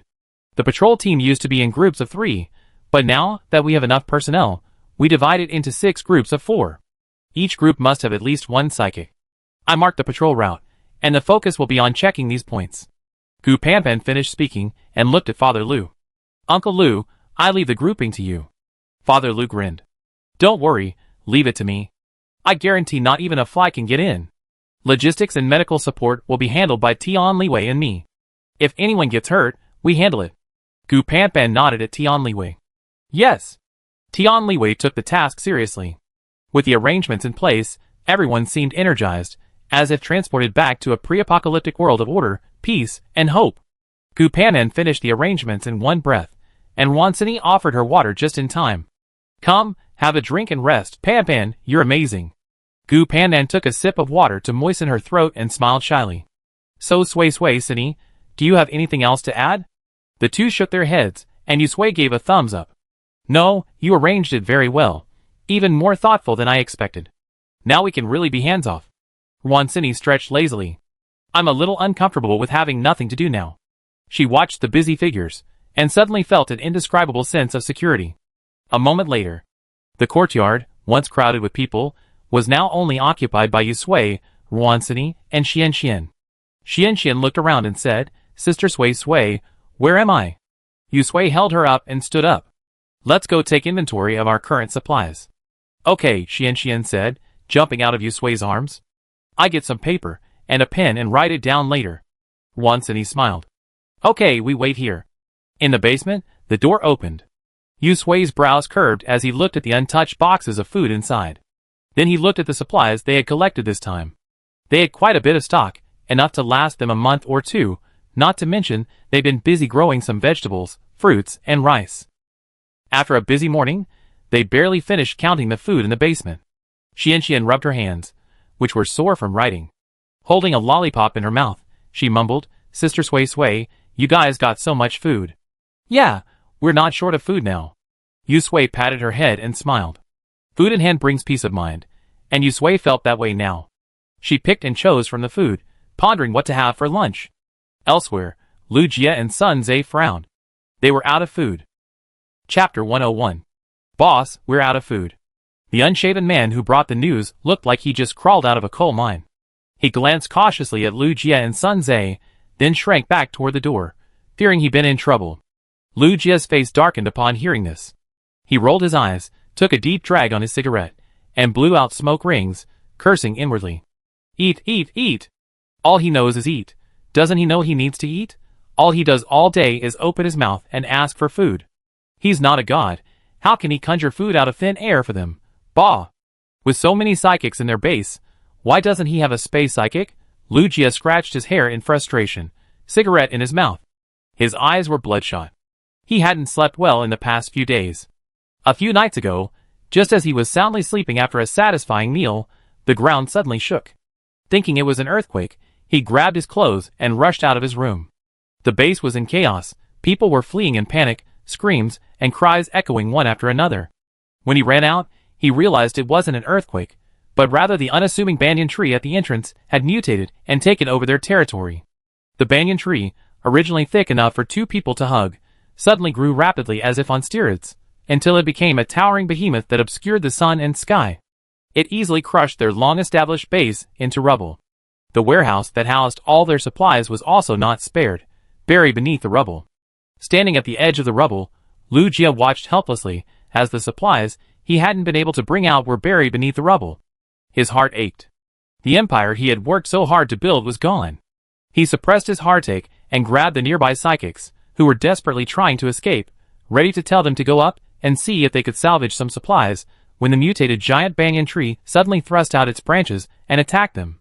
The normally delicate and harmless branches suddenly transformed into life-threatening weapons, impaling those who hadn't managed to escape like hedgehogs. Not only that, the branches squirmed, sucking those hanging from them dry. The attack was incredibly powerful, and the speed was astonishing. The psychics who had bravely prepared to advance to rescue the supplies were instantly terrified, forgetting Lu Jia's orders and turning and running. Looking back, Lu Jia had already fled the moment he saw the branches impaling the people like hedgehogs. Supplies, no matter how important, were not as important as lives.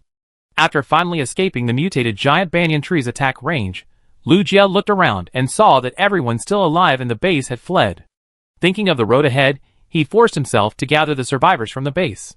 Later, he encountered the remnants of the Hope base led by Sun Zhe, and the two of them decided to just stick together. This way, they have someone to look after them on their way out. Now it seemed like that wasn't looking after them at all. It was clearly inviting a wolf into the house. Lu Jia spat, dropping his cigarette butt into the mud. He glanced at Sun Zhe, who sat beside him, watching him calmly. Then, with a changed expression, he let out a long sigh. Damn it! If it weren't for that mutated banyan tree that suddenly appeared, would we be in such a mess? I worked so hard to build up this fortune, and it's gone just like that. Doesn't God really want us to live? Now even trees can eat people. Sun Zhe sighed, half-heartedly. That's right. The man who had brought the news stood at the doorway, stealing glances at the two of them. He thought to himself, damn it, he's still acting at this hour. He should have made his decision sooner, so he could have eaten and set off. The two of them were in a stalemate for a moment. Sun Zhe glanced at Lu Jia, seeing him sitting there, cursing loudly but not moving. He couldn't help but curse inwardly. Then, reluctantly, he looked up at the man who had brought the news and gave him his orders. Catch a few from our sheep pen for the brothers to snack on. After they're done, we break camp and leave the city. The man chuckled and replied, hey. He walked a few steps before turning back and asking, brother Sun, which direction are we going?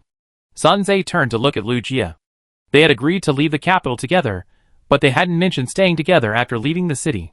Besides, given the situation, if they stayed together, they inevitably start fighting.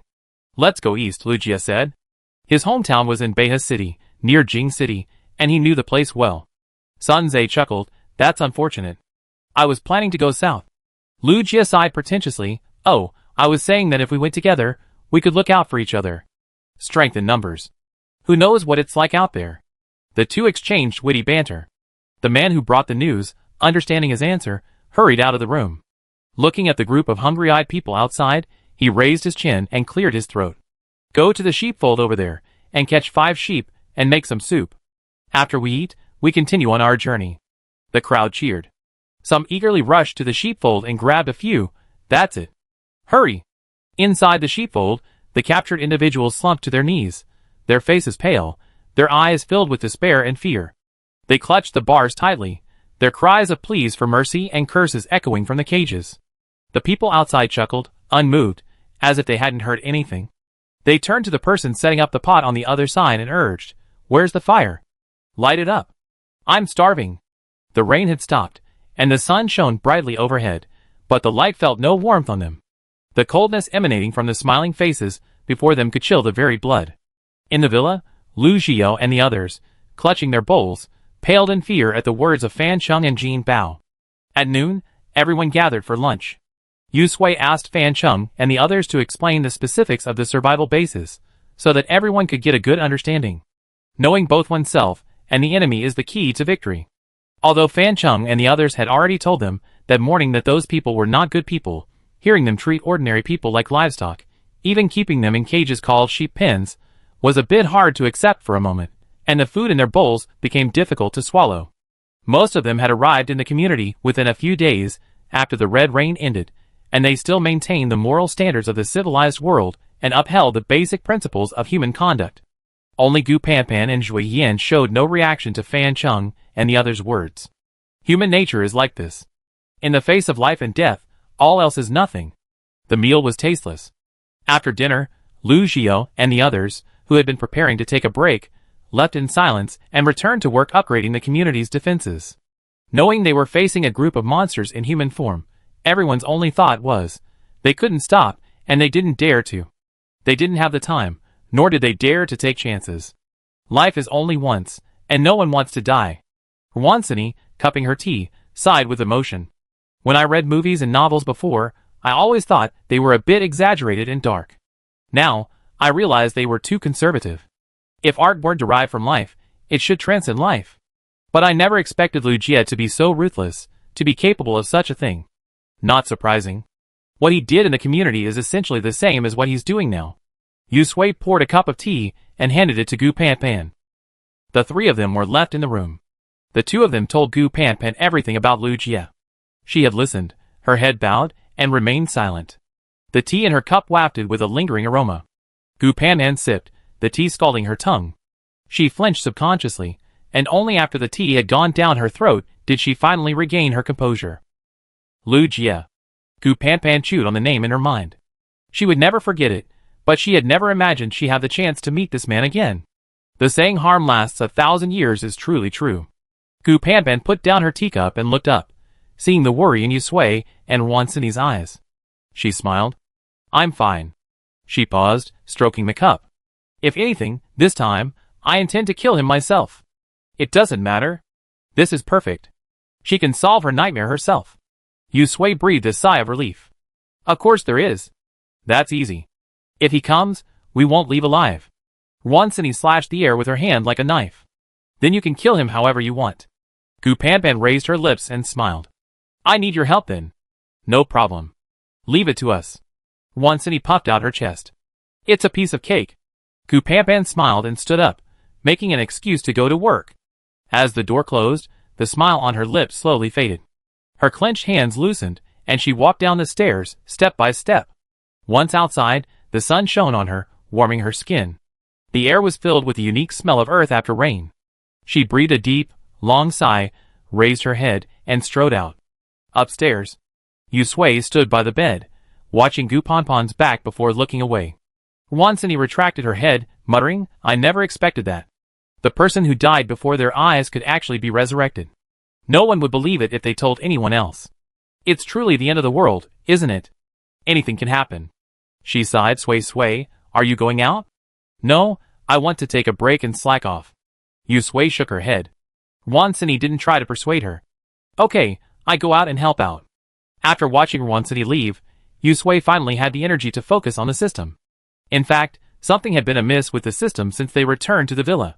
At first, Yusui hadn't noticed, thinking it was back on its own territory, its security index rising, and the system was slacking off. She completely understood. After all, the system had been exhausted from this trip. She wasn't a ruthless host who exploited the system, so she could fully understand. But this morning, as she went to sleep, a series of fragmented images suddenly surfaced in her mind, making her feel something was amiss. Those were bits and pieces of her life in the orphanage, strictly speaking, her daily life until she was 10. At first, she thought she was exhausted during that time, subconsciously missing the director, which was why she dreamed about those memories. But as she thought about it, she realized something was wrong. The perspective was wrong. The protagonist of these memories wasn't her, nor was it Rwansini, but a little boy with a round head and round cheeks. Chapter 102. Ever since returning to the complex last night, the system sensed something was amiss with its brain, constantly experiencing strange images. At first, it thought it was a side effect of being too exhausted from the trip and consuming too much energy, causing the host's memories to affect it. After Yusui fell asleep, it was just about to strengthen its memory firewall to prevent further exposure to those strange images. It was a privacy-conscious system. But before it could do anything, it felt its vision go dark, and then it was dragged into a strange place. All around it was pitch black, as if it had been stuffed into a hood, unable to see or hear anything. After an unknown amount of time, a glimmer of light appeared ahead, and the system, without reacting, was sucked in again. The sudden brightness stung its eyes, and once the system adjusted, it realized something was amiss. It looked down at its hands, then touched its face. Seeing its own reflection in the pool, it was instantly terrified. Something was trying to harm it. Who was this chubby little boy who had appeared out of nowhere? How had it ended up in his body? What kind of superpower was this? Why hadn't it seen it before? Had it been diverted by the main system without its knowledge? No, its mission wasn't complete yet. Where was the host? A host this size, the system, still in shock, frantically tried to mobilize its energy to understand what had happened. Then it saw its host. A toddler. a little over 3 years old. The system was stunned. It leaped and screamed inside the fat boy's body, trying to attract Xiao Yusui's attention and get her to find a way to rescue it. Unfortunately, after all its efforts, it exhausted itself to death and found no one. But there was some good news. The fat boy noticed Xiao Yusui and took the initiative to move towards her. The system sighed. It now understood that it could do nothing more than act as a camera, following the fat boy's gaze. Having figured it out, it stopped struggling and found a comfortable position to lie down, quietly acting as a camera, hoping to see what the thing that had brought it in was up to. Then it heard the little fatty speak. He first reached out and tugged at Xiao Yusui's dry, yellowed braid. "Hey, sickly bastard, why aren't you coughing today?" System, eh? It tightened its jaw, wanting to hit him. What a rude little fatty. Xiao Yusui glanced at him sternly without saying anything. Then, unceremoniously, he reached out and slapped the back of the little fatty's hand, freeing his braid. "Hey, you're so strong, how come you're still sick every day?" The little fatty looked at the reddened back of his hand, giggling as if he didn't feel the pain, and plopped down next to her. He reached out to poke Xiao Yusui in the face. "I don't think you're pretending, are you?" Xiao Yusui frowned, stood up, and walked away without looking back. "Hey, don't leave. The sun's shining brightly today. Why don't you get some sun?" The little fatty, unconcerned with her cold expression, chased after her, chatting animatedly.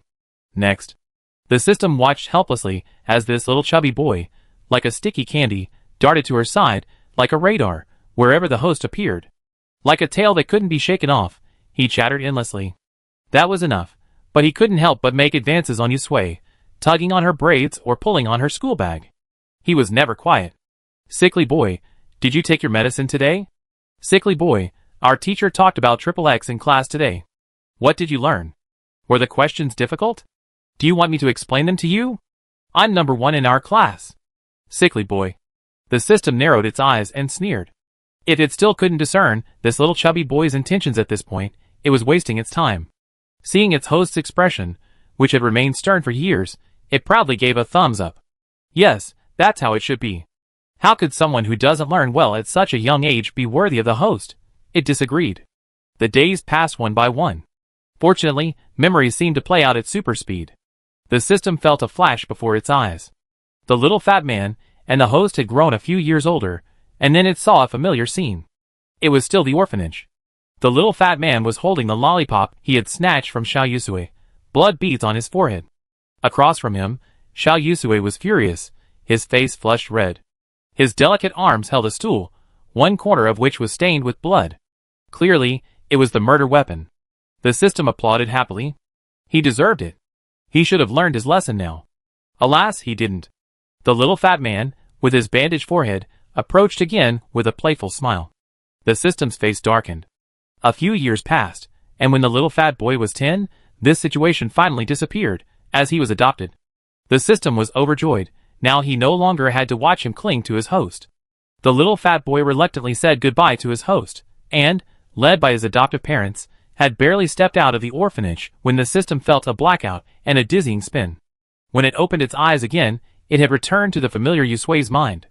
At this moment, Yusui had also just woken from a dream. The thick curtains completely blocked out the bright sunlight outside, letting in only a hint of its warmth. She lay quietly for a moment, her mind still lingering over the strange dream. It was strange. Yusui couldn't understand why she had such a dream. The protagonist wasn't herself, and what about that little boy? She closed her eyes and searched through her memories, finally finding him in a corner. His name seemed to be Tang Ran. Tang Ran arrived at the orphanage when Yusui was 3. At 6, he was skinny, covered in wounds, and seriously ill. It was said that he was thrown there because his parents didn't want to treat an illness.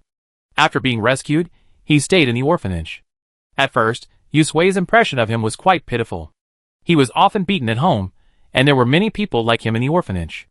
Later, after he recovered from his illness and regained his health, Yusui's impression of him became annoying. He was really annoying. He was talkative and shameless. He liked to pull her hair and constantly steal her things. At that time, she thought it was no wonder his parents didn't want him. When Tang Ran was 10 years old, a well-dressed couple burst into their orphanage, tears streaming down their faces. They hugged Tang Ran tightly, tears welling up in their eyes.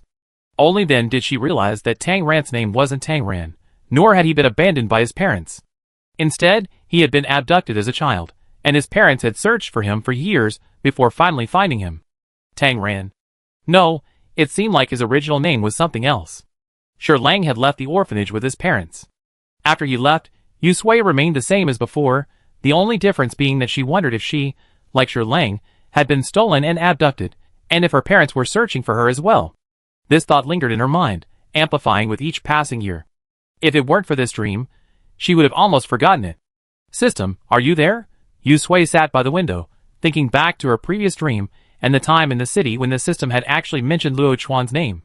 With plenty of time on her hands, she felt she needed to have a good chat with the system. After waking from the dream, the system carefully checked the database and found nothing unusual. The memory firewall between it and the host was flawless, its protection impeccable. It was programmatically impossible for Yu Sui's dreams to affect it, and there were no signs of any external supernatural intrusion. Those images seemed like memories unique to it. But how could a system like it possess human memories? The system had to put its doubts aside after hearing Yu Sui's words. Host, I'm here. What's up? Nothing much. Thank you for your hard work on this trip. Without you, I would have been dead long ago. Yu Sui took a leisurely sip of tea and began to speak slowly. The aroma of tea wafted through the air, and the system subconsciously took a deep breath, as if it too could smell the tea. When it came to its senses, it realized its actions were rather baffling. Why would a system like it even think about drinking tea? And this time out. The system felt awkward. Actually, this outing was its idea. Host, don't say that. It's all for my mission. Yu Sui chatted with the system intermittently, and slowly, the system relaxed. It felt that this outing had been quite rewarding. Not only had it gained immense energy, but it had also grown closer to the host. Look, the host was finally opening up to it. The system was deeply moved, and then it heard Yu Sui's voice. I just had a dream, and it reminded me of things from my childhood. Dream? Childhood? Host, you had a dream too? The system froze for a moment, its wits still catching up, and it almost blurted out. Yu Sui's fingers on the teacup twitched as she spoke calmly. Well, when I was 3, a sick little boy, abandoned by his family, came to the orphanage. The director's mother rescued him, but couldn't find his family, so she had to leave him in the orphanage. He was quite annoying, talkative, and loved to steal my things. I hated him back then. Yes, thinking back to that dream, the system nodded in agreement. I was annoyed too. He was so rude, even calling you names. You beat him up, but you can't treat people like that kind of person well, or they just get ahead of you. Luckily, he left later, otherwise I would have been annoyed for over a decade. Yu Sui lowered her eyes. The steam from the tea rose, warming her eyes, confirming her suspicions. That dream wasn't hers, it was the system's. Chapter 103. Yu Sui carefully examined the system that resided in her sea of consciousness. It was a round, white ball of light, its beady eyes blinking. When it looked at her, its eyes were moist like a puppy, cute and well-behaved. From its appearance, it perfectly matched her image of a system. Gentle and harmless. If it weren't for the previous incident with Luo Chuan in this dream, Yu Sui would have truly believed that the system's selection of her was a random event, that the luck she had accumulated over so many years had finally unleashed. The system's complaints about Shi Lang still echoed in her ears. Yu Sui rested her chin on one hand and sighed softly. She gently set the teacup in her hand down, the porcelain bottom hitting the table with a subtle ding. She had said she wasn't that lucky. Looking up again, Yu Sui gazed at the bright sunlight outside the window and slowly asked, So system, how do you know what happened in my dream? Of course I know, I saw it too.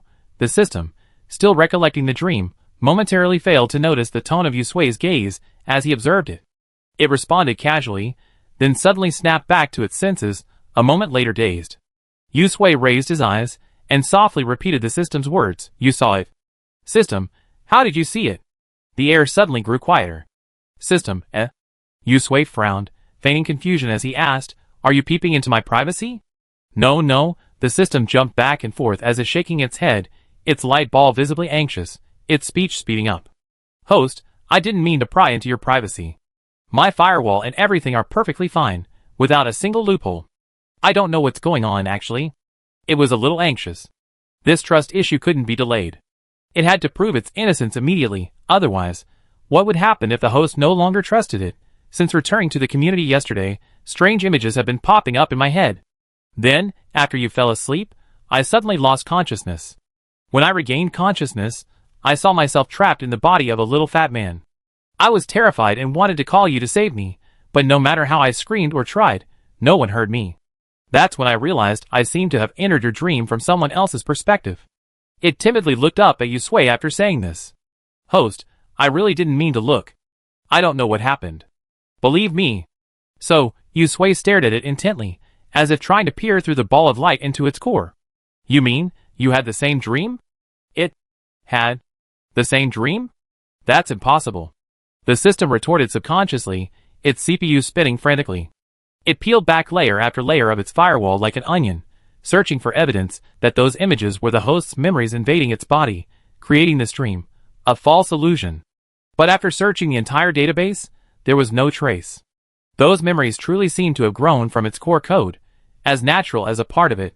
A flurry of turbulence flashed through the system's core code, its eyes blinking rapidly as lines of blue code slid by. It felt strangely uneasy, a hint of confusion in its beady eyes. This time, it sensed something more terrifying than Doomsday, something that existed within its system. A true memory hidden deep within its database. System, that was a dream, right? Yusui pressed. The system opened its mouth, then met Yusui's eyes. It paused for a long moment before uttering a dry, I don't know what's going on. Dream? That's outrageous. How could a system, a sentient being, dream? A long while. Just when the system felt it was about to freeze under this question, Yusui spoke up, changing the subject. Hey, does your system have a physical body? Huh? The system was a bit confused. The topic was too far-fetched, and for a moment, it couldn't follow Yusui's train of thought. Only when Yusui asked again, did it finally react. Oh, a physical body? How could our system have a physical body? If it did, it couldn't reside in your sea of consciousness, the host. Yusui propped her chin up and nodded. So you've been conscious being since birth? Yes. Yusui stared at the system and spoke slowly. Then do you remember how you were born? The system froze. How was it born? It blinked, trying to recall, but its memory was still blank. It couldn't remember. The first thing it saw, when it opened its eyes, was the main system. No, how could it be the main system? The system's eyes suddenly widened, and it tilted its body in genuine confusion.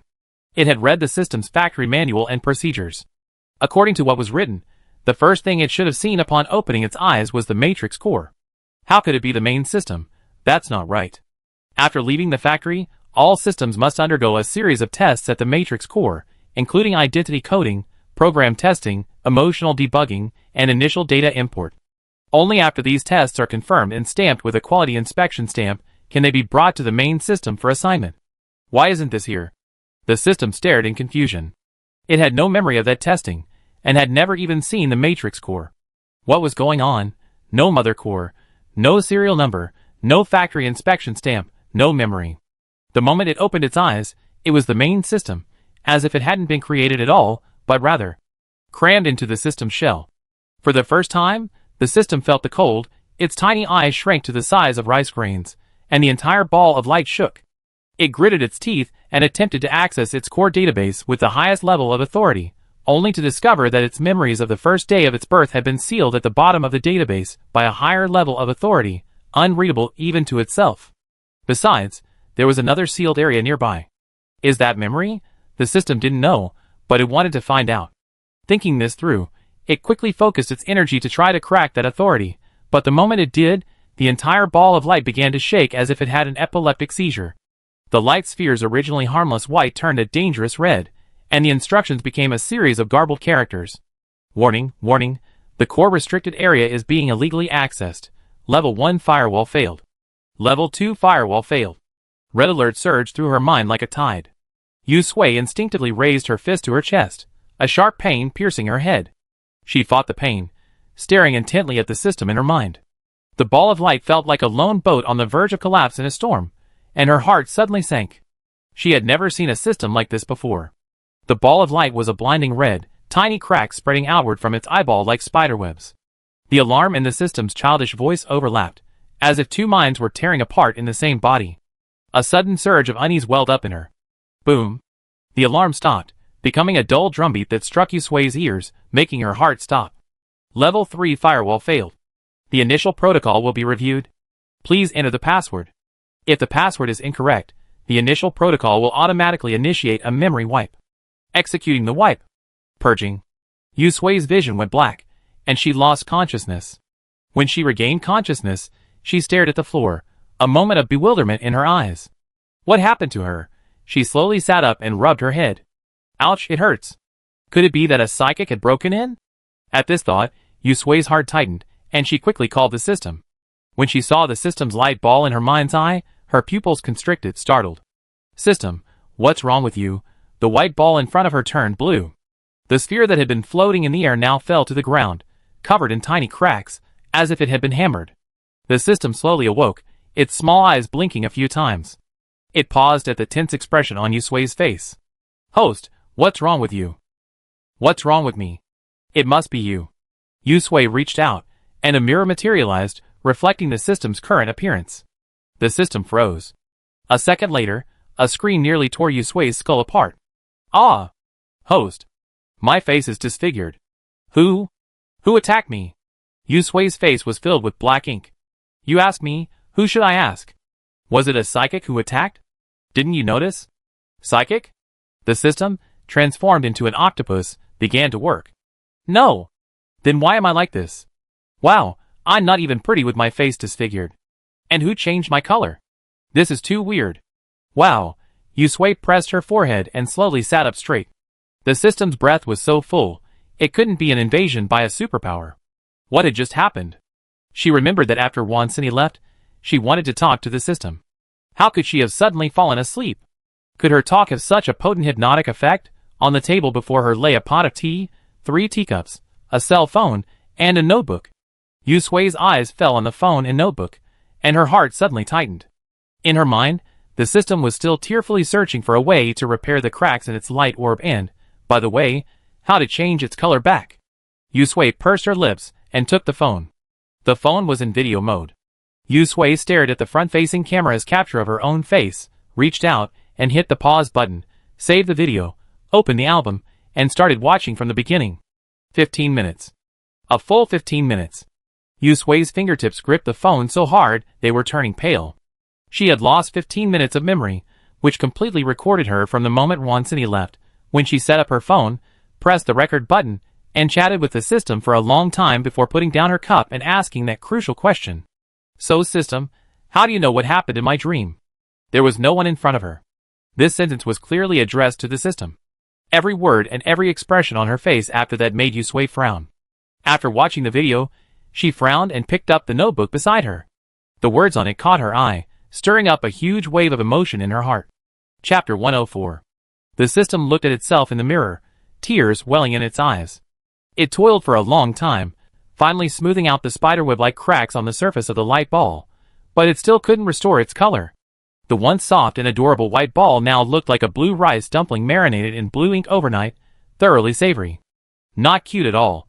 The system hummed and huddled in a corner, cultivating mushrooms for a while. Its small eyes stared pitifully at the blue in the mirror, and the golden beans it had been holding back for so long fell down with a patter. Wow, host! It sobbed softly, I become ugly. Yu Sui lowered his eyes to hide his shock, slammed the notebook shut, and said without looking up, No, it's still the same as before. Wow, tears welled up in the system's eyes, hurt by Yu Sui's perfunctory response. Host, don't lie to me. You said I didn't even look at it, but you were clearly struck by how ugly I looked. Wow, who could be so mean to change my color? If I find out who did this, I make them pay for it. Yu Sui, Listening to the system's harsh words, and recalling the contents of the notebook and the video recorded on her phone, Yu Sui sighed softly inwardly. Without a flicker of emotion, she raised her head and reached out to poke the blue ball. It felt just as hard as before, like an ice dumpling. The system fought hard to hold back its tears, but its aura grew weaker, and even the ball began to tremble slightly, as if deeply wronged. Yu Sui felt it would burst into tears any second. She withdrew her hand, slowly cracking a smile as she spoke. No, it's like a sapphire now. It looks quite fresh and natural. She sighed, half-heartedly. Actually, I've been meaning to say that your previous white look was too straining on my eyes. My skin is white to begin with, and I always had to look closely to see where you were. It was so difficult. You look much better now. Really? The system suddenly sprang up from the corner, and Lan Tangyuan spun several times in midair. Her small eyes, brimming with tears, sparkled like two tiny light bulbs. Host, are you serious? Do I really look good like this? You're not trying to comfort me, are you? Yusui shrugged. Do I need to lie to you like that? Besides, look at you now. This is the same color as sapphire, and its value doubles just by looking at it. It's incredibly expensive. You made a killing. The system, dazed, floated in midair, looking back and forth in the mirror. Is that true? It seems so. Sapphire, hee hee, it really does look like it. The system burst into laughter, its spirits lifted, and it delighted in its new image. Remembering Yusui's actions just now, it curiously asked, Host, what were you doing just now? I saw that phone recording. Were you taking a selfie? And that notebook, what did you write in it? It actually wanted to say it was leaving a will and a portrait, but that sounded unlucky, so it changed its story. After that, it began to reflect on itself. This trip had been truly fraught with danger. Perhaps this had made the host feel the pressure of survival. It must work even harder to ensure the host's continued health, otherwise it would be a disgrace to its system. Oh no, it just clicked it by mistake. Yusui picked up his phone and notebook, and put them in the drawer of the bedside table. He had originally intended to put them in the space, but when he remembered the system was there, he decided against it. The system asked suspiciously, Is it that the host's movements and expressions seem strange? Yusui changed the subject. How are their defenses going? Upon hearing this, the system immediately put aside the phone and notebook and began to report its work diligently. Excellent. Peng Jia's abilities, Shui Yan's thinking, combined with Fan Cheng's practical experience, mean our community is now, if not impenetrable, at least practically impenetrable. As long as there's no zombie horde, its safety is rock solid. Yusui raised an eyebrow. Is that so? The system nodded repeatedly. Host, you had the foresight to rescue this person. It's still useful. If it weren't for these people, the host would have to do all this work alone. Even if it had 8 arms, it wouldn't be able to do it so quickly. Not only would it not be able to accumulate enough energy, but it would also have to use it to repair the host's body. Speaking of the body, let me examine you. Host, let me examine you. The system began to worry. It should have examined the host immediately upon returning. The host had felt dizzy earlier. Could it have been fatigued and not noticed? That wouldn't do. Yusui didn't refuse and allowed the system to examine him, wondering if it could detect the 15 minutes of missing memory. With Yusui's consent, the system immediately got to work. 10 minutes later, Yusui was engrossed in a novel he had brought back from his trip when he finally heard the system's voice. The system was extraordinarily thorough this time, fearing it might have missed something. After repeated checks, it reached a conclusion. It looked at the displayed results, puzzled. Excessive emotional fluctuations, loss of energy? Host, what were you doing just now? How did the test result come out like this? Are you still feeling unwell?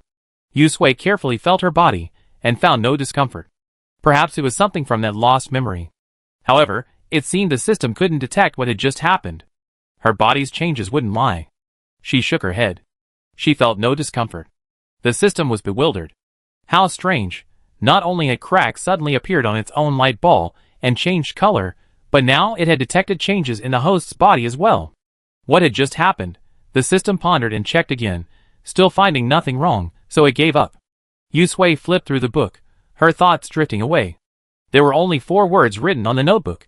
System Shi Lang. Shi Lang. This name was unfamiliar. She had pondered for a long time before finally finding it from her scattered memory. She felt unfamiliar because she had heard it several times before, along with another name, Tang Ran. Children came and went in the orphanage, sometimes numbering around 40 or 50. Like her in Ruan City, there were over 20 who stayed there until they went to college. Many more stayed for a few years before being adopted. Shi Lang was one of them, but it wasn't his adoptive parents who took him away, but his biological parents. She still remembered him because the memory of him was so profound. He came to the orphanage at age 6 and left at 10.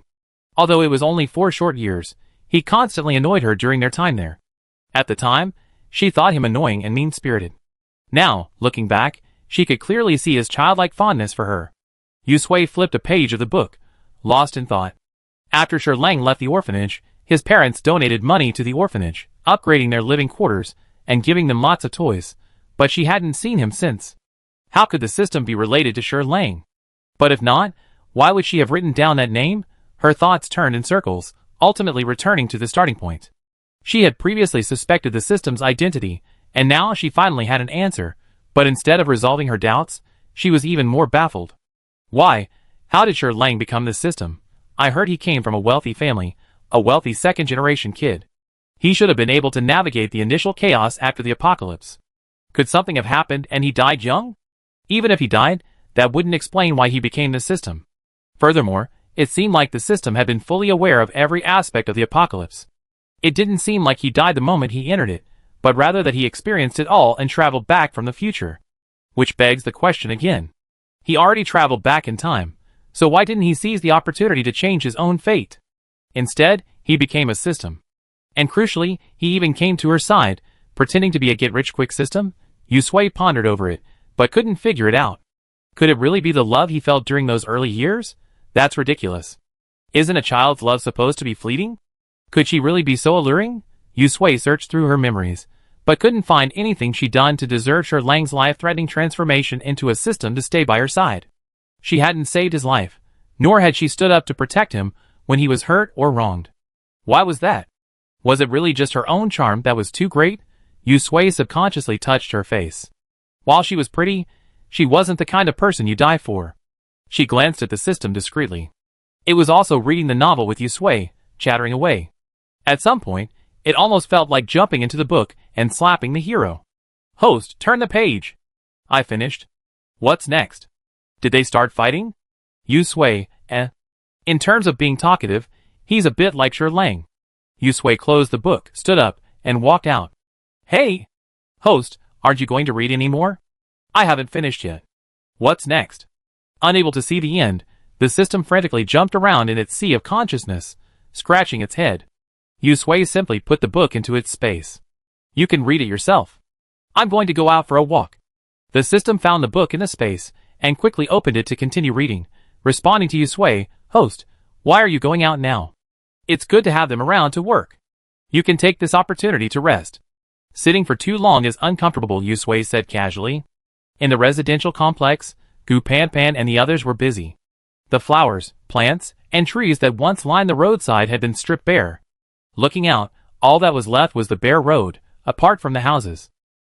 Yusui walked slowly, observing the changes in the community, until he reached the main gate. Wansini waved vigorously upon seeing her. Sui, you're out too. She ran over, holding a large, bright red strawberry. Here, Aunt Lu and the others grew this. It's so sweet. Try some. Yusui took the strawberry, took a bite, and looked at Dingy and the others, still busy at work, raising his chin. What are they doing? Digging a trap, Wansini replied. They also put some small animals in there. Small animals? Yusui was shocked. All the animals in the city had mutated. Could it be that animal mutations were only applied to the animals in the city, and not to the animals outside? Wansini led her to the trap and gestured for her to look down. Yusui poked her head in, and looked at the black, lively little animals wriggling in the pit. Goosebumps covered her body, and her scalp tingled. Chapter 105. Yusui took a few steps back, his face pale. Wansini couldn't help but tut a few times and turned away, looking as if she couldn't bear to look. Beside the pit, Ding Yi, covered in dirt, had rolled on the ground. With a smudged face, he looked up at Yusui and grinned foolishly. Hey, Sister Sui, why are you here? The system quickly finished the rest of the story in its sea of consciousness, only now noticing the outside world. With that unguarded glance, the system in its sea of consciousness instantly emitted a sharp explosion. Ah, disgusting. Host. Run. So disgusting. What are Ding Yi and the others doing? Why did they get these things here? Yusui pressed his forehead, took a deep breath, and slowly exhaled, bracing himself before slowly opening his eyes. His peripheral vision caught sight of a shiny black, unidentified creature wriggling in the pit beside him. His breath hitched, and he silently averted his gaze. What is this? Deng Yi sloppily wiped the sweat from his face and grinned. It's an earthworm. Earthworm? Wansini took a bite of a strawberry and examined it curiously. They must have mutated. How come they grown so large? They don't look like earthworms, but more like snakes. The mutated earthworms densely packed the pit floor, each one as thick as a baby's arm, their bodies covered in metallic rings. As they moved, they made a crunching sound, like steel cables scraping against concrete. They were frantically gnawing at the carrion scattered at the bottom of the trap. They're fine. serrated teeth gleaming coldly from their mouth parts. Dengi took the water Yusui handed him, and gulped down a few mouthfuls. After a moment's rest, he excitedly began explaining this to Yusui and Wansini. We discovered this earlier when we were cutting down trees on the mountain behind us. We observed that although these earthworms have mutated, they're still under control. They don't attack living things, but rather feed on decaying corpses. Look at all the mutant earthworms in this pit. We dumped a zombie corpse in there a while ago, and here are only these few left in less than a day. And Dengi pointed at the strawberry next to Wansini's mouth and added rather sheepishly, these earthworms can purify the soil. After burrowing through it a few times, they make it more fertile. He scratched his hair. They're perfect for growing vegetables. They be like cracking a golden pebbles. The vegetables and fruits you grow will be fragrant and sweet. Wansini and Yusui, The strawberry in his hand suddenly lost its fragrance. The system transformed into a screaming chicken. Ah! The host quickly threw the strawberry away. The soil was stained with that disgusting thing. Don't eat it, don't eat it. We have so many supplies. We can't afford this. Throw it away. Throw it away. I think Dengi and the others are doing this on purpose. The earthworms are mutated, and they're still so good. They're not eating humans, and they can fertilize the soil. They must be lying. Shut up. Yusui's face was expressionless, his head aching from the noise. Earthworms are supposed to improve soil, and this mutation makes sense. Yusui choked and muttered that's disgusting too. Dengi drank the water in a few gulps. Anyway, this thing is good. The mutation is in the right direction. Finally, we found a mutant animal that can be useful to us. Wansini stared at the strawberry next to her mouth for several seconds before finally stuffing it into her mouth. The strawberry was fragrant, sweet, and delicious. Thinking of the mutant dogs and cats she had encountered in the city, she nodded in agreement. She looked at the mutant earthworms wriggling in the pit, and suddenly felt more comfortable. You're right, this mutation method is the right one. She poked Yusui. They're nothing like those mutant cats and dogs we encountered in the city. Those guys dared to hunt humans directly. Yusui nodded in agreement, swallowing the remaining strawberries despite the system's disdainful gaze. Well, these things reproduce quickly, and can burrow into the soil. Can this pit contain them? While these mutant earthworms seem useful, if there are too many of them, they'd probably loosen the ground around here, and their house might get trampled. Dengi pointed. Look, this was the idea of Zhuiyan and Zhou Chenfeng. Zhuiyan stood aside, smiling modestly and adjusting his glasses. He held a notebook filled with dense writing. If it weren't for the wrong time, he looked like a pre-apocalyptic researcher. Zhou Chenfeng puffed out his chest, his lips curled up before retracting. It's nothing. This is just putting our knowledge into practice. After all, they hadn't expected their college studies in agriculture to be useful in the apocalypse. The two of them spoke back and forth about their plans, and Yusui and Wansini's eyes lit up. This truly demonstrates the power of expertise. Their decision to bring the person back was truly the right one. Beyond the residential complex, a river filled with mutant fish that Dengi and his team had caught from the river beyond. These creatures were far more aggressive than mutant earthworms. Yusui stood on the iron bridge over the river. As if they could smell human presence, the mutant fish swam over and leaped with all their might. Their teeth shone incredibly sharp in the sunlight. At first glance, they resembled the piranhas seen in old movies, except their heads were much larger, some a meter long. After crossing the river, there was a mutant earthworm trap meticulously laid by Dengi and his team. It was 10 meters deep and 5 meters wide, and it was also rigged with traps, requiring an iron bridge to cross. The third trap was also covered with dead grass, concealing the large pit below. The bottom of the pit was covered with thorny vines they had pulled from the back mountain. The thick spines glowed with an eerie blue light. According to Dengi, each of these spines was highly toxic, capable of inflicting a fatal blow. The fourth trap contained live pigeon flycatchers. They were planted at the bottom of the pit, also covered with dead grass. Lifting back a corner of the dead grass revealed a half-man-high pigeon flycatcher. The umbrella-like vines resembled upside-down dark red wind chimes, their edges dripping with nectar glands. They appeared harmless. However, if someone falls into the dry grass, they attack only after entering the range of the vine cages. First, they spray a stream of amber mucus, corroding the prey still in midair and eliminating some of the danger. Then, they unfold the vine cages, like a mouth waiting for their prey to fall into them. With a snap, they snap shut, the barbs instantly locking in place. In just 3 minutes, the digestive juices within can dissolve a living person into a pool of high-protein nutrient solution, which is then slowly recirculated back into the body. Yu Sui, standing on the iron bridge, looked back and couldn't help but sigh inwardly. These people's creativity is truly remarkable. Wan Sini listened to Deng Yi's description, marveling. You can find things like this? How did you bring them back? Xian jumped up and raised her hands. It's me, Sister Sini. I froze them upside down and dug them up, bringing them back. Amazing. Wan Sini patted Xuan's little head, gave her a thumbs up, and praised her generously. Our Xian can protect everyone now, too. Of course. Xian held her head high with pride. After touring the fortifications outside the community wall, Xian, holding Yu Sui and Wan Sini, returned to the complex. The row of houses closest to the wall were filled with traps, and anyone entering would be killed or maimed if triggered. The wall was also surrounded by a circle of barbed wire, with hidden cameras mounted on top.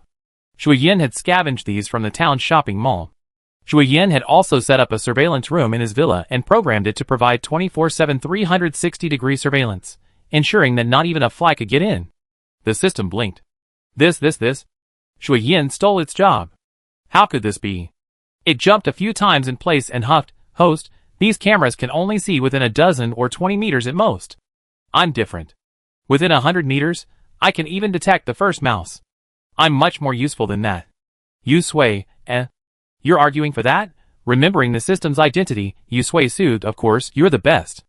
The system, like a cat being stroked, was delighted. Look, it's the most important person to the host. Yu Sui and Wan Sini finished touring the neighborhood and took in the changes. Then, remembering the furniture they found during their trip, they returned to the villa to renovate it. The living room was fully equipped with a sofa, a dining table, a TV, and paintings. Even the kitchen had been stocked with pots and pans. The room they lived in had undergone a major transformation, becoming warm and inviting. It felt more like home than the bare-bones apartment before. To celebrate this moment of reunion, Lu's father and mother, along with Chinchong, Zhukong, and Mo's mother, busied themselves preparing a sumptuous dinner. Dusk was falling. The lights were on in the villa, and the courtyard was filled with people. Smoke curled from the kitchen, and the enticing aroma wafted into everyone's noses. Gu Panpan and Deng Yi managed to remain calm. After all, this kind of food had been their daily bread for a while. But for Fan Chung and Luo Chuan, who hadn't had a proper meal in a while, the taste was enough to whet their appetites. Xiao Lei sniffed, wiped the corner of her mouth with her hand, and after confirming there was no suspicious liquid, she felt relieved and moved closer to Imo Lan. What did Aunt Imo and the others cook? It smells so good. My stomach is growling. I don't know. Imo Lan swallowed and shook her head. Xiao Lei's eyes were etched with envy as she stared at the kitchen. If it weren't for the fact that they were new here and needed to be reserved, she'd have wanted to sneak in and stand by the pot to see what was going on.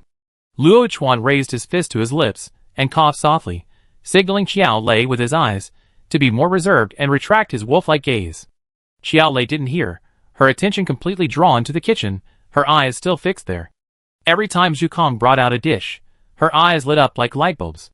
Now, she wanted to burn a hole through the thick wall. Deng Yi, seeing this, poked Zhou Chifeng and the others, winking and laughing. This behavior looked very familiar. It was the same as before. Eat. Lu Jia called, bringing the last dish to the table. Xiao Lei stood up quickly. I'm coming. Luo Chuan covered his face, his ears reddening. Imo Lan managed to hold his composure, reaching out to tug at Xiao Lei's hand and whispering, hold back. Xiao Lei came to her senses, her face flushing. She looked at Yu Sui and the others sheepishly and began to make excuses. I'm just worried the food will get cold and affect the taste. Aunt Lu and the others worked so hard cooking, I don't want to keep them waiting. Wan Sini chuckled and stood up, holding Xian's hand. Let's go, let's eat. This is a reunion dinner, we should be more active. Entering the house, they found a large round table set up in the dining room, laden with steaming food and fragrant aromas. Everyone found a seat and sat down. Xiao Lei clutched Imo Lan's hand tightly, exclaiming in surprise, roast chicken, beef, lamb. Oh my god, there's even seafood. Wow, I'm going crazy. The table was full. Yu Sui and Wan Sini exchanged glances, but without stalling for time, they simply said, everyone, don't be polite. Let's eat. Xiao Lei quickly picked up her chopsticks and scooped up a piece of the nearest braised chicken wing. She put it in her mouth, savoring the familiar aroma, tears of happiness nearly streaming down her face. She took a sip of her Coke. Wow, this is how life should be. Mo Lan, feeling both amused and embarrassed, patted Xiao Lei on the back. Eat slowly. Across from her. Yusui chuckled softly. She stockpiled so much supplies just for this moment. At least they weren't wasted. The meal was lively and filled with laughter. By the end of the meal, the unfamiliarity between the group had dissipated considerably, and their bonds had grown closer. Chapter 106. After dinner, Father Lu took Deng Yi, Luo Chuan, and Zhu Kong out on patrol. In the living room, the well-fed couple slumped down on the sofa and disappeared. Xian rubbed her round belly, snuggled into Yusui's arms, and snored blissfully, her lips curled up slightly. A cartoon played on the TV. It was a disc Yusui had found during his trip. Wansini, her chin propped up, watched the cartoon while whispering to Yusui. Seeing Xian so relaxed, her eyes rolled. She nudged Yusui with her arm, motioning him to look. Clearing her throat, she gently called Xian. Is she asleep? Let me carry her inside. Xuan's eyelashes fluttered, and she rubbed her eyes as if she had just woken up. She smiled sweetly at Wansini, Sister Sini. Wansini pinched her rosy, sleepy face, her voice growing softer. Xian, I brought you a gift this time. Gift. Xuan's eyes lit up, and she happily held out her hand. Thank you, Sister Sini. Wansini caressed her cheek again and winked at Yusui. Sui, hurry up and get out the gift we brought for Xian. Yusui suppressed a laugh and reached out. With a clatter, a huge pile of books appeared out of thin air on the coffee table, filling it to the brim. Gu Pan and the others were stunned by her gesture. Xian was stunned. Thump, thump, thump. Wansini laughed happily. Surprise! Your sister Sui, and I went through several bookstores and brought these back just for you. She casually picked up a first-grade Chinese textbook. Your sister Sui, and I discussed this. Although it's the end of the world now, it will eventually end. When that happens, this world will still belong to you young people. We can't let our generation destroy all these years of human civilization. She spoke so passionately that she moved herself deeply. She patted Xuan's shoulder, pumped her fist, and encouraged him. So, Xian, we must work hard. Study hard and make progress every day. The air was eerily quiet, with only the sound of Big Bear in the cartoon yelling, Bal Chong is here to chop down trees again. Xian blinked and glanced at the nearly mountain of books on the table. Her mouth remained open in an O shape for a long moment, and she turned to stare blankly at Yusui and Wansini. Yusui smiled, encouraging her. Xian, don't worry. We teach you. You definitely learn. Across from her, Gu Pan fumbled with the book, her shoulders shaking from trying to suppress a smile. She forced down the corners of her mouth, speaking softly. Yes, in addition to these basics, I can also teach you medical knowledge. In this environment, we need to be fully prepared just in case. Peng Jia grinned and teased, I'm good at math, Xian. I take care of your math. I promise you learn it. Qian Jun and the others followed suit, each taking on a subject. Wansini even took out a pen and paper and arranged a schedule for Xian, telling her seriously that classes would begin according to this schedule tomorrow. Although you're only 4, our circumstances are special. We need to start learning early. Once you learned all this, we choose a major based on your strengths and talents for further study. Don't worry, we do our best to teach you. Xian was stunned. Her little hands clutched tightly at the corner of Yusui's clothes, tears welling in her eyes, as she spoke in a disoriented voice. Sister Sui, I don't want to go to school. She'd been to kindergarten before. After all, before the apocalypse, her parents would send her there every morning before work. After school, she waited at the small cafeteria next to the school for them to pick her up. Although there were plenty of other children to play with, she hated going to school the most. It rained heavily on the day the apocalypse arrived, and she feigned illness to prevent her parents from sending her. Unexpectedly, even at this time, Yusui and Wansini still wanted her to go. She pursed her lips and kept acting cute to Yusui and Wansini, trying to dissuade them from their plans. No. Wansini patted her little head with a smile. This is something your sister Sui, and I prepared specially for you. Xian tried her best to dissuade her sisters, but to no avail. She pouted, lowered her head, scratched her hands, and tears streamed down her face. I'm only 4. Yusui smiled at her. Tease the kids. But school still has to go. The apocalypse will eventually end. If Xian wants to have a good life, she must learn these essential survival skills. Puff. Gu Pan couldn't help but burst out laughing, leaning back on the sofa, clutching her stomach, and wiping the tears from her eyes. Xuan's heart grew even sadder, her tears streaming down her face. She was about to go to school, and even though it was so awful, Sister Pan was still laughing. How cruel! Laughter is contagious. Xuan couldn't hold it back any longer, and she collapsed on the sofa, laughing so hard she pulled Xian over and rubbed her face. Look, our Xuan's eyes are watering. Ha ha ha. Sister Sunny, woo-woo, Xian mumbled, tilting her head back. I really don't want to go to school. Yu Sui smiled and cleared his throat. Okay, we have to learn, but we're not learning these things. Xian froze for a moment, tears still streaming down her eyelashes. She slowly glanced at the pile of books, then at the laughing Yu Sui and the others, and finally realized. She'd been tricked. Wow! Xian threw herself into Xuan's arms, sobbing even louder, twisting her body. Sister Sui and Sister Sunny are bullying people and tricking children. I'm terrified. Okay, Xuan sat up and hugged her. Most of these are fairy tales. Your Sister Sui, and I found them especially for you. Read them when you're bored. Let me see. Wow, your little face looks like a kitten from crying. She wiped her face with a handkerchief.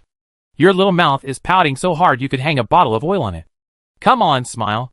Xian smiled in agreement, her front teeth showing a little. Xuan couldn't help laughing again. She patted her head and changed the subject. But you still have to learn what you need to learn. You should learn from Sister Pan how to treat illnesses. You can handle headaches, fevers, or injuries yourself. You should also learn farming from Brother Peng Jia and the others. We have to rely on ourselves for food in the future, so farming is essential.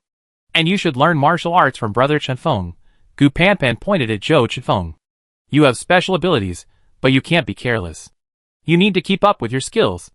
Remember, our enemies aren't just zombies, there are also some malicious villains. Xian nodded her head. I know. She jumped off Xuan. I will study hard with my brothers and sisters. I won't let you down. You're so good. Xuan looked at her with a smile. Time flew by as Yu Sui and the others played with the children. After 9 o'clock, everyone went home. Yu Sui and Xuan washed up and went to bed. Since returning, Xuan has felt relaxed and reassured, her sense of security rekindling. She's fallen back into her usual habit of falling asleep. When Yu Sui emerged from the bathroom, Xuan had already fallen into a sweet dream, wrapped in the quilt. Yu Sui chuckled and shook his head. He picked up the pillow she had kicked off, patted it, and replaced it on the bed, then tiptoed onto the other side. The bed sagged, and Xuan, as if sensing it, rolled over, her long legs rising and falling, resting on Yu Sui's. The system sighed, TSK, this person's sleeping posture is truly terrible. It hasn't changed in all these years. Host, why are you still sleeping with her? Yu Sui had gotten used to it. She calmly covered herself with the quilt, bearing the weight of her legs, and closed her eyes. Her brows raised slightly at the system's words. Has it changed in all these years? That didn't sound like something a system would say.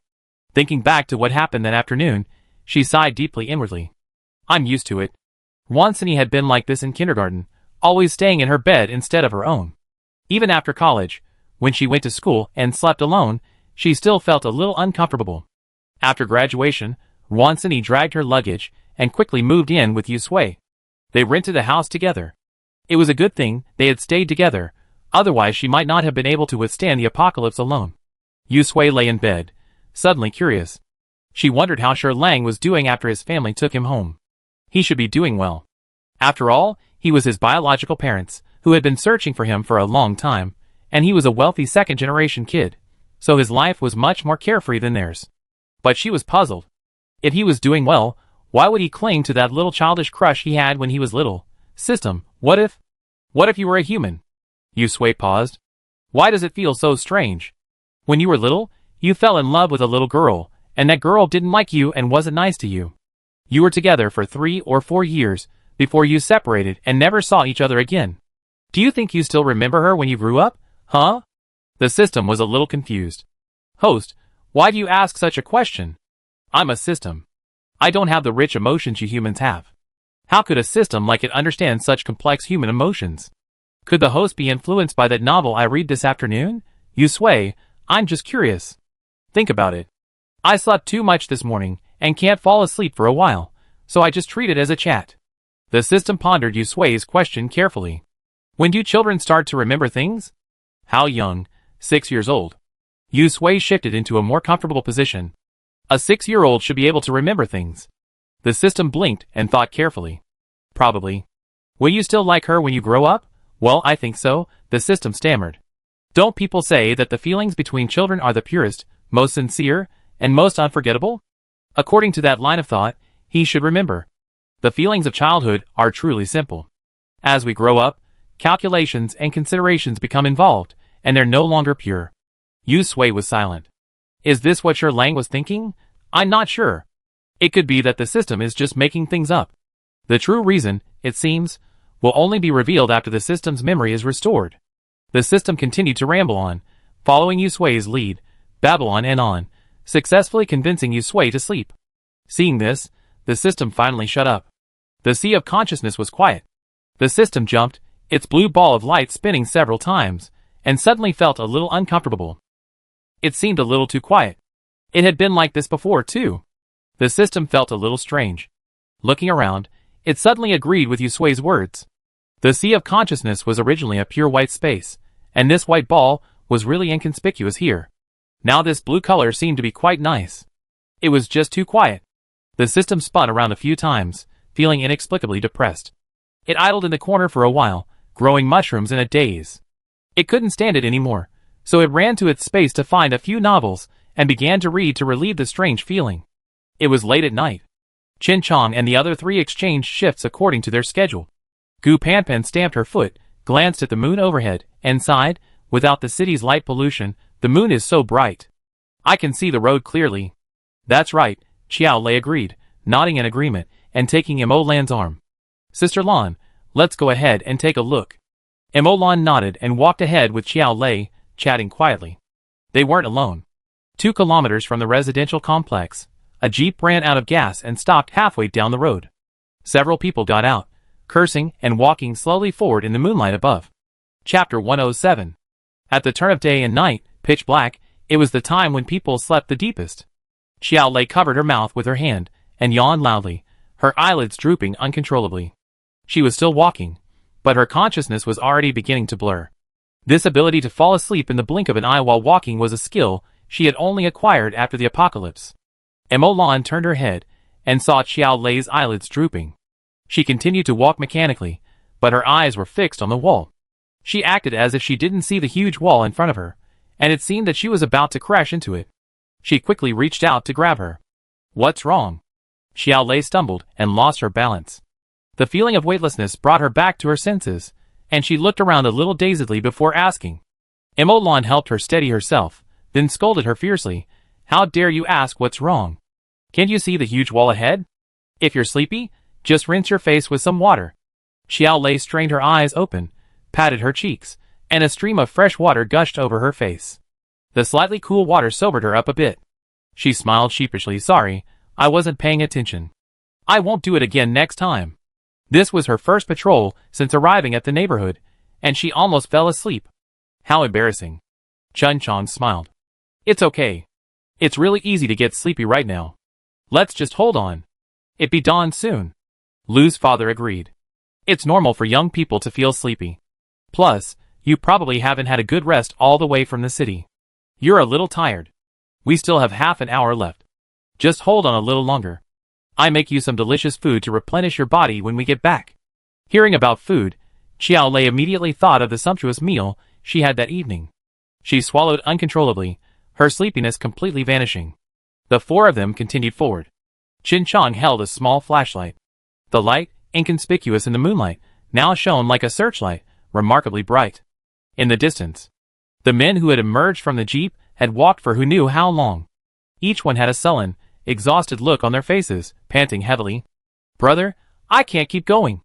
Rest, rest. The man lagging behind stretched out his arms and waved, holding onto his leg as he gasped for breath. He didn't even wait for the other man to reply before he slumped down on the ground and lay back. The man walking in front wiped his face, turned to look at the expressions on the faces of the men behind him, and reached down to press down. Let's take a break. As soon as he finished speaking, several of them sat down on the ground, pounding their sore legs and sighing. The man called Boss licked his chapped lips, turned his head, and reached out. Get a bottle of water. The bald man rummaged in his backpack and pulled out a bottle of mineral water, handing it to him. "Boss, water." After the man finished drinking, he took the bottle first, tilting his head back and gulping down several mouthfuls. Then, reluctantly, he passed the water to the man next to him. After quenching his thirst and regaining his strength, the bald man looked around, wiped his face roughly, and said, a little scared, "Boss, how long are we going to get here?" They had been walking for 3 or 4 hours from where the car ran out of gas to here. Fortunately, they hadn't encountered any zombies or mutant animals along the way, otherwise they wouldn't have had such an easy time. The man narrowed his eyes and pointed at the remaining wheel tracks on the ground. "That car doesn't have much gas left. Judging by the numbers, it should be around here." "Boss, how do you think Brother Yang and the others got into this trap?" The skinny man who had been lying on the ground at the back finished the last drop of his mineral water bottle and sat up. He didn't drop the bottle, but put it back in his backpack and looked up. The man spat and glanced at him. "Are you scared?" "Hee, a little. Brother Yang and his team of 8 are all psychics." The skinny monkey chuckled, shrank his shoulders, and gestured with his hand.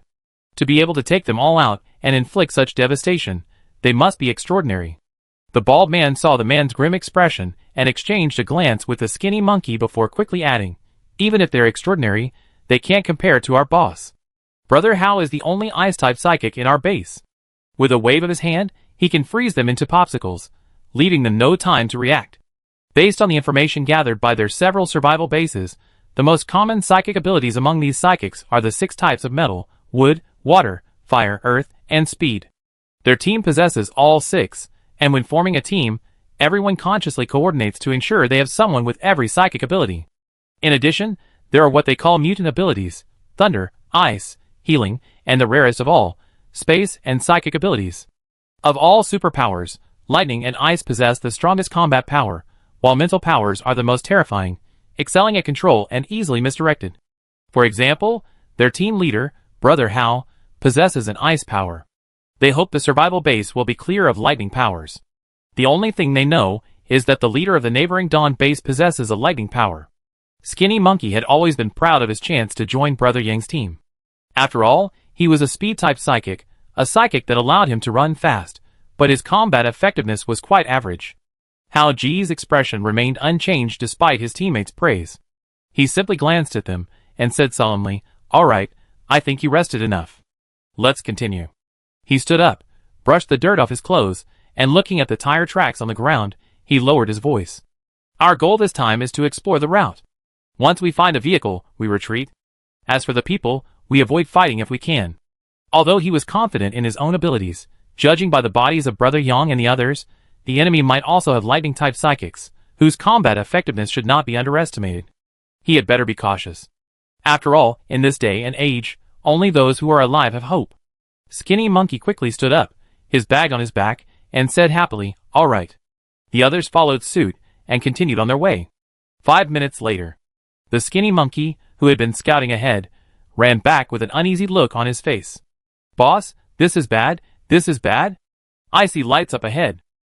"Lights? Where there are lights, there are people." Judging from the direction of the tire tracks, it might be the same people who killed Brother Yang's team. Brother Hao and the others immediately went into battle mode. "Are you sure?" "Yeah," the Skinny Monkey gestured.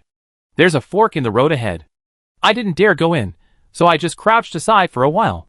Then I saw a faint light coming from inside, like someone patrolling with a flashlight." Chin Chong's flashlight was snatched away by Father Lu. She was a little confused, but she quickly realized something's going on. Father Lu raised a finger to his lips, signaling them to be quiet. He pricked up his ears and looked straight toward the main road outside the community. Mo Lan and Xiao Lei exchanged glances and held their breath. The night breeze drifted gently, carrying the familiar smell of fish and earth, tinged with a hint of unease. A deep darkness enveloped the earth. The few who strained their eyes could see nothing, but then they heard soft footsteps behind them. Chin Chong's heart tightened, and she turned to see Yu Sui, Ruan Sini, and Luo Chuan approaching. 3 minutes ago, Yu Sui was sound asleep when the system, transformed into a screaming chicken in his sea of consciousness, woke him up. "Host, wake up! Get up! Someone's coming!" The system was engrossed in a novel. Turning a page, the light ball jumped a few times to stretch itself. What it saw startled it. Someone had actually reached the edge of their neighborhood. This was unacceptable. Its work had gone terribly wrong. Not even reading the novel anymore, the system turned on its loudspeaker and quickly shook the host awake. Yusui woke quickly. There was no way around it. Anyone with a screaming chicken in their head would wake up in seconds. After hearing the system's words, his still hazy mind instantly cleared. Yusui reached out and shook Wansini awake. Ever since the apocalypse, they had both slept fully dressed, fearing they'd be unable to keep up if something unexpected happened. They threw back the covers, put on their shoes, and headed downstairs. They woke everyone up, leaving Xian, Luochuan, and Tian Liwei, the three psychics, to protect them at the villa. Yusui, Ruansini, and Peng Jia arrived at the gate of the complex. Xiao Lei had initially thought that Father Lu was overly nervous and had made a mistake, but seeing Yusui and the others approach, her heart tightened. It wasn't an illusion. Yusui stepped forward, gazing into the night sky. Someone's coming. Really? I thought I was mistaken. Father Lu muttered quietly.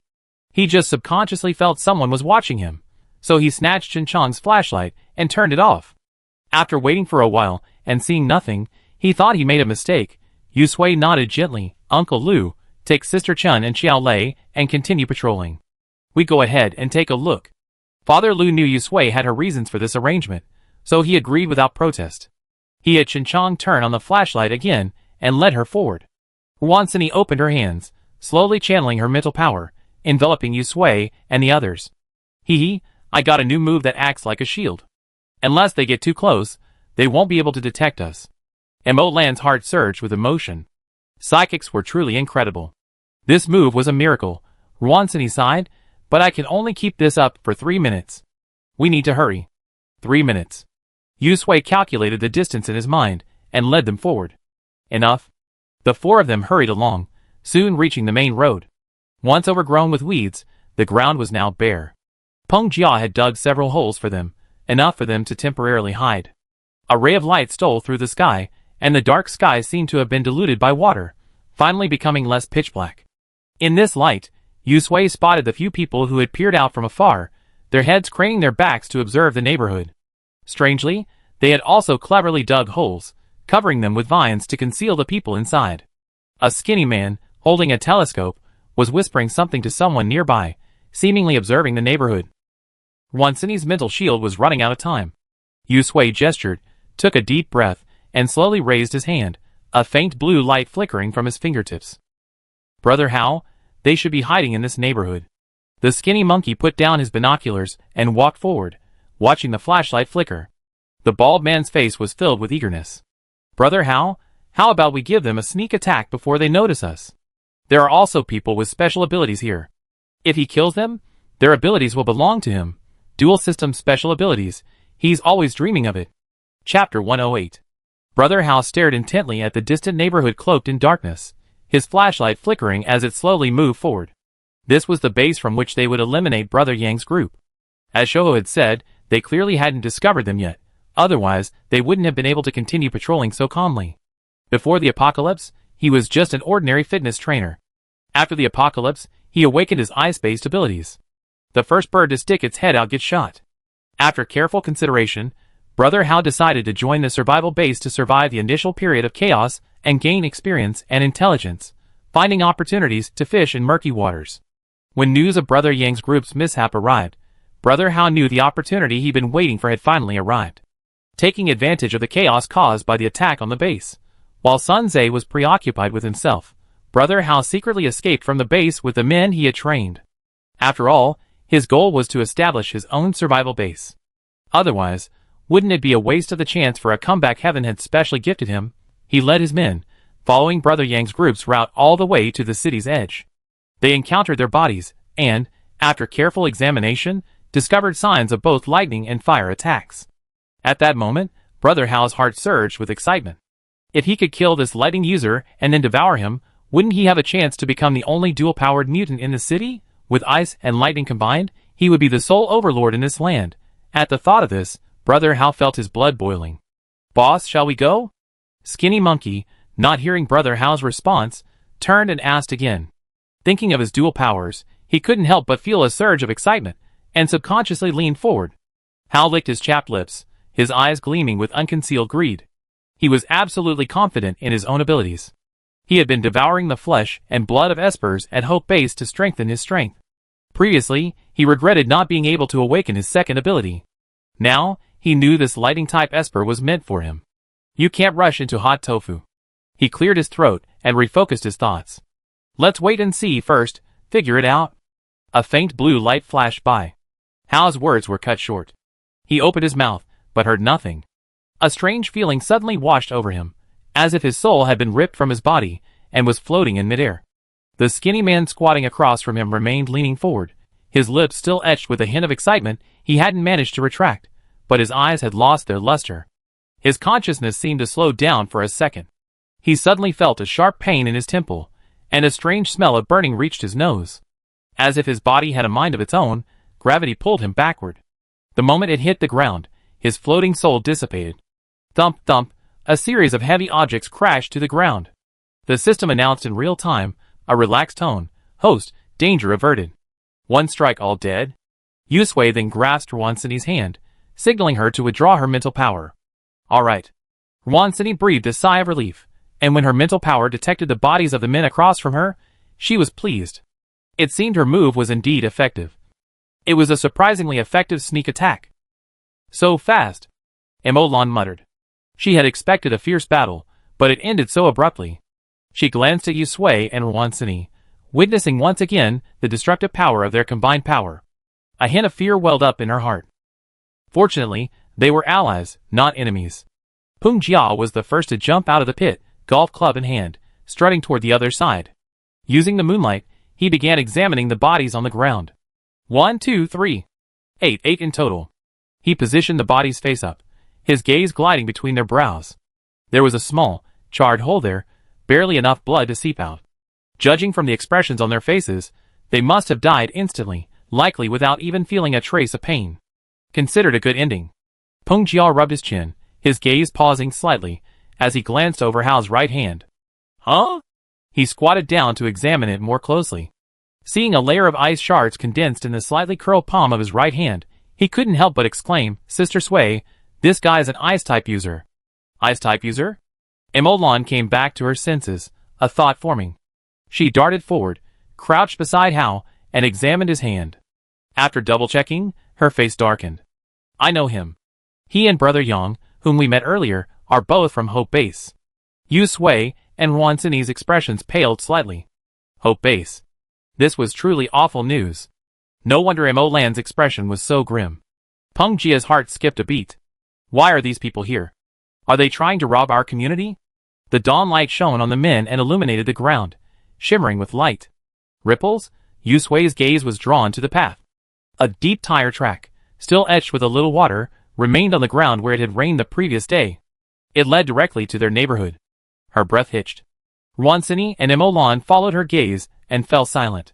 In other words, they were the ones who lured these people here. The system in its sea of consciousness fell silent. How could it have forgotten such an important matter? It was all because it wasn't in good shape yesterday, and didn't think about it. Host, I'm sorry, I should have reminded you. The system admitted its mistake, looking as if the sky was falling. Yusui pursed her lips. It wasn't your fault. It was her own fault for being careless and forgetting this. Yusui looked at the bodies on the ground, her good mood from having just dealt with the enemy gone.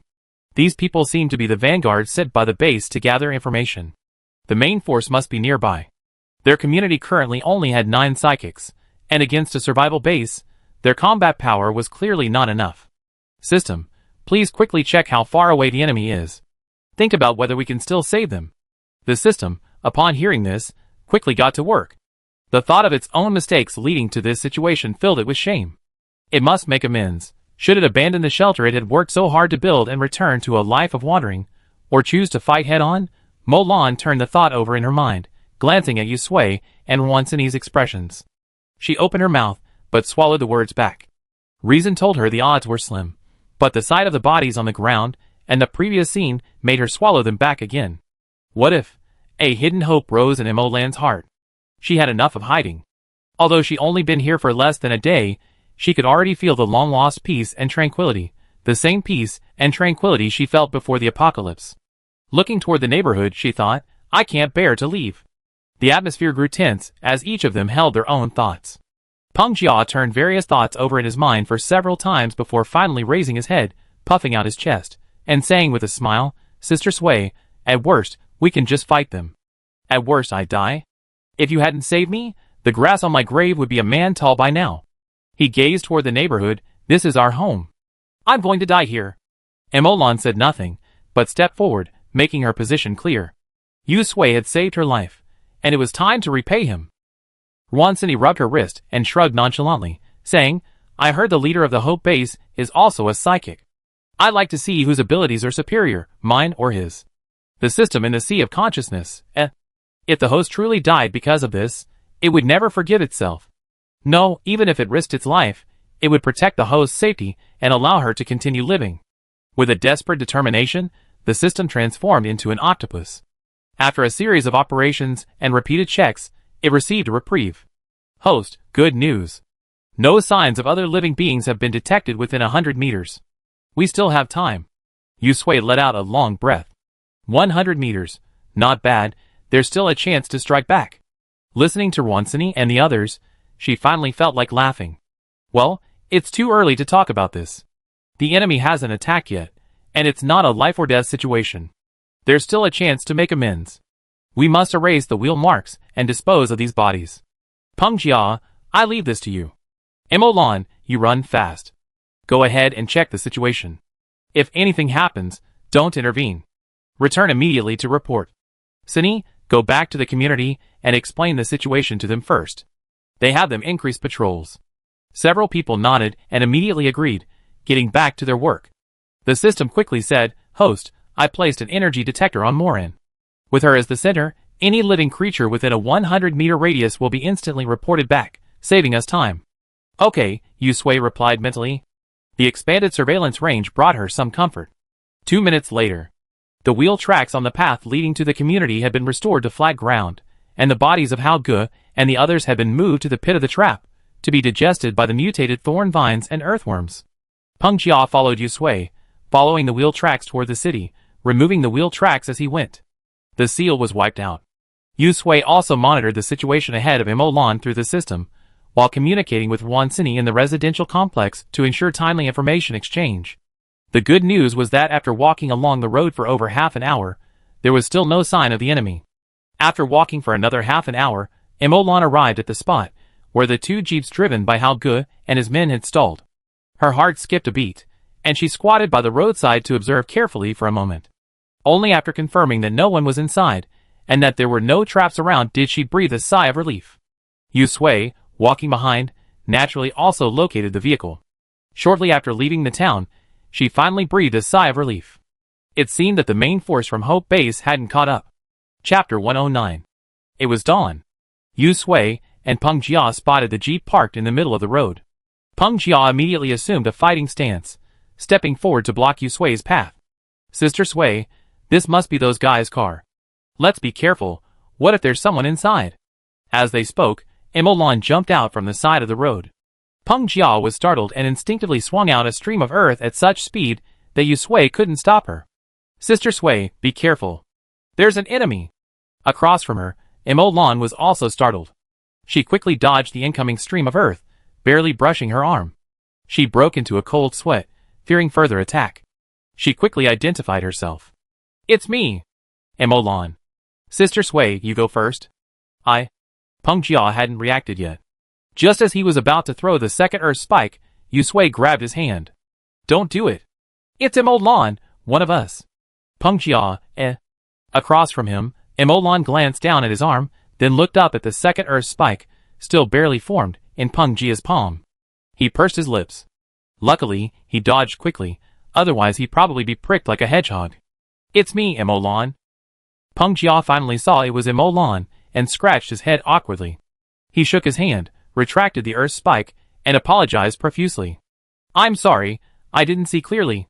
"Sorry, did I hurt you?" No, Emolan shook her head. It was indeed her failure to identify herself immediately that led to this blunder. Yu Sui stepped out from behind Peng Jia and gently patted the back of his head. "Next time, look carefully before you attack." Of course. Peng Jia rubbed his head, chuckled, and quickly changed the subject. "Is there no one in this car?" Emolan's nose was still dripping with sweat, as if she had just run a marathon. No one. The tank is out of gas. I guess that's why they went over there. She pointed toward the town behind. I just came back from the town ahead. I don't see anything unusual there. Yusui held out a bottle of water. Thank you for your hard work. Emolan wiped the sweat from her face and wiped her hand on her clothes before taking the water. It's okay. It's what I should do. I checked the car. It's empty. Nothing useful. Peng Jia stepped forward, opened the door, got in, and searched carefully. Aside from some discarded documents, there was nothing else. He looked at the photos on the documents, recalled the faces of those people, and sighed. They got this car from somewhere.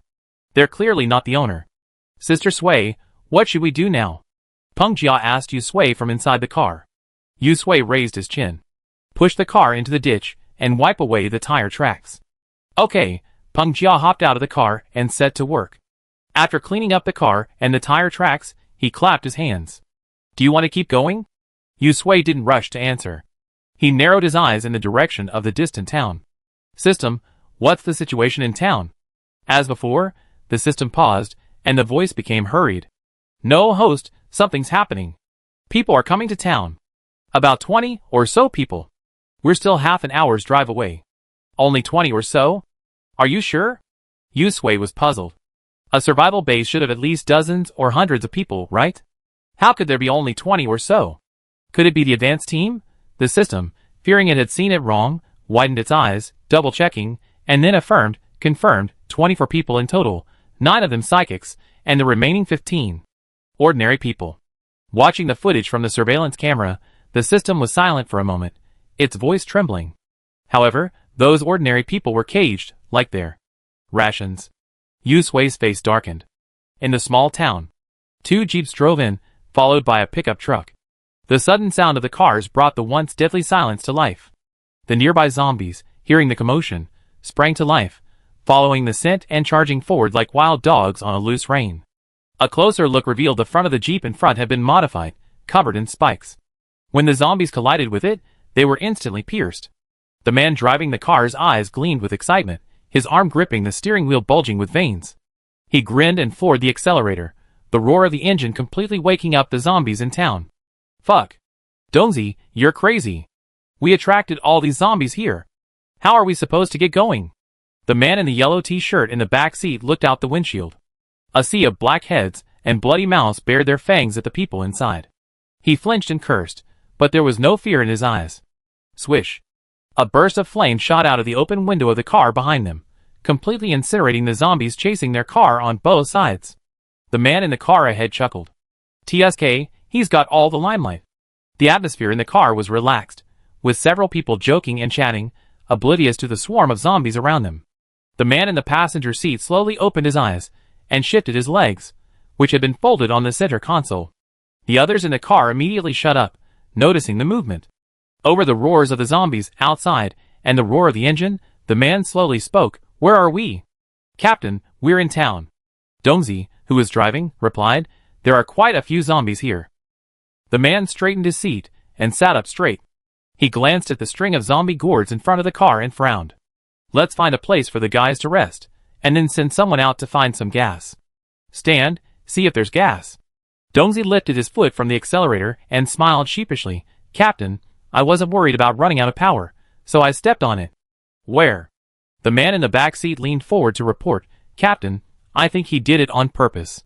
That single throttle step cost us at least 10 kilometers. Doomsday glared at him darkly. Hedgehog you. All right. The man in the passenger seat said calmly. His voice was quiet, but it silenced the 2 men, who exchanged glances. The man withdrew his foot and glanced sideways at the shops lining the street. After a moment, he raised his chin and pointed at a restaurant up ahead. That's right there. Are you planning on calling all the zombies in town for a party by making such a commotion? Clear the area quickly. Get out of the car in 2 minutes. Anyone who makes any more noise will be left to feed the zombies. Hedgehog grinned at Doomsday and said cheerfully, Okay, Captain. Squeak. Doomsday slammed on the brakes, and the jeep's inertia dragged a long skid mark on the ground. The piercing screeching of brakes blew the horn, and a long line of zombies followed, excitedly chasing after whoever had made the noise inside. The people in the car behind him quickly stopped as well. Before the car doors opened, flame swept out like a red dragon unchained, gliding along the ground. In an instant, a 10-meter-wide charred barrier was carved between the convoy and the zombie tide, encircling the 3 cars and creating a forcible safety zone in a sea of fire. The smell of burning and decay mixed together, making people sick. Hedgehog got out of the car, rubbed his nose, and sneezed. The smell was truly disgusting. He tiptoed outside, peeked, and clicked his tongue. I see all the zombies in this town are coming. Alright, stop talking nonsense and clear the area. Doomsday glared at him, spat into his hands, then squatted down, pressed his hands to the ground, and suddenly unleashed his supernatural power. The ground rippled like waves, and the zombies outside couldn't even stand. They stumbled and fell into a heap, then were finally at peace after being pierced through the head by a sudden wooden spike. Hedgehog smirked at him, waved his hand, and green wooden spikes shot out like darts. It's me! The 5 supernatural elements of metal, wood, water, fire, and earth rushed through the zombie tide, and in a moment, they had wiped out most of the zombies outside. On a distant rooftop, Yu Sui, Peng Jia and Mo Lan lay on top, not daring to move for fear of attracting their attention. They could only hear the noises coming from below, indicating the fierceness of the battle. Yu Sui's gaze lingered for a moment on the man in the passenger seat of the front jeep, watching the system's feed. This man must be their leader. System, can you tell this man's superpower? Host, this man is a gold-type superpower, quite powerful. The system's inorganic voice couldn't conceal its disgust. He must have consumed many superpowers, resulting in a thriving blood and energy. Yu Sui glanced at him again. No wonder he thought his smile looked rather sinister. Her gaze shifted to the rearmost pickup truck. A faint sound of sobbing emanated from inside. Are all these people in this truck ordinary people? Yes, the system took a quick look and felt deeply distressed by their despair-filled eyes. These people were truly pitiful, even children. This one-sided massacre initiated by the superpower team ended swiftly. In just 5 minutes, the zombie corpses formed a wall, shielding them. The strong, fishy stench momentarily dazed the zombies approaching from behind. The noise that had drawn them in disappeared, as did the alluring scent of living people. The entire town was once again tranquil. The passenger door of the jeep opened, and a slender man in black clothes and black pants stepped out, his black leather boots tapping the ground. He glanced around, as if sizing up his surroundings. After a moment, he strode briskly toward the restaurant. Let's get some food first. Doomsday nodded, beaming. Okay, boss. The truck's door opened, letting in light. The huddled people inside shrank back at the glimmer of light. Their faces, pale, cracked, and numb, desperate, looked as if copied and pasted. In the deepest part of the car, the little girl, about 6 or 7 years old, her once delicate pink princess dress now shimmered with dust. She trembled with fear. The woman hugged her tightly, shielding her with her entire body, fearing she would be seen. TSK, Doomsday licked his back teeth and spitted. Let me see, who should I choose today? You? Or you? Whoever he pointed at shrank back in fear, hugging their head, as if that would make the other person pass them by. The hedgehog came over and bumped into Doomsday. You're starving after a fight, and you still have the mind to pull this trick? He flung out several vines, tying up a man and dragging him down. You're the one. Hurry! I don't know if there's anything we can use in the restaurant kitchen. Doomsday tooted in disapproval, glancing disdainfully at the man being dragged out, crying and shouting. You're so skinny, you barely have any flesh. He raised his leg and kicked him, stopping his cries abruptly. You're getting on my nerves? Bang! The truck door closed, plunging the people inside back into darkness. The little girl, eyes red, huddled in the woman's arms, her mouth open, but no words came out. When will the fairy in the cartoon come to save her? Chapter 110. The street below had returned to silence. Peng Jia waited a long while before surreptitiously poking his head out to peer down. Seeing the wall of zombie corpses, his face paled, and he quickly pulled his head back, covering his mouth. These people are disgusting. Madmen, all of them. Although he had fought zombies before, he wasn't as insane as they were. Even piling zombie corpses into a wall was a testament to the lunatics who escaped from the survival base. Emolan glanced briefly at the zombie wall before looking away. She had seen this scene many times back in the survival base. She turned to look at Yu Sui. Half an hour ago, Yu Sui had said he'd come over to check out some noise in town. Emolan had then grabbed Yu Sui and Peng Jia, each holding their hand, and they raced down at top speed. Just as they were laying low on the rooftops, they heard the sound of a car in the distance. Now, she looked at the small truck at the back and lowered her voice. Do you want to save them? Yu Sui nodded yes. The footage transmitted from the system showed a little girl of 6 or 7 inside. She couldn't just sit there and watch. Besides, while she didn't know where these people were going, keeping them would be a nuisance. However, the other side had 9 psychics, while they only had 3. Their combat power was far inferior, so they had to mobilize forces first. Inside the villa in the residential complex, Rwansini stood at the door, looking outside, feeling anxious. She wanted to find Yusui, but she was worried that running around would hinder him. So she just waited, keeping her vigilant and protecting the community. A familiar voice suddenly rang in her head. Rwansini instinctively ran outside, thinking it was Yusui returning. But she didn't see him, and the voice continued to call her name in her head. Rwansini, it's only been so short, and she's already hallucinating? No way, Yusui shouted in his mind a few times, but received no response from Rwansini. He looked at the system suspiciously. System, didn't you say that the contract between Sini and me allows us to communicate in our minds regardless of distance? Why isn't there a response? Is it because we're too far away? That's impossible. The system fiddled with it for a while. Host, try again. It clearly says it's working. Yusui, doubtful, called out a few more times. Sini, can you hear me? Rwansini, ? After a moment, she tentatively replied, yes, Sui, is that you? Yusui breathed a sigh of relief. This was much more convenient, and saved a lot of time. Yes, it's me. Really? Rwansini's face flashed with surprise, then brightened.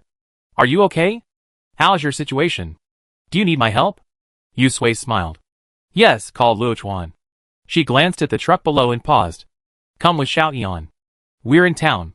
Okay, Rwansini perked up, turning back and hurriedly sending people packing.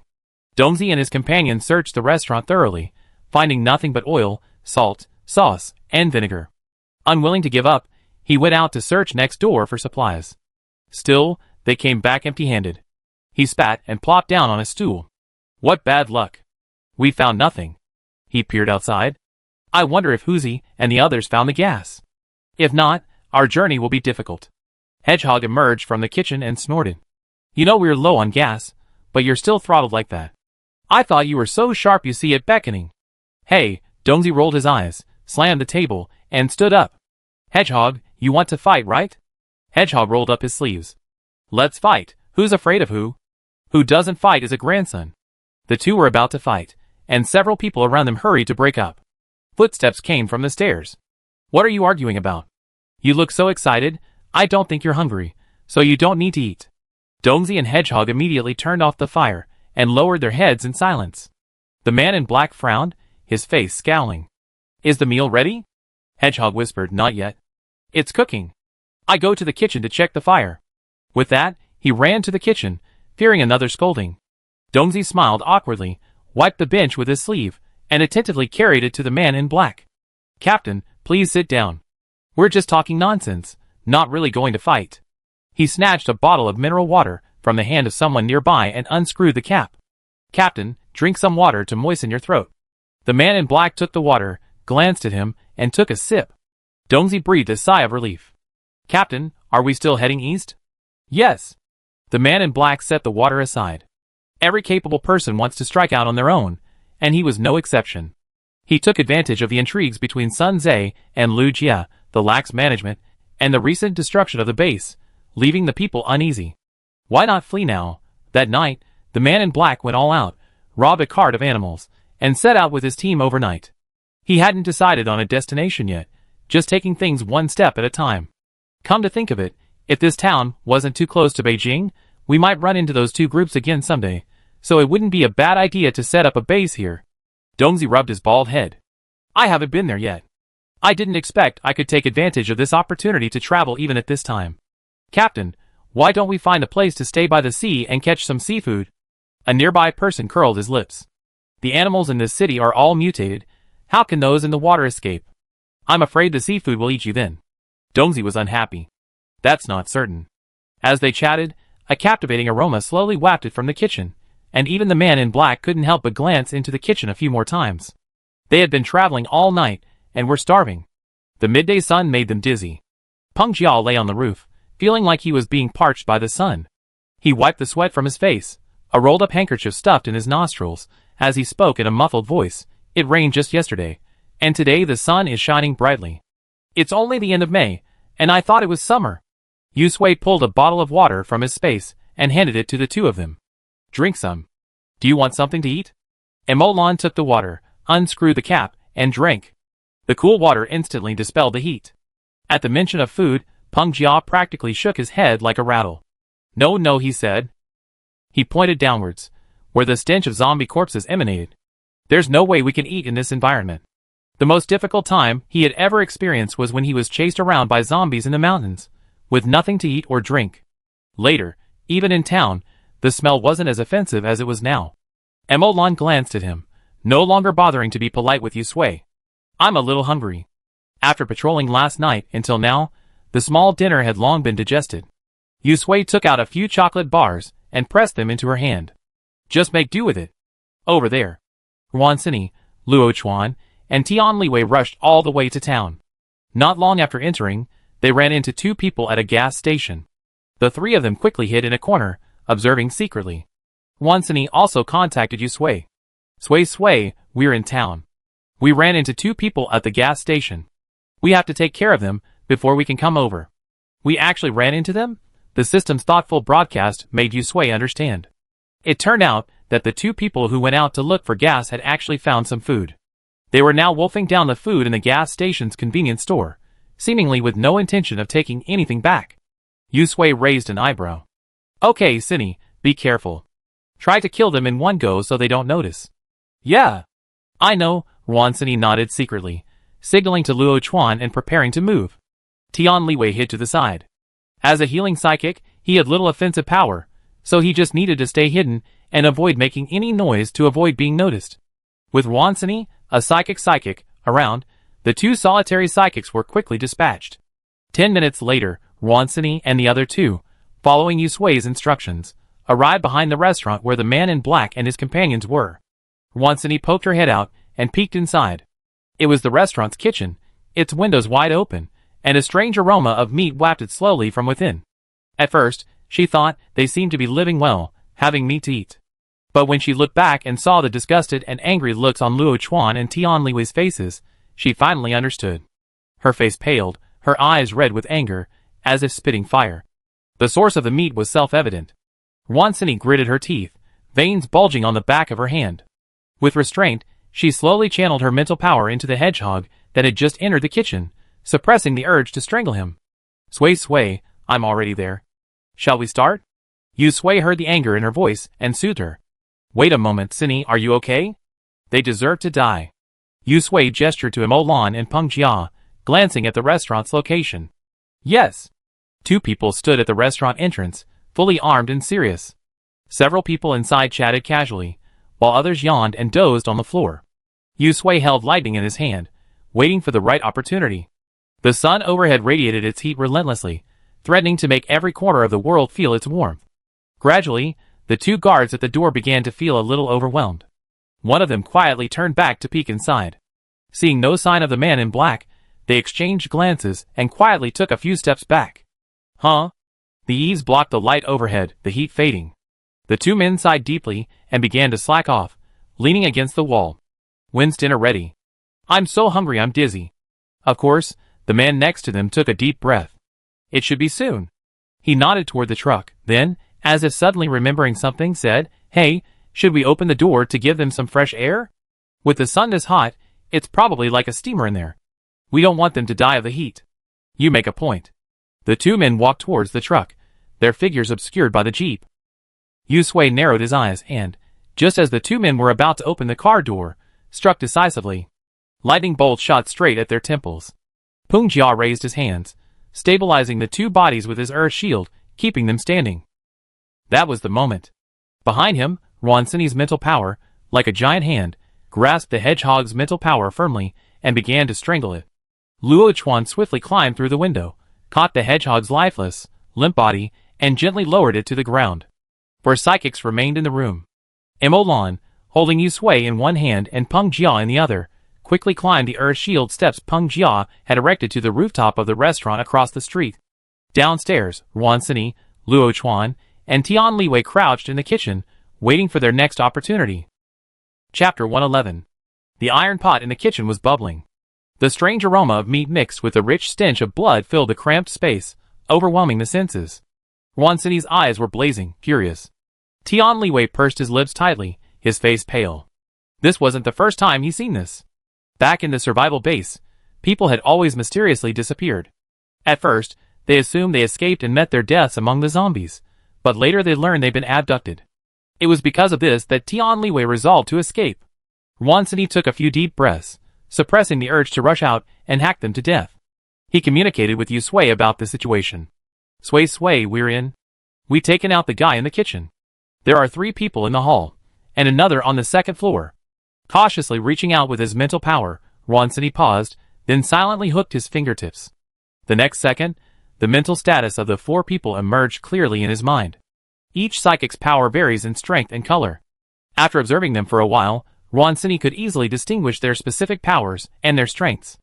Just like now, for flames of varying colors and sizes lit up in her sea of consciousness. The 5 powers of gold, wood, water, fire, and earth corresponded to the 5 colors of gold, green, blue, red, and yellow. Speed-related powers corresponded to silver, lightning to purple, eyes to white, and spatial powers to gray. The psychic flames of psychic powers were colorless, making them very secretive. There were 3 people in the hall, an earth-related psychic, a water-related psychic, and a fire-related psychic. Their powers were average. Wansini observed them carefully, but the gold-related psychic upstairs shone so brightly that it made her dizzy. I dared not get too close to him with my psychic power, fearing he would discover me. Sui, you should be careful upstairs too. Yu Sui hummed softly, you should be careful too. Yu Sui landed lightly on the rooftop and gestured to Mo Lan and Peng Jia. They nodded and breathed softly. Peng Jia placed his hand on the rooftop, slowly infusing it with his supernatural power. Under his hand, the concrete roof was like soft water, shimmering and transforming into a soft gel. On the system screen, the man in black lay on a recliner, his posture relaxed. The next second, he suddenly opened his eyes and stared at the ceiling, his face full of alertness. A golden blade formed in his hand, whizzing through the roof and shooting straight out. Yu Sui's pupils shrank.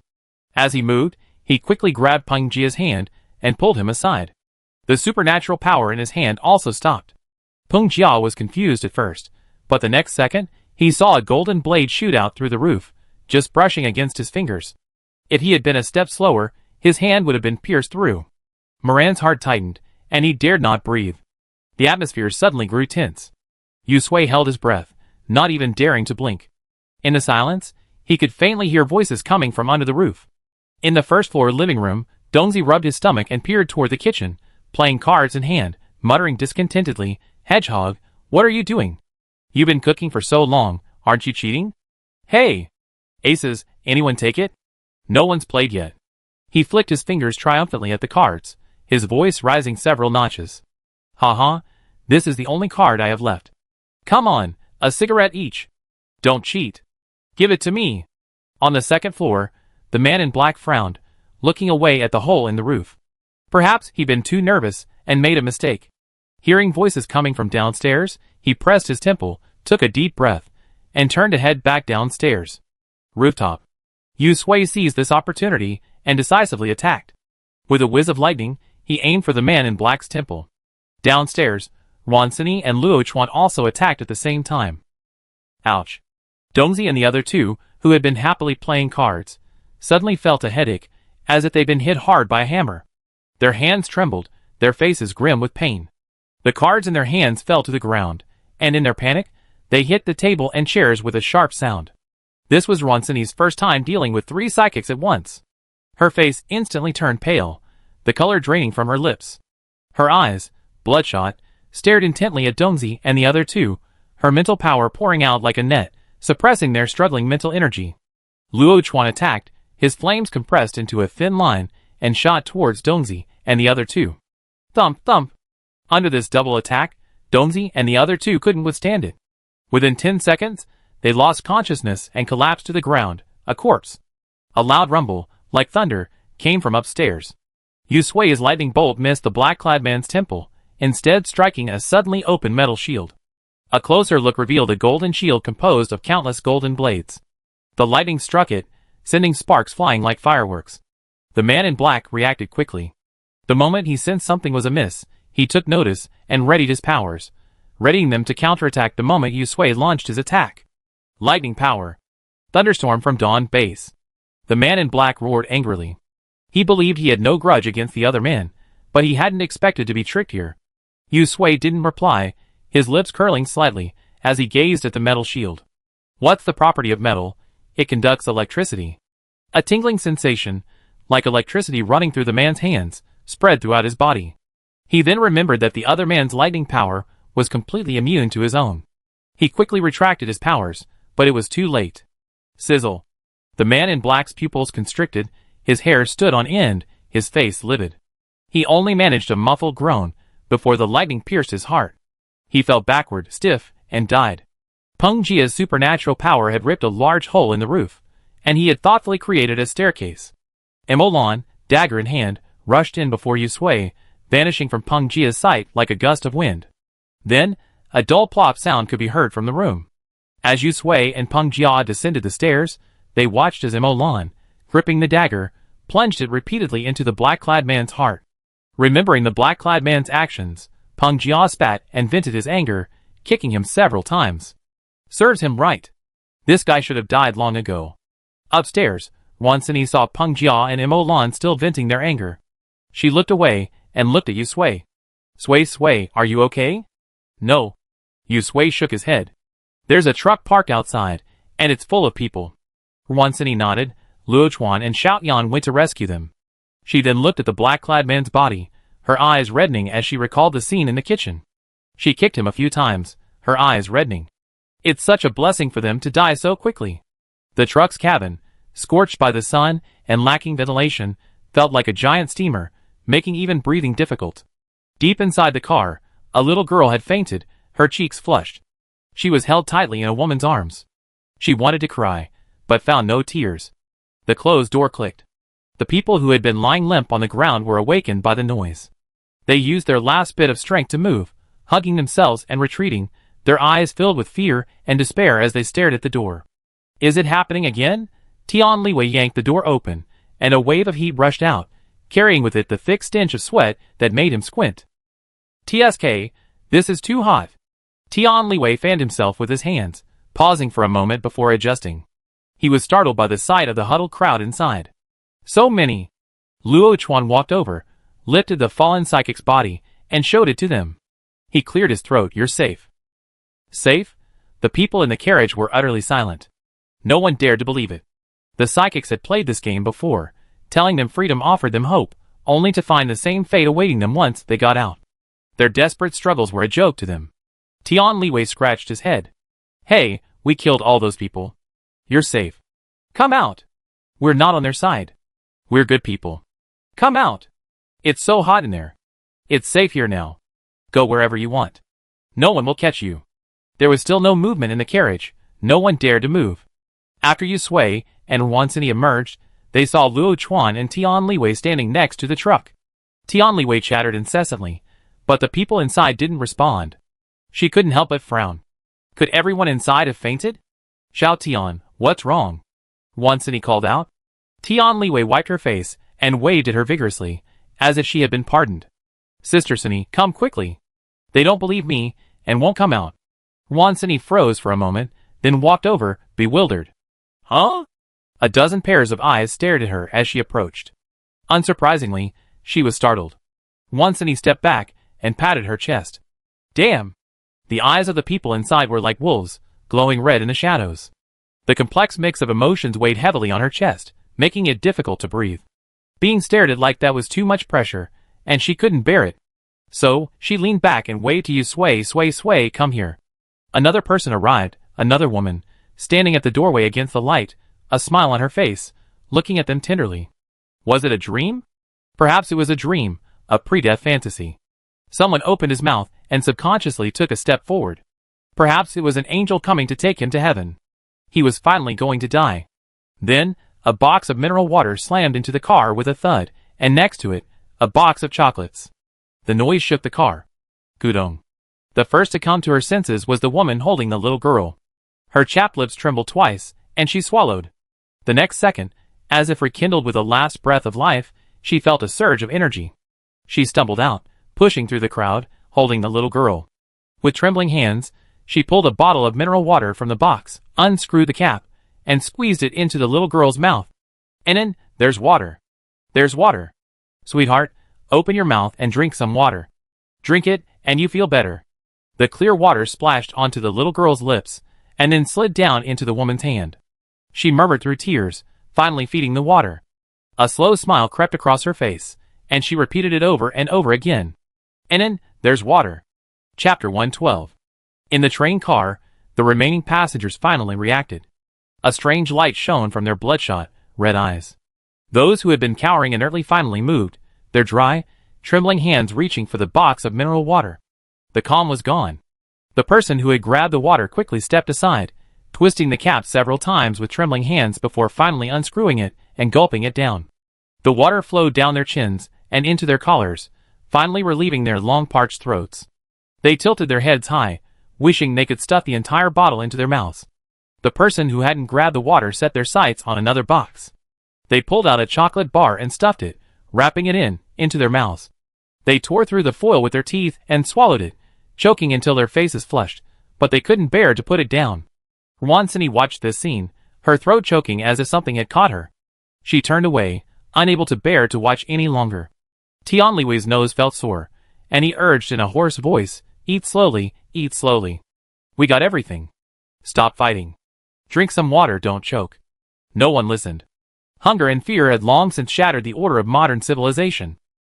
A emaciated man, clearly holding a bottle of water and a bag of chocolates, still occupied the best spot next to the box, preventing anyone behind him from reaching for the items. Someone grabbed his clothes and tried to drag him back. The man, so thin he looked like he could be blown away by the wind, now clung to the box with all his strength, clinging to it. The scene suddenly erupted in chaos, with everyone desperately rushing to grab the items. The woman who had first held the little girl, jostled by the crowd, could only protect the little girl and the water in her hands. Enough! Yu Sui shouted grimly. Lightning crackled through her fingers, like an enraged silver snake, exploding in a dazzling burst of blue-white light across the carriage. Bang! The man, clinging to the suitcase tightly, was struck by the current. His entire body trembled violently, his grip loosened, and he collapsed into a ball. The bottle of water he had been holding rolled out, spilling onto the floor, and the chocolate was tossed to the side. The people who had been scrambling for the item felt a surge of electricity coursing through their bodies, numbing and freezing in place. If you want to live, get in line. Anyone else grabbing again, Yu Sui said coldly, sweeping her hand across the crowd. Lightning lashed out from her palm, like a gentle whip, landing on the man from earlier. Sizzle, sizzle. The man groaned in pain, curling up and trembling. His clothes were singed by the current, revealing the bloody scars beneath. This is what happens. The air was silent for a few seconds. Yu Sui stepped onto the bus. The people inside instinctively shrank back, revealing the woman holding the child, who had been squeezed to the front. She walked over and held out her hand. I'd take her out for a look. The woman's hair was a tangle of straw. She tilted her head back, her face marked with scratches from the earlier jostle. She clenched her arms, like a hen protecting her chicks, and pressed the little girl to her chest. Yu Sui lowered his voice. She's sick and needs treatment. The woman looked down at the little girl's flushed face, then back at Yu Sui. After a moment's hesitation, she finally reached out her hand firmly and handed the little girl to Yu Sui, her eyes pleading, save her. Yu Sui gently carried the unconscious little girl out. She looked about 6 or 7, and weighed less than half as much as Xian. The woman stumbled to her feet, and followed Yu Sui out of the car. The others looked at each other, finally remembering how to line up. Luo Chuan stood at the car door, remaining to keep an eye on them. Rwansini followed Yu Sui. Sui, what's wrong with the child? Is she sick? Pan Pan isn't here, and we don't know how to treat her. I should have brought Pan Pan along.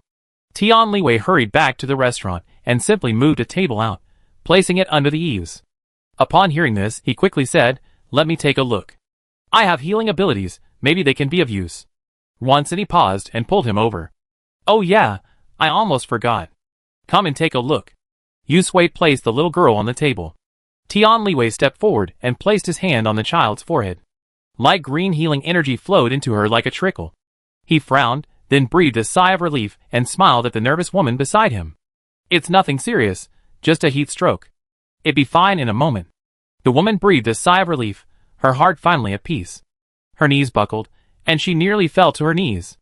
Rwansini quickly grabbed her arm, and Imolan, standing behind her, handed her a chair and helped her sit down. It's okay. Xiaotian said it's okay, so it must be okay. The woman grinned, her lips cracked and bleeding, as she repeatedly thanked them. Thank you, thank you, thank you for saving it. Yusui pulled out some water and chocolate from her space and handed them to her. Eat some. The child will be well soon. You can't fall down now. Hey, the woman wiped her hands on herself before accepting the water and chocolate, but didn't drink. Her eyes kept drifting to the little girl at the table. You're good people. Rwansini waved her hand. Hey, meeting is fate, just a matter of course. In less than half a minute, the little girl's red cheeks faded, and her breathing gradually calmed. Tian Liwei withdrew his hand. It's okay, the child is fine, she wake up soon. The woman's eyes lit up, and she stood up quickly. She walked to the table and touched her cheek. Feeling the normal warmth under her hand, she grinned, her heart finally at ease. She turned and knelt before Yusui and the others. Thank you for saving it and thank you. Yusui and Rwansini hurriedly helped her up. Oh, it's okay, it's okay. She's still a child. Who could have the heart to do that? We were just doing it. I'm glad she's okay. Look, the child's awake. The woman glanced to the side. The little girl's eyelashes trembled slightly, and her dry, cracked lips unconsciously pursed, as if savoring the taste of the mineral water. Her lips moved softly, Mom. Hey, Mom's here, Mom's here. The woman pulled the little girl into her arms, and gently stroked her cheek. Tears streamed down her face, leaving 2 tear marks on her dirty cheeks. Mom's here. The little girl trembled as she opened her eyes, raised her hand, and whispered, Mom, don't cry, and be good. Yeah. The woman choked back tears, and nodded repeatedly. Okay, Mom, don't cry. Come here, and have some water. Here's your favorite chocolate. The little girl took a sip of water to moisten her throat, then turned her head, and pushed the water upwards. Mommy, drink too. Okay, Mommy, drink too. Rwansini leaned against Yusui, her eyes sore from watching. She sighed softly, patted Yusui's shoulder, and pointed toward the truck. Sui, what should we do with these people? She mouthed, take them back? Although they were pitiful, these people weren't like Jin Bao and the others. Their true character wasn't known. If they were all taken back, what if there were a few ungrateful people among them? They weren't completely charitable. Yusui was also pondering. System, can you figure out these people's true nature? The system patted its chest and promised, leave it to me. Host, just wait a moment, it'd be over in a moment. With that, it immediately got to work. The carriage, order restored, and quiet returned. The people inside gradually received their water and chocolate, gulping down their mouths. Some, halfway through their meals, clutched their mineral water bottles and began wiping tears. Others, reluctant to chew, held the chocolate in their mouths, their eyes red as they savored the sweet, slightly bitter flavor, like wooden steaks, not moving for a long moment.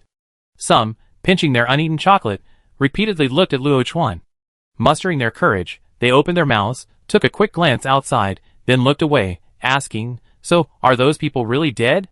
Luo Chuan leaned against the car door and nodded, dead. The people inside all stopped and looked up at Luo Chuan, as if checking if there was something wrong with their ears. Really dead? The man asked again, as if unsure. Luo Chuan patiently replied, dead, completely dead. The air suddenly froze. Not even the sound of breathing could be heard. Then, from a corner, a soft sob emerged. The sound was incredibly contagious, and in a moment, the carriage was a sea of tears. Some cried and cursed, wishing they could drag out the dead psychics and whip their corpses. Luo Chuan listened quietly, letting them vent their emotions. Minutes passed, and the people in the carriage finally felt certain they had escaped the demonic den. They were finally free.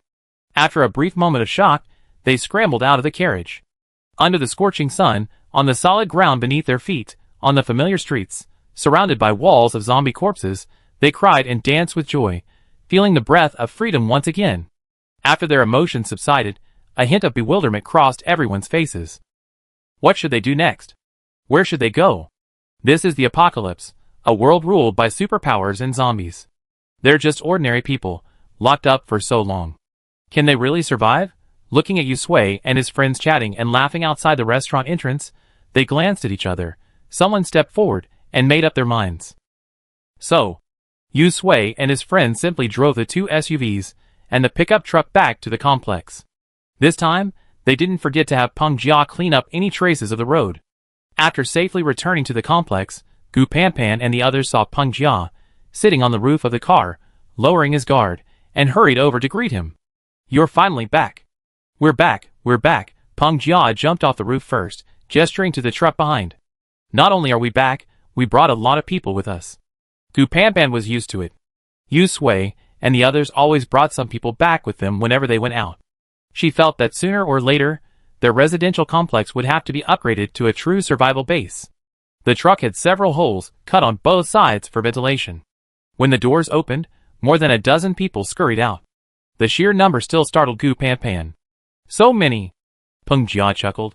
Of course. Looking at the neighborhood, Anan and her daughter felt a little uneasy, but more relieved. Especially when she saw Shenchong with Xian Xian. Xian Xian was wearing a blue t-shirt and shorts, her face was fair, and her hair was tied in 2 pigtails.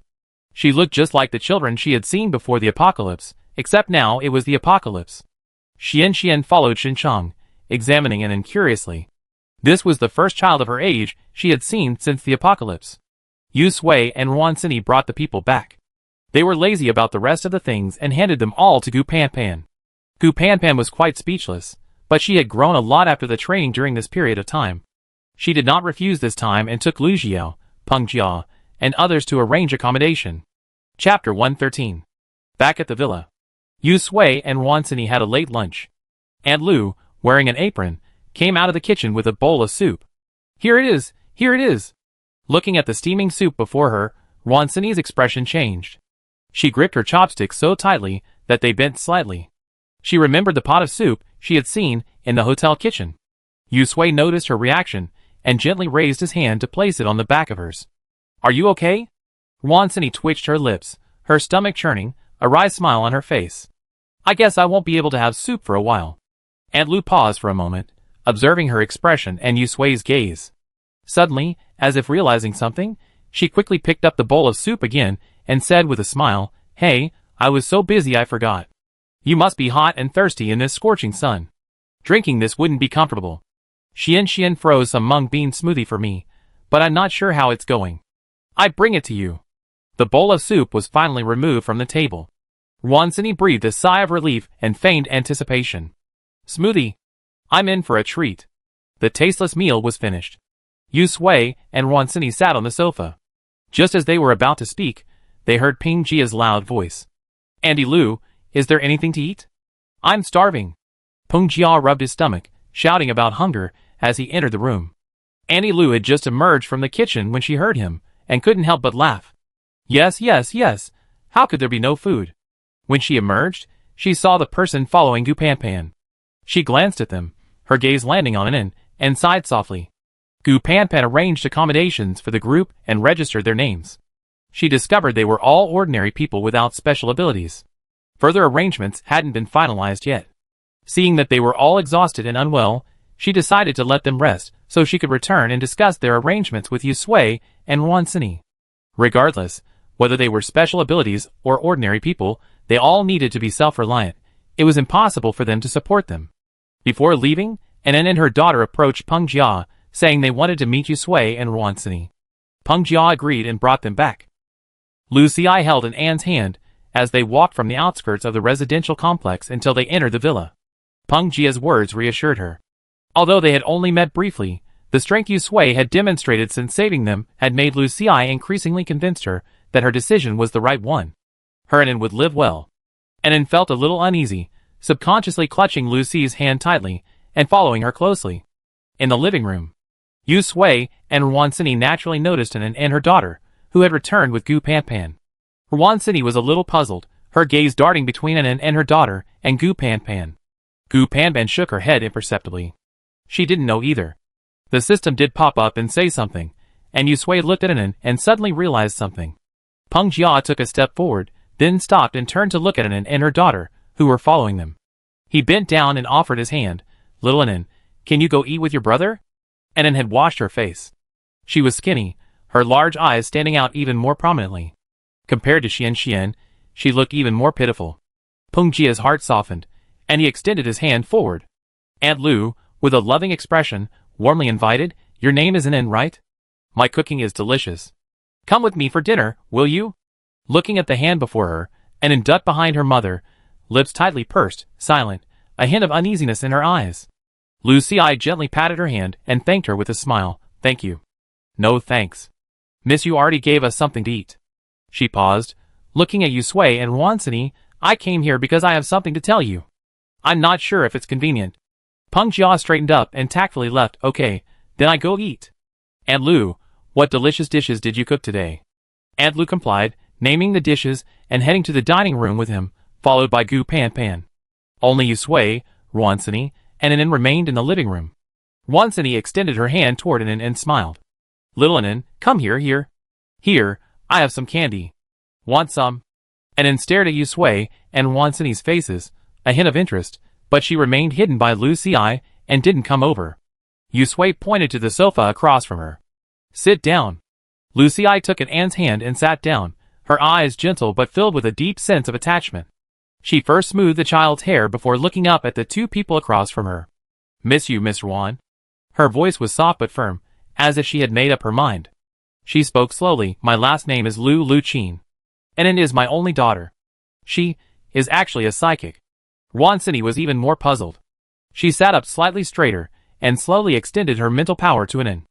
Only then did she realize that the mental power representing Anin in her sea of consciousness was a ball of purple flame. Didn't this mean that Anin? She tilted her head to glance at Yusui. Yusui nodded gently. Lucy took in the glances between the two. She held Anne's hand and continued, and Anne's father has been working abroad. I took Anin with me in Beijing. The day after the apocalypse, Anin started to have a fever. She paused, ignoring the fear she had felt during that period. After the red rain stopped, Anin and I hid at home. We thought we were safe, but we didn't expect to escape. After being captured, she realized that some people had awakened superpowers and become psychics. It was then that she discovered Anne's abilities, but she didn't dare let anyone know. Anin is so young. If those people knew she had powers, she would have. Lucy calmed down and looked back at Yusui. The hand she had revealed in the car had resonated with her, and she suddenly pulled Anin down to her knees. Anin is a lightning-type psychic. Miss you, please accept Anin. Anin was confused, but she obediently knelt with her mother. Yusui and Wansini frowned. No one likes to see someone kneeling to them, especially a mother with a child. This move clearly smacked of moral coercion. Lucy took a deep breath. She could certainly see the dissatisfaction and subtle disgust in Yusui and Wansini's eyes, but she couldn't care less. She yanked off the wig she had worn for so long and, under Yusui and Wansini's astonished gazes, uttered with trembling lips, I have cancer. Time is running out. Anin is still so young. Even if she had powers, she wouldn't survive in this world without someone to protect her. Beneath the wig was a pale scalp. Lucy rolled up her sleeves, revealing her arms, which were covered in needle prickles. She looked at Yusui with red eyes, her voice hoarse. The doctor said I only have a month left. I've been holding on for so long, since the apocalypse, I can't hold on any longer. I originally wanted to trade my life for Anne's, letting her escape on her own, but when I saw you in the car that day, a glimmer suddenly lit up in her eyes, like a drowning person grasping at driftwood. You're a lightning-type Esper, and so is Anin. If she could stay with you, she'd definitely survive. And Anne's face paled. Ever since she was old enough to understand, she'd known her mother was in poor health. Tears streamed down her face as Lucy pulled the wig off. He took the wig from her hand and tried to put it back on her. Mom, hold your hair down. Don't cry. Anin will always be with you. Lucy's lips trembled violently, tears streaming down her face. She forced herself to finish her words. I know I'm using moral blackmail, but I have no other choice. She pushed Anin forward. Miss you, Anin is a lightning-type psychic. Raise her, and she'd be very powerful. She'd be able to help you. Please accept her. Yusui's eyebrows knitted together like a river. She hated moral blackmail, but she couldn't help but be moved by Lucy's motherly love. There are parents in this world who don't love their children, but there are also parents who deeply love their children and are willing to give everything for them. She was unlucky not to have such a close relationship with them, but Anin was different. Wansini sat aside, speechless. The anger she had initially felt at Lucy pulling Anin to her knees was choked back by her words, and Anin's childish voice, muting her anger. For a moment, neither of them spoke, leaving only the suppressed sobbing of Lucy and Anin in the living room. A moment later, Yusui sighed deeply, and pulled Lucy and Anin up. Alright, I take her in. I didn't expect this trip would find me an apprentice. What a fuss, the system curled its lips. Host, why did you agree to her agreement? You already brought them back to the complex.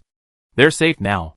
Lucy, I can only hold out for a dozen days, but Anin has superpowers, and with you here, there's no way she'd be in any danger. Why are you trying to make things difficult for yourself? Yusui took out a handkerchief and gently wiped An's tears, thinking, just think I'm being kind and wanting to find a little apprentice to take care of me.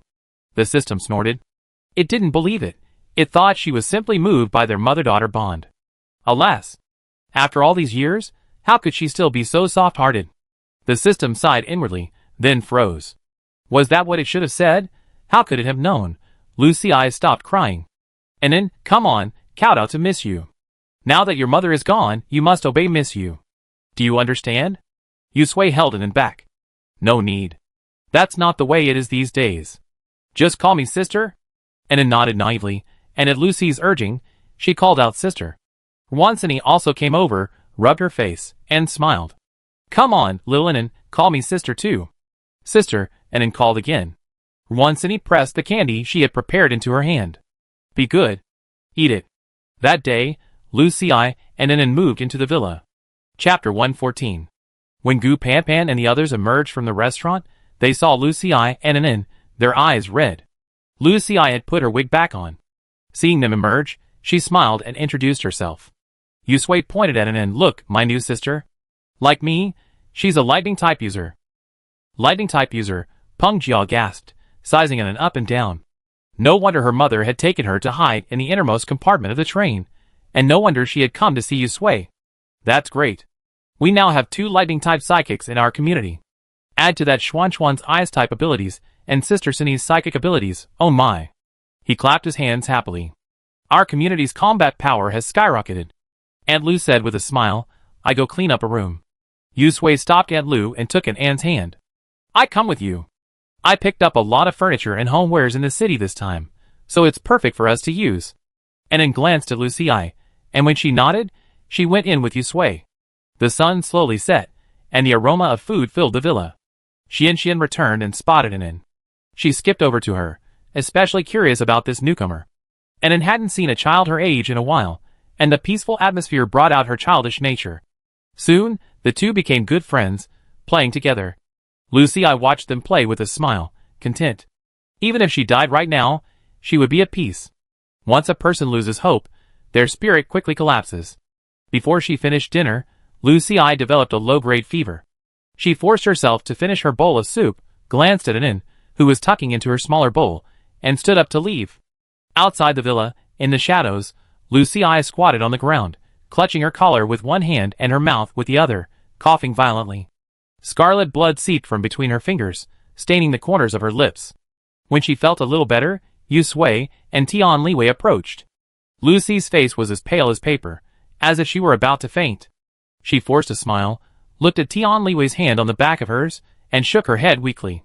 No, I know my body is exhausted. It's a miracle that I'm still holding on. Pale green healing energy seeped from the dry back of her hand, and flowed through her body, relieving some of the pain, but doing nothing else. Desperately, Tian Liwei increased the energy flow, but it still didn't help. Lucy's eyes smiled wryly, as if prepared for death. She looked up at Yusui, and said quietly, when I die, burn me to ashes, and make a pendant or something for Anin. That way, I can always be with her. Yusui stared at her intently for a long moment, then nodded and pulled a handkerchief from his pocket, handing it to her. Lucy slowly straightened herself, leaning against the wall. She took the handkerchief and wiped the blood from the corner of her mouth. She smoothed her hair and patted her cheek. Her pale face now had a bit more color, and she looked much healthier. The 3 of them returned to the villa. Tian Liwei followed them all the way, hesitant to speak. Mom, where have you been? As soon as Anin saw Lucy enter, she ran over and grabbed her hand tightly.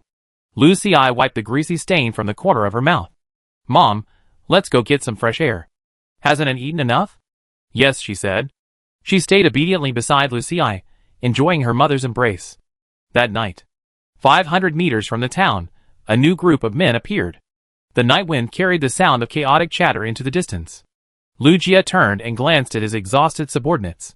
He took a deep puff of smoke and exhaled, pressing his brow. A deep scar, visible to the bone, stained with dried blood, looked like a fresh wound. Ever since separating from Sun Zhe, everything had gone wrong. First, one of his subordinates had run away with his men without a word. Not only that, they had also stolen his entire cart of rations. The journey out was full of trouble. Those damn mutant animals and plants chased him like crazy, and he lost many along the way. Now, there were less than 20 psychics left in his base. He had originally planned to spend the night in the town ahead, but now he didn't dare go in and had to camp there. On the other side of the town, at the edge of the town, Yu Sui and Wan Sini, along with Peng Jia, Luo Chuan, and Xiao Lei, arrived at the town under cover of darkness. Before leaving, the system had been cautious and placed a surveillance camera at the edge of the town. As soon as it detected any movement, it quickly alerted Yu Sui to prevent him from being unwittingly approached at his doorstep the night before. It would not tolerate such a low-level mistake again. Host, they stopped, the system quickly reported. Yu Sui raised an eyebrow. Stopped? They camped there. The system tooted. It looked like they had a rough journey. At least half of their men were gone. Everyone was covered in dust and dirt, and it looked like they'd been through a lot of hard fighting. The moon was dark and windy, a perfect opportunity for a surprise attack. Yu Sui stood up and looked in the direction of their camp, gesturing to Peng Jia and Luo Chuan nearby. As she emerged from the residential complex, she observed the mutated thorn vines swaying in the wind within the trap and had an idea. They had fewer psychics, and their combat power was far inferior to those in the survival bases, but they could still use help. So, the mutated thorn vines within the trap were dug out, and Xian froze them into lumps of ice and stored them in Yu Sui's space. Now, dark clouds overhead obscured the moonlight. Wan Sini maintained a mental barrier, while Yu Sui and the others quietly followed the system's guidance and approached Lu Jia's newly constructed base. When they were about the same distance, Yu Sui unleashed mutated thorn vines from his space, and Peng Jia manipulated the soil, slowly transporting them toward the makeshift camp nearby. As they neared, Luo Chuan cast flames, slowly melting the ice outside. Throughout this process, Wan Sini maintained a mental barrier to conceal the mutated thorn vines' presence, preventing the enemy from detecting them early. Lu Jia had just settled his men, having painstakingly persuaded them to abandon their inappropriate thoughts and continue to follow him. With a wave of his hand, he opened the granary and distributed the food. It had been a difficult journey for them, and they needed a good reward. Otherwise, not to mention his men, he was about to collapse. Cheers erupted in the camp, and Lu Jia felt a sense of relief from the flattery, even the pent-up frustration he had been feeling along the way. The atmosphere was perfect, and Lu Jia was about to say a few more words to cheer them up when he heard a heartbreaking cry from the doorway. Help! Help me! Help me! The people who had been resting peacefully on the ground around them now began to scramble and tumble, throwing their superpowers carelessly. Not only did they miss their enemies, but they also damaged their fleeing teammates. The camp was instantly in chaos. Fuck! It's a mutant plant. Whose superpower hit me? Can you please use some eyesight? Run! That vine is poisonous. Lu Jia suddenly turned around, his pupils shrinking. In the night, a dark green thorny vine, as thick as a bucket, broke through the ground. Covered with barbed thorns, it glowed a cold blue in the firelight. Several superpower users were strung along the tips of the thorns like cords. Those who were still alive were flailing their limbs wildly, their colorful superpowers raining down upon them. The rest could only flee to avoid being accidentally injured.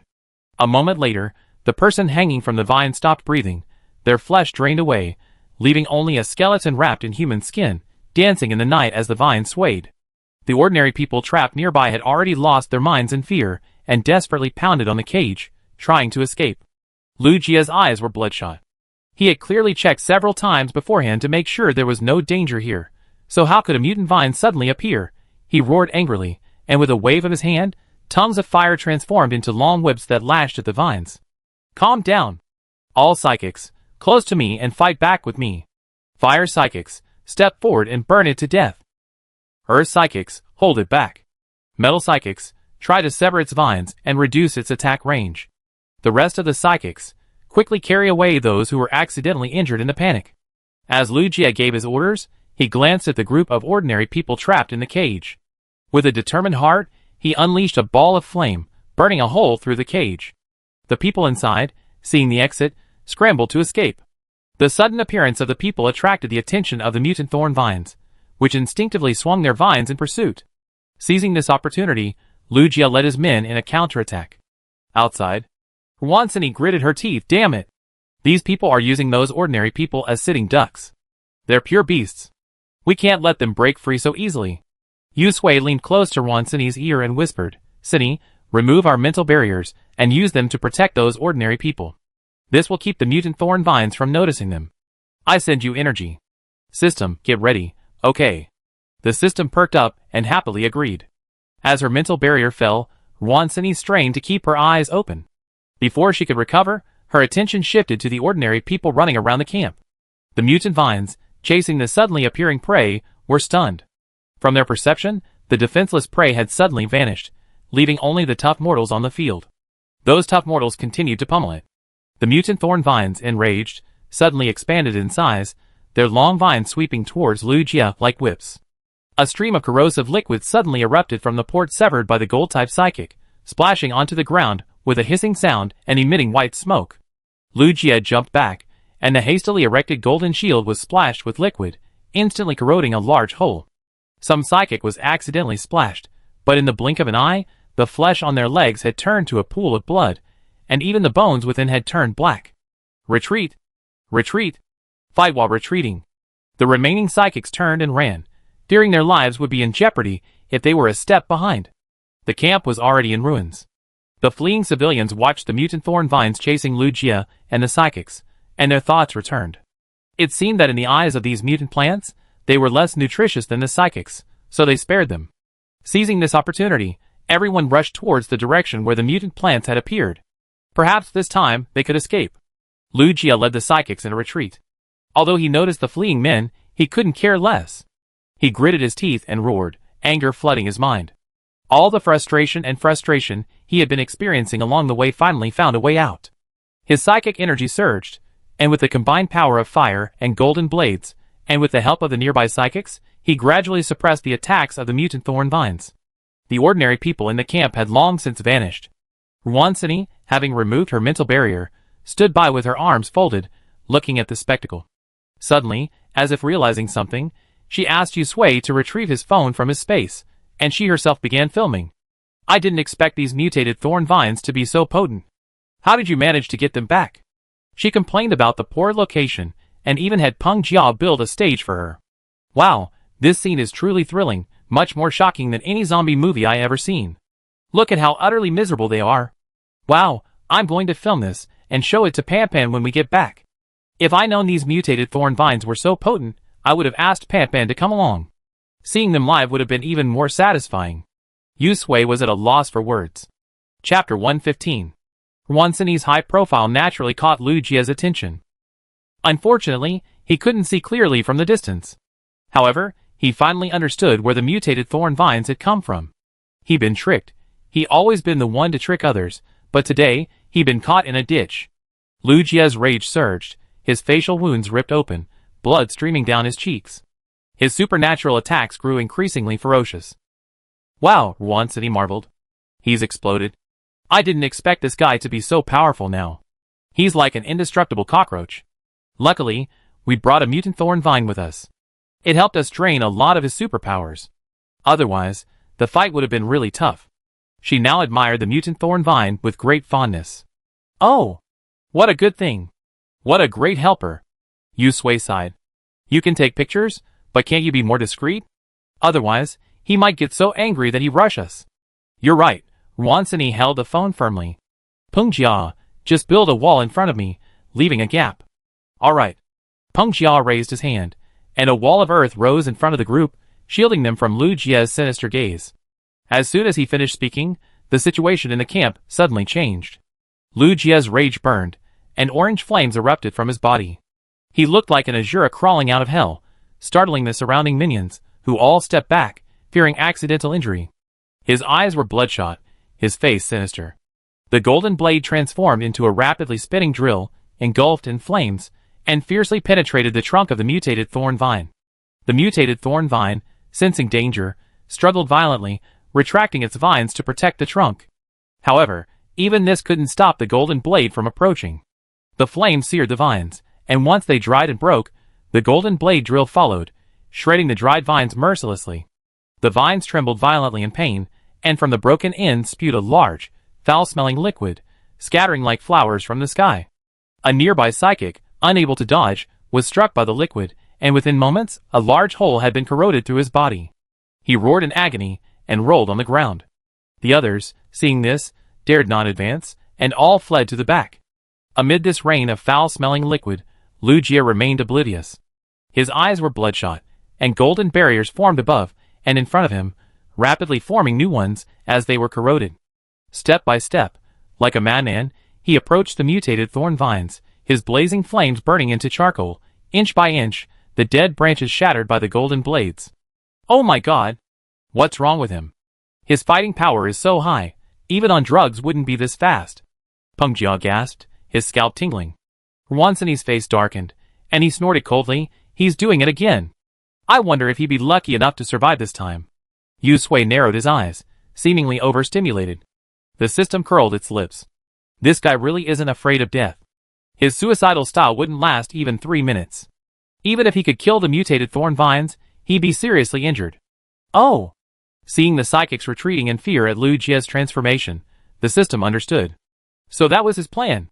No wonder he was so brazen about draining life force and transforming it into psychic powers. Look, there were still so many blood bags. Yu Sui raised an eyebrow, watching Lu Jie's psychic powers run wild. No one is stupid. Who knows who will be the blood bag by then? The vast camp had become the stage for a one-on-one duel between Lu Jie and the mutant thorn vines. The surviving psychics huddled back, becoming spectators like Yu Sui and the others. Originally, they planned to flee, but now it seemed there were still some loopholes they could exploit. Fortune is sought in danger, perhaps they'd be able to snatch it up. Seeing the mutant thorn vines fall behind, the psychics hiding in the back rushed forward like crazy, shouting resounding slogans that sounded incredibly righteous. Boss, we're here to help you. A mere mutant plant. I fight you. Brothers, we die together. Let's fight it. Everyone, let's go! Charge. All kinds of psychic powers pelted the mutant thorn vines, gradually giving way. It had been catalyzed to attract fire, so it naturally wasn't as strong as a mutant plant that had evolved step by step. It had reached its limit. Lu Jie had already approached the main trunk of the mutated thorn vine. He roared, his superpower surging to a new level, and he forcefully tore the mutated thorn vine in two. The mutated thorn vine let out a sharp, infantile wail, its trunk shattering into pieces as it fell to the ground. A moment later, it lost its vitality, and was consumed by the flames. As the vine died, Lu Jie seemed to have lost all his strength. He stumbled a few steps, then knelt on one knee, gasping for breath, his eyes glaring fiercely at Yu Sui and the others. The other superpowered people, seeing this, looked at each other and slowly surrounded him, saying hypocritically, "Boss, are you okay? Boss, there are people over there. They must have created that mutated plant. Let's go up and kill them." That's right. They dared to plot against us. If a tiger doesn't show its might, you think we're sick cats. Boss, just wait. I'm going to kill them right now. I bring their bodies back for you to replenish your body. That's right. The men chattered, but their feet seemed rooted to the ground, motionless. The flames rising into the sky illuminated the expressions on their faces. Greed and fear intertwined. They wanted to take advantage of Lu Jie's weakness, but they also feared a final counterattack before his death, wiping him out. Lu Jie could sense this, after all, that's what he'd done in the first place. At that moment, he raised his head, his crimson eyes scanning the surrounding area. The psychics whose gazes met his felt a jolt of energy, their eyes averted, and they unconsciously took a step back. He curled the corners of his lips in a faint smile. Heh. He braced himself and forced himself to stand, not daring to show any sign of fatigue. Otherwise, his fate would be no better than that of the mutated thorn vines before him. He shouted to the other side. Now that you're here, come out. Creating a mutant plant must have taken a lot of effort. Yu Sui smiled and patted Wansini, who was still filming. Let's go. We're old acquaintances, so it's time to meet. Wansini put away her phone and raised an eyebrow. Great. Come to think of it, I never thought we'd see each other again. Peng Jiao listened, bewildered, but he understood only one thing. Yu Sui and Wansini had a grudge against him. He removed the earthen wall, his lowered hands secretly gathering energy, ensuring he could strike immediately if a fight broke out. Several people stepped forward, and with the help of the sky-high flames Lu Jie had conjured, they could clearly see each other's faces and the undisguised murderous intent in their eyes. Lu Jia's pupils narrowed, his gaze fixed on Yusui and Wansini's faces like a sinister, venomous snake. "It's you?" The wound on his face lashed out, blood dripping, like a ghost crawling out of hell, demanding his life. "Hey, I told you wouldn't die so easily. I didn't expect to see you here." After saying this, his eyes darted around, scanning Yusui and the others' faces one by one. His tone was sinister. "Where's that bitch? Why isn't she here? Is she dead?" Wansini crossed her arms, her spiritual power slowly approaching them. She rolled her eyes and shook her head softly. "I'm sorry to disappoint you. We're doing well." "Oh, I also recorded your heroic battle scene just now. It was quite passionate." She looked him up and down critically, saying with disdain, "Hey, it's so dirty. I was thinking of leaving your body intact to bring back to Pan, but forget it now. It's easier to just burn it to ashes and take it back." "You? Seeking death?" Lu Jia's eyes were sinister. Yusui shrugged and shook his head. "You're the wrong subject. You should be." The underlings behind Lu Jia, seeing the tense atmosphere, immediately started clamoring, jumping up and down, ready to join in a fight, but they could only manage words. No one dared to take action. They weren't stupid. Judging from the attire and complexion of Yusui and his companions, they knew they had fared much better in the apocalypse than they had. Although there were only 5 of them, their strength was undoubtedly extraordinary. Furthermore, judging by the mutant plant, they were definitely well prepared. They had just fought the mutant plant, and their powers had been depleted and not yet fully recovered. Another conflict wouldn't necessarily be beneficial. More importantly, the other party and Lu Jia clearly had a personal vendetta. If they rashly intervened, they might actually be courting their own demise. Thoughts swirled for a few moments, and the younger brothers tacitly and inconspicuously retreated, still spewing threats. Yusui, annoyed, waved his hand, and blue-purple lightning shot out with lightning speed, piercing through the heads of the psychics one by one. In the blink of an eye, the psychic who had just been lashing out with threats, his eyes rolled back, and fell backward to the ground, his mouth still open. After all, these psychics had expended considerable energy. While they were on guard, their energy couldn't keep up. Furthermore, Wansini had been subtly channeling her mental power since approaching, blinding theirs. Thus, these people didn't even have a chance to fight back, and were reduced to corpses. Lu Jia's eyes twitched violently, his heart tightening. The bodies of his subordinates lay silently before him, only a small, charred hole on their temples, not even a drop of blood oozing out. This gesture sent a chill down his spine. Thunder powers? How could it be? How could they have powers? They were just ordinary people before. How could they suddenly possess such powerful powers? Wansini waved her hand nonchalantly. Finally quiet. She kicked the corpse of the psychic and asked curiously, "Hey, how did you survive back then?" Lu Jia spat out a mouthful of blood. "None of your business. Kill me if you want, then kill me. Stop talking nonsense. Even if I were a ghost, I wouldn't let you go." Wansini brushed off the non-existent dust.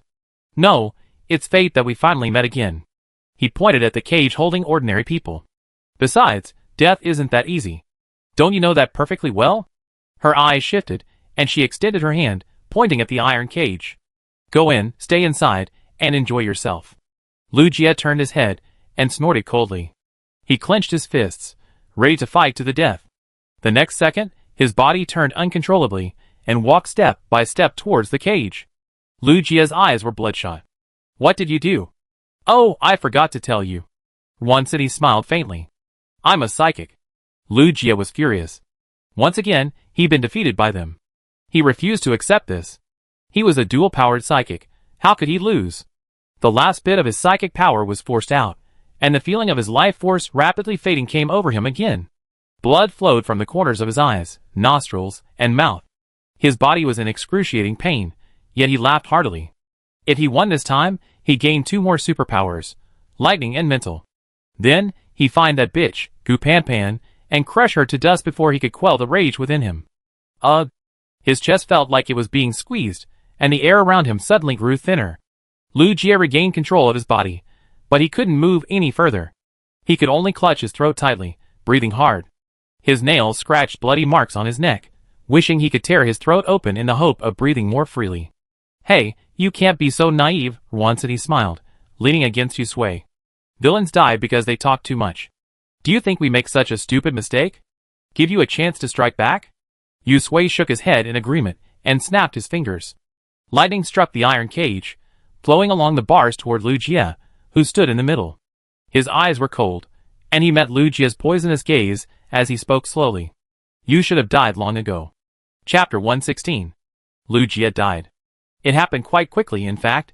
He couldn't even utter a full scream, only a whimper in his throat before the lightning shattered his heart, leaving him a charred corpse. The pain he endured was nothing compared to the pain suffered by those he had killed. The cage that once held ordinary people now became his grave. Wansini stood outside and waved her hand in disgust. Compared to what he's done, it's a relief for him to die so quickly. She slowly put her phone away, glanced at the video, and nodded. Not bad, a very complete video. I show it to Pampan when we get back, so she can be happy too. To ensure there was no chance of this man resurrecting, she released her mental power and carefully searched the scene. After confirming that Lu Jie was completely dead, with no trace of mental energy remaining, she withdrew her mental power. After all, this man had a criminal record, so she couldn't be careless. She had to be absolutely sure. She and Yu Sui discussed, why don't we drag his body back and show it to Pampan? As the saying goes, you better see the body if it's alive, or the body if it's dead. Seeing it with your own eyes will help resolve this knot in your heart. Then she sighed, if we knew we run into him last night, we have asked Pampan to come with us. Yu Sui looked around. The camp had become a shambles, with only bodies and scattered equipment left on the ground. This surprise attack had been surprisingly successful, thanks largely to the mutant thorn vines, which had given them a good start. Not only did they eliminate their old acquaintances, but they also made it easy to dispatch them. It seemed that the power of these mutant plants should not be underestimated. They would have to utilize them if they had the opportunity in the future. Of course, they also had to be careful not to let these mutant plants steal their property. Hearing Wansini's words, she paused and shook her head. Forget it. What's so good about such an unlucky thing? It's better to just throw it away. That's right, Wansini nodded in agreement. Now I wonder how he ever be resurrected. Over there, Peng Jia, Luo Chuan, Qiao Lei, and a few others were searching the camp, hoping to find anything useful. After all, this was one of the best survival bases in the city. A lean camel is bigger than a horse. It would be a waste to leave all those supplies lying around.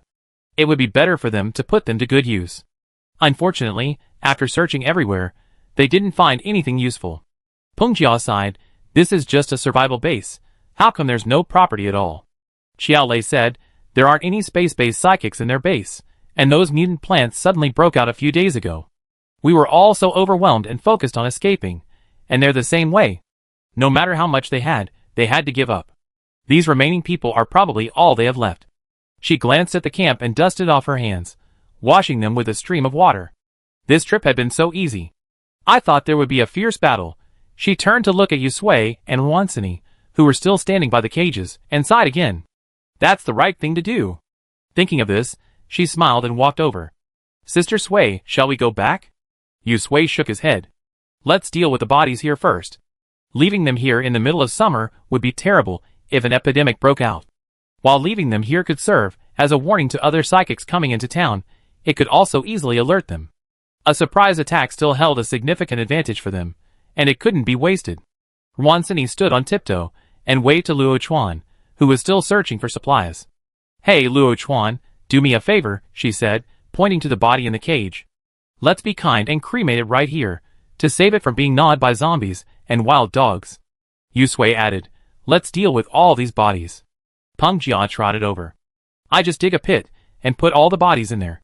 It'd be convenient to burn them all together later. Okay, Luo Chuan nodded. The pit was quickly dug.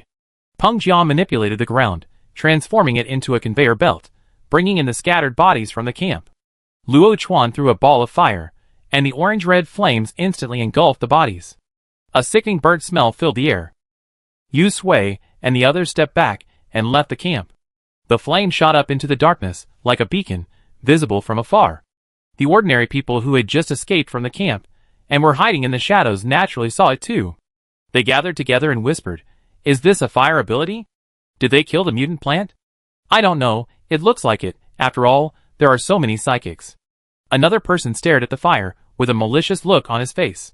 Even this can't kill them. Then what should we do? Remembering those people's methods, everyone shuddered and began shaking uncontrollably. The person crouching in the front turned around and said in a deep voice, "Run, run as far as we can." Even if they killed the mutant plant, it must have taken a lot of effort. They might not be able to take care of us because they exhausted their psychic powers. We need to run now. That's right. Everyone hurried to their feet. Desperate to survive, those who had been half dead with fatigue and unable to run a moment earlier now regained their strength and ran headlong into the distance. Although the town was just around the corner, no one dared to enter. With their current fighting strength, even the most common zombies could kill them. So, the group ran in the moonlight, heading away from the town. 5 minutes later, the bodies in the pit were reduced to ash. Peng Jiao waved his hand, shielding his nose, and stepped forward to look. With a flick of his hand, the ashes, which had still lingered with a few sparks, were swept downward, covered by a thick layer of soil. He muttered as he cleaned up the bloodstains in the camp. "You've done so much evil in this life. Pay your debts in the afterlife. You have to be reborn as pigs and dogs for several lifetimes to come." Erasing the traces of the camp, Yusui cast one last glance into the distance before withdrawing his gaze. "Let's go back to the complex." Peng Jiao rubbed his neck. "Let's go back. We can still get some sleep at this hour." Xiao Lei and Luo Chuan didn't say it out loud, but they nodded in agreement. Their nerves had been on edge since yesterday. They were terrified that some survival base would attack them with a large force and seize their territory before they could even get 2 days of peace. Then they'd be back to wandering. Now, they were completely relieved. Judging from Lu Jia's situation, the other survival bases were probably in a similar situation. The sudden attack of the mutant plants had left them destitute. Not only had their combat effectiveness been significantly weakened, but the survivors also had their own agendas. In terms of working together, they were clearly superior. With Wansini, a psychic, and Yusui, a lightning user, on their side, they wouldn't be afraid even if another survival base arrived. The moon hung in the sky like a round plate, illuminating the ground. Xiaolei rubbed her aching neck, her lips curled up as she hummed softly. If it weren't for the setting, she looked like someone out for a late-night stroll. Peng Jiao walked and looked around, causing Xiaolei to stare several times. She couldn't help but ask, "What are you looking at? Is there an enemy?" Peng Jiao looked around for a long time but saw no one. Hearing Xiaolei's words, he muttered, "This is really strange. Where are the people we just released? They look so skinny and frail. How could they run so fast? We walked so far, and haven't seen any of them. Could they actually be speed-type psychics with sprinting legs?" He muttered to himself, his imagination running wild. "I said I'd take them back to the community." Xiaolei followed his gaze, and saw only barren grass. Half of the people were gone. Didn't you see? Life or death situations like these unleash one's potential. If you don't run fast, you just die. Besides, if you were imprisoned for so long, worrying every day about your life, would you stay when you finally had the chance to escape? Peng Jiao pursed his lips, understanding, and sighed. They're just ordinary people with no special abilities. How will they survive once they get out? Not to mention the zombies, the mutated plants and animals out there are incredibly ferocious. Who knows, they might be caught and eaten by those creatures. Wansini patted his shoulder. "I know you mean well, but even if these people were still here, I don't think they'd go with you." "Why?" Peng Jiao was puzzled. How could such a good man like him not have anyone following him? Yusui smiled. "They're different from Anin and the others. In their eyes, we're probably no different from Lu Jia and his gang, just supernatural beings coming to seize territory." She raised her chin, indicating the current state of the camp. "Plus, we're ruthless, killing without blinking an eye, and turning their bodies into ashes." Yusui pointed at her nose and asked, "Do you think they believe we're good people?" Wansini nodded seriously. "If we don't see them now, it means they already gotten far away. If you still go looking for them, they just think we're taking them back for ulterior motives." Peng Jiao thought about this for a moment. "You're right, I was too optimistic. If it were him, he wouldn't have believed that the group of people who suddenly appeared before him were here to rescue them."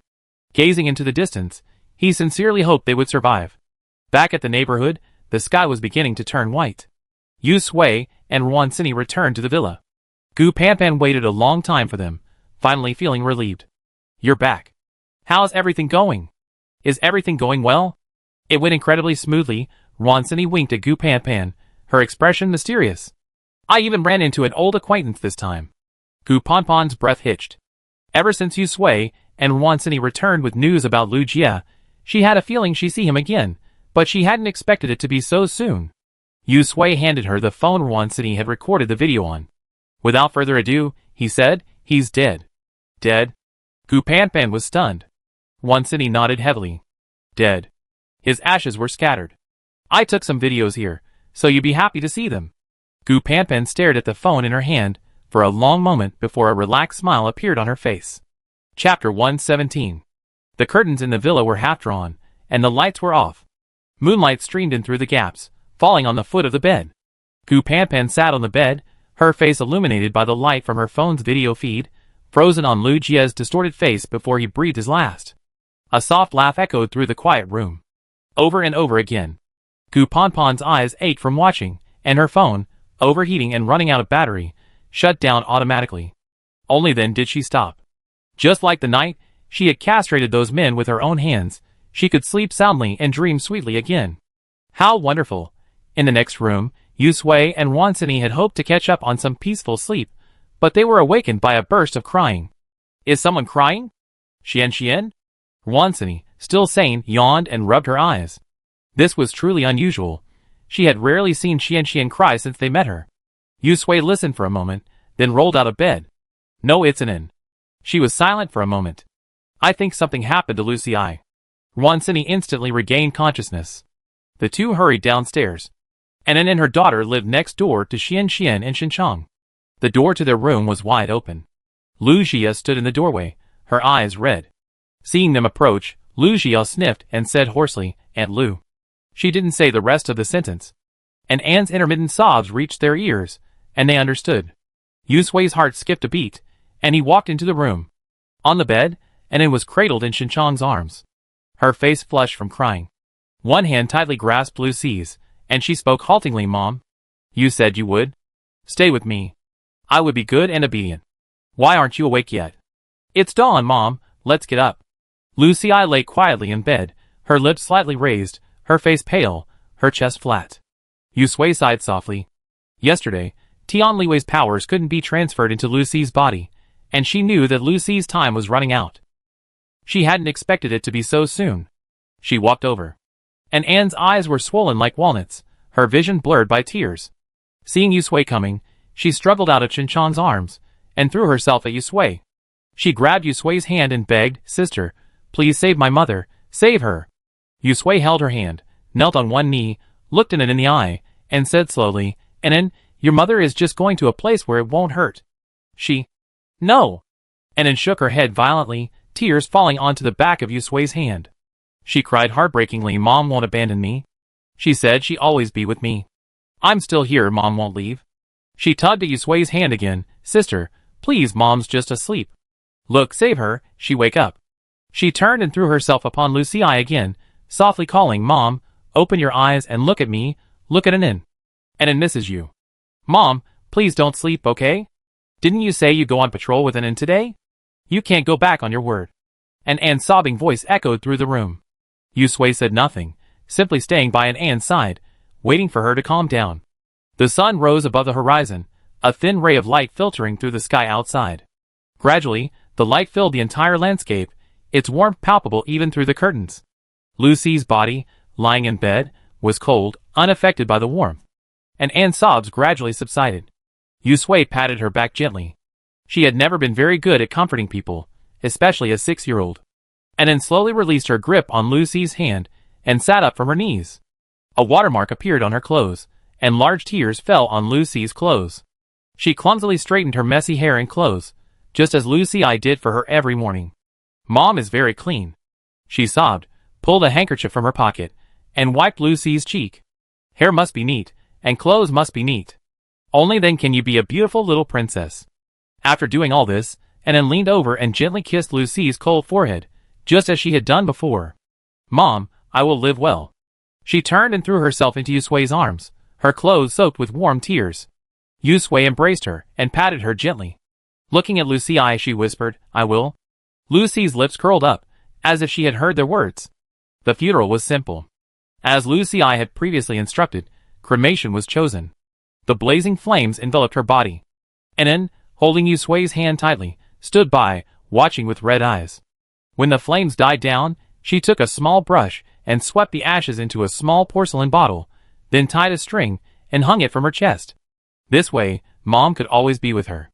Lucy's passing was like a gust of wind, sweeping heavily from An's heart and landing on Yusui and the others, leaving only a sigh.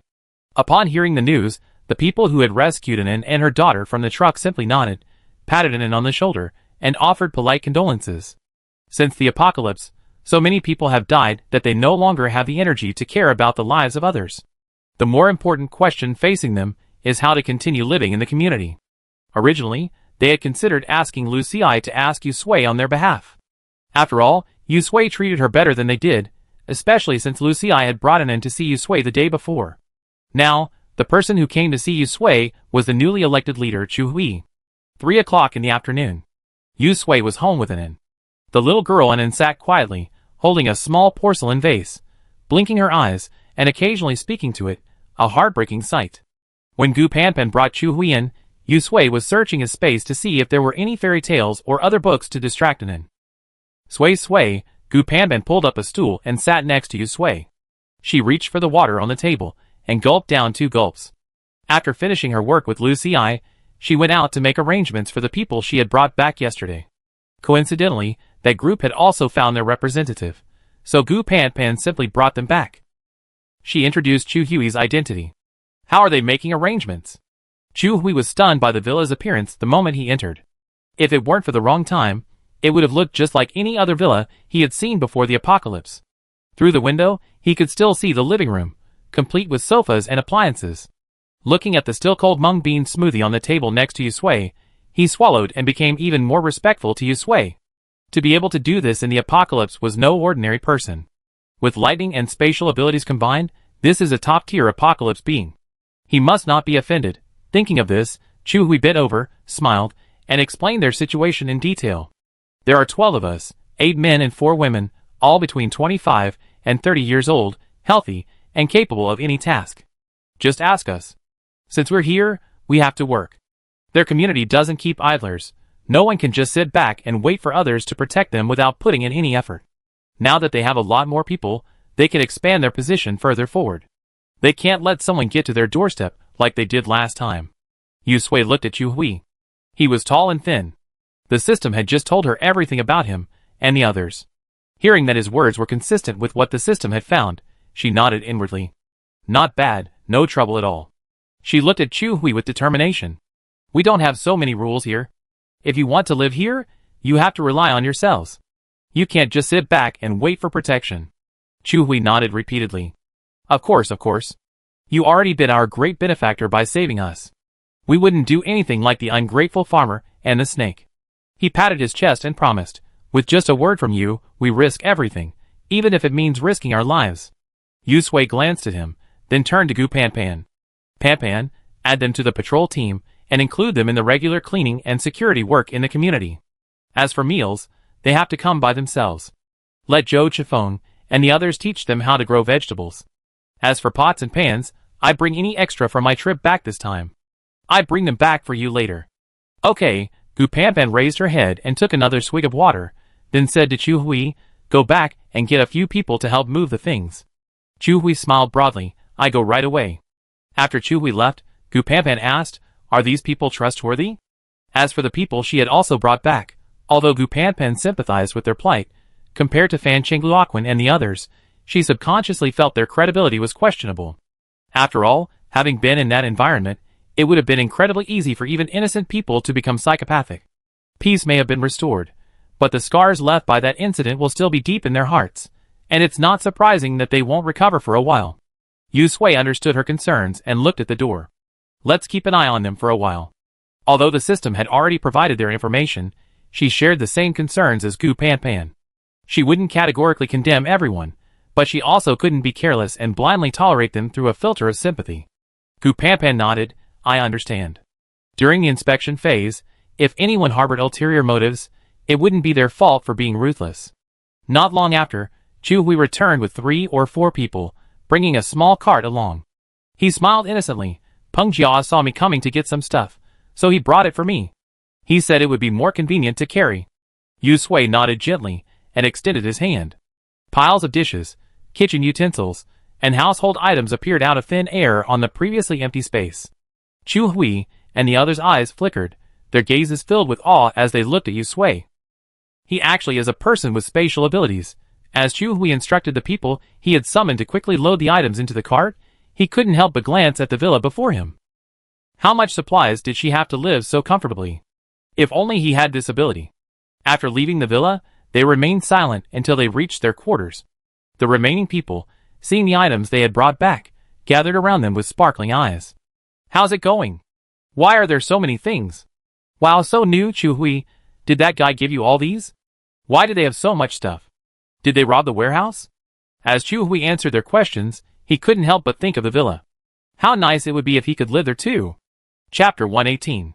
Suddenly, a dozen more people arrived in the community, forcing the newly completed patrol schedule and their daily routines of eating and drinking to be rearranged. Gu Pan Pan was bustling about, and the community felt a sense of unrest. Wan Sini returned to the villa after observing from outside for a long time. She glanced at Yu Sui, who was trying to comfort Anan in the courtyard, and winked. Ever since Anan was old enough to understand, she knew her mother was in poor health, constantly running back and forth between the hospital and home. Gradually, she realized that her mother might not be with her for much longer, so she cherished every day she spent with her.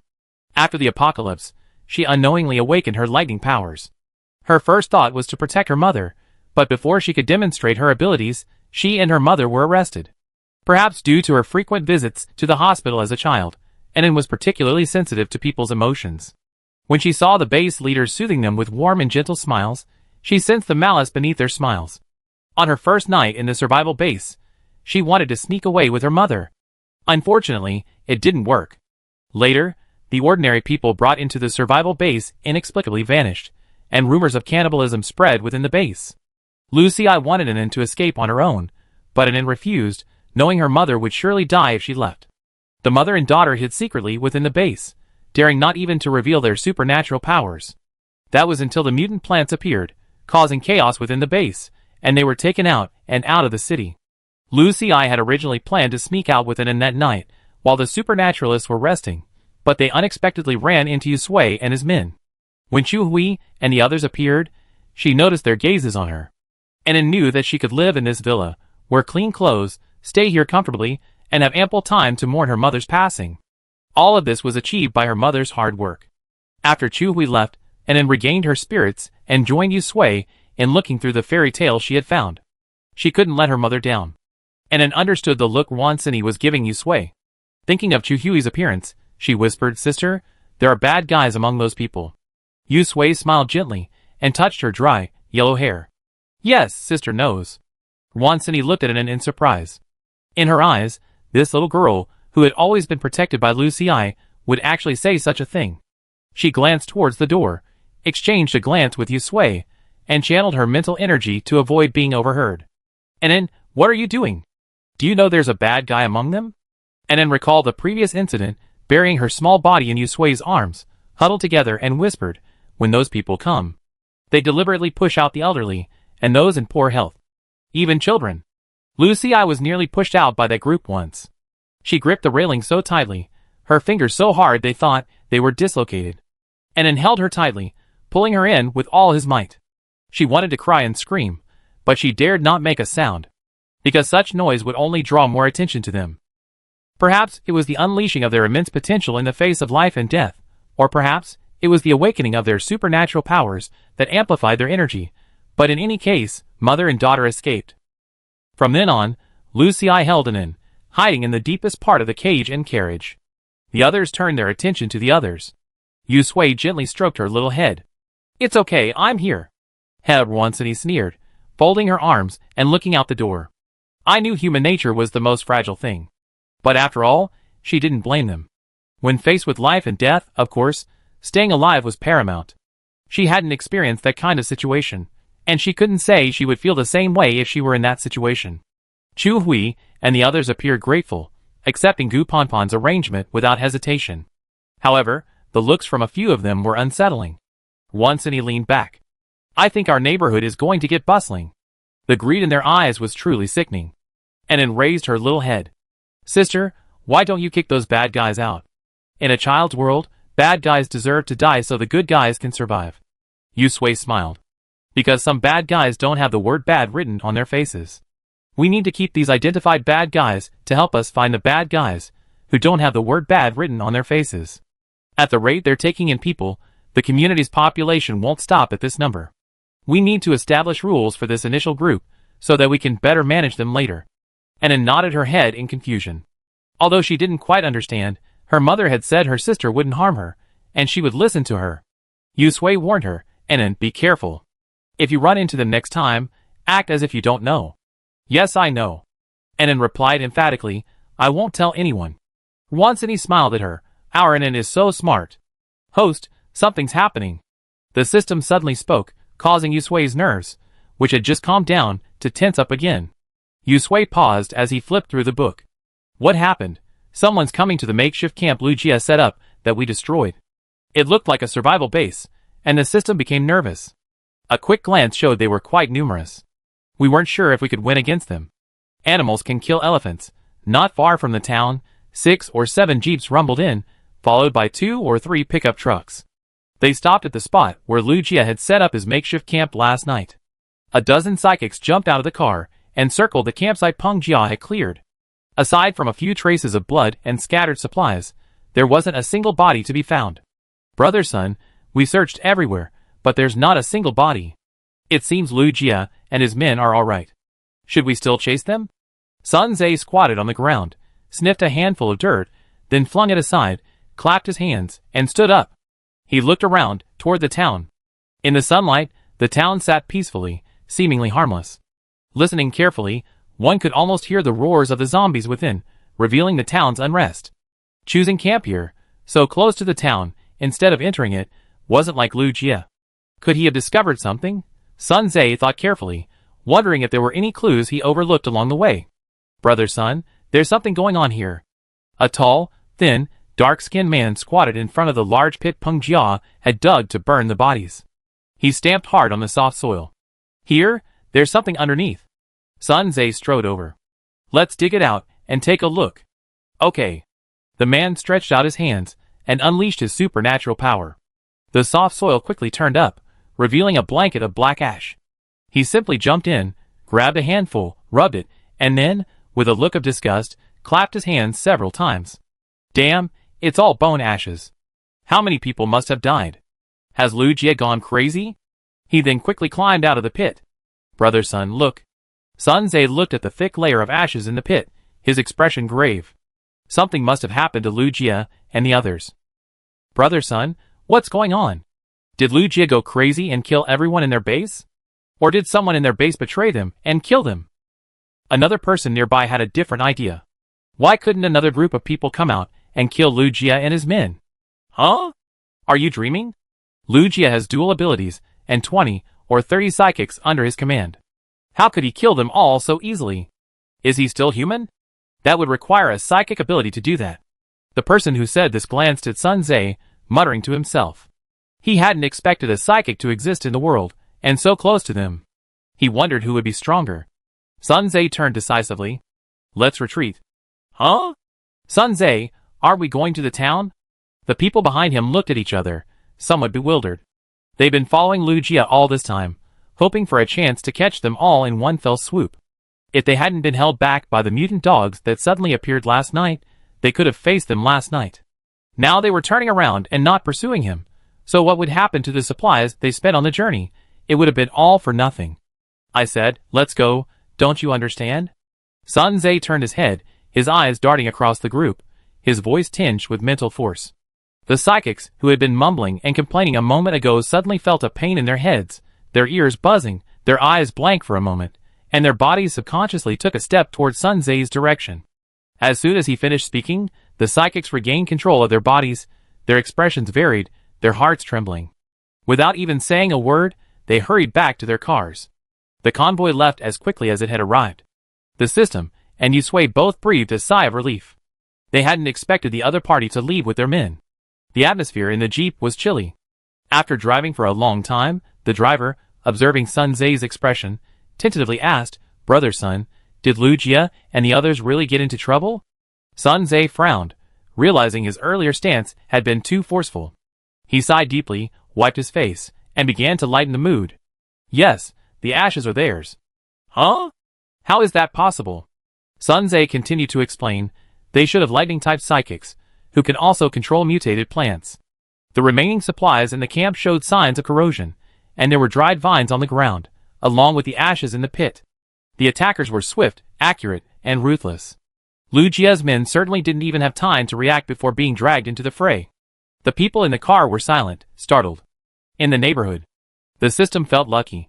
Host, great. They're gone. We don't have to fight anymore. That's great.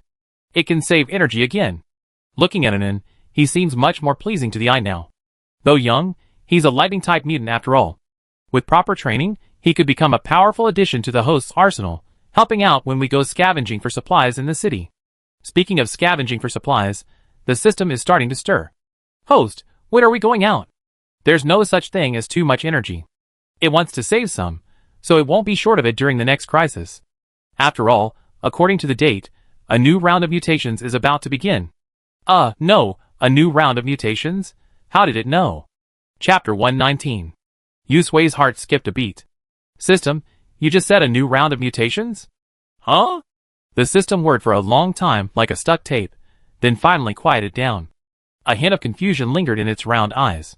Host, what were you talking about? A new round of mutations. What is that? Here it comes again.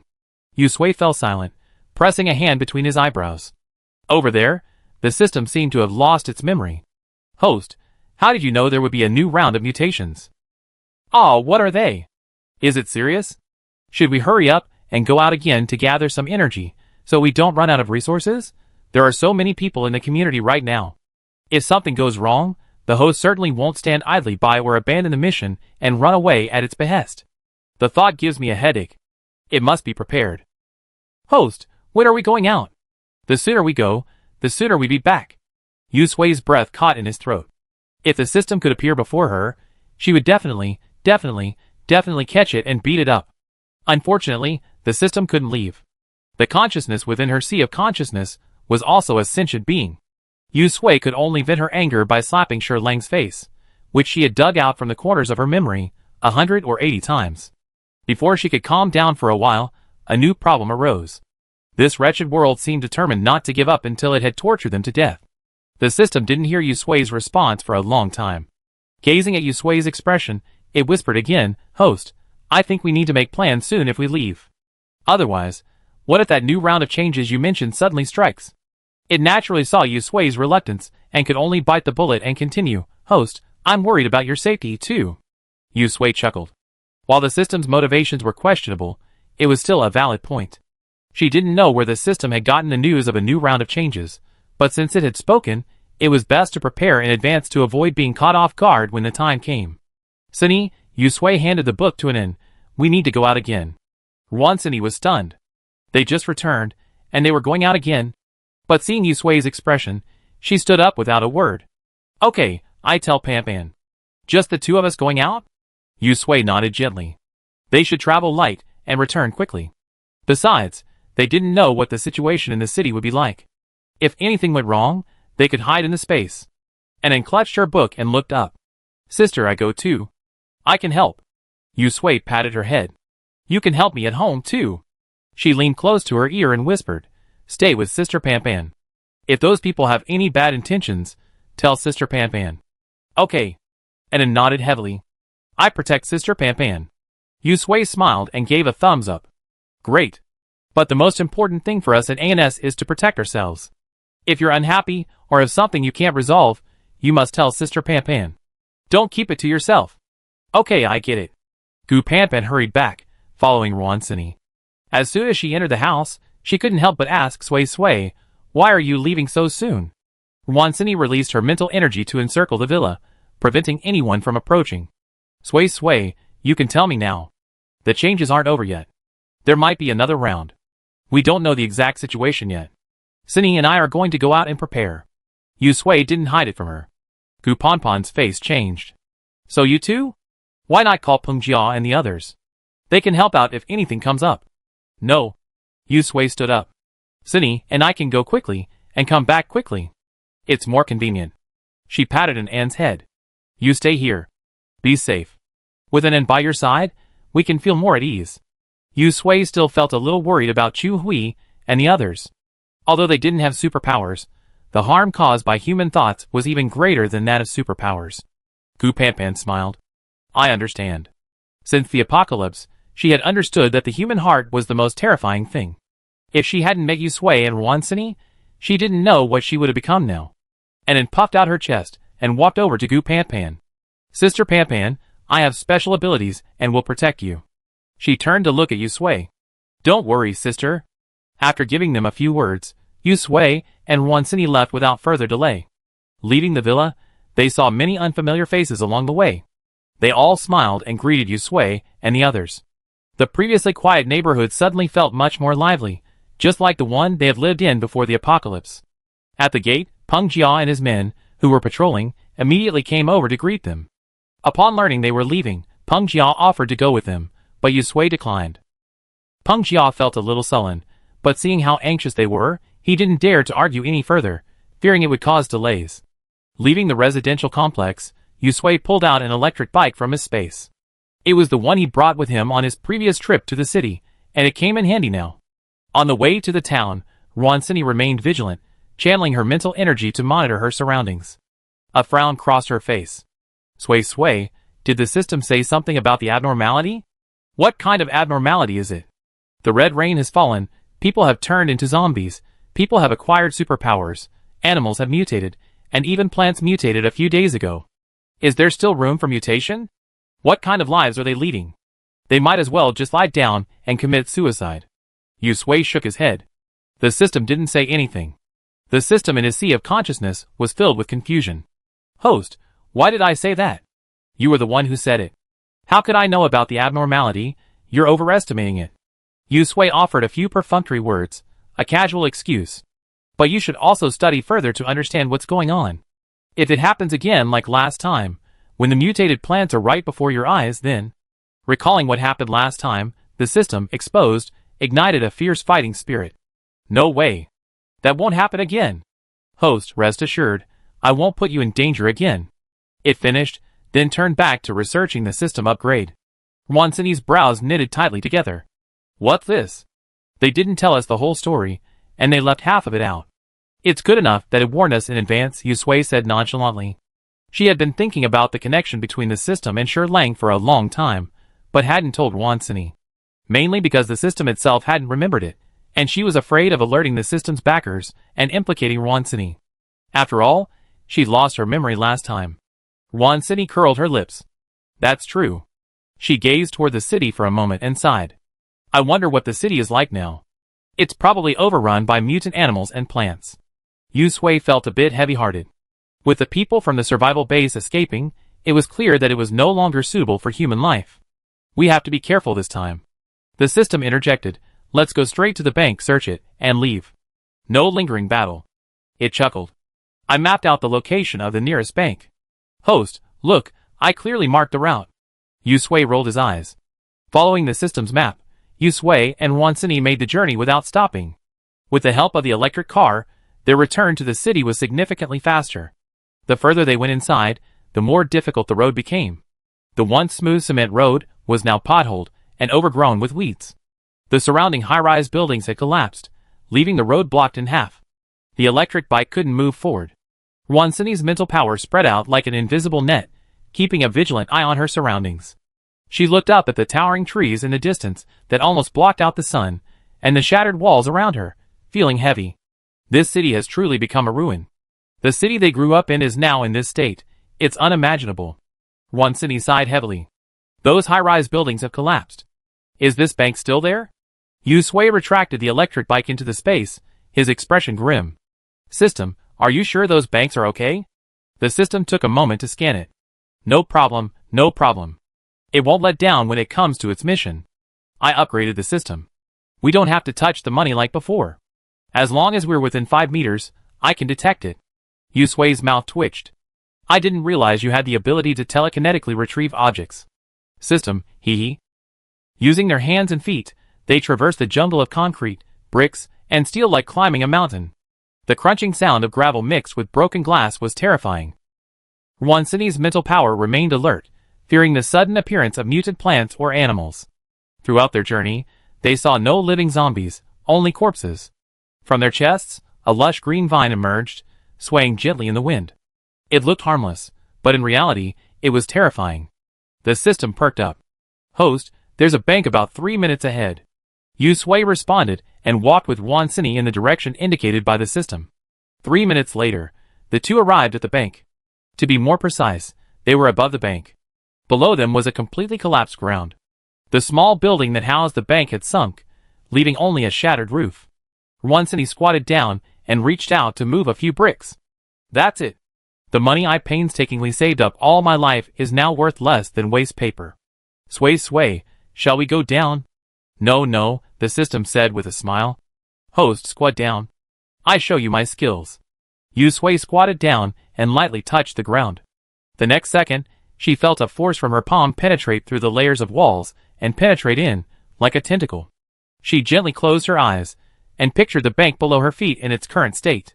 After a moment, the tentacle finally found the vault. To her surprise, the door was only slightly warped and barely holding up. Inside, aside from a bit of dust and the shifting of safes caused by the collapse, everything else was intact. The system, like a mouse in a rice jar, happily absorbed the energy. A few minutes later, the system narrowed its eyes in satisfaction and retracted its tentacle. "Host, let's go to the next bank." Yusui stood up, and Wansini rubbed his head. "Is that all? This system has really made it. It's even learned how to retrieve objects through walls."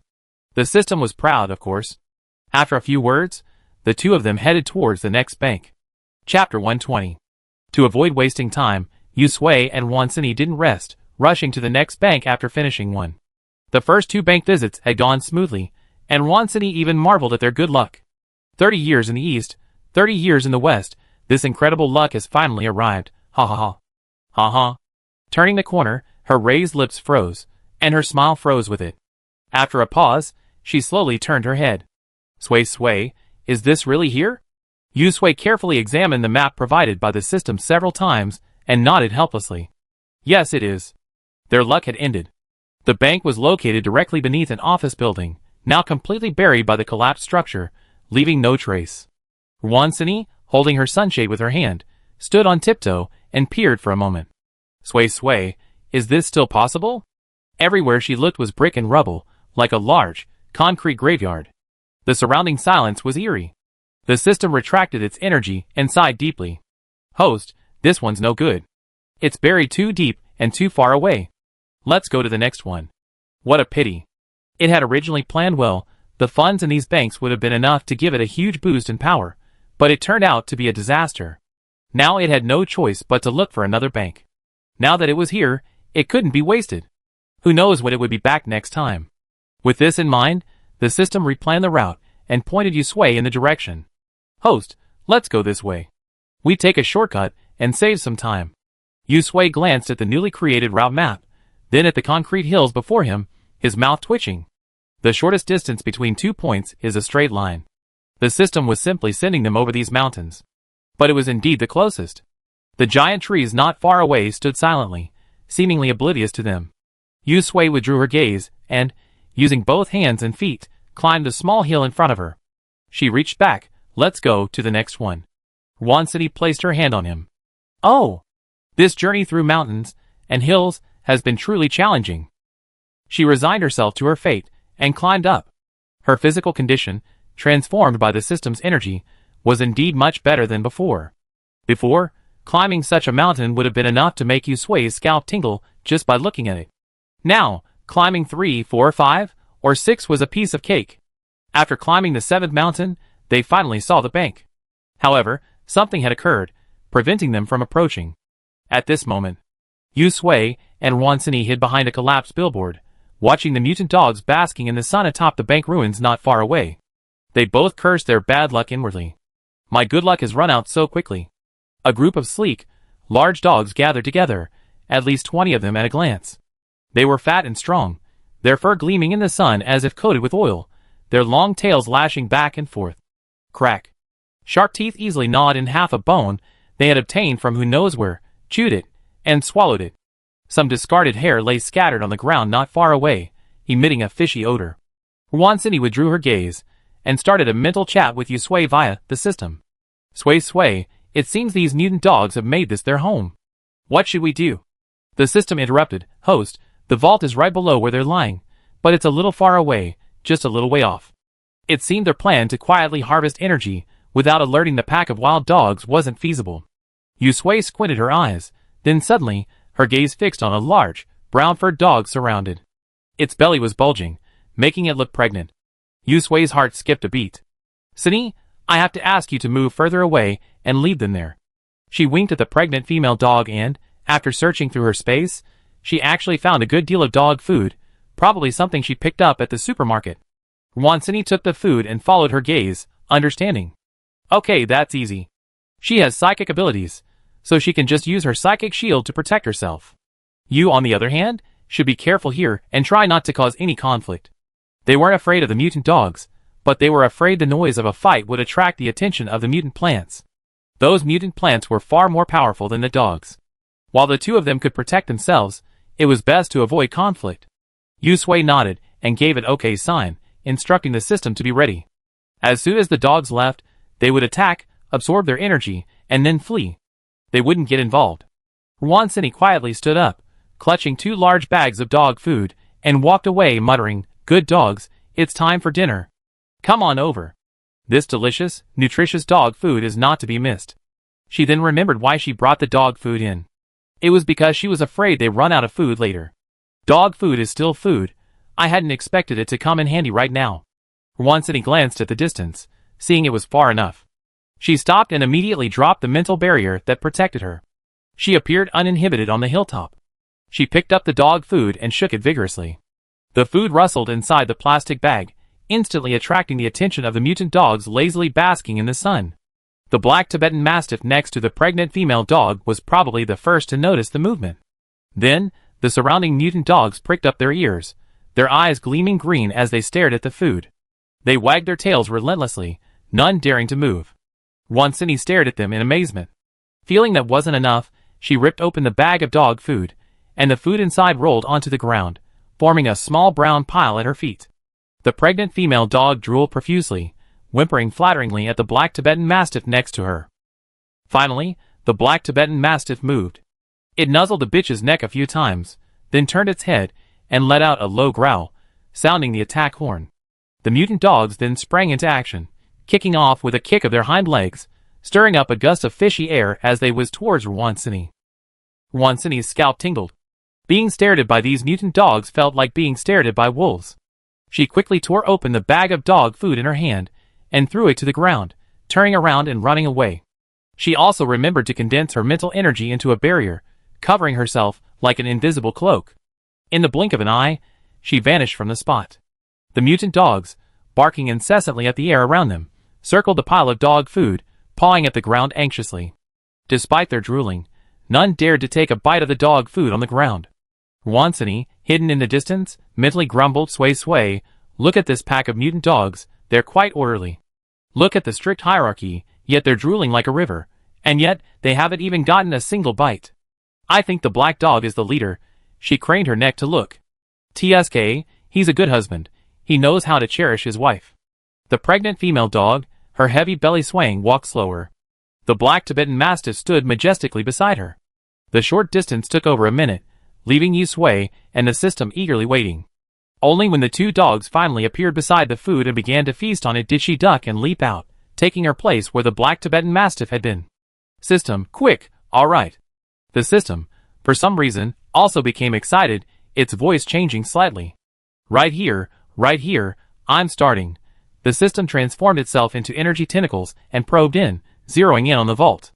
It easily found the buried money and decisively absorbed it, converting it into energy. Yusui stared intently at the group of mutant dogs eating in the distance, watching their swift, devouring speed. 2 large bags of dog food, though plentiful, wouldn't last long. System, is it ready? Almost. The system, too, tensed, accelerating the energy conversion. The black Tibetan Mastiff suddenly raised its head, its nose twitching. Its golden eyes suddenly narrowed. It lowered its body and growled at Yusui, who was crouching in its place. Woo woof woof woof. A series of dog barks, like detonated bombs, crackled in Yusui's ears. Yusui's face darkened. He'd been discovered so quickly. The allure of dog food is unbearable, Seeing Yusui's position exposed, Ruansini sweated profusely with anxiety. Why hasn't the system been fixed yet? She cursed inwardly as she stood up, secretly unleashing her psychic powers to attack the black Tibetan Mastiff.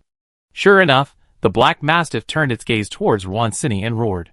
The surrounding mutant dogs also followed suit, whimpering and barking, the sound echoing far away. Yusui's heart sank. This was quite a commotion. The system was also anxious. If the situation got out of hand, and the mutant plants were provoked, its mission would be ruined. Yusui and Ruansini's constant urging was making the system's CPU burn. It kept announcing the progress bar, almost there, 40%, 60%, 75%. Host, hold on a little longer. Why do you always fail at critical moments? Ruansini watched with disdain as the mutant dogs, after she had used a mental barrier to render herself invisible, rushed toward Yusui again. She had no choice but to remove the barrier and use her mental power to attack the black Tibetan Mastiff to distract them.